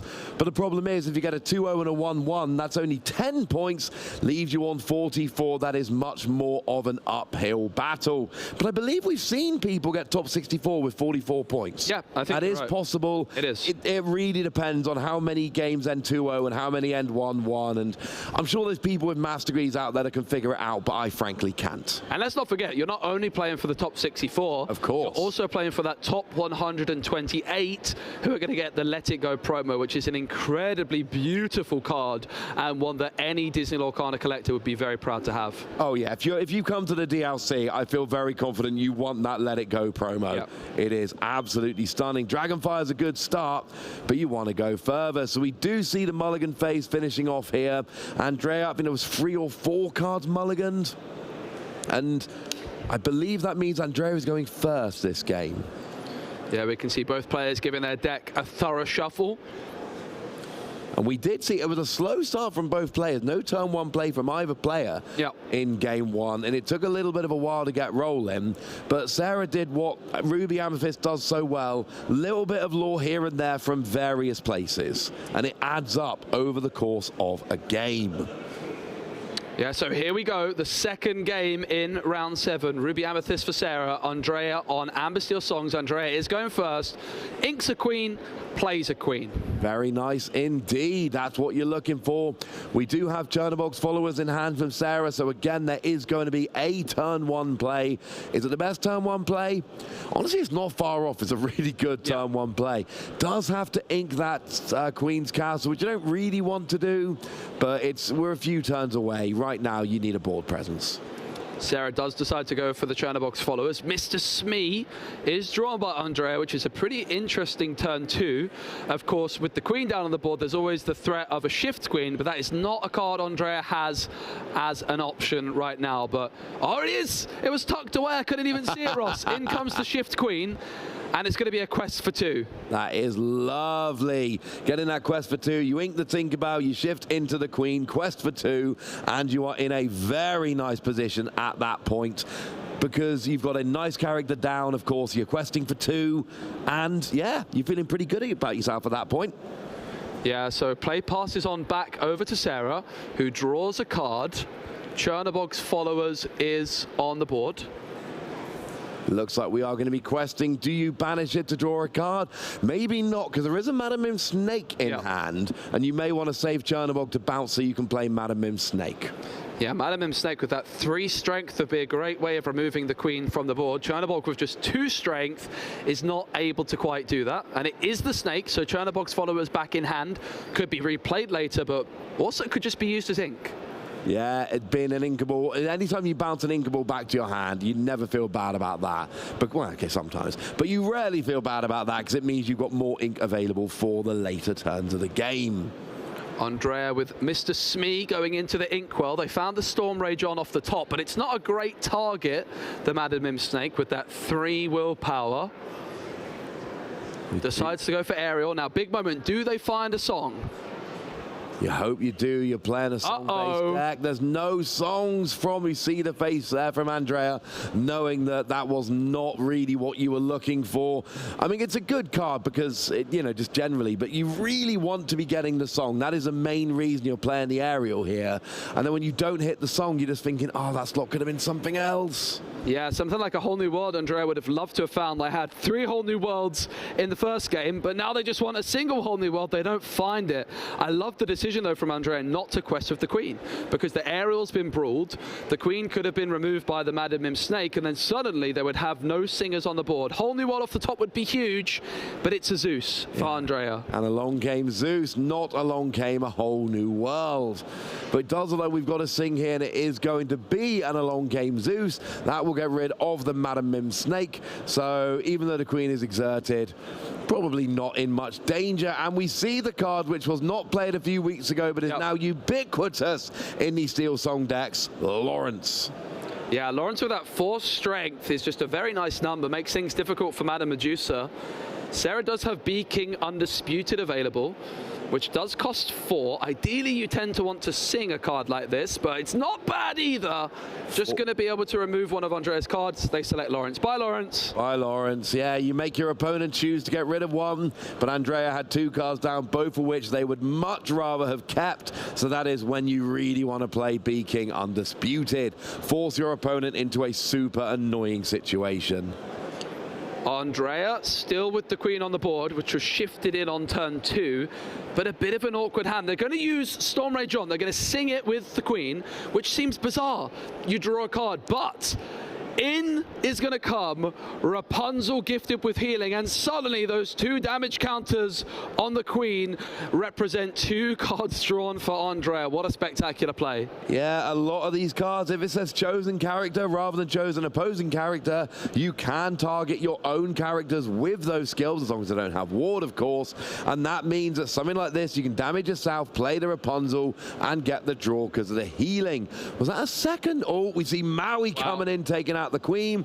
Was that a second mirror chamber that got put in the ink there? I think you could be right, yeah. I think there's 2 that have been inked now. Something to watch, because that can be very good as the game goes along. And you'll notice we've had a pretty similar kind of game to game 1, whereby lots of Andrea just taking out Sarah's board, but Sarah hasn't been getting the cheeky law going along here. They're both stuck on 2, and that could give us a very different game this time round. Yeah, Andrea gets the Sleepy's flute down and the Smee. Now, they didn't play a song this time, but they can still exert the Sleepy's flute. It doesn't do anything. Will they do it? They don't, Ross. I'm gutted. I always like to exert the Sleepy's flute if it doesn't do anything. I mean, yeah, that is definitely a fantastic use of your time. I can never get around Sleepy's flute. It seems a bit too expensive, and it's uninkable, but it just gets you cheeky law as you go through the game, and actually, you know, when the whole point of the game is get to 20 law first, you do kind of see where you're coming from. The Maui with 4 damage counters just challenged Rapunzel, removing Rapunzel from the board, but that Rapunzel was able to quest for 2 before it was removed by Andrea. And Rapunzel only having 1 strength here is wow, still enough to get Maui, unfortunately, with that 5 willpower. So B-King undisputed. Was that played to get rid of Mr. Smee? That's right. Right as we came back onto the table. And it's a bit of a stalemate at this point. Just both players getting rid of their opponent's cards. But Lawrence comes down again. Can we stick it for, you know, more than 10 seconds? It's going to be Maleficent from Sarah, who's drawing. Peter Pan, Shadowfinder, Sisu, and Flynn, the options. Sisu, the card selected. Now, the Sleepy's flute, while it's quite slow, Ruby Amethyst does not have any item removal access. So if the game keeps going on for a long time, Andrea might feel like they can just get there with the flute. As a Zeus comes through, and now, of course, if they do exert the flute, it's going to be 1 law. Why would you not? Why would you not do it last time, Ross? Because you didn't gain a law.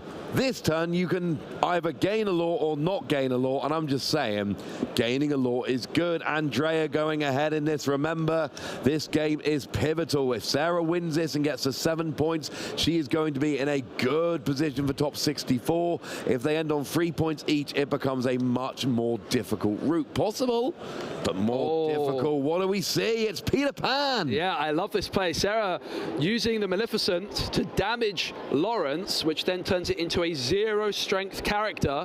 And Peter Pan's Shadowfinder has Rush, so it was able to remove Lawrence from the board and remain on the board itself. A really nice play. Rapunzel into the Inkwell for Andrea. And another Rapunzel played. But it's not got enough strength, and that means 3 bonus law for Sarah from the Flynn Rider.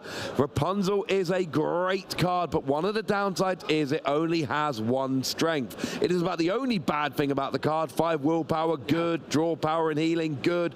Questing for 2, good. But there had to be something bad, and that is the 1 strength. And it comes back to haunt Andrea there as Flynn Rider gets 3 law for doing nothing. Yep, and Rapunzel, Peter Pan going to sing Frenzy on the other side. 2 cards drawn. Goat hits the board. Snake hits the board. Bounces the goat back. Even more law gain now available for Sarah. And Flynn Rider's going to quest as well. As if the 3 law from Flynn wasn't enough, he's going to go on a quest to gain 1 more law as well. And Sarah has now jumped ahead 8 law to 7. As we see Ursula come down. Are we going to hit a song this time? We didn't last time. Okay, there is at least one. It is... Grab Your Swords. Which, I mean, you'd get the Flynn. Yep. Not able to sing it right now. Ariel, of course, having just hit the board, is still drying the ink. So that's not going to be an option. Rapunzel, as a 4-cost character, can't sing Grab Your Swords, but it can quest for 2, which is going to put Andrea back into the lead, although it might just be momentarily. And Flynn Rider is going to activate again now, right? It certainly is, yeah. That Madam Mim Snake with 3 strength is the highest on the board. I'm a bit worried that Sarah might have forgotten this trigger. Let's see. They have until, I guess, they've played the first card to notice. There we go. Hello. Now you go from 8 to 11, getting that extra free law. And, I mean, this is why Flynn Rider's such a good card. How often do we see on stream it just doesn't work? Yeah. But then it does work, and you gain 6 law. And against a deck like this, Steel Song does not have, I said, there's not as many characters, and they tend to be a bit weaker a lot of the time. And that Flynn Rider could be propelling Sarah to victory. And now we see a goat coming down, going up to 12. And it's been a real acceleration from Sarah here. It's been Flynn Rider and Merlin Goat. The pair of them have gotten, I think, maybe 10 lore between them, something like that over the past 2 turns. It's been quick. Yep, and we even see Sarah deciding to challenge removing this Rapunzel. I wonder if that's because Sarah is worried about another Rapunzel being an option for Andrea, where they can challenge one of Sarah's characters with Rapunzel and then heal with another Rapunzel to draw more cards. Let the Storm Rage on is found by Andrea. It's going to sink 2 damage into the goat, and then you would imagine Grab Your Swords is going to be sung by Ariel, and that is a lot of damage. It's only Peter Pan that is going to be remaining, but the goat going into the Inkwell does gain Sarah 1 more lore. Oh, that's yeah, that's 6 away. That is 6 away. That is not the end of the world here. Well, it's not the end of the game, but for Andrea, we are getting a little bit closer. Oh, put another Flynn Rider down. Turn start, 6 lore. Boom, that is the game. Oh, it was gone. Never mind. Yeah, put it down anyway. You never know. It could work. And we see Madam Mim Snake bouncing it straight away. Yep. And then I think we got enough lore to replay it. Yep. And then, of course, the Snake is the most, the strongest character on the board. And the Peter Pan Shadowfinder is an evasive as well, so... That is game on the board next turn for Sarah. So we could be seeing this 2-0 victory as early as next turn.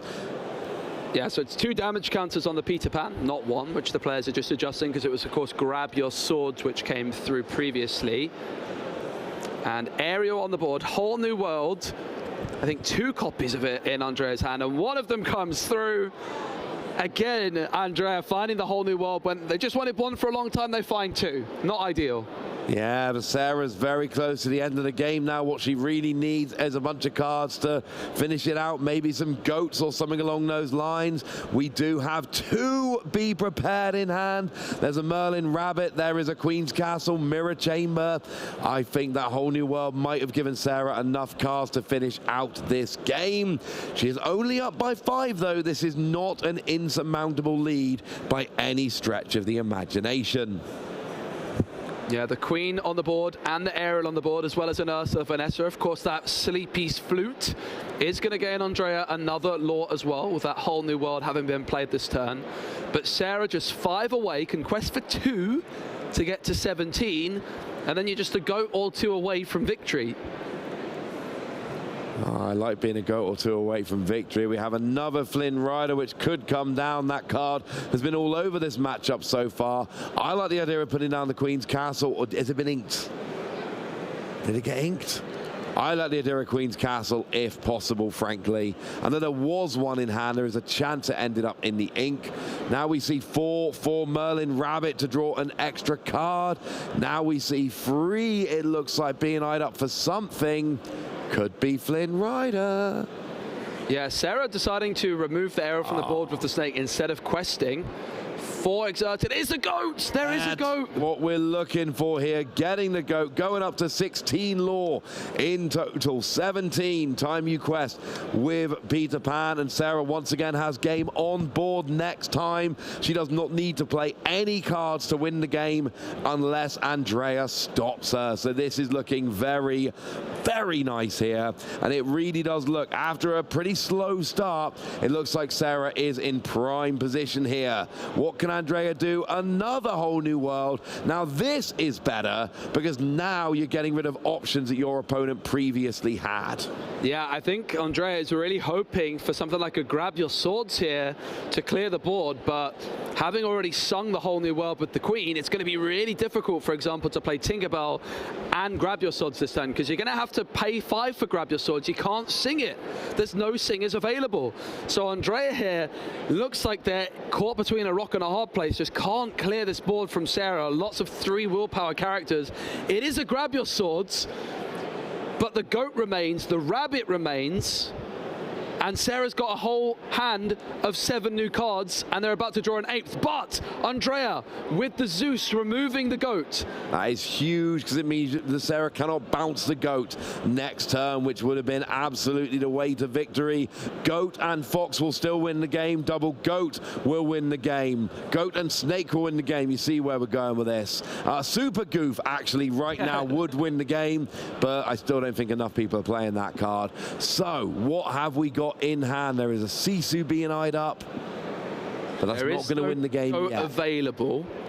This might just be a turn where you set up the board going, I can't win this turn, but my opponent's not winning next turn, so let's just build my board and win next turn instead. So the Rabbit's going to quest for 1, putting Sarah to 19. Goat would win here. I believe they didn't ink yet. There is the potential for them to rush in with a Fox to remove either the Ursula Vanessa or the Queen. Passing over to Andrea here. Sarah, for the 3rd turn in a row, has game on board. The last 2 times, Andrea managed to thwart her. Here's the thing, though. No, there we see the handshake. Sarah wins 2 games to 0, putting herself in good position to make a run for that top 64 spot. What I was going to say to finish my point, Andrea was doing a good job of stopping Sarah winning, but at the expense of building their own board and getting themselves closer to winning, and we saw some more great Ruby Amethyst play there. Yeah, really, really good performance from Sarah. I think also some pretty unfortunate draws overall for Amber Steel songs, in particular the Whole New Worlds. They just didn't really show up at the right time. They seem to show up at the wrong time every time. Yeah, as it is unfortunate. Never mind. We do see our lovely tablecloth there, just kind of showing off that we do have the lovely tablecloth for the challenge here. Lovely playing out. Lovely stream area back here where everyone can have fun playing Lorcana. And if you think we're not just playing on that table as soon as the stream ends, well, come on. We like Lorcana here. So, I mean, I'm just going to say it. Ruby Amethyst, it's still probably the best deck. And we saw there, you know, in both games, Sarah didn't have a phenomenal start in either game. Game 1, it was little bits of lore here and there, win at the end. Game 2, it was slow start. And then it was a different kind of game. She really put the foot on the pedal as you got through. There were a couple of turns where Flynn Rider, you know, fired off that skill and Goats came out and it all added up actually pretty quickly. And then once Ruby Amethyst gets close, it gets over the line. Yeah. We didn't really see those Sleepy's Flutes in abundance. I think Sleepy's Flutes in a longer game can give Amber Steel Songs the edge. Yes. Never really happened. And when we saw Amber Steel Songs earlier on, I believe I was casting it with Baker, we saw the Whole New World coming through, loads of characters then being able to be put on the board like Smee and Lawrence in a single turn. It just never quite went that way in this game. No, unfortunately, it did not. Well, it depends who you're talking about. I mean, fortunately for Sarah, unfortunately for Andrea. And, you know, looking around the top tables, it's weird to me. The way I see it, I think it's pretty clear. If you look at the results, we got 3 Disney Lorcana challenges that have happened in this meta. That is a pretty sizable amount of data at this point. Yeah. And I don't think there's any other interpretation other than Ruby Amethyst is the best deck. It's not to say there aren't other good decks. I'm not saying Emerald Steel is bad. I'm saying we have literal data that tells us Ruby Amethyst is better. And yet it's not being, you know, it's not that ubiquitous deck I would have expected, you know, taking up a third of all the players in the room. Because a lot of the time that's what we see. If a deck is that good, then everyone goes, I'm just going to play this and learn how to beat the mirror. It's not happening here this weekend. No, it's not. There's so much variety.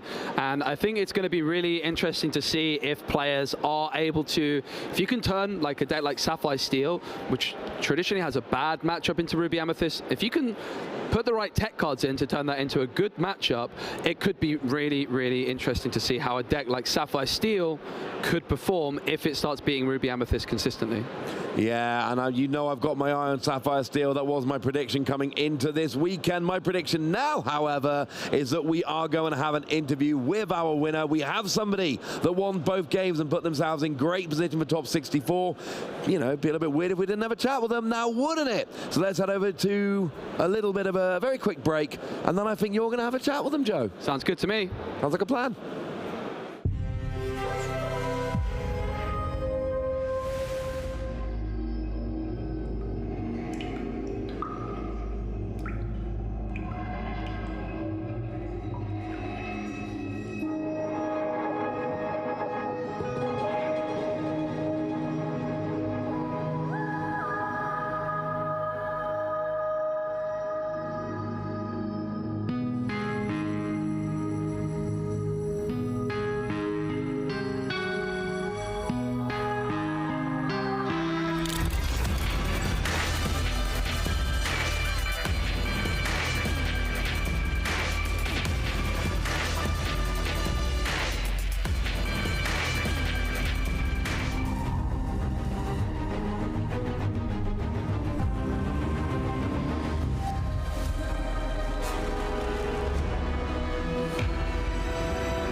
Welcome back to Disney Lorcana Challenge Bologna, and I'm here with the winner of our previous game, Sarah. Hi, Sarah. How are you doing? Hi.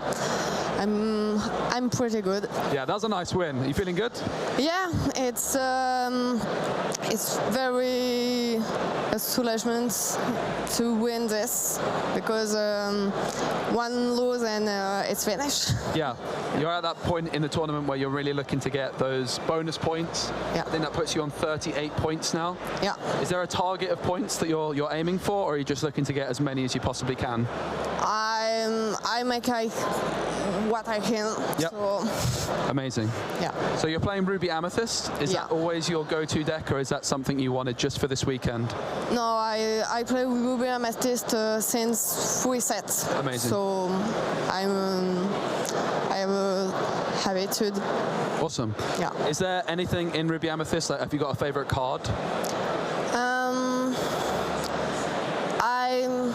I love Amethyst. Okay. So Ruby is a good match. So you like the card draw of Amethyst? That's your favorite? I think Queen Castle is so strong, but I love. Yeah, I think Queen Castle. Amazing. Basically. So you're now here in Bologna. Is this the first Disney Lorcana Challenge you've played in, or have you played in? No, I play Lille and Bochum. Oh, amazing. So. And how did you get on in those other tournaments? What was your best finish? On Lille, 110.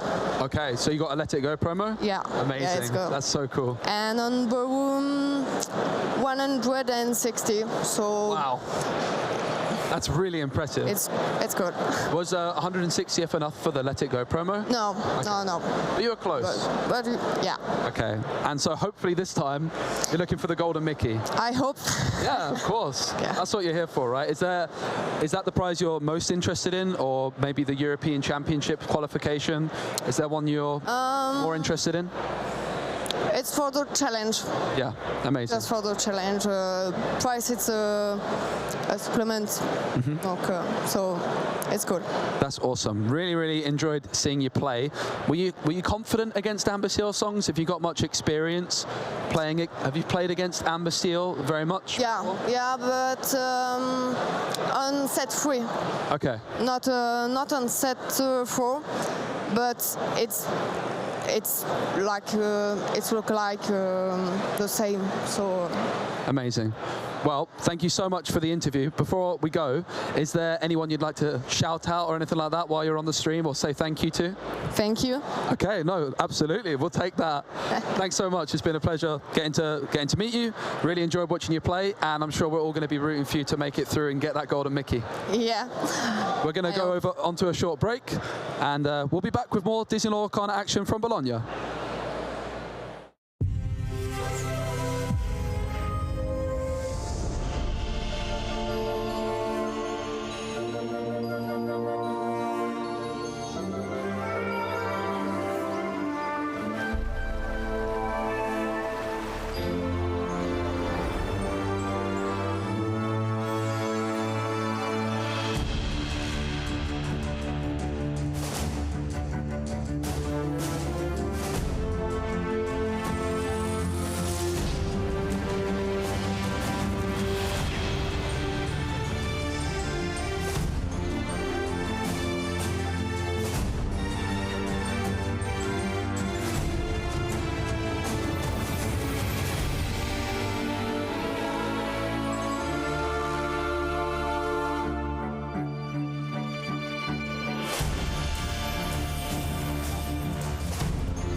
Hello and welcome back to the Disney Lorcana Challenge from Bologna in Italy. We had to get rid of Joe. That makes me sad. But we got to add a baker, and that makes me happy. How was your break, mate? Oh, it was very good. Thank you for saying that. That's the most lovely thing anyone said to me all weekend. Thank you so much. No, it was very good. I finally got a bite to eat. I have a bad habit of leaving it far too late. I waited to the point where I'm like, oh, I'm going to pass out. So I finally had something to eat. We've also cooled down a bit. You will have noticed that I was doing my cosplay of Sebastian a couple of rounds ago, but we have been provided fans, so all is well. But yeah, it was a good break. Got another scout around the tables. Still a lot of Steel Song doing really, really well, which is great to see. But that was good. I caught the tail end of that game there. A 2-0 victory from, was it Sarah? Yeah, fantastic. Amethyst. Yeah, fantastically played game. Not a great start in either game. Enough cheeky lore early on in the first game, and then game 2, there were just a couple of turns where Flynn Rider worked and got the free lore. And then we saw some goat bouncing as well. And it was like those 2 cards alone, you know, 1 Flynn Rider and a couple of goat, ended up with like 10 odd lore in the space of 2 turns. And that really, really flipped the game fantastically. Took her to that 2-0 victory. And we are at that point in the tournament now where players are starting to lock into day 2, into that top 64. We think 45 points is... it's probably safe, but as I keep saying, the actual number depends on how many games end as 1-1 wins and how many end up as 2-0 wins, so we won't know until we get to the end. But 45 is a good benchmark. Yeah, it's a good thing to aim for, and again, some players may have already hit that point, and now they've got a couple of rounds, and sure, they may take it easy, thinking that they're locked in, but let's not forget that for top cut on day 2, it is whoever is the highest seed gets to go or choose who goes first in that first game of 2 out of 3, which going first is pretty good in the game of Lorcana. It is. If anyone's wondering about the maths, there are some maths I can do. I can tell you that the top players right now, if anyone's undefeated right now, 7 points, 7 rounds. 7, 14, 20, 42. 49. Sorry, I did 6. I times it by 6, not 7, 49. I apologize. It's fine, do it. 49 points, and they're safe. But if you've actually gone for 6 2-0s and 1-1-1, then you've lost 4 points, you're at 45. So there are going to be probably a couple of players on 45, maybe someone on 49. They're going to be feeling very good about themselves. There's a bunch of players at this point that aren't able to get there, and then a whole heap of players who are going, yeah, there's going to be some players out there who are, let me do some maths, they're on 31 points right now. And they're thinking, if I can just 2-0 my last 2 rounds, that'll put me on 45, that should get me in.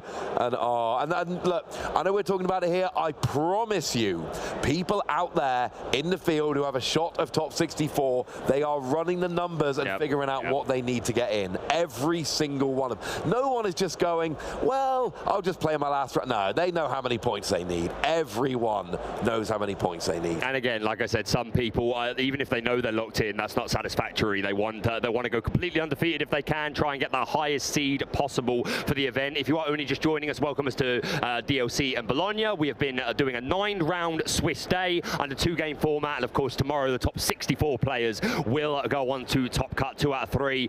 Very quickly, let's go through this amazing prizing for some people that may not have heard of it. Top 64, you get the foil Cinderella Stout-Hearted promo. Top 32 nets you with the Rapunzel Gifted with Healing promo. Top 16 gets you a foil playmat of Rapunzel. Top 8, not only top 16 also earning their invitation to the European Championships, of course, which is very important to a lot of these players. And top 8, perhaps the greatest prize of all, the gold-plated Mickey Mouse Brave Little Tailor. And what a prize that is to go home. But of course, some players, that may not be enough. They want the victory, they want first place, they want that binder that you get for first place with a full foil play set of every card, including Enchanted. So much to play for at the Disney Lorcana Challenge. If you are brand new to the game, you've been watching it, you've been maybe eyeing it up, thinking, oh, this looks kind of fun, maybe I want to get involved with this. Yes, you do. This is an incredible game, great prizes, great atmosphere. We want you to come and join us. But the next thing we want you to do is play some Guess That flavor text. Oh, we're going to do, well, we're going to open some packs. You want to open a pack first? Well, I don't know, it depends. I mean, if there's no flavor text coming up, I'm just saying, you know. All right, okay, we are going to do some Guess That flavor text though, which you... crew backstage, no, we've got one. There you go, it's up. I queued it, and they're there. You can open that in a minute. I'll open that in a minute. When you read this one for us, I always do the dramatic readings. You know what I think when I open some packs? I think, that's pretty swell. I think that's a good thing to say. I have absolutely no idea what this is. This is like, normally I'm 50% to 90%, but I have no idea. Any ideas, Ross?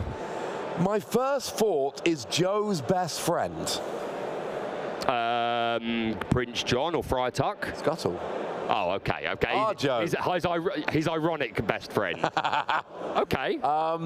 So you might be right, actually. I'm thinking about somebody who finds an item. Yeah. Who is, and there could be a situation that's swell, but I'm thinking about an item here, and you know, I could imagine Hiram Flavisham or something along those lines. Flavisham would never say swell. Oh, sorry. Sorry.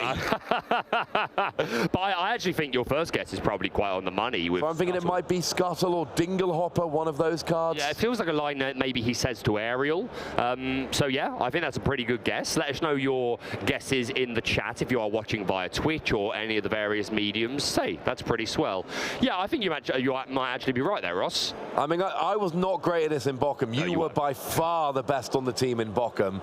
All I got then was a Tamatoa, which for me is the lowest hanging fruit possible. That's pretty standard for you. I had Prince Eric, I had Triton, and I haven't even watched Little Mermaid. Actually, that's a lie.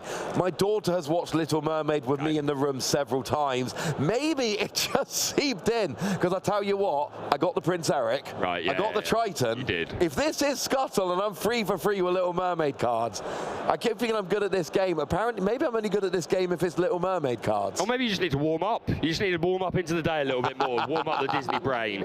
Yeah, I am not sure, but I think I'm going to take your guess of Scuttle. It's the best I can do. I don't disagree with you. I think that's pretty good. What do you think at home? Let us know. We're going to see that in about 10 seconds or so. Give you a little bit more time to check it. I wonder how our Italian counterparts are doing. We'll have to check with them later and see how they did. Right, we're going to see it now in 2, 1, and here they are. Oh, Jimmy Cricket. Oh, I'm annoyed at myself now. Like, I know it's easy to say, like, you know it when you know it, but so many times they're revealed and then I hear the voice of that character, and yeah, that makes sense when he first meets Pinocchio. Say, that's pretty swell. Yeah, very nice, I like it. Okay, let's open a quick pack, Ross, while we're waiting for the next Guess That Flavor text to come up. I'm going to go first because I'm ready. There you go. We've got, this is the Dodge, there you go. We've got Tuk Tuk. We've got Record Player, extra singing cost for Stitch. We've got Benja. Luisa Madrigal. That's to the Madrigals. Aladdin, really nice one drop if we get, well, we already have a Floodborn Aladdin, but we could get more. We got Bruno's Return, Ursula's Plans to take over the world of Lorcana. Have you played Deep Trouble? You should. We've got Mulan. Yeah, my boy. You love a bit of Super Goof, don't you? You put that to work in your showcase game. Oh, nice. Okay. I'm doing pretty well for legendaries, and our foil, okay, it's not a legendary. It's Gunter, but I will absolutely take the Yen Sid. That's my Brum deck there. And I have also pulled a Yen Sid from my box so far this morning, this afternoon. Time means nothing when we're at these tournaments. These are long days sometimes. We've got a Magic Broom to go with your Yen Sid, the really nice Diablo that I guarantee you've seen many times on stream so far today. Seldom all they seem, I will not be singing it. Cogsworth, who doesn't love Cogsworth? There's your Tong. We've got another Magic Broom. There is a sign here. Hades, oh, that is a lot of flavor. That is a lot of flavor. A really nice shift Aladdin. It would shift onto yours quite nicely. For sure. We've got Khan. We've got Ursula's Garden, Hercules, and Signed Contract. Very cool. That Hercules actually has been seeing some play in the last month or so. I make it my business to look at as many deck lists as I possibly can, not just from Disney kind of challenges, but from set championships. Any event going on, I want to see them deck lists. And the last month, that Hercules has been finding its way into some Steel Song decks, or even some Sapphire Steel decks, which I don't hate. The stat line is really nice. It's 6/5, right? 6/5, yes. Yeah. So doesn't fall to Medusa, doesn't fall to a Long Came Zeus because we have Resist 1. Yes, we do. That is really cool. And he's a bodyguard that quests for 2. So yeah, maybe a bit of a sleeper card. It's available in the one of the Ursula's Return starter deck. So yeah, I'm a big fan of that. Shall I do one more? Shall we? do one. No. Shall I do one more? Yes. And I'll do yours as well. And then I'll do one more. We'll do one more each, and then we'll have another round of Guess That Flavor text. Good plan. Let me just summon the camera in. I'm summoning it. I'm summoning the camera. I'm using my Lumineer powers. It's not. Well, there you go. I knew I was a Jedi. Hidden Inkcaster. Joe's enjoying that at the moment. We got Hans. I think Hans is going to be good. I might build a Hans I was deck. going to say, you've been enjoying that recently. We've got Prince Eric. We've got Pegasus. He's a lot of meta play because of that evasive keyword, and hits for 3 is pretty good. We've got Bell. Triton's Decree. That made me sad. I was going to say, don't show that to Ross. He'll cry. We've got Panic. We've got Mickey Mouse. Flounder. Shout out to the citizens of Lorcana. The ultimate Flounder stam. We've got Alma Madrigal and Ariel. Oh, that's a nice card. That certainly is. And my foil is going to be Pain. All right, I'll take it. I'll take a Pain. Not bad a card. Not bad at all. Right, go on. Let's see yours, and then we're going to do some more Guess That Flavor tags, baby. So we got TikTok. We've got Gunter, we've got Hans. I'm going to get into comments, it's going to come around a lot, but I like that card. When you play the character, it's an automatic law if you've got a princess or queen character in play. Last queen. But then it also quests for 2 and it's a free cost inkable. Yep, not bad at all. I think we need to, maybe when we get to Birmingham, I'm going to have a deck ready with that. I love this card as well. Yeah, really Joe likes this as card. well. Really unique for Emerald to have ramp. If you go second, you get some. This is not unusual. Oh, that's very much proved itself. Bruno Madrigal. We've got Super Rare Zeus and the bad guy. We've got Super Rare Foil Pete. I tell you what, do quite nicely. I tell you what, talking about Pete, we're getting some really good Pete cards in the next set. Yeah, One we of are. which being the 3-cost character. I believe his subname is Referee or Whistleblower? Referee. It is Referee. Referee, yeah. With the effect, when you play this character into the start of your next turn, your opponent cannot play actions. But there's another Pete that lets you play a card off the top for free. I was building. I was building to this. Do you know what the name of that effect is? Where he looks at the top card of the deck, and if it's a Pete, you play it for free. It's my favourite thing. Repeat. I cackled when I saw that. Right, let's do another Guess That Flavor text on the board. I know this straight away. You may have noticed that I'm not all there myself. Yeah, we had this one in Bochum. I believe we did. I think we had this one in Bochum. It's Cheshire Cat. That's your guess, is it? Let's see if the people in chat can guess what they think it might be. Oh, I mean, my guess is Cheshire Cat, but I'm not quite sure. Maybe it's something else. I'm pretty sure this is the Cheshire Cat. You may have noticed I'm not all there myself. I'm a big fan of Alice in Wonderland. My entire tattoo sleeve is Alice in Wonderland as well. Very sentimental to me. My granddad used to read it to me when I was a young boy. That's amazing. And put on voices for all the characters, which was very out of character for him. He wasn't a performer or anything like that.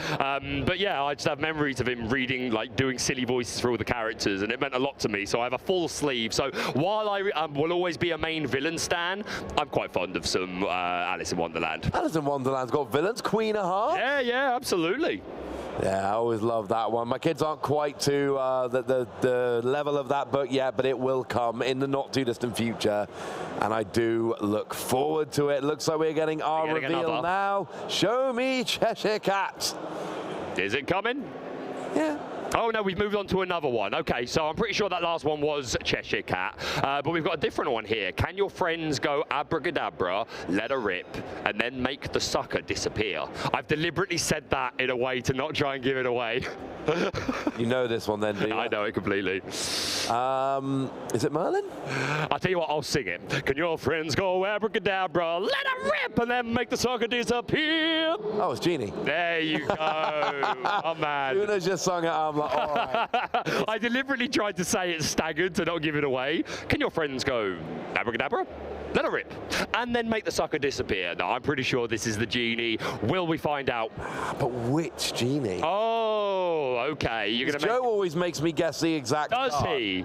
He doesn't do that to me. I think that's. I'm getting it is the Genie on the job. 6-cost uninkable, 3/4 quest for 2. Evasive, and when you play him, you can bounce a opposing character back to their player's hand. This was an absolute staple in Set 1 Emerald decks, and we saw Joe utilising it in his Emerald Sapphire deck not too long ago. Cool card. And we do have the artist of that card in the house this weekend doing some signings. Joe is getting a play. I'm going to get one of that Genie signed because I love the card.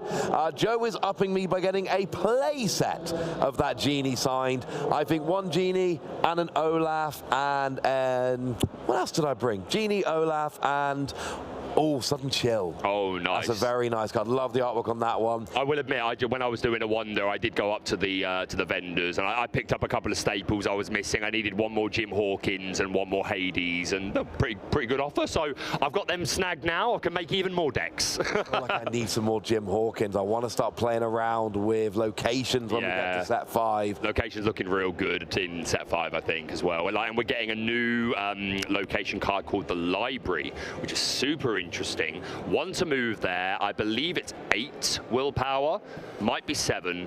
It might even be 6, but nonetheless, the ability is whenever a character is banished while there, just draw a card. It's only 1 to move there, so whether you're challenging, or you could combine that with something like Chernobog's Followers, draw 2, Magic Broom, draw 2. So that's pretty cool. It's a 3-cost location, but again, the fact that Jim zooms this in for free and then moves there immediately, that's pretty good. So yeah, get your Jim Hawkins place out. I think he's getting better and better as the game goes on. Our players are making their way to the table, so we won't be too far away from another game. But in the meantime, shall we open another, Ross? Shall we treat ourselves? I like how you think.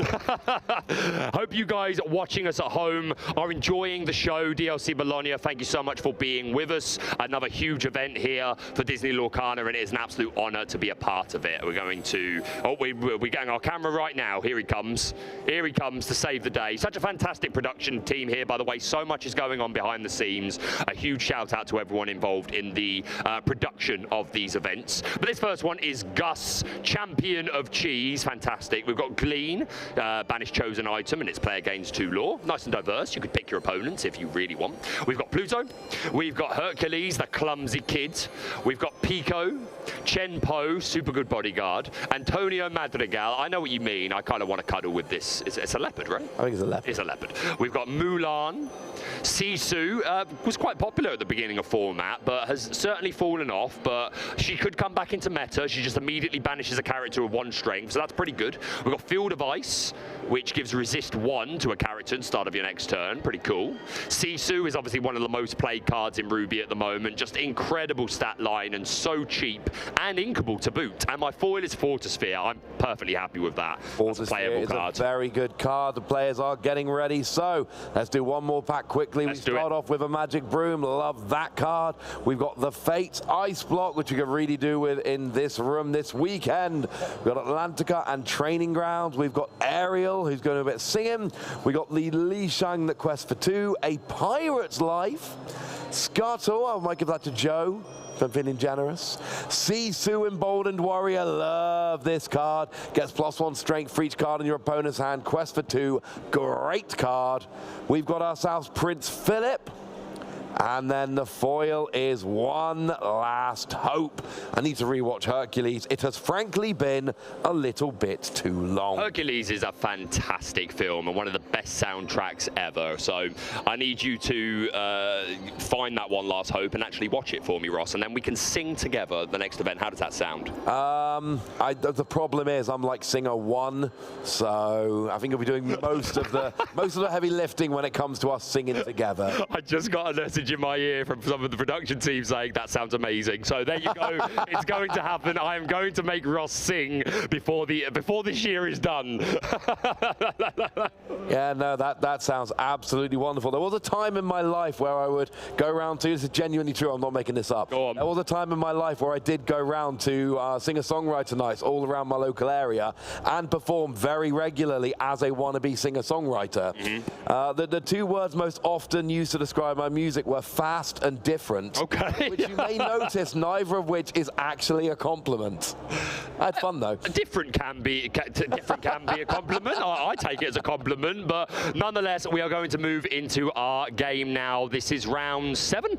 Round 8. Round 8, goodness We are me. round 8 here. Right, We've got this game. You and Joe are doing the final round, and then we are out of here to get some more lovely Italian food. Oh, I cannot For wait. that, some lovely Italian Lorcana action. We've got Thomas here, and I have no idea what Thomas is playing. Okay, well, we'll find out very, very shortly. But, yeah, I mean, you say we're going to go for food tonight, and we will, but let's be honest, we're just going to play more Lorcana. We're going to go for food, and then we're going to play more Lorcana.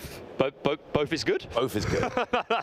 We've got Fabian on the right-hand side here, who I do recognise, actually. I have an inkling we may have seen them in a showcase game before. I may be wrong there, but nonetheless, very excited to see what these players have brought to the table. Of course, they are fighting for that contention into day 2. Top 64 players will play tomorrow under best of 3 rules, and it will be single elimination and all to play for. Lots of prizes up for grabs. I cannot wait. Yeah, there's going to be a lot of people here who are desperate to get into that top 64. Top 64 is the first part of the puzzle. First, we get into top 64, then we start moving towards, can I get top 32, top 16? Top 16 gets your invite to the European Championships, and top 8 gets you your Mickey. Oh, what an incredible prize. We're just going to take a moment. As you can see, there are players utilising tablets, which helps with language barriers and a few things that's helping out with. And they just need to do a quick reset on them. We want to make sure the players can communicate easily, but we're already done and we're ready to go back to the table. So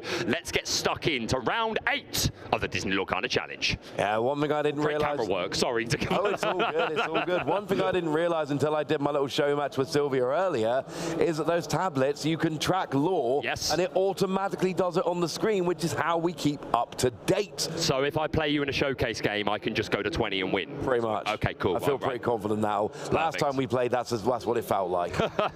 They are in their mulligan stage. Fabian going to be sending just 1 card? Oh, no, he's keeping 1 card. Okay. Mulliganing 6. Yeah, that's a very strong mulligan. So Fabian obviously wasn't able to find what he needed. And on Thomas's side of the field, I'm seeing a Steel Song weighing up what they... I don't think they've done their mulligan back. Not quite yet. And it may be a sign that Fabian is going first, that he mulligan first, because that is the way it's meant to go. Whoever's going first is meant to mulligan first, so that the turn 2 player can use that information to inform their own mulligan, which is really important. I think I'm going to give credit to Joe, who has reminded me of what an important interaction that is, because if they only throw back 1 card, then maybe you know that you can't be so greedy in your own mulligan, but if they throw back a whole 7 or something, then maybe you can be a little greedier. But certainly something that Lorcana players should take into consideration.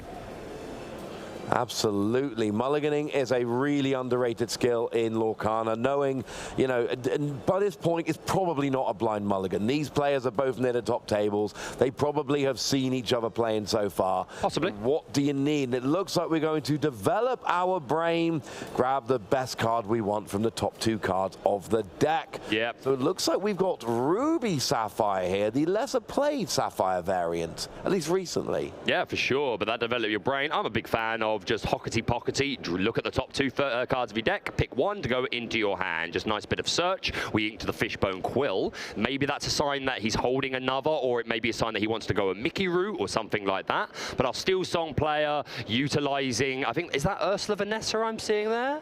No, it's Cinderella Ballroom Sensation. I think, oh yeah, there was a Vanessa, I thought so. Yeah, that's going to go into the Inkwell, and this Ballroom Sensation Cinderella, a great turn 1 drop, because it is immediately threatening a Let the Storm Rage on, a Strength for a Raging Fire, or even a Bare Necessities. Yeah, it's a 1-cost card that can sing a 3-cost card. That is a win. Oh. We see a 2nd ink for Fabian, but that is it. That is the entire turn, and we are already back over to Thomas here. So not the best start from Fabian, but we know these Sapphire decks can do this. If you can get the end game, it's not the end of the world. We see Cinderella inked, and out comes our old friend, Mr. Smee. Mr. Smee, potentially the best statted 2-drop in the game. So incredibly strong, 3/3 quest for 2. And the ability isn't even that bad. Sometimes it can even be a help, like to do self-damage if you combine it with cards like Belle or Rapunzel. But even if you are self-damaging, it's very rarely the end of the world. So yes, Smee, an incredible character. But Fabian cannot be happy with their previous turn. As you say, you are right.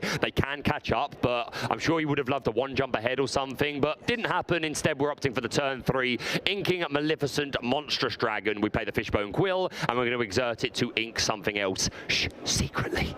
Of course. You don't want to show. It's a secret. It is a secret. And of course, because it's a secret, it can be an uninkable card. Even better. There are ways like Mickey and Fishbone Quill that will allow you to ink those otherwise uninkable cards. There is also the Inkcaster card, which Joe keeps trying to convince us is good. The jury is out on that one. Yeah, I mean, I'm not going to lie. When I first saw Emerald Ink, the hidden Inkcaster, I wasn't the biggest fan. Oh, the potential is off the charts. Oh, well, I agree. I agree. But Joe says the time is now. No one's made it work yet. We do see Robin Hood come down with a second Ursula here. So that is going to give a bunch of options as we see a couple quests as well.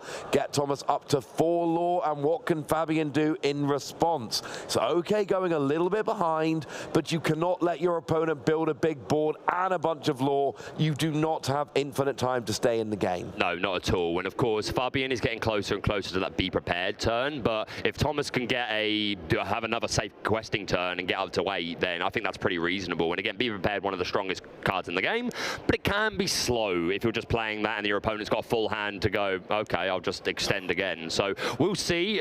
Thomas is currently holding a Long Came Zeus, a 2-drop that I can't see, but he is holding that whole new world. Yeah, which gives you a whole new hand of cards. Does to your opponent as well, which could be good or bad depending on where your opponent is at any one time. So it does look like we've got a play coming. What's the eyeing up? It is going to be let the storm rage on, deal 2 damage, draw a card. Yeah, and the only opposing target, that Grandma Tala, who has basically already fulfilled her main purpose on play. She looks at the top 2 cards of the deck. One goes into your hand and one to the bottom. But she is also very useful for singing 4-cost songs, which this deck might be running, the likes of How Far I'll Go, maybe even a Beat King Undisputed. That's not commonly in the red-blue decks or the Ruby Sapphire decks, but it's certainly an option, but not anymore because it's been removed. A little bit of a shame, but what can you do? Like I said, she's filled her purpose. And the ice block's on the board as well, which can lower strength of characters. Really nice for adjusting the math for challenges or to get characters into range of Medusa, Brawl, and Sisu. Exactly right. We do just see a questing party from Thomas here, going up to 7 lore, and basically just going, look, Fabian, you've not developed much of a board yet, so here's what I'm going to do. I'm going to play a bunch of characters, I'm going to quest, and that Piglet's questing for free next turn. I do love me a nice Piglet. Yeah, the Pooh Pirate Captain puts on an unbelievable amount of pressure, and there is 7 lore now sitting on that board, so the pressure is on Fabian. He's going to exert the Fishbone Quill to Hidden Ink, and then we're going to put down Flavisham, that Artificer ability, remove an item, which is going to be the Fishbone Quill, and draw 2 cards. Keeping the ice block, obviously favouring that, or especially with a couple of Brawls in hand, that's definitely going to be valuable.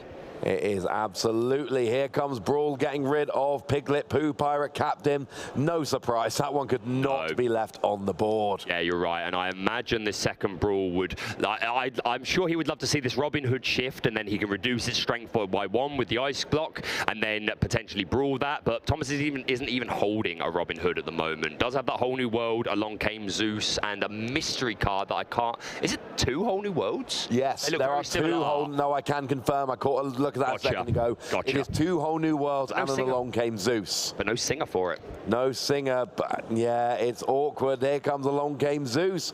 It's going to deal 5 damage, and this is what you've been beating the drum for this, and I agree with you. 6 willpower, it's ridiculous on Hiram Flavisham. Did you know, Ross, that 6 is a high number in Lorcana? It's a pretty high number, and yep, still isn't removed. Again, if you're facing Ruby, have plenty of answers for this. No other color can immediately answer that, except out of challenges, I mean. There probably are unique cards here and there, but they're not really played, so this Flavisham, tough to remove. We're going to put that, we're going to quest up. Another damage goes on to the Smee, Bumbling Mate. Yeah, Smee Bumbling Mate is a great card that I absolutely adore. It's got a great stat line, quest for 2, it's only a 2 cost. What's the downside? If you don't have a captain in play, you have to take a damage at the end of your turn, but it is absolutely worth it here.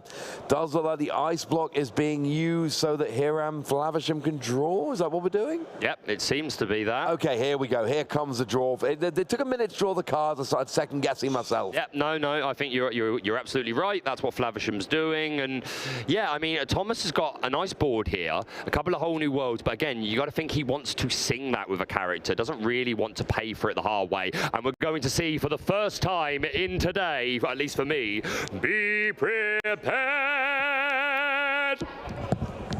And I was prepared. I took my headphones off last time because I learned in Bochum I can't keep my headphones on when you do that. Hey, my Italian counterparts are now doing it. We'll duet it later.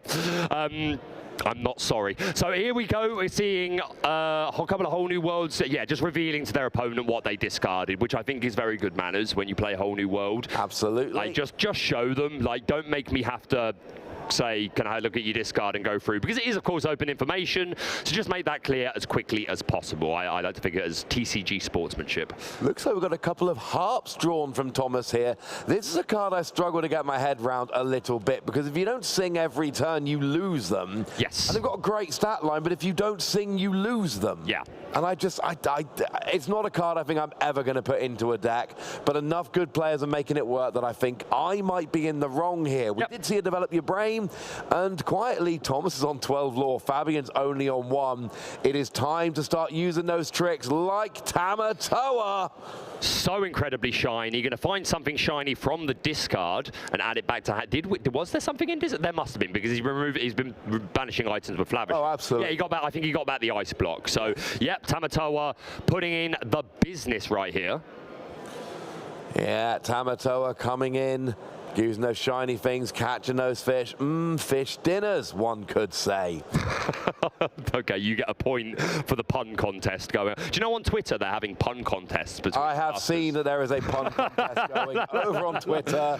I only just remember. I just do puns anyway because I think I'm funny. But yeah, it's now a competition apparently, so game on. Just to talk about this harp for a moment though, while I agree with you, my first assessment of this golden harp was, you have to sing a song every turn. This doesn't seem good. But think of it in this respect. It is an inkable daisy without the negative ability. As long as you can sing songs, it has it is a 1 cost, it has that 4 willpower, which is really tough to get over in the early stages of the game.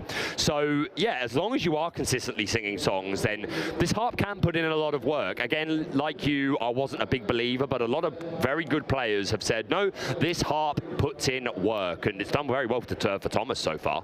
I mean, it's, I'd say, I'm pouring over deck lists like I'm maybe not quite to the level you are, but to a pretty good level. Of course. Their necessity's coming down here to get rid of a non-character card. And I'll tell you, a couple of weeks ago when I was looking, I'm not seeing much harp. But, you know, last week when I was looking in advance of this event, I'm seeing a lot more harp. Yeah. That is a card that really, since Bochum, and it is the rise of Steel Song as an archetype, which over the past couple of weeks has been accelerating, has led to harp seeing a lot more play, and it looks like Brawl. Yes, he's going to force Fabian to forget about his worries and his Brawl. Doesn't want that coming down. Again, this Steel Song deck has a lot of very valuable characters of 2 strength, stuff like Aerial, and a lot of your singers, and again, especially combined with the ice block that Thomas knows Fabian is playing, can be an important piece. Absolutely, it can. So we do see another card coming down here. It is Let It Go. Let the Storm Rage on. Deal 2 damage to Tamatoa while drawing a card. And if you think the 6 willpower from here on Flavisham is annoying to get over, Tamatoa has 8. Yeah, he is a big crab. Is the reason a lot of Sapphire decks will include things like Let It Go or Hades, just because that's such a lot of willpower to get over. So it is, and it's interesting to note that Maui, you know, the widely played Maui hero to all, cannot beat Tamatoa. I mean, you can't expect a demigod to be a decapod, can you? Look it up. Yeah, I will. I will. I did, actually, at the time when I first saw this film. So I'm proud to say I already knew the word decapod. I guessed, based on the context of the song, I guessed, but he told me to look it up. I don't know what you want me to say. I do what I'm told. We are going to quest with that Tamatoa only for 1, because there are no items on the board, but on quest, Fabian will be able to pick an item to put back into his hand. We are going to go with that Fishbone Quill. Maybe he just wants to remove it with Flavisham, or maybe he is interested in going up to a higher ink count. Again, these Ruby Sapphire decks can utilize the Lucky Dime, so nice high ink count can be good. Oh, blimey, we're seeing a double 1 jump, 2 jumps ahead. 2 jumps ahead, not quite the triple jump, but not far off. And here's the thing with Fabian, right? That Be Prepared has worked. Fabian, I was not loving this game for Fabian for right up until the Be Prepared. Was not working. Thomas was getting cheeky lord left, right, and center. A little bit of questing, a little bit of this, a little bit of that. And And ever since that Be Prepared, Fabian has bought time. We've now got Tamatoa down. We've got Madame Medusa. Fabian really needs to go couple of items, Lucky Dime. There needs to be a big turn. You've bought time. Now you need to have that big swing turn. Yeah, I agree. And Thomas is in this position where he has some cards in his hand. He has a Golden Harp, a couple of Strength of Raging Fire, Robin. He could redevelop like a semi-wide board, but you always have to be respectful of the Be Prepared. So Thomas needs to watch how much he's extending here, because another Be Prepared from Fabian could leave Thomas with absolutely nothing. So potentially not wanting to be too greedy. Also needs to, of course, be wary of the Madame Medusas. And Madame Medusas take out a lot of things in the Steel Song deck. There's not a lot of characters that can survive her. No, we were talking about this in the previous game when they had Flynn Rider. There's fewer characters in the deck because you're playing so many songs, and they tend to be a little bit weaker, which does open up, you know, plays for other decks. And when you've got bigger characters, it's like something like Tamatoa. It's so hard to get rid of Tamatoa generally, as you know, we see Fabian developing his brain here. And this is where we need the swing. Tamatoa is great when you've got items. There's no items down at the moment. We need something a little bit more, frankly. Yeah, Fabian wants to start chaining some Porpsicles and, well, Porpsicles really, so that he can build up the strength of that, the lore of that Tamatoa. Words are hard, but there is a way he can still get there. But as you say, Fabian, there's the Lucky Dime. Fabian needs to capitalize on this. Nice block. Be Prepared tempo he's gained. Yeah, the items are growing. That's 6 lore right there. That's not bad. 3 for Tamatoa quest, challenging, and then 3, no, questing, I was right the first time, and then 3 for Lucky Dime copying Tamatoa, and then you get Lady Tremaine as well, so that's a 7 lore turn potentially. Oh, and a Be Prepared as well, but it doesn't get rid of the items. I'm a little sad it gets rid of Tamatoa, quite frankly, but you know what? You get your ice block, you get your Lucky Dime. If Fabian has another Tamatoa, this is where the game can start getting out of hand. Yeah, so I want to talk through that play for a moment, because that Be Prepared there obviously took out a lot of Fabian's own board, but he has to respect the fact that Thomas was on 1 lore, the Golden Harp was questing for 2, the Lawrence was questing for 2, taking him up to 16. So I get the Thought Trail, absolutely. Like, it may seem a bit counterproductive to get rid of your own board that much, but I just think Fabian isn't comfortable letting Thomas get to that lore mount. And again, Fabian has a hand here of double Tamatoa and Sisu. So yeah, I think some people may have questioned that Be Prepared, but I do respect it. It keeps Thomas's lore a little bit, Thomas's lore a little bit more in check. It does, and they see Tamatoa getting re-established here, so that can be free lore with the Lucky Dime. You do not have to wait a turn to copy Tamatoa with Lucky Dime just to actually quest with Tamatoa itself. Yeah, such a powerful card, and we saw Thomas's turn. He got down that Cinderella Stout-Hearted. Would have been super happy to get that down after the Be Prepared, and this Stout-Hearted is so strong. 5/5 quest for 3, resist 2, and the Singing Sword. If you sing a song, you can challenge a ready character, and yeah, so that Tamatoa isn't going to be able to one-shot that Cinderella. She won't be able to be Medusa'd. Tremaine could be an option, or B-King, but there are other characters on the board, so I think short of another Be Prepared, then that Cinderella's sticking around for a while. And I was not sticking around for a while. This game is not going to be going on for too much longer, because Thomas has got 4 lore to win the game. Now we do see Sisu coming down and at least taking game off the board. Thomas can quest for 3 next turn with 16 lore already established. What a jump. A huge jump, and here's the thing, can't get rid of that Cinderella yet. Now we do see Fabian going up to 15 lore, and with...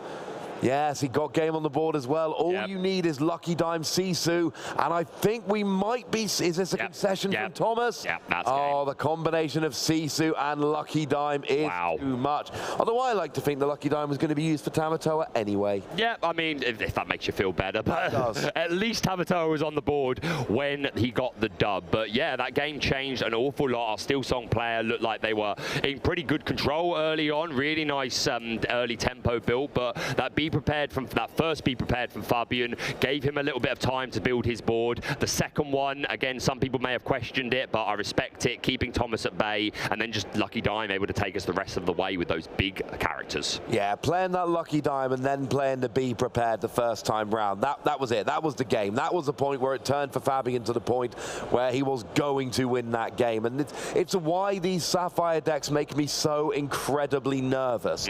Because you sit there and you go, well, okay, here's the thing. You're going to be losing for several turns, but hopefully it'll work out in the end. Now, we need to talk about the fact both of these players are on 34 points. Now, Thomas, at this point, can only get 3. Even with 7 points next round, that's 44. That is risky. It might not be enough. Fabian here, if is able to get 4 points from this winning the next game, you go up to 41, and then you've got a chance with 1-1 to get in at 44, which is awkward. But it means that a 2-0 victory next round will put you on 48. That is, I would be stunned if that wasn't enough. Yeah, 48 should be enough to secure that day 2 spot. So the tension is on now.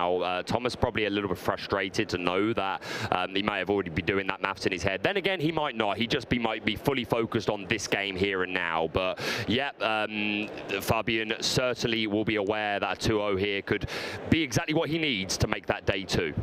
Yeah, and when you win game 1, there's that, you know what, this second game is worth 4 points. As soon as you win game 1, game 2 becomes so much more important. This isn't a best of 3. Oh no, this is a 2-game format, and in a 2-game format, your first win's worth 3 points. That's nice. Second win's worth 4.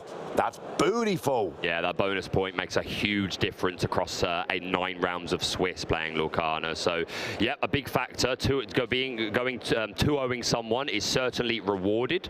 But we're just coming to the end of our mulligan. I'm trying to work out if Thomas is. I think he's throwing away 5 and keeping 2. That's the way I would read that board there. They're going to do a cut.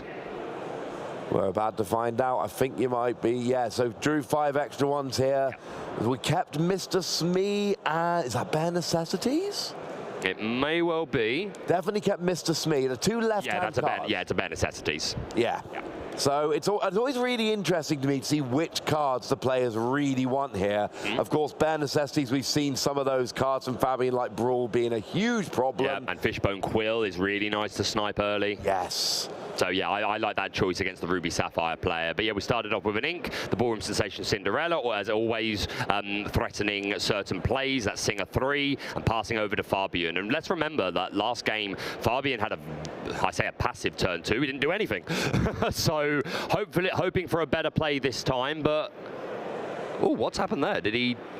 Oh, okay. For a minute, I thought he passed, and I was like, no, surely you can Ink. But yeah, down comes the Tamatoa. 1 jump ahead of the bread line, 1 swing ahead of the Ink.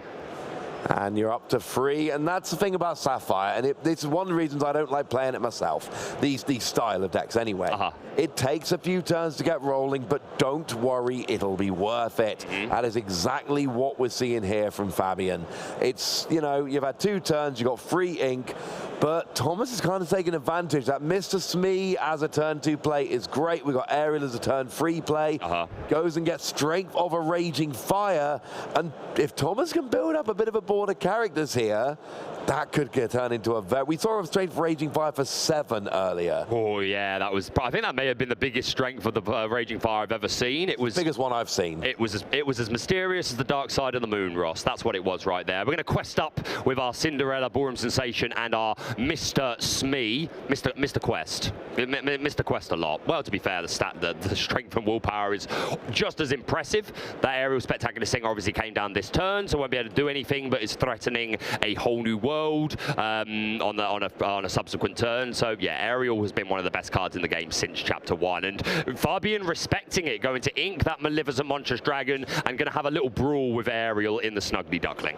Yeah, not too bad at all, because that Ariel, you know, it's a free cost Singer 5. You don't want your opponent to have access to those songs that early and that easily. But now we got another one coming down, which not only can sing those songs, but can search one of them out as well. Yep, a touch of deja vu for Fabian as Thomas plays yet another spectacular singer. A whiff. A whiff. It does happen occasionally. We're not sure how many songs Thomas is playing.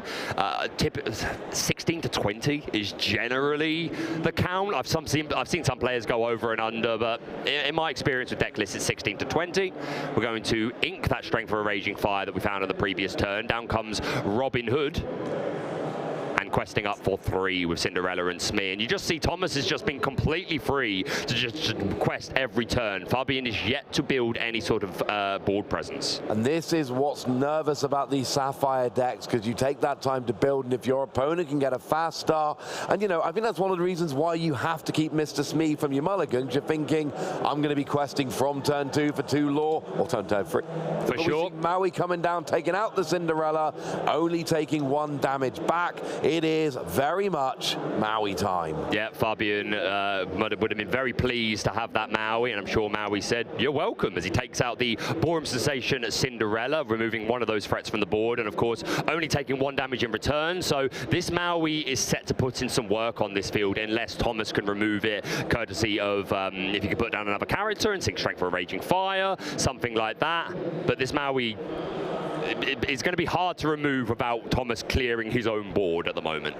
Yeah, unfortunately that Maui is very big, very reckless. Yeah, reckless is a good word. Now, if Mr. Smee were to quest this turn, would actually banish itself. Yes. But look, if you can quest with Mr. Smee 3 times and get 6 lore from your 2-cost character, oh, you do not mind the South banishment. That is a very good payoff, absolutely. Oh, and here is a way that he can get rid of that Maui in 1 turn with Along Came Zeus. One god going after another with his Thunderbolt. Yeah, nice play. I did miss the Zeus on my previous statement.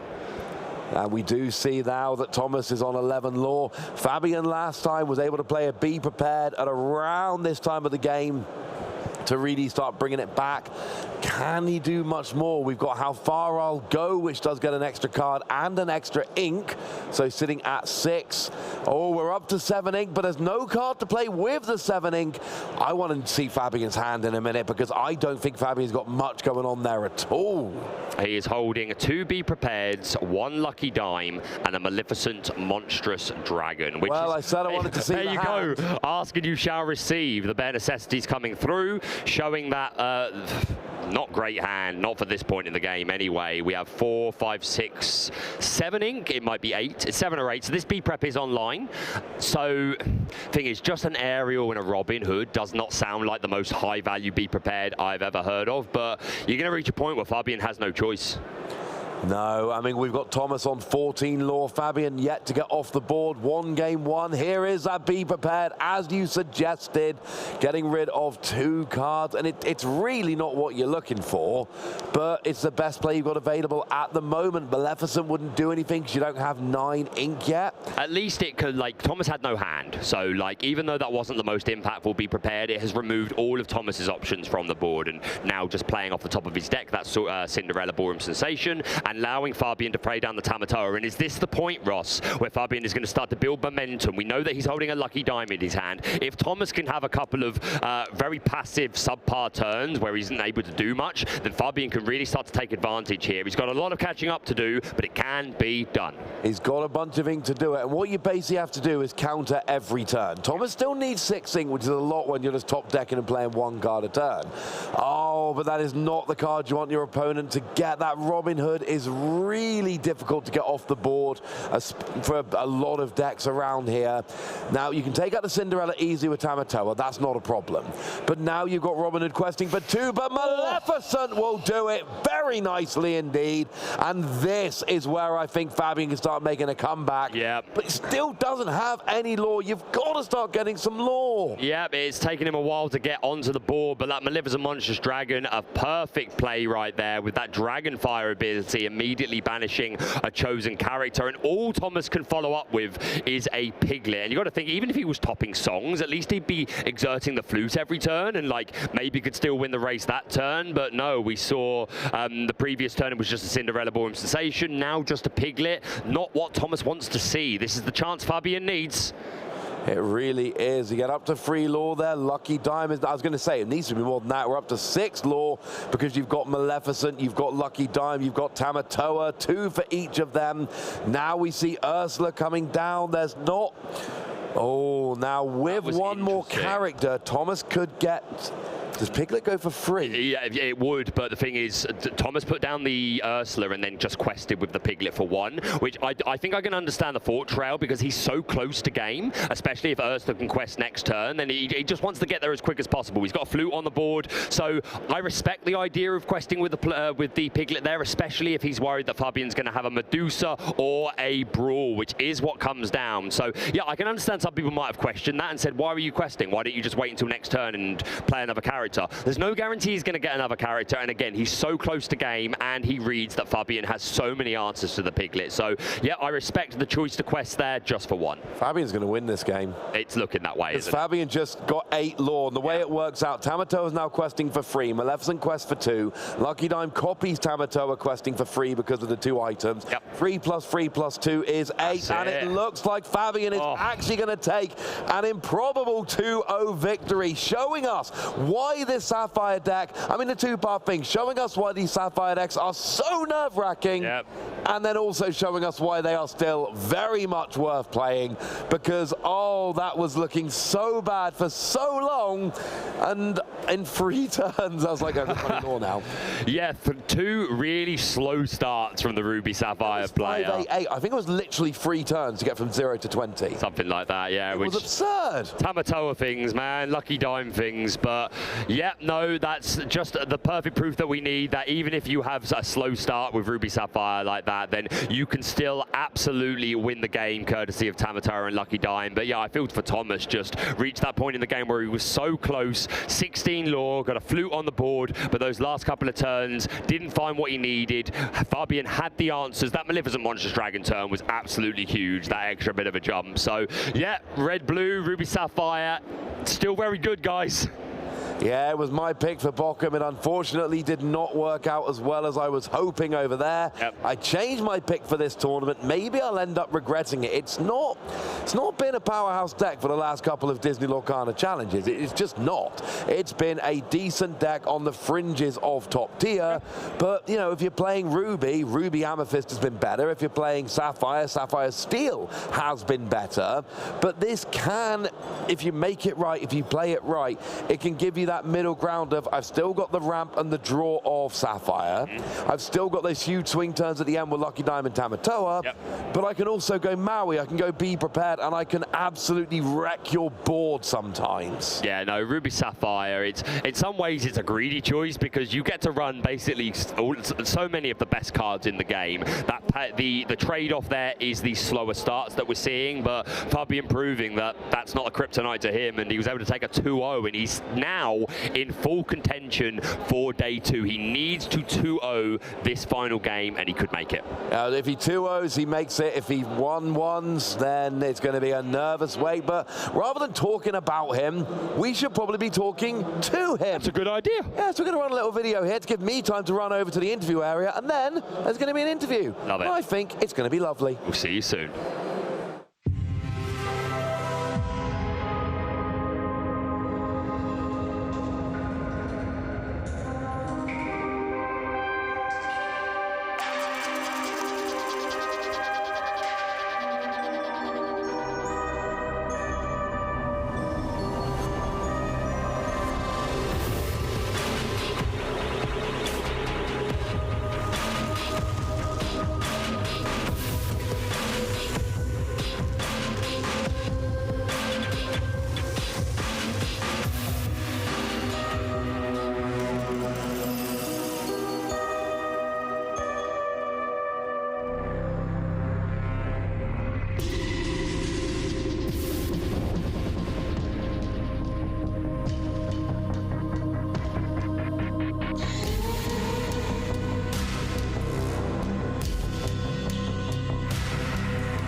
To the interview area, I made it just in time, and my reward is that I get to have a chat with Fabian, who just won 2-0 in round 8.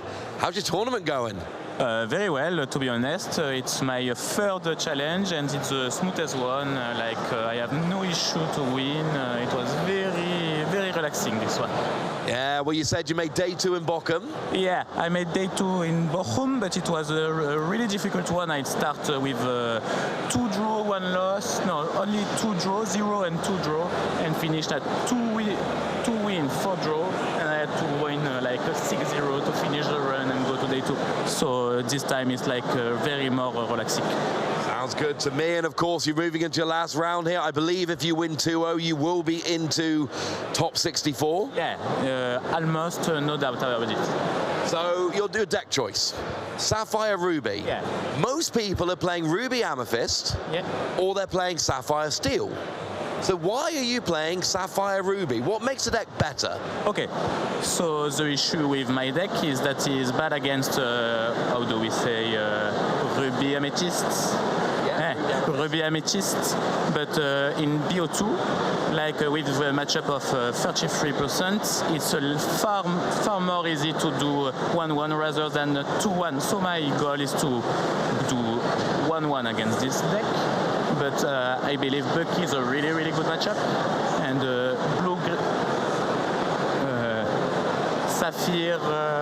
Sapphire Steel is a really good matchup also, and Steel Song is very correct, and there is a big rise of Steel Song in this tournament, so I think I made a great choice. I mean, it sounds like you made a good choice. You're in a good position. I mean, we just saw that second game. You were so far behind for so long, and then, I mean, it was a Maleficent Dragon. Came down, you got the banish, and then, was it 3 turns to go from 0 to 20? Yeah, I needed to become a bit down. If I continue to just do be prepared or something like that, I will continue to stall the game, but he had the flute, and with the flute he can grind me every turn, and I had very less card in hand, so I had to start to be very aggressive. I think it worked absolutely beautifully. It was a joy to behold. I'm watching it and I'm going, why would anyone play this deck? And then there was a couple turns later and I'm like, everyone should be playing this deck. This deck is wonderful, and I love seeing Tamatoa. Tamatoa is so good. How many games has Tamatoa won for you this weekend? Okay. So Tamatoa made me win a lot of games, but the thing that made me win the most game is the fact that I'm playing 3 Lucky Dime instead of 2, which is consensual to play 2. And I think it's a big mistake from players to play only 2. So you play that 3rd Lucky Dime, and it is getting you the luck you need. Getting me a win since Bochum. Well, that sounds excellent to me. I very much enjoyed watching that last game of yours. Thank you. Good luck for your final round, and hopefully I will do. See you back tomorrow. See you tomorrow then. Superb. And we will see you guys very shortly indeed. Because what, we're not going to show you 8 out of 9 rounds. That would be ridiculous. Round 9, it is the most important round of the day, and it's coming up very shortly.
Hello and welcome back to Disney Lorcana Challenge in Bologna, Italy. My name is Baker and I am once again joined by my co-host Joe Curley, the ultimate specimen. That's my name for you now. You're the ultimate specimen. I'm not sure if I like it. Okay, I thought that was a compliment. It's not bad. All right. Don't worry, I'll come up with something more offensive. But never mind. Welcome back. See the production team like it. Welcome back. How was your break? It was great. I've been watching a few games. I was in a nice little spot around between table 60, table 70. I was kind of having my eye on two games at once, a few different friends playing. I was watching Theatime, who we saw on stream way earlier in the day, the champion of Bochum. Yep. They were in a Sapphire Steel mirror against Harlan Sweet, who is a well-known member of the community. Yep, great Sapphire Steel player. 1 win each, so 1-1, which probably puts them both out of contention for the top cup, regrettably, but they're still very much chasing that Let It Go promo. Oh, yes, of course. And then on the other side, I saw a good friend of mine, Jan Moy, who is part of the Podcana team, and he managed to get a 2-0 victory up against Ruby Amethyst, which I was very biased. He's a very good friend of mine, so I was excited to see him pull it out. I think he does need that 2-0 victory in the final round as well to make it through, but I'm certainly going to be rooting for them. They haven't made a top 64 yet, and I know myself and a lot of people would be really happy to see them. Yeah, no, Moy's a great guy, great member of the community, and yeah, it seems to be a pattern at the moment. That last game that we just had there was... that last game that we had there, it was a 2-0 to the Ruby Sapphire player, and both players were at this point where they kind of needed 2 2-0s in a row to be able to guarantee their lock into day 2. So that was a 2-0 victory for the Ruby Sapphire players. So they're definitely going to be very tense going into their final round, hoping to make the final cut for tomorrow. And I imagine that's the sentiment to a lot of the players at the top tables, as they've just done a whole day of Swiss. It means so much to everybody here. The prizes are fantastic. So we've got one more round left to go, Joe, and then tomorrow we'll be cutting the top 64 players, single elimination, best of 3. Who will be the Disney Lorcana Challenge Bologna champion? Joe? I want to open a pack. Yeah, okay, I've actually pre-prepped a pack. Look at this. He's pre-prepped it. We're nearly at the end of the day now, my friends. We're going to open a couple more packs. He's already, he's well prepped. He's well prepped. There you go. He's rushing through. Or a Jetsam or a Flotsam. Yep, one or the other. A Gus or a Jack. I got a Gleam. He's got a Gleam. I got a Yao. I got an Ursula. I got a Li Shang. I got Pirates Life. Do you know what? I'm actually going to play Pirates Life, I think, in set 5. I think Emerald Ruby with Lyle Tiberius Rourke. Okay. Which is giving a Daisy Duck in particular Reckless, where they can't challenge. I can't quest and must challenge. Yep. Whenever one of my characters is banished, my opponent loses a law. And Pirates Life, working with the new Robin Hood Sharpshooter as an action, your opponent loses 2 law, I gain 2 law. So they can keep questing, but I'm just going to try and steal the law away from them. I think it could be a thing. I like it. Whoa, B-King Undisputed. What a great card It's one of my favourites for sure. I'm a big fan of B-King by Emily Abadira. Really lovely artwork. We've got a super rare. Ooh. Oh, it's for Aurora, as I like to call her. The 4-cost Aurora card. Super interesting effect. And the foil is a rare. What's the best rare to get foiled? It's... Not that one. Miracle Candle. No, probably not that one. But hey, you got a foil. Very nice. I'm going to go into my pack now. Let's bring in the camera. I'm bringing it to me. Come in. They're not doing it whenever I do that. They're trying to make me look stupid. I've got Jack here. We got the Transform Chef. We've got Stitch. We've got Mulan, the Injured Soldier. Dolores Madrigal. Occasionally see some play. Nice bit of draw. Louisa Madrigal and the Terrified Donkey. I need to know what this donkey has seen. I need to know. We've got Pete, we've got Olaf, we've got Ling. I really like Ling, +1 strength to all heroes. Hello. This Cricky is a super good card, giving +3 strength to all of your characters on board. And the 3 law is huge. We've got Philatites, another card that I'm a huge fan of. The Lorcana dev team, when we were in Bochum, destroyed me with this deck. The Ruby Steel Heroes deck. I was playing my Ruby Amethyst, Cookie Cutter, standard list. They destroyed me. So, yeah, Philatites is very much on my radar. And our foil is the 2-drop Mickey Mouse. I'd love to talk about this card a little bit more, Baker. Yeah, please. Hold it back up. Yep, I will, 100%. Let's do it. The Mickey Mouse, the Mickey Mouse. I'm not interested in Philatites. I want the Mickey. Oh, you want the Mickey? Sorry, I thought you wanted Philatites. My bad. I want the Mickey. The Mickey Mouse could be really interesting to deal with Daisy Duck. Because it's giving a card Challenger. Yep. It's going to be a nice combo with something like you play a card on turn 1 with 2 strength. Yep. And then you use Mickey Mouse to give it Challenger 2. Suddenly, you've got a way of removing a Daisy Duck in a really, really smooth way. So I think that a card like Mickey Mouse doesn't see much play right now, but I think it might with set 5. I think it's a really, really good card. Yeah, no, I like the Challenger, and like we're getting a Simba in the next set, I believe, which is the same. Well, it's +2 strength, or is it Challenger? The Simba is +2 strength. +2 strength, so a similar job, but that being an uninkable card. But I still think it's quite interesting. This Mickey, you might be right though. This may be the best card for the job. There's also like Megara from the first chapter in Emerald, which gives extra strength. That could be a really nice option. Yeah. It's also one of the new fairy cards in Emerald does something similar as well. So really excited to see how that one might unfold. Good to see the good fairies making their way in. On a quick pack. Yeah, go on, go into yours. Oh, Bee King Undisputed foil. I went straight to the back. Oh, is that a foil? It is foil. I went straight to the back. Done. Not messing around here. No messing around. And another Miracle Candle. I also got a Cogsworth, a Li Shang, my favorite card. Oh, my second favorite card. I just love so many cards. Hans, Ariel, Flotsam and Jetsam, Megara, I find my Platinum, and a Mickey Mouse Playful Sorcerer. A really nice option to shift in on that Mickey Mouse 2 cost that you got in foil, but also there's a new 1 cost Mickey Mouse with Resist, which is going to be a really good shift target. Is it going to be the return or the entrance of Ruby Steel? Well, let's have a look at the caster highlights for Shimmering Skies with Erica up first. Some nice choices on here. We've already discussed the Madam Mim Elephant, we've discussed the Maximus, we've discussed the Mother Gothel. Any other cards on here that take your fancy, Joe?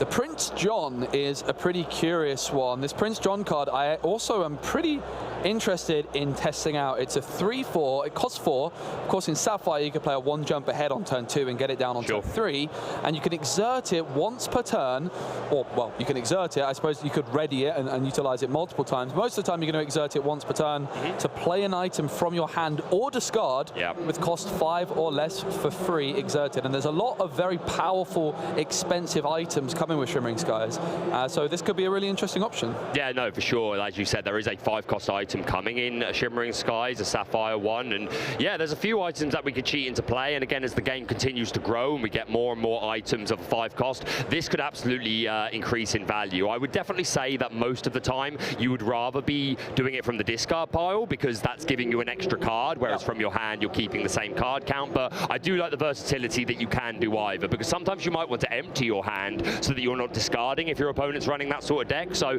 yeah, I like your choice of Prince John. And shall we talk about this Minnie Mouse? Yeah, sure. Interesting ability. She's a 5-cost inkable 4/4, quest for 2, shift 4. And when you play her, you put any card from your deck on top of the deck. Now there is a lot to talk about here. We're also getting a Merlin in this set who just adds the card straight to your hand. But there are situations where it being the top card of the deck could be really interesting, as well as just drawing into a good card. If you play this with something like Mufasa, perhaps you have a Mufasa on board, your opponent has a character with 3 strength, you play the Minnie Mouse, put the card you want on the top, and then challenge with the Mufasa taking you out, and then maybe that gets something off the top. Don't get me wrong, that's a lot of setup. I'm not saying that's the best move always, but it's something you could do, and there are cards like Bruno that make you guess the top card of the deck. So putting it on top of the deck sometimes will be better than putting it in your hand if you've got the right synergies. Yeah, and the Maleficent Formidable Queen is the first Floodborn Maleficent I believe we've got. It is. Huge stats with 7 strength, 7 willpower, quest for 2. It is an 8-cost uninkable, shift 6. Yep. And when you play this character, for each character named Maleficent, which of course Maleficent itself counts, in play, return a chosen opposing character, item, or location with cost 3 or less to their player's hand. So you play this Maleficent, even if there's no other Maleficents on the board, it's like a little mini Mother Knows Best, which can also target locations and items. But if you've just got one other Maleficent on the board, well, that's going to be like a double Mother Knows Best with a bunch of stats.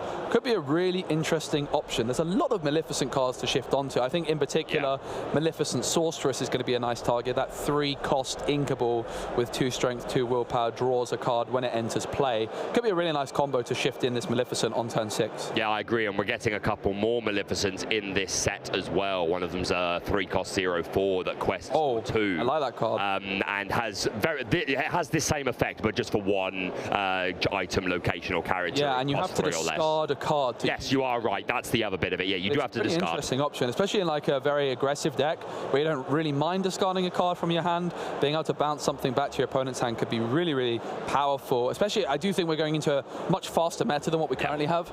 I think Bucky maybe has been the culprit of slowing the game down a little bit. We've got a lot of decks that are trying to get to that 7 mark with Be Prepared to answer Bucky. Whereas I think moving forward with Daisy Duck, it's going to be quite the opposite. You're going to have a lot of cards and a lot of decks built around trying to answer the Daisy Duck. So, I mean, a lot of these other cards we have already talked about in today's stream, the Madam Mim Elephant being a new addition to the Madam Mim package.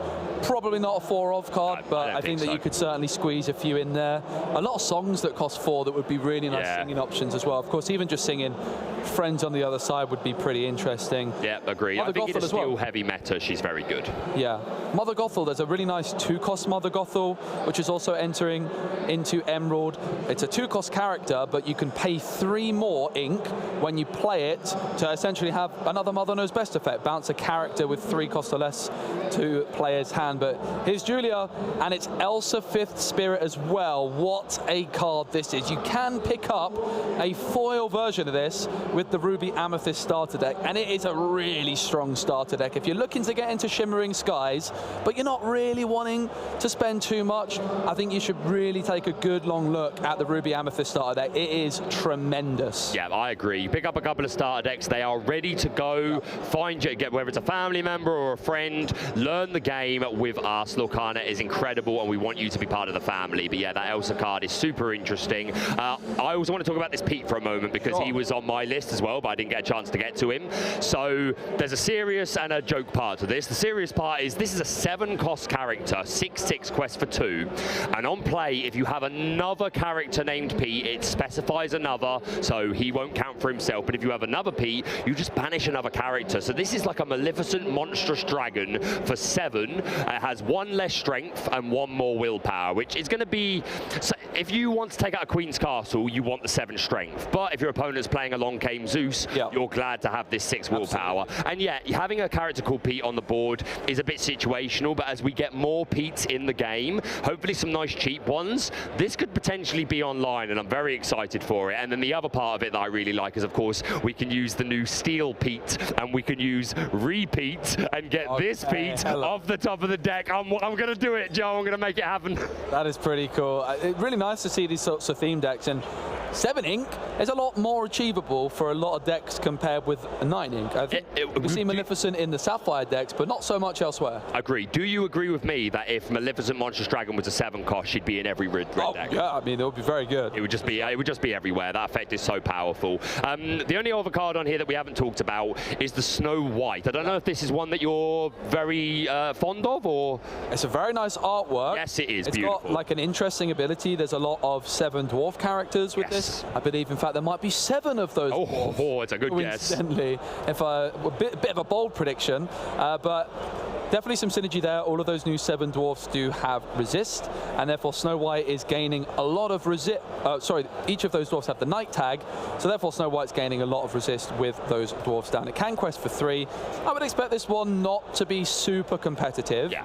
But definitely going to be fun to build a deck around, that is for certain. Yeah, I agree. And like when I reviewed this the other day, I basically said the same thing. Like, this is such a cool card. Like the resist could be mad, but 5-cost uninkable, you just fall to Medusa. And I know that's a bit of a boring statement for some Lorcana players, but that's just being realistic about the meta. It's such a prominent card. Some people have recommended that you play Ling, where all your heroes get +1 strength, or Lumiere. So maybe there's a world for, I'll be honest, there are other 7 dwarf knight characters that I'm more excited for than her. Like the new Doc, for example, 2-cost uninkable. When you play him, you discard your card hand and draw 2 cards. I think that could absolutely enable some combos. But yeah, this Snow White, beautiful, and the Enchanted has been revealed as well. I'm going to make another statement. This set of Enchanteds, best in the game so far. I absolutely love them, and yeah, this Snow White definitely going to be a collector's piece. And yeah, we've talked about the Mother Gothel. We've talked a lot about the Daisy Duck, and of course the Mini Mount. Hey, that's a way I can get my repeat going. I can play a Pete, I can play Mini and put this Pete at the top, and then I can repeat. There you go. It's all coming together, Joe. It's going to be meta. Yeah, and I mean, you talk about Madame Medusa as well. My prediction is a bold prediction. I feel like Madame Medusa might go out of the meta. I think a 6-cost uninkable in the meta we're going into is very expensive. I think it's going to be pretty difficult for a lot of decks to have that kind of top end in a meta where I just expect Daisy Duck to be absolutely everywhere. I really, really do. I think that when I've been looking at building, for example, Ruby Amethyst, there's a lot of cheaper characters like this new Rush Rafiki card, which is a 4-cost. And I just think that getting to that 6 ink, I'm sure some decks will be able to do it, but I do think that cards like Madame Medusa, as strong as they still are going to remain, of course they are, you're going to need a really good early game to be able to control the Daisy Duck in order to get to that Madame Medusa consistently, because otherwise you're going to get to turn 6 and your opponent's going to have 3 Daisy Ducks down. Too late. It's going to be too late. Yeah, no, I think you've got a point. The aggro decks are looking really scary going into the next set. I've never been an aggro player. I like a long game. I like a long controlled game, but I don't think this meta is going to let me have that as easily. There, this Daisy Duck. The stat line is incredible, and Ross earlier was talking during the Steel Song matchup that we were watching. We were looking at that Golden Harp, which is raising in popularity, and obviously the disadvantage there is that if you don't play a song at the end of the turn, then she's banished. But if you ignore that, she's a better Daisy Duck in it. She's inkable, got the 4 willpower, questing for 2, but still, even uninkable, this Daisy Duck is going to be everywhere. Exactly as Joe said earlier, she is going to shape the meta. She's going to shape the way that decks have to build, because whether you're going first or second, if you can't answer that Daisy, if it quests 2 or 3 times, that might just be game just there. Yeah, absolutely. And the biggest difference between Daisy Duck and the Harp, Daisy Duck's uninkable, but for good reason. You can play Daisy Duck on turn 1, and you can play 2 more on turn 2. Yeah, exactly. Whereas with the Golden Harp, if you try that, I mean, you can do it. Yeah. Not going to end very well. You shouldn't do it. You certainly shouldn't. Of course, the Harp is going to be banishing itself at the end of the turn if you don't play a song. So not quite as flexible, shall we say. But yeah, this Daisy Duck is huge. She's going to make a difference. I'm not going to be able to play my Ruby Amethyst deck the way it currently is. So yeah, be prepared for Daisy Duck is kind of the gist of that. But let's take a look at our prizing. If you are new to Lorcana, oh goodness me, there is a lot to play for. The day 1 prizes, just for participating in the Disney Lorcana Challenge, you get this stunning full art Dragonfire, which I'm absolutely in love with. It's actually one of my favorites of all the alternate arts that they've provided. So the fact that this is just the participation awards is absolutely fantastic. And if you make top 128, you could win this Let It Go promo. But not just top 128. If you have enough points that you are equal with the top 128th ranked player, then you still get this Let It Go, which is really good. I'm so glad Lorcana implemented that. Yeah, you certainly do. And also, the more points you get, the more prize tickets you get as well. And you can use those prize tickets to buy some great prizes we'll take a little bit of a look at later. Top 64, not only do you book your place into day 2, but you also secure yourself this Cinderella Stout-Hearted foil card. Top 32, get the Rapunzel gifted with healing. I think that'll be my favorite prize. Honestly, the Rapunzel. I prefer the Rapunzel to the Mickey. Of course, the Mickey is more rare, but there's something about Rapunzel. It's got a special place in my heart, and this foil version, it's just glorious. Yeah, she is stunning. The playmat as well, not bad. Foil playmat.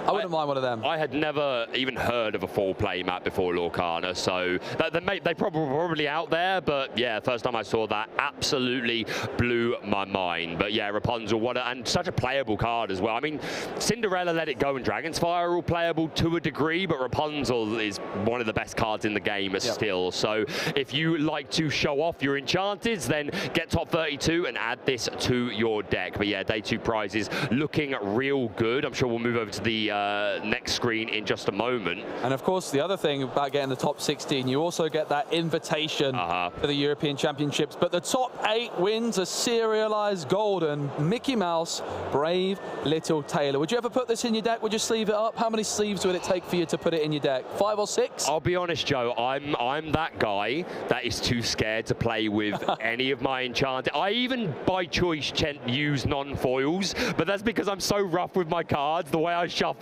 and I flip them around a lot, so I wouldn't trust myself, but a more gentle-handed player, absolutely. Yeah, it's just such a beautiful card, and of course each player, the top 8, are going to be getting their hands on one of these, numbered from well, 1 to 500. I don't think there'll be a 0. That wouldn't really make much sense, would it? Nope, we'd have 500 Mickeys in total. Of course, some of the players that have already put their place into day 2 have already got one of these. That would be pretty impressive to have a couple of Mickey Mouse Brave Little Tailors in your collection. Of course, in our backdrop behind us, Baker, we've got another little look at the Brave Little Tailor, just an iconic Disney Lorcana card. Yeah, no, it came in the first chapter and was actually quite playable in first chapter, where we had a much slower meta and not as many things that could necessarily answer cards like this. But yeah, for you enchanted hunters out there, then that's certainly something that you'd love to add to your collection. And of course, as you move into like the top 4, top 2, and overall winner, there's of course sealed boxes. We have Ursa's Return boxes to give to our top places, and the thing that me and Ross probably talk about the most is the binder with the Lorcana backdrop. Oh, yes. Every single foil card from Ursa's Return, including all the enchanted. What's your favourite enchanted from Ursa's Return? My favourite enchanted from Ursa's Return, great question. I did get an enchanted Diablo, so that has to be up there. I think it is really glorious. Yeah. But probably gonna have to be, I like Second Star to the Right. Yeah, it's pretty, right? In fact, I've changed my mind. Look at this family. Oh, Look at this family Enchanted. I really love that one. There's so many to pick from. How about you, mate? See, my favourite's still from Inklands, but if I'm basing it on Ursa's Return, I don't know, like, just before you said it, I was thinking that Second Star to the Right is absolutely really nice. Stunning. I would love to have that in a top loader on my shelf. I'm going to go for Second Star to the Right, to be honest, but a shout out to my favourite Enchanted in general, Jafar, Striking Illusionist. Okay. I will have it one day. Yeah, I love that card. I wouldn't mind one of those. I'm going to open a quick pack. Please do. We are waiting for our players to get seated, so you're not missing any action. Of course, we are going into the last round here, and then it is going to be home time and time for some pizza, I think, as we are in Italy. Pizza and card games. I'm not sure what this card is. It's a Benja. We've got a Luisa Madrigal, the magically strong one. We have a Jacques, which we saw in round 1 earlier, the transformed chef.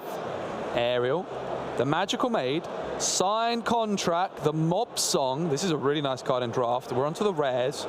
Never underestimate the power of a goof. It's Super Goof. Hello. Ross loves a Super Goof. Name that flavour text, Baker. It's Pascal, a new flower for the wall. I think I know. It's Rapunzel, right? Yeah. Sorry, Aurora. Sapphire Rapunzel. Yeah, it is Rapunzel. Why did I say Aurora? Yeah, Rapunzel. Oh, have we got something? Atlantica.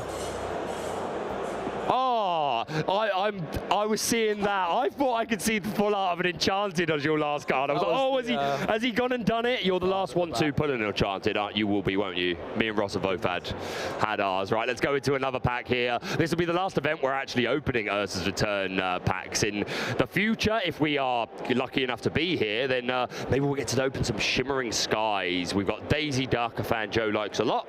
We've got Li Shang, another Magic Broom, Louisa Madrigal and the Petrified Donkey, Ursula's Trickery. I love this artwork, getting that half Hexwell crown. Highly recommend the Illumineers quest Deep Trouble to any newer Lorcana players. A fantastic way to play the game as a team up against Ursula. We've got Iduna, the Muses, a very powerful card. We've not seen her as much as I would have liked, but I think this card has untapped potential. We've got One Last Hope.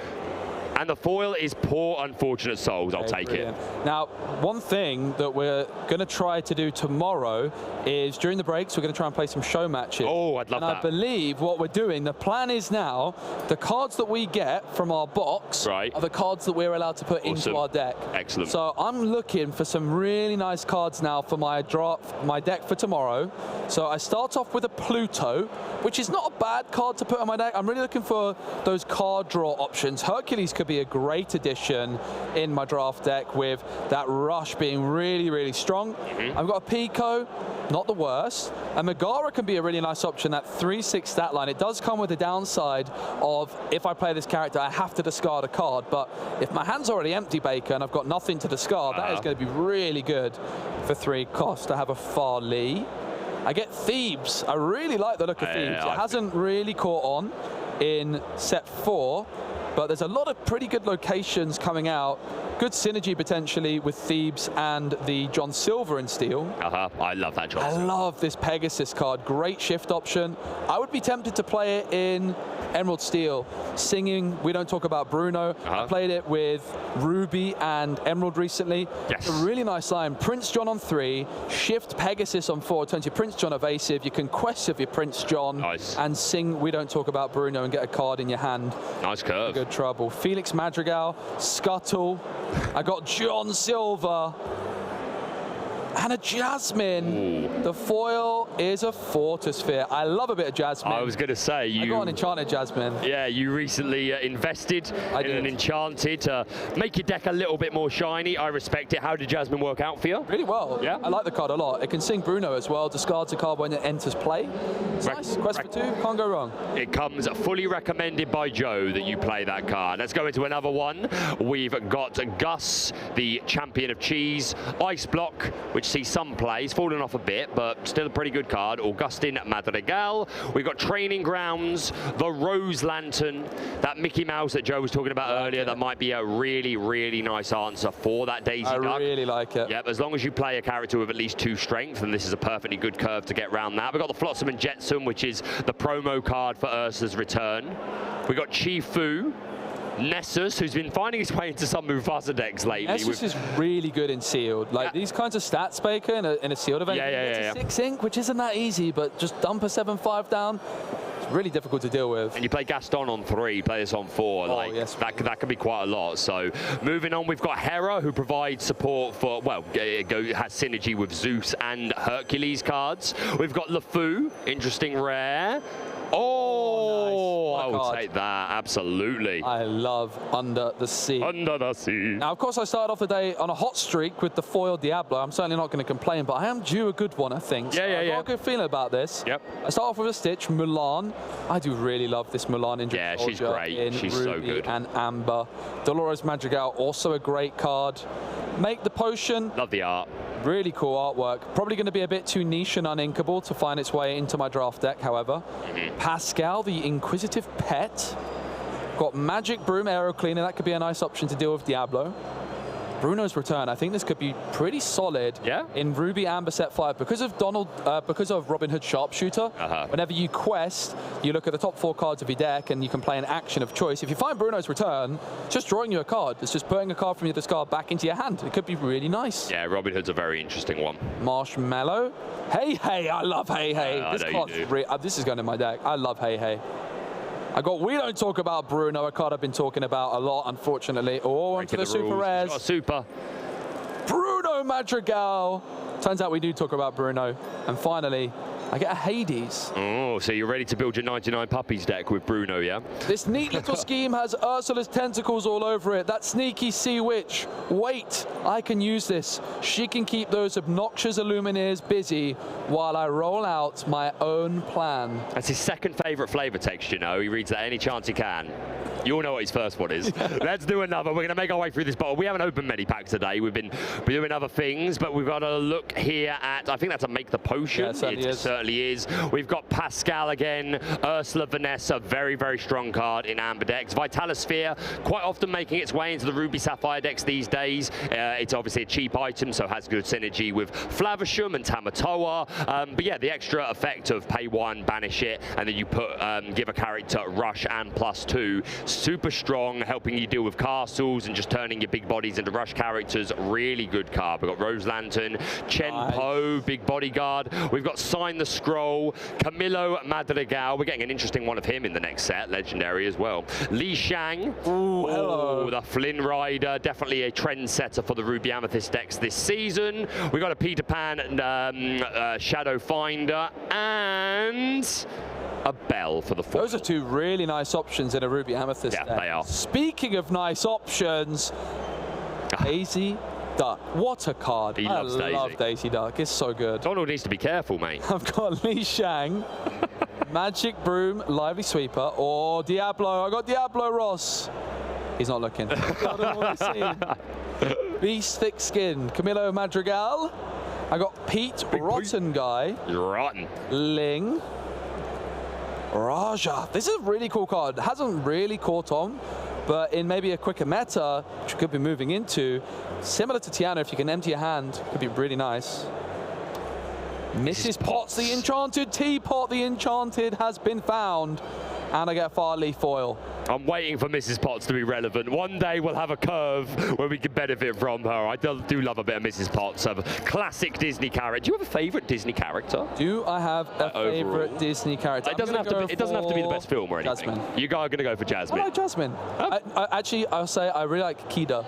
Okay, from Atlantis. Yeah. Great film. Great. I was actually saying to Ross, I watched it like 2 weeks ago, and it's much better than I thought it was when I was a kid. I don't think I appreciated it very much when I was a child. Right, let's jump into this pack here. We've got that one-drop Diablo that we've seen once or twice today. We've got Seldom More They Seem. I always sing that because I just think it's a beautiful song. We've got Cogsworth, we've got Tong, we've got TikTok. That's really good in draft. Very much so. We've got one-drop Aladdin, nice shift target. The Magical Maid, I feel like I have every contract under the sun. Avalanche, which in like the middle of Bucky season, this was seeing some play. It can deal with Bucky, and it's quite diverse. You can also banish a Queen's Castle or something like that. Here's that Golden Harp that we've talked about quite a lot today. Really nice stat line as long as you can sing songs every turn. Oh, I love this card. I was going to say, my man here knows a thing or two about Bell, Accomplished Mystic. Oh. And it's a full training ground. Not bad, not bad. The Bell card's really nice with that 4/4 stat line. Doesn't get hit by Medusa. You can move some damage counters from a Mr. Smee. Yep. Starting off with a Prince Eric, I do believe. Yep. Pegasus. I've been playing Pegasus in Ruby Emerald. Nice shift target for the Emerald Pegasus. And just a decent card to deal with things like Diablo. Bell, also nice in a draft format. Gus. Ice Block. Thebes again. I get Lost in the Woods. Beast Wounded, great with Rapunzel or Julieta Madrigal. Yeah, for sure. I get a Triton. Mystical Rose, not one you see every day. Super rare. Oh, what is it? It's a rare. It's a rare. Whenever this character challenges another character, you gain 1 lore for each other damage character you have in play. Interesting. And I get a Max Loyal Sheepdog as my foil. Mate, give me a one-drop Eric and I will play this Max. Oh, yeah. I think that's a great stat line really for turn 2, right? That's one to keep an eye on. I absolutely agree. We're going through quite a lot of packs here. We're just building up to our final round. The players are yet to take their seats, so you're not missing anything at all. And I think we paced ourselves quite well with these boxes, really. So now we're zooming through them, but I hope you're enjoying the day here, watching us here in the DLC in Bologna. We've got Olaf, we've got Mirabelle Madrigal. There's the set championship promo for next season has been revealed as a Mirabelle, the first card to have 5 lore on her. Pretty interesting. We've got Brawl, which is an absolute staple. Poor Unfortunate Souls. We've got Chenpo, the Hey Hey that Joe was just talking about. Daisy Duck, really nice art on that one. We've got a Sisu. She's big, 6'6", 6'2". Yeah. Probably a bit slow, but she's big. Pepper Madrigal, really interesting effect. You can exert a chosen opposing character, and they don't ready at the start of their next turn unless they're at a location, which I love the theming for the whole weather thing that Pepper has going. This Tuk Tuk is actually really interesting, like in location decks. There's a good Ruby Amber location deck. Shout out to Townman Purple, who sort of popularized that. That's been doing the rounds, works really well, plays just in time on turn 3 to rush in Jim Hawkins to immediately play over the RLS Legacy, the Underworld, Tiana's Palace. There's another location I've seen some people play, and this ability to move him and another character to a location, that's pretty good value. So for sure. I think definitely get your playset of Tuk Tuk. And my foil is One Last Hope. Amazing. Pretty good. So what we'd love to know is you need to let us know on social media exactly what deck we should start building from all these packs that we're opening. Of course, I've got the Diablo, so I'm going to lean towards some kind of Emerald deck. It'll be a bit rude not to play it. So are we taking these cards that we've already opened, and that's going to start our deck building? Okay. And of course, it's Disney Lorcana on Facebook, Instagram, and X, formerly known as Twitter. So get involved. Let us know what we should build. Let us know what deck you're looking forward to most in Shimmering Skies. I've got another pack ready, baby. Yeah, let's just get through them. We're close to the end of the box now. It'd be rude not to. I've got an Ursa Vanessa, which is the card I was fortunate enough to reveal, which is a really, really nice one. We've seen it a lot in the songs deck. We are seeing our players enter the building, so we're not too far away from getting started. I've got a Vitalosphere. I've got myself, is this a Rose Lantern? Rose Lantern, yeah. Rose Lantern. I've got a Hidden Cove. What a card Hidden Cove is. We've seen it really pop off. Isn't that Christoph's hat? If he went this way... This is Olaf. It is Olaf. I only know that because I read that flavor text of Ross earlier. I've got Aladdin, Daisy Duck, Triton's Trident, Mulan, Prince Philip. Me and you really both quite like this card. Really, really cool card. There's a lot of Prince Philips. Doesn't see play, but maybe one day. One day, I believe. Oh, I've got a legendary. Is it? Oh. The Queen! Oh, super interesting. When you exert her, look at the top 4 cards of your deck, reveal an item and put it into your hand, but if it costs 3 or less, put it in play. Yeah, and I've still got the foil. He's still got his foil. It's a rare.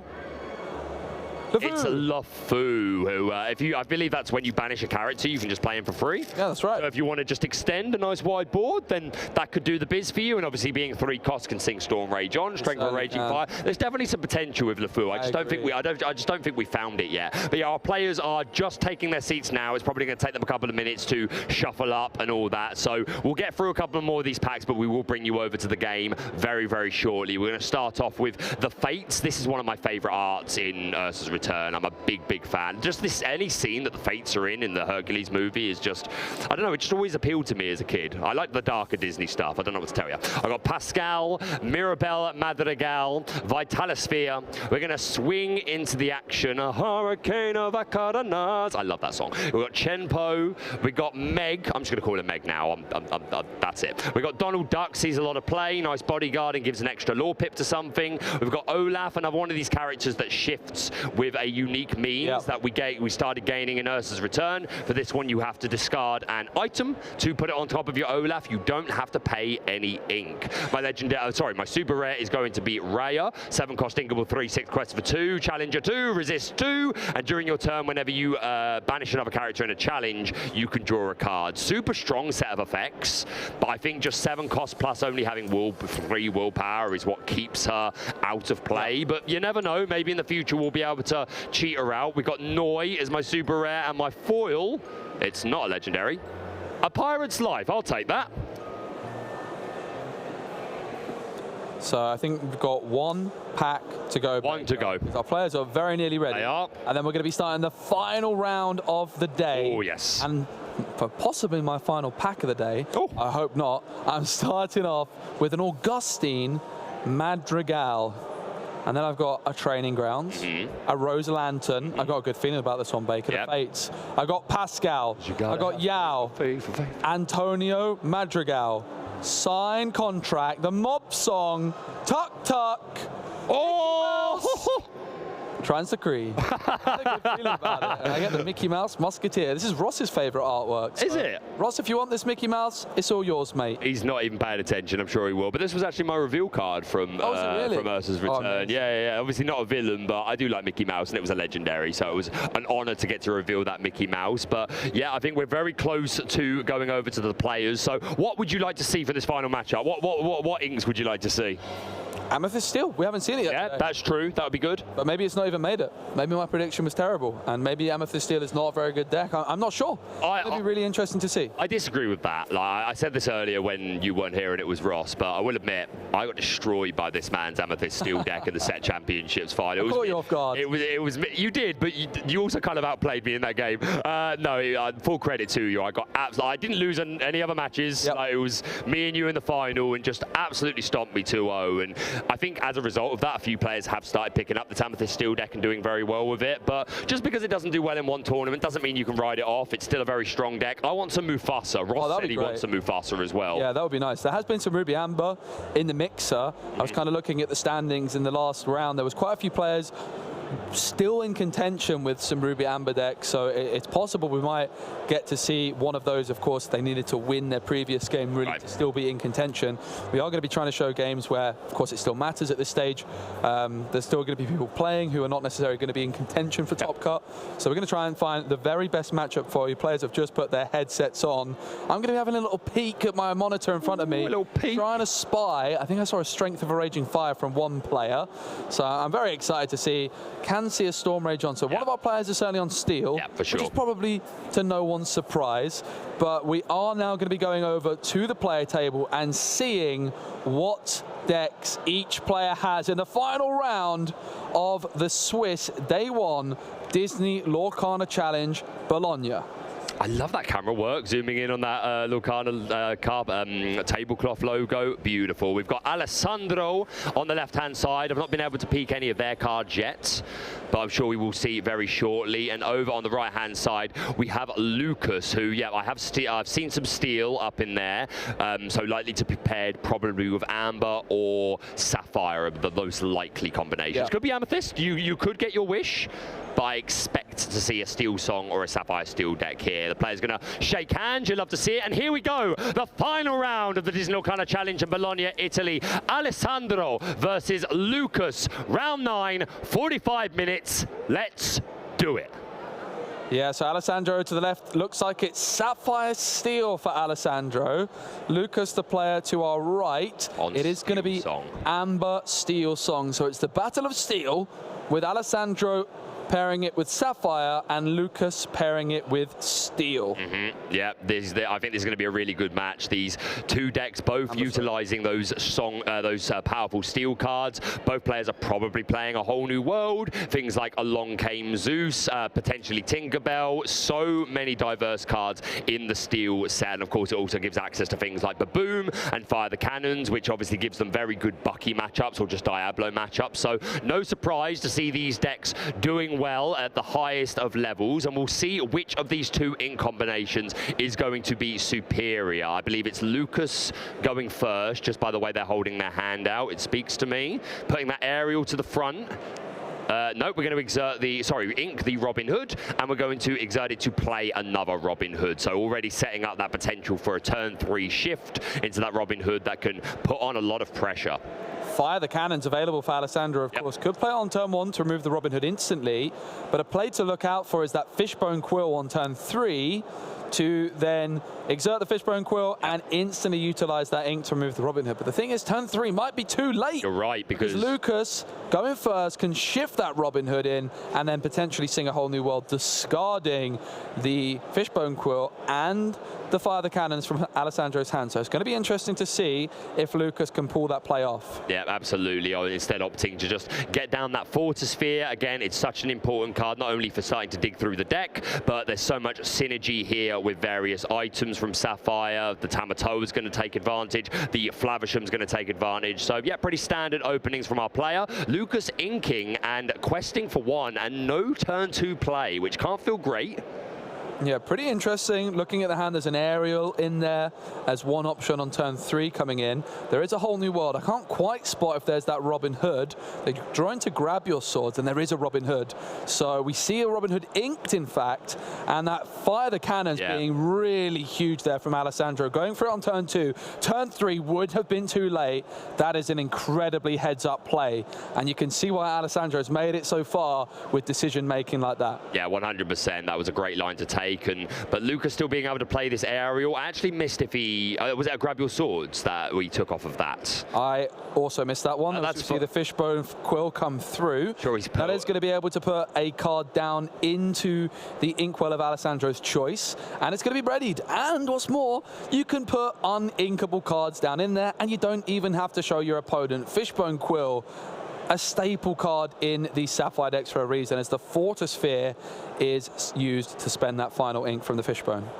Yeah, good turn. We're seeing an aerial. So it was either a grab sword. I think he was already holding the whole new world, so I'm pretty sure it was a grab your swords that was found off the aerial. We've now found a Let the Storm Rage on, and Ariel is going to be singing whole new world, shining, shimmering, splendid. I would love a fresh hand of 7. Alessandro discarding a Tinkerbell, I think that's a Develop Your Brain, a Flavisham, and the second Fire the Cannons. Yeah, and the thing for Alessandro that's really good here is they managed to get the Fishbone Quill down before Lucas was able to sing a whole new world. That Fire the Cannons denying the shift, really important. Fishbone Quill pairs so well with whole new world because all those cards in hand can just be essentially 2 ink per turn for Alessandro by inking normally and inking with the Fishbone Quill. So that Fire the cannons to shut down the Robin Hood. Really, really important. Just giving Alessandro that extra turn to develop Fishbone Quill before the whole new world comes through. Yeah, absolutely. I'm expecting both players to have nice, healthy hand sizes throughout most of this game. Obviously, the access to whole new world,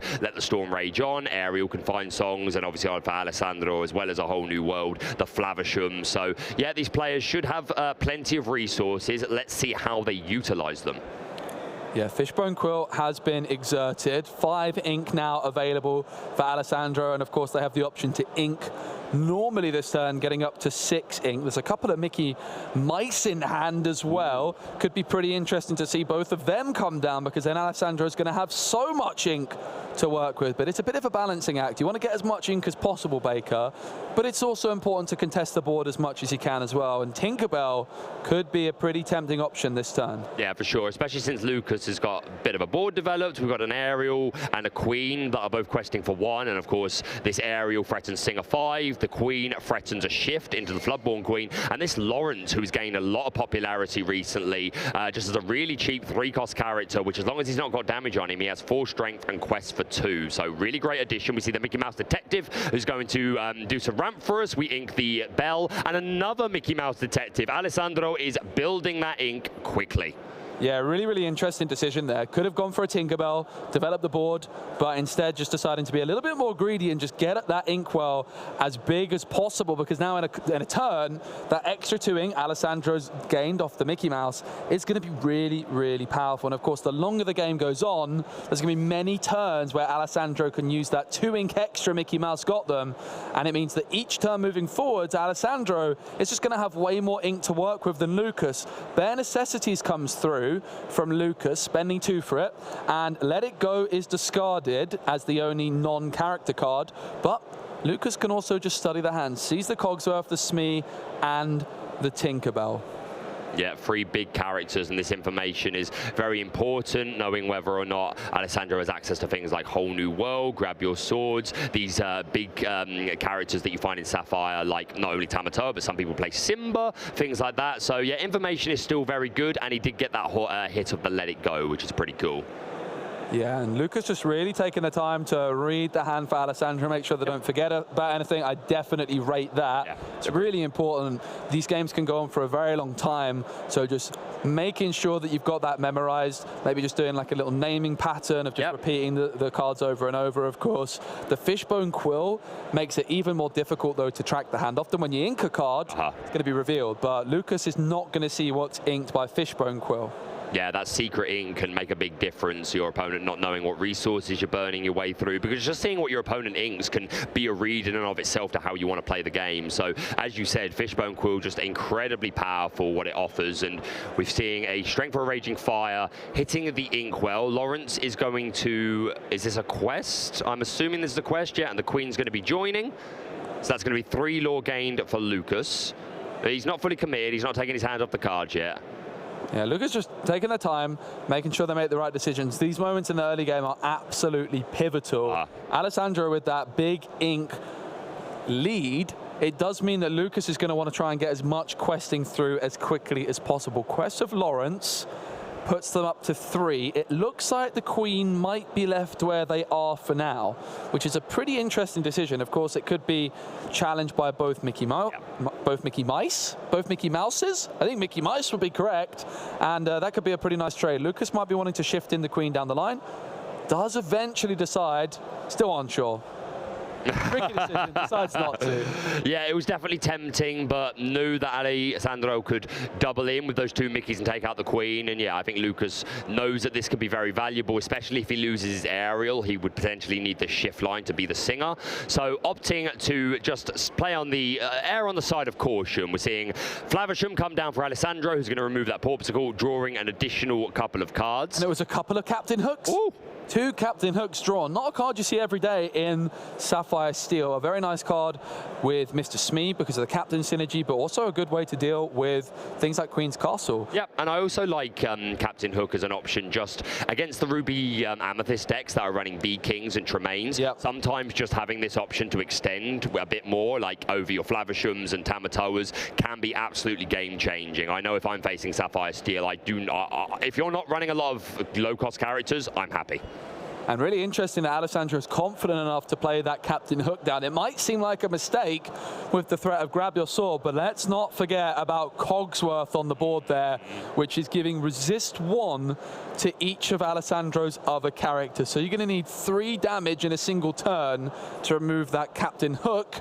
So it is safe for now from a potential grab your swords. I can see a Rapunzel in the hand here for Lucas. I think there's a couple of, and then along came Zeus. There is that grab your swords as well as a Tinkerbell.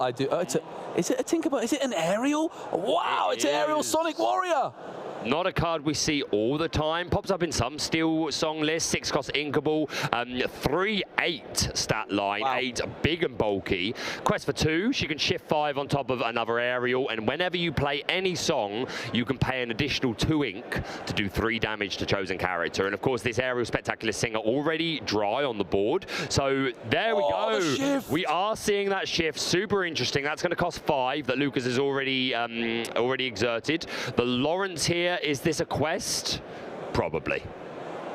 Lawrence is going to quest. This aerial Sonic Warrior has entered the building. What an exciting card. It is a super rare from Ursula's Return. And if Alessandro is not able to remove it and Lucas can start stringing some songs together, you can use this ability multiple times per turn, and you don't even have to exert the aerial. They can just sit there, be a little bit frustrating for Alessandro to deal with, and it could be the control that Lucas needs in this position in the game to get that board control back in their favor. Alessandro is dominating the board right now. Yeah, I think this is a huge play. Unless you are a Ruby deck, you'll really struggle to deal with this aerial with 8 willpower. And yeah, I think this is a really nice inclusion. And against the Ruby decks, you can just ink it. So yeah, the Sonic Warrior looking to do the biz. We're going to see some maths here, trying to work out how much damage he can take. He also needs to take the Cogsworth Resist 1 ability into account. But is this just going to be a quest? Lucas already at 5. Yep, this is going to be a quest for 2 to taking up to 7. So yeah, nice start from Lucas. But as you mentioned, Alessandro has an abundance of ink. So still lots to play for. Is that just a Tinkerbell in his hand? Yeah, Tinkerbell, and draws into a Flaversham. That's huge. The Toy Maker is going to be a great way to draw some more cards. Does also have that other Flaversham on the board. Yep. And I think Lucas deciding to quest of the aerial. Of course, if they challenge the Mickey Mouse, it wouldn't be removed because of the resist from Cogsworth. And Lucas is recognizing the position they're in. Alessandro with so much ink, the longer this game goes on, the more it's going to favor the Sapphire player. 100%. And off the top, we see a Fishbone Quill. Not really what he wants to see at this point in the game. Obviously, ramping more is good, but we're already at a nice high ink count. Probably just want to find some big bodies to extend to the board. Down comes that Tinkerbell Giant Fairy. As soon as she's played, her Rock the Boat ability is going to do 1 damage to all opposing characters. So that Lawrence is now 0 strength. Yep. Oh, and the grab swords did come down as well. I missed that. Yeah, so we played Tinkerbell and we sang grab your swords. It wasn't even Sandbaker. It was just played. There's that much ink for Alessandro to work with. Yeah. And then Cogsworth going to remove the Lawrence. Nice. Lucas's board has been absolutely decimated. Really seeing the power of Sapphire. And I think, Baker, it's coming back down to that fire the cannons, denying the Robin Hood shift on turn 3. Yeah, that was big. Getting the Fishbone Quill down, and then Lucas using the Whole New World, and it's just been music to Alessandro's ears. Not going very well anymore. We've got going to ink this Rapunzel. Down comes the Queen. Just a hard play, but a very passive turn from Lucas. So Alessandro going to be very pleased with that. Yeah, and so much questing power with the Flaversham on the board as well. Going to be banishing the Fishbone Quill. Alessandro's like, yep, I've got enough ink now, but I'll take a couple of extra cards in my hand. And it just drew into a Porpsicle, which I imagine is going to come straight down. Well, Cogsworth first. And of course, we mentioned earlier, double Cogsworth on board. They do stack, so all of the other characters now with resist 2, but they now provide resist for each other. So both Cogsworth having resist 1. Such a powerful Sapphire card, this Grandfather Clock. Absolutely. The Tinkerbell comes through as well. And Alessandro's now at 10 lore, so 10 away. And on the board, they have 6, 8. They have more than 10. So Lucas needs to remove quite a lot here. And of course, each character with resist 2, Cogsworth with resist 1. There's 11 lore on board. Grab your swords does come through. Oh, but thing is, not doing any damage to any characters not named Cogsworth because of the resist 2. So doing that purely to put 1 damage on both of these Cogsworth. Not the most valuable grab your swords play, but not a lot of options there. And there is Lucas scooping it up. He's going to say that's enough. Let's go to game 2. Alessandro showing the power of the Fishbone Quill. A really, really dominant performance. And again, it would have been such a different game, I think, had that Robin Hood shift come through on turn 3. And then a whole new world might not have given Alessandro access to that Fishbone Quill. And it could have been very, very different. The fire, the cannons coming in clutch. Yeah, I think you're absolutely right. That was a big momentum swing, taking away that Robin Hood, and instead meaning that he had to wait until turn 3 to play the aerial instead on turn 3, which is still not an awful move, but that Robin Hood is just a bit more secure with that 3 strength, and 6 willpower, not as easily removed. But yeah, Alessandro benefiting from that. So it's 1-0 to our Sapphire Steel player. Can our Steel Song player bring one back and make it a 1-1, or is Alessandro going to go add another 2-0 to his day 1 score? Yep, Alessandro with that Sapphire Steel. Lucas, of course, with Amber Steel. Can't say I'm too surprised it went that way as soon as the Fishbone Quill stuck down, but Amber Steel, I mean, the Queen, for example, if you can get the Queen down for Lucas, you can shift into the Queen on turn 2 and sing a whole new world. That's going to be even more difficult for Alessandro to deal with potentially, so going to be really interesting to see. And of course, let's not forget, Sapphire Steel is great when it draws well, but it is probably the deck in the game that can have the worst opening hands. Absolutely. If things go a little bit pear-shaped, they can go very pear-shaped indeed. Yeah, 100%. And Alessandro, I believe, will be going first this game. I'm pretty sure that Lucas went first in the first game. Yep. So, yeah, that's going to feel pretty good for our Sapphire Steel player. Just a few words between the players. Nice to see them with a smile on their face. Obviously, this is the highest level of competition in Lorcana, of course, until we get to things like the European and the Intercontinental Championships. But, yeah, this is all to play for. Round 9. I'm not sure. Did you notice what these players' scores were? Do they need 2-0? Unsure. Okay, we'll find out very soon, but this could be the game that makes the difference between them making top cut or not. Here we are, game 2. Alessandro, I believe, will be going first. Let's see our opening mulligan. The mulligan, one of the most powerful things to utilize in the game of Lorcana. You can throw as many cards as you like in your opening hand to the bottom of your deck, and then you draw as many as you threw back and then reshuffle. Alessandro has the Fishbone Quill in hand, which is the most important thing that they're looking for. Of course, Alessandro, being the player going first, is going to decide their mulligan first. If Lucas so chooses, they can just wait for Alessandro to mulligan and then make their decision. And Alessandro with that Fishbone Quill in hand is probably not going to be that many. It's just 1. Oh. And if you're Lucas and you see Alessandro mulligan 1, you're going to be pretty confident that they've got either a Fishbone Quill or a Mickey Mouse on turn 3.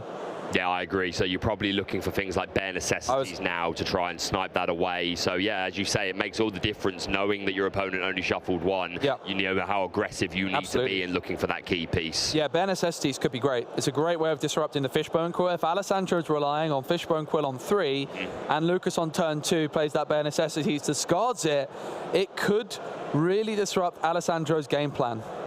Little cut from both our players, and here we go. This will, whoever wins, obviously today is only 2-game format, so this will be our final game of day 1. I believe that was an Argus inked, great counter to Flynn. Down comes the Porpsicle, I do love me some ice cream, and past to Lucas, who's going to ink Lawrence, and down comes the Queen. So just as you said a minute ago, this could enable an earlier whole new world play with a shift. I haven't been able to peek his hand yet, but yeah, the Queen's super strong.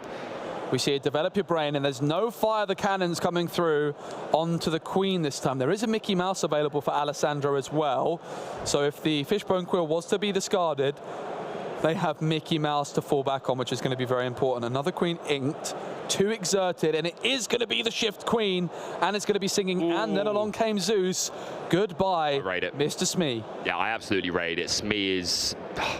He's too much, man. There's like the best statted 2-drop in the game, and just being able to get rid of that straight away, deny Alessandro any lore, this is super nice. And of course means that this Queen is incredibly likely to be safe this turn. The Sapphire Steel deck, I don't believe they have any rush characters at all. I don't believe so, at least not that sees play. Now, what's interesting, Baker, the more I'm thinking about it, have we even seen a whole new world from Alessandro? Is it possible they're playing the version of the deck without the whole new world? You could be very right. There are some very good players out there, the likes of Sky and Harlan Sweet, who really stand behind this version of Sapphire Steel without a whole new world and just saying, no, I don't want to replenish your resources. I would rather just draw cards with Flavisham, and you can play a whole new world. And some players it's done that very well for. Yeah, absolutely. And we see the aerial come through. Going to look at the top 4 cards of the deck. Can reveal a song card of the choice. There is a couple. There's a whole new world. There's a grab your swords. Lucas going to put the whole new world into their hand. And Alessandro, of course, is now going to be fully aware of that being an option. But to be fair, a whole new world, not that great against the Fishbone Quill as we saw in the previous game. Alessandro might not have a whole new world of their own, but Lucas is quite willing to play it for them, it seems. Yeah, and I'm sure he'd be perfectly happy with that. We've got quite a high mid-range hand, a Cogsworth, a Flavisham, and an Along Came Zeus. So you got to think that Alessandro is going to look to play something, ink something, and he could potentially empty his hand depending on what he draws here. Lucas with the first lore on the board, 2 lore with the Queen going on a quest, and it's going to be back on over to Alessandro. Currently at 4 ink, can get to 6 ink this turn by just inking normally from hand and then utilizing the power of the Fishbone Quill. And that would open up to either Cogsworth or that Flavisham if he decides that he doesn't value the Quill. No, it is going to be Cogsworth that comes down. Makes sense to me. Make use of as much ink as much of your ink as possible. Sorry, it's been a long day. And then, Alessandro also could have just inked the card normally, but instead just utilizing the Fishbone Quill to hide as much information as possible. It's another aerial, and this time it's a bust. Aerial not hitting a song for Lucas. All 4 cards going onto the bottom of the deck. Yeah, that can't feel great. He is still holding that copy of a whole new world that we know he's got. And yeah, the fact that he missed that hit. Oh, he's holding Rapunzel, so that may be a way he wants to utilize draw instead of playing the whole new world. But no, it looks like it's on its way into the Inkwell. It certainly is. So I imagine we're seeing whole new world this turn.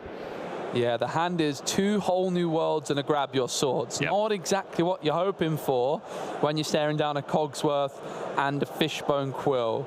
So has already spent 3 ink this turn as well on that aerial. 1 ink still available with Rapunzel. A lot of the time after you sing a whole new world, you want to try and get a lot of cards down on the board. And that's just not going to be possible for Lucas with only 1 ink available. And also interesting to say that this Queen on the board, really strong ability to give 1 character -4, 1 character +4 strength, is a nice way of helping to deal with this Cogsworth. If the Cogsworth does exert, then the Queen can quest and give a +4 strength to any of the characters on board, which would be pretty nice. But he's just going to opt to be patient after inking the Rapunzel, just play a whole lot of nothing.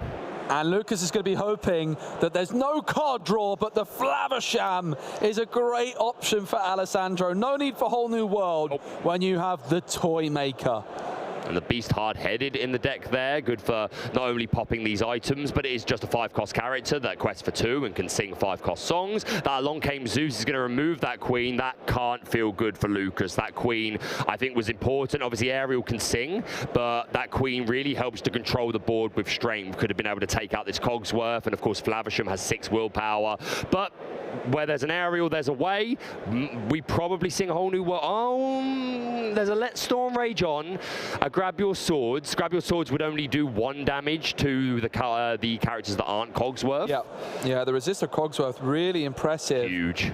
And it is exerted though, so it could be a good opportunity for Lucas to try to remove it. Yeah. Of course, both aerials could challenge. Can't be targeted Cogsworth with the Let the Storm Rage on. And a problem for them is that they don't have the ink available either, so they can sing the whole new world. That is what it is going to be. I don't think Lucas is too happy about it. And look at Alessandro. Yeah, I He is saw that. chuffed. Yeah, I saw that. But yeah, both players are going to draw a fresh 7 cards, and Lucas now can utilize all of his ink. He has another aerial on the board that can still sing, and that's a nice song, hand of songs. 2 Storm Rage on, 1 Strength for a Raging Fire, and we see a Queen, a Vanessa Ursula, who's going to make her way into the Inkwell. Yeah, not a bad hand of songs, but again, Alessandro slightly higher on the ink and already a bit more of a developed board. Yeah, 5 inks still available for Lucas here. Quite a few songs still available as well if they want to try and get some more control options. Of course, Cogsworth not targetable. thanks to its ward ability. It looks like 2 ink is going to be spent by Lucas here.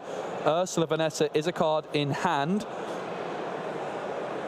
They're just deciding. It looks like they may be leaning towards the Queen for 5. We saw the Queen get removed by Cogsworth singing Zeus in the previous turn, but there's another Queen for Lucas. But now Alessandro, instead of just having a couple of cards in hand, Baker, has 8. Yeah, that whole new world was necessary for Lucas, but as you said, wasn't happy about it, knew that he was throwing away a couple of important cards and giving Alessandro an entire new hand. But not a lot of choice. If the Flaversham's on board, there's a couple of items, it's going to happen inevitably anyway. So Lucas deciding just to go ahead and play it. Let's refresh our hands and hopefully I come out on top. And this Queen being redeveloped, I think, is really important. As I said before, helped to take out the Cogsworth, helped to take out the Flaversham. I'm a big fan of this Queen. Fishbone Quill still down on the board for Alessandro, and it is going to be exerted. Alessandro being able to ink 2 cards per turn, while Lucas is only able to ink 1 per turn. That is the power of Sapphire. I was pretty interested to see if Alessandro ever would decide to go for the double Fishbone Quill, but decides to tuck it away into the inkwell as the hidden choice, and then shows Lucas the fact that they're inking the Rise of the Titans. Yeah, good card for the Sapphire Steel players because they can really struggle, particularly against the Queen's Castle in Amethyst deck, so it's a nice answer to that. Not hugely relevant in this matchup. Are we going to see the 3rd ink from Alessandro? Because Bell ability, we certainly are. 3 cards going into the inkwell for Alessandro this turn.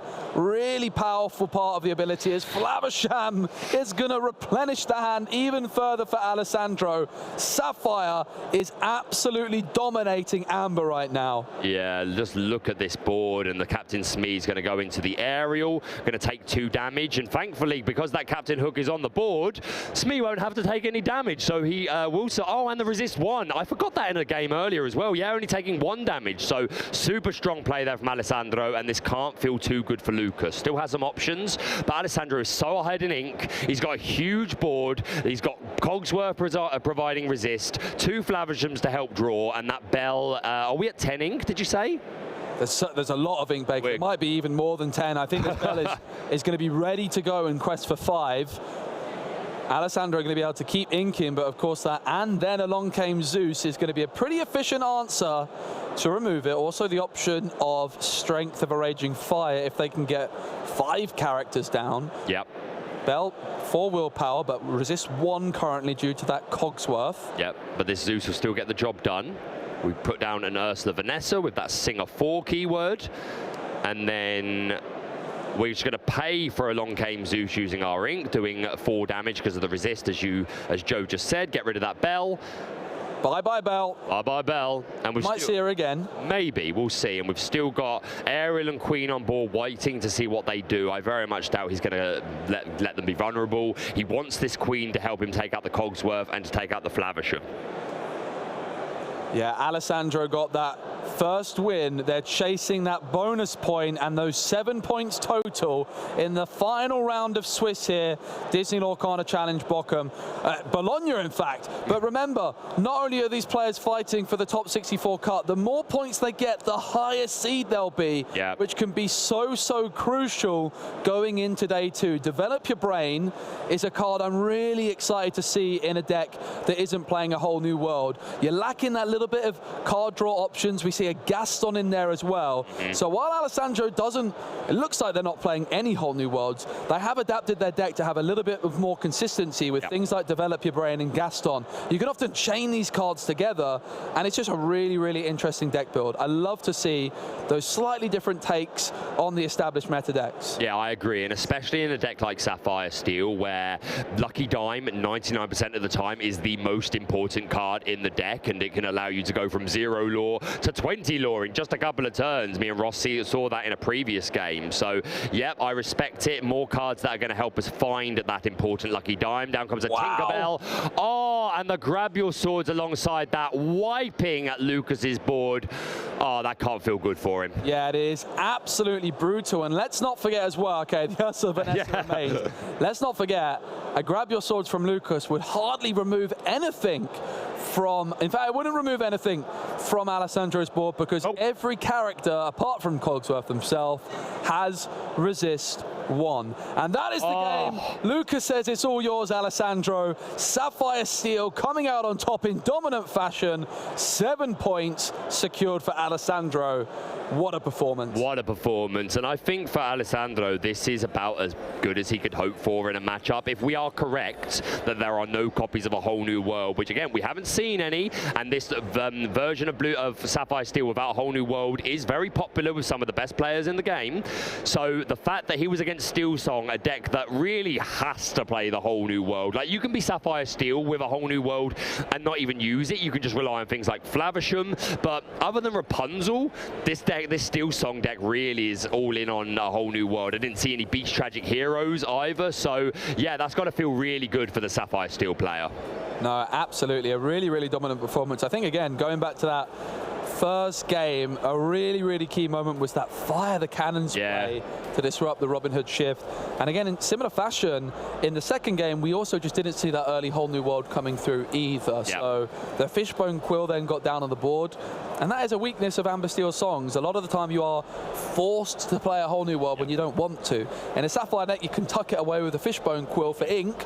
Well, you can't do that in Amber Steel Songs. And any Sapphire deck that's already ramped up to a nice high ink count is going to be oh so happy to see that you're giving them a fresh re-hand. So, yeah, massive congratulations to not just those two players, but everybody that has competed here in Bologna. It's been an incredible day. 9 long rounds. It's hard, right? It's a long day. Like, playing that many rounds of Swiss, even though we've gone to 2-game format instead of best of 3, it's a long day, 50-minute rounds. There's a lot to play for. People's emotions are up on high. People are tense. Don't get me wrong, there's great atmosphere in the room. I see great sportsmanship, people having fun, but people want to win, and I completely respect it. But with the end of day 1 now, we will very shortly, I'm sure the points will go up, and you'll be hearing screams around the room of people that have made day 2 and get to go on to tomorrow and be part of the top 64 and play for the championship.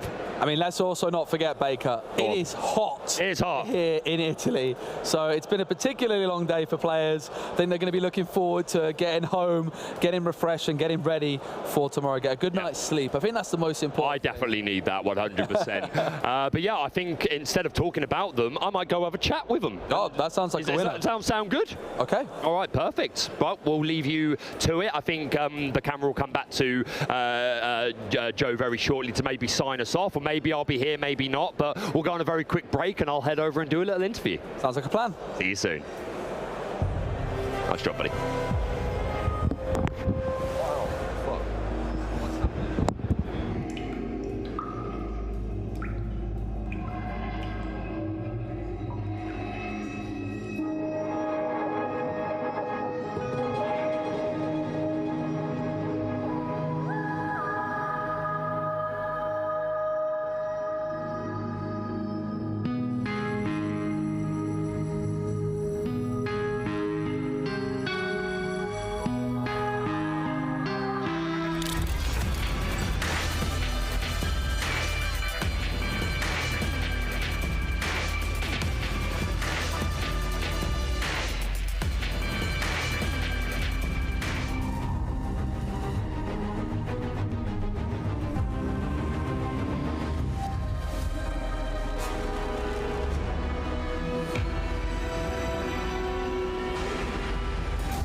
And welcome back to the Disney Lorcana Challenge here in Bologna, Italy. And I am joined by the winner of our previous game. We have Alessandro playing some Sapphire Steel. How do you feel after that huge victory?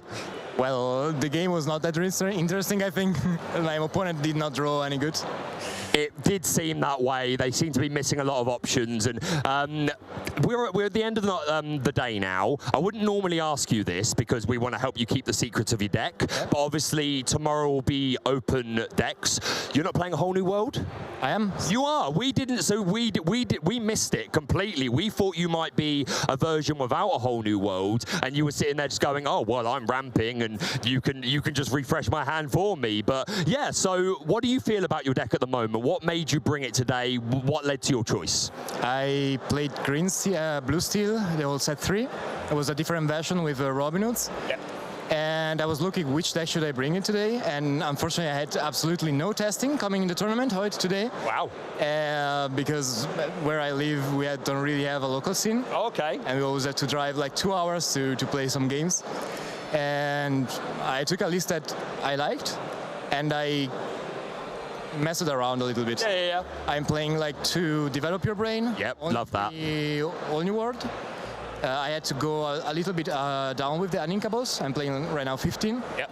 And I'm playing Fire the Cannons, which That was huge. Yeah, I think Baboom is not it. I like Baboon, but that Fire the Cannons play that you did on the Robin Hood, that first game, I think set the pace right away. Meant that he couldn't shift into this Floodborn champion of Sherwood. Had to go with the aerial as well. He also got a couple of misses off aerials over those 2 games, which is unfortunate, but that's card games. That's just the way it happens, right? But Sapphire Steel, it's done really well for you today. What is your overall record into how many 2-0s do you have today? I won 4 2-0s. 5. 4 or 5 2-0s. 4, I think. Okay. I lost 1 mirror, 0-2, yep. And the rest were just throws. So what do you think are your best and worst matchups when you're on Sapphire Steel? Bucky. Yeah. Unfortunately, I faced it only once. Yep. The worst matchup is yellow-green. Okay. I did not face it, so that was good. You didn't face it at all today. No. What is it about the Amber Emerald decks that you struggle with in particular?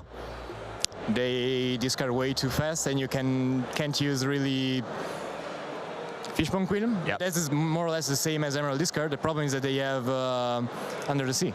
Yep, and your cogs are not doing as much as against Emerald Steel. That's a big problem. Yeah, that is a big problem because these Cogsworth put in so much work for you in those games there, especially when you have 2 and you just basically nullify the grab your swords plays from your opponent, and it seemed like you just constantly were able to redevelop a board. But again, the fact that the Steel Song player was just refreshing your hand for you, they didn't have a lot of choice from what we could tell. They didn't have any choice. No, I was trying to be casual, but you are right, didn't really have any choice at all, but it worked out for you. Would you make any changes? If you could, would you make any changes to your deck, or are you happy with the 60? Or I think I would absolutely make changes, but first I have to play a little bit. Of course, yeah, of course. But what are some cards today that you thought have over or underperformed, maybe?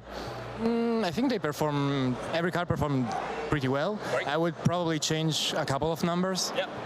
But I really don't know without more playtesting else. Well, that's really impressive, though, that you haven't been able to do a whole lot of playtesting, but you're still on a really good record, really good chances, hopefully, to make the day 2 cut and hopefully play on. I'm not so sure, but there's the chances there, and I've got my fingers crossed for you. But have you enjoyed the Disney Lorcana Challenge? Absolutely. I'm here with my girlfriend. Amazing. Started playing TCG with Lorcana. Oh, awesome. And she's having also a lot of fun. So that's making you happy, and something that you can share together. And and again, like you say, you don't have a very good local scene, so I imagine this is your biggest opportunity to actually play the game. Exactly, yeah. And what better way to play test than be in a Disney Lorcana Challenge? You're on stream, you're facing some of the best players in the world. That is fantastic. Have you got any shout-outs or any thank yous you'd like to do? I would like to thank my girlfriend and my local, let's say, card game scene. Yep. Because with them I played like 10 more years. and perfect. It helped me a lot. Perfect, love that. Before I let you go, final question. Have you had a chance to look at any of the set 5 Shimmering Skies cards? I am absolutely thrilled about the new set. Okay, you are thrilled. I think that's gonna shake up the meta completely, and it's gonna bring so many options, and it's not like only 4 or 5 decks. Yep. I think there will be way too many. Okay, can you give me 1 or 2 cards that really are standouts for you in Shimmering Daisy Skies? Duck, I think. Daisy Duck, yeah. Of everybody, and Donald Duck actually. And the Donald Duck, the pie slinger. Yeah, let's say no, the blue one. Oh, okay, yeah. What do you like about him? Bigger Mickey. Yeah. Oh, the detective one. That exactly. Understood. That's. We should say like the whole ramp package that comes from set 5. Like blue colors are gonna be extremely consistent to go into 6 evenings. Yep. Extremely fast, and we see card in hands, and then Mufasa is also quite nice. So you're looking forward to set 5 at Lorcana. Fantastic. Well, you've done a brilliant job today. I wish you the best of luck with if you get to play more. If you get to play tomorrow, I wish you the best of luck. But I hope you're proud of how you've done today. And all being well, next season, we'll see you again.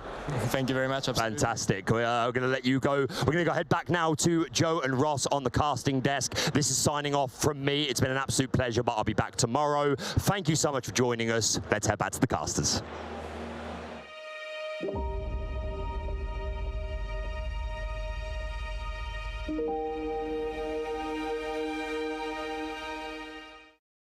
Welcome back to Bologna Disney Lorcana Challenge. I'm Joe Curley, and I'm joined by Ross Gilbert. Hi, Ross. Hi, Joe. I'm back. Just like we need someone to do the outro, and I was like, I will step up. Nice. And get some more Lorcana, which is always fun. So, got to ask you, highlight of the day. Highlight of the day. It's got to be.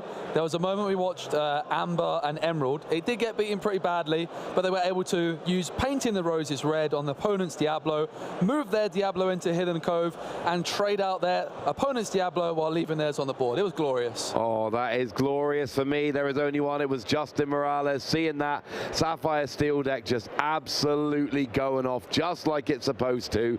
And, going behind, going forward. I'm just assuming at this point Justin made top 64. Fingers crossed. With a smile on their face either way. Yeah, I popped past a couple of times. I saw them up around the top tables for the majority. Every time I popped out, they were up very easily in the top 64. So hopefully either Justin or somebody else will give us some more Tamatoa fun later on tomorrow, because that will be good. So yeah, seeing those decks, although seeing the Ruby Sapphire, I think get 20 lore in 3 turns. Wow.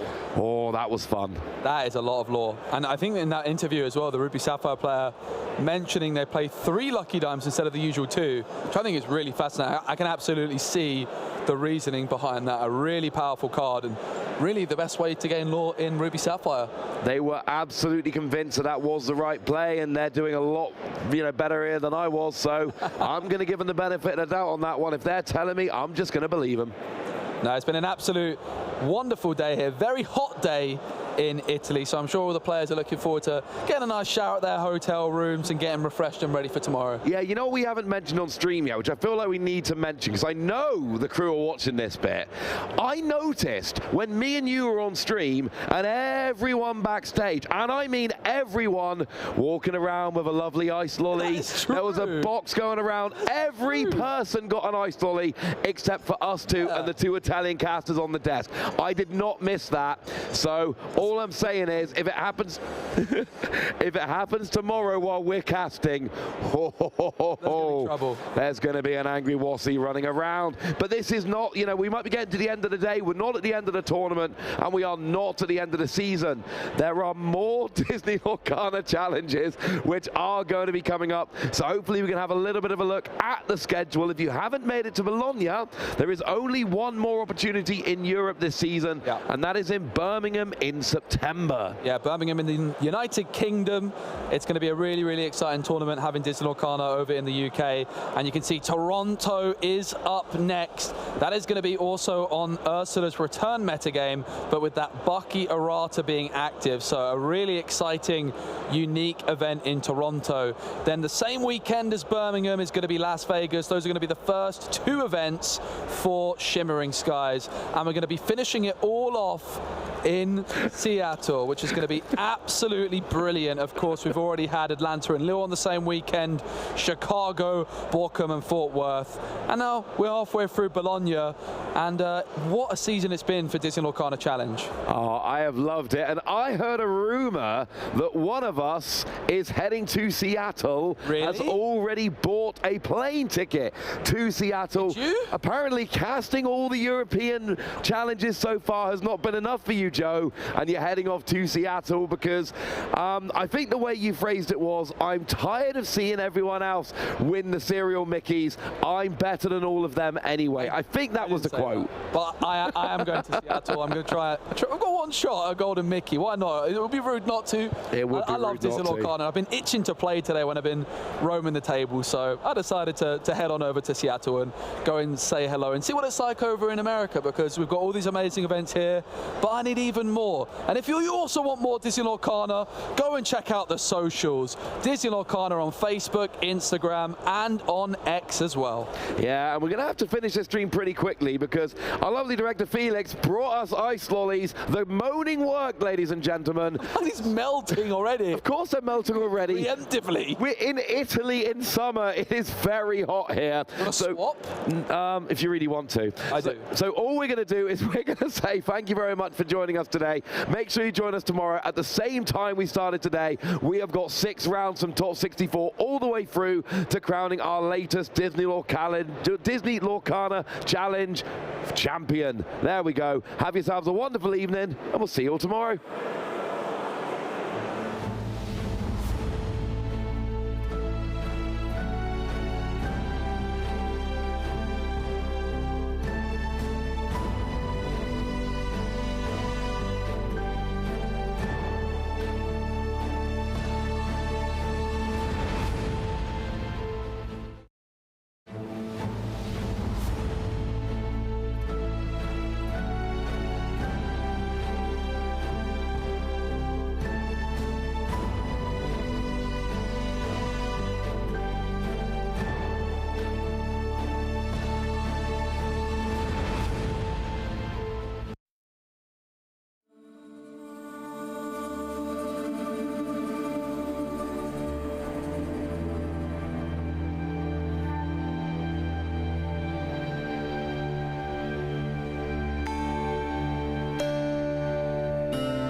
Bye.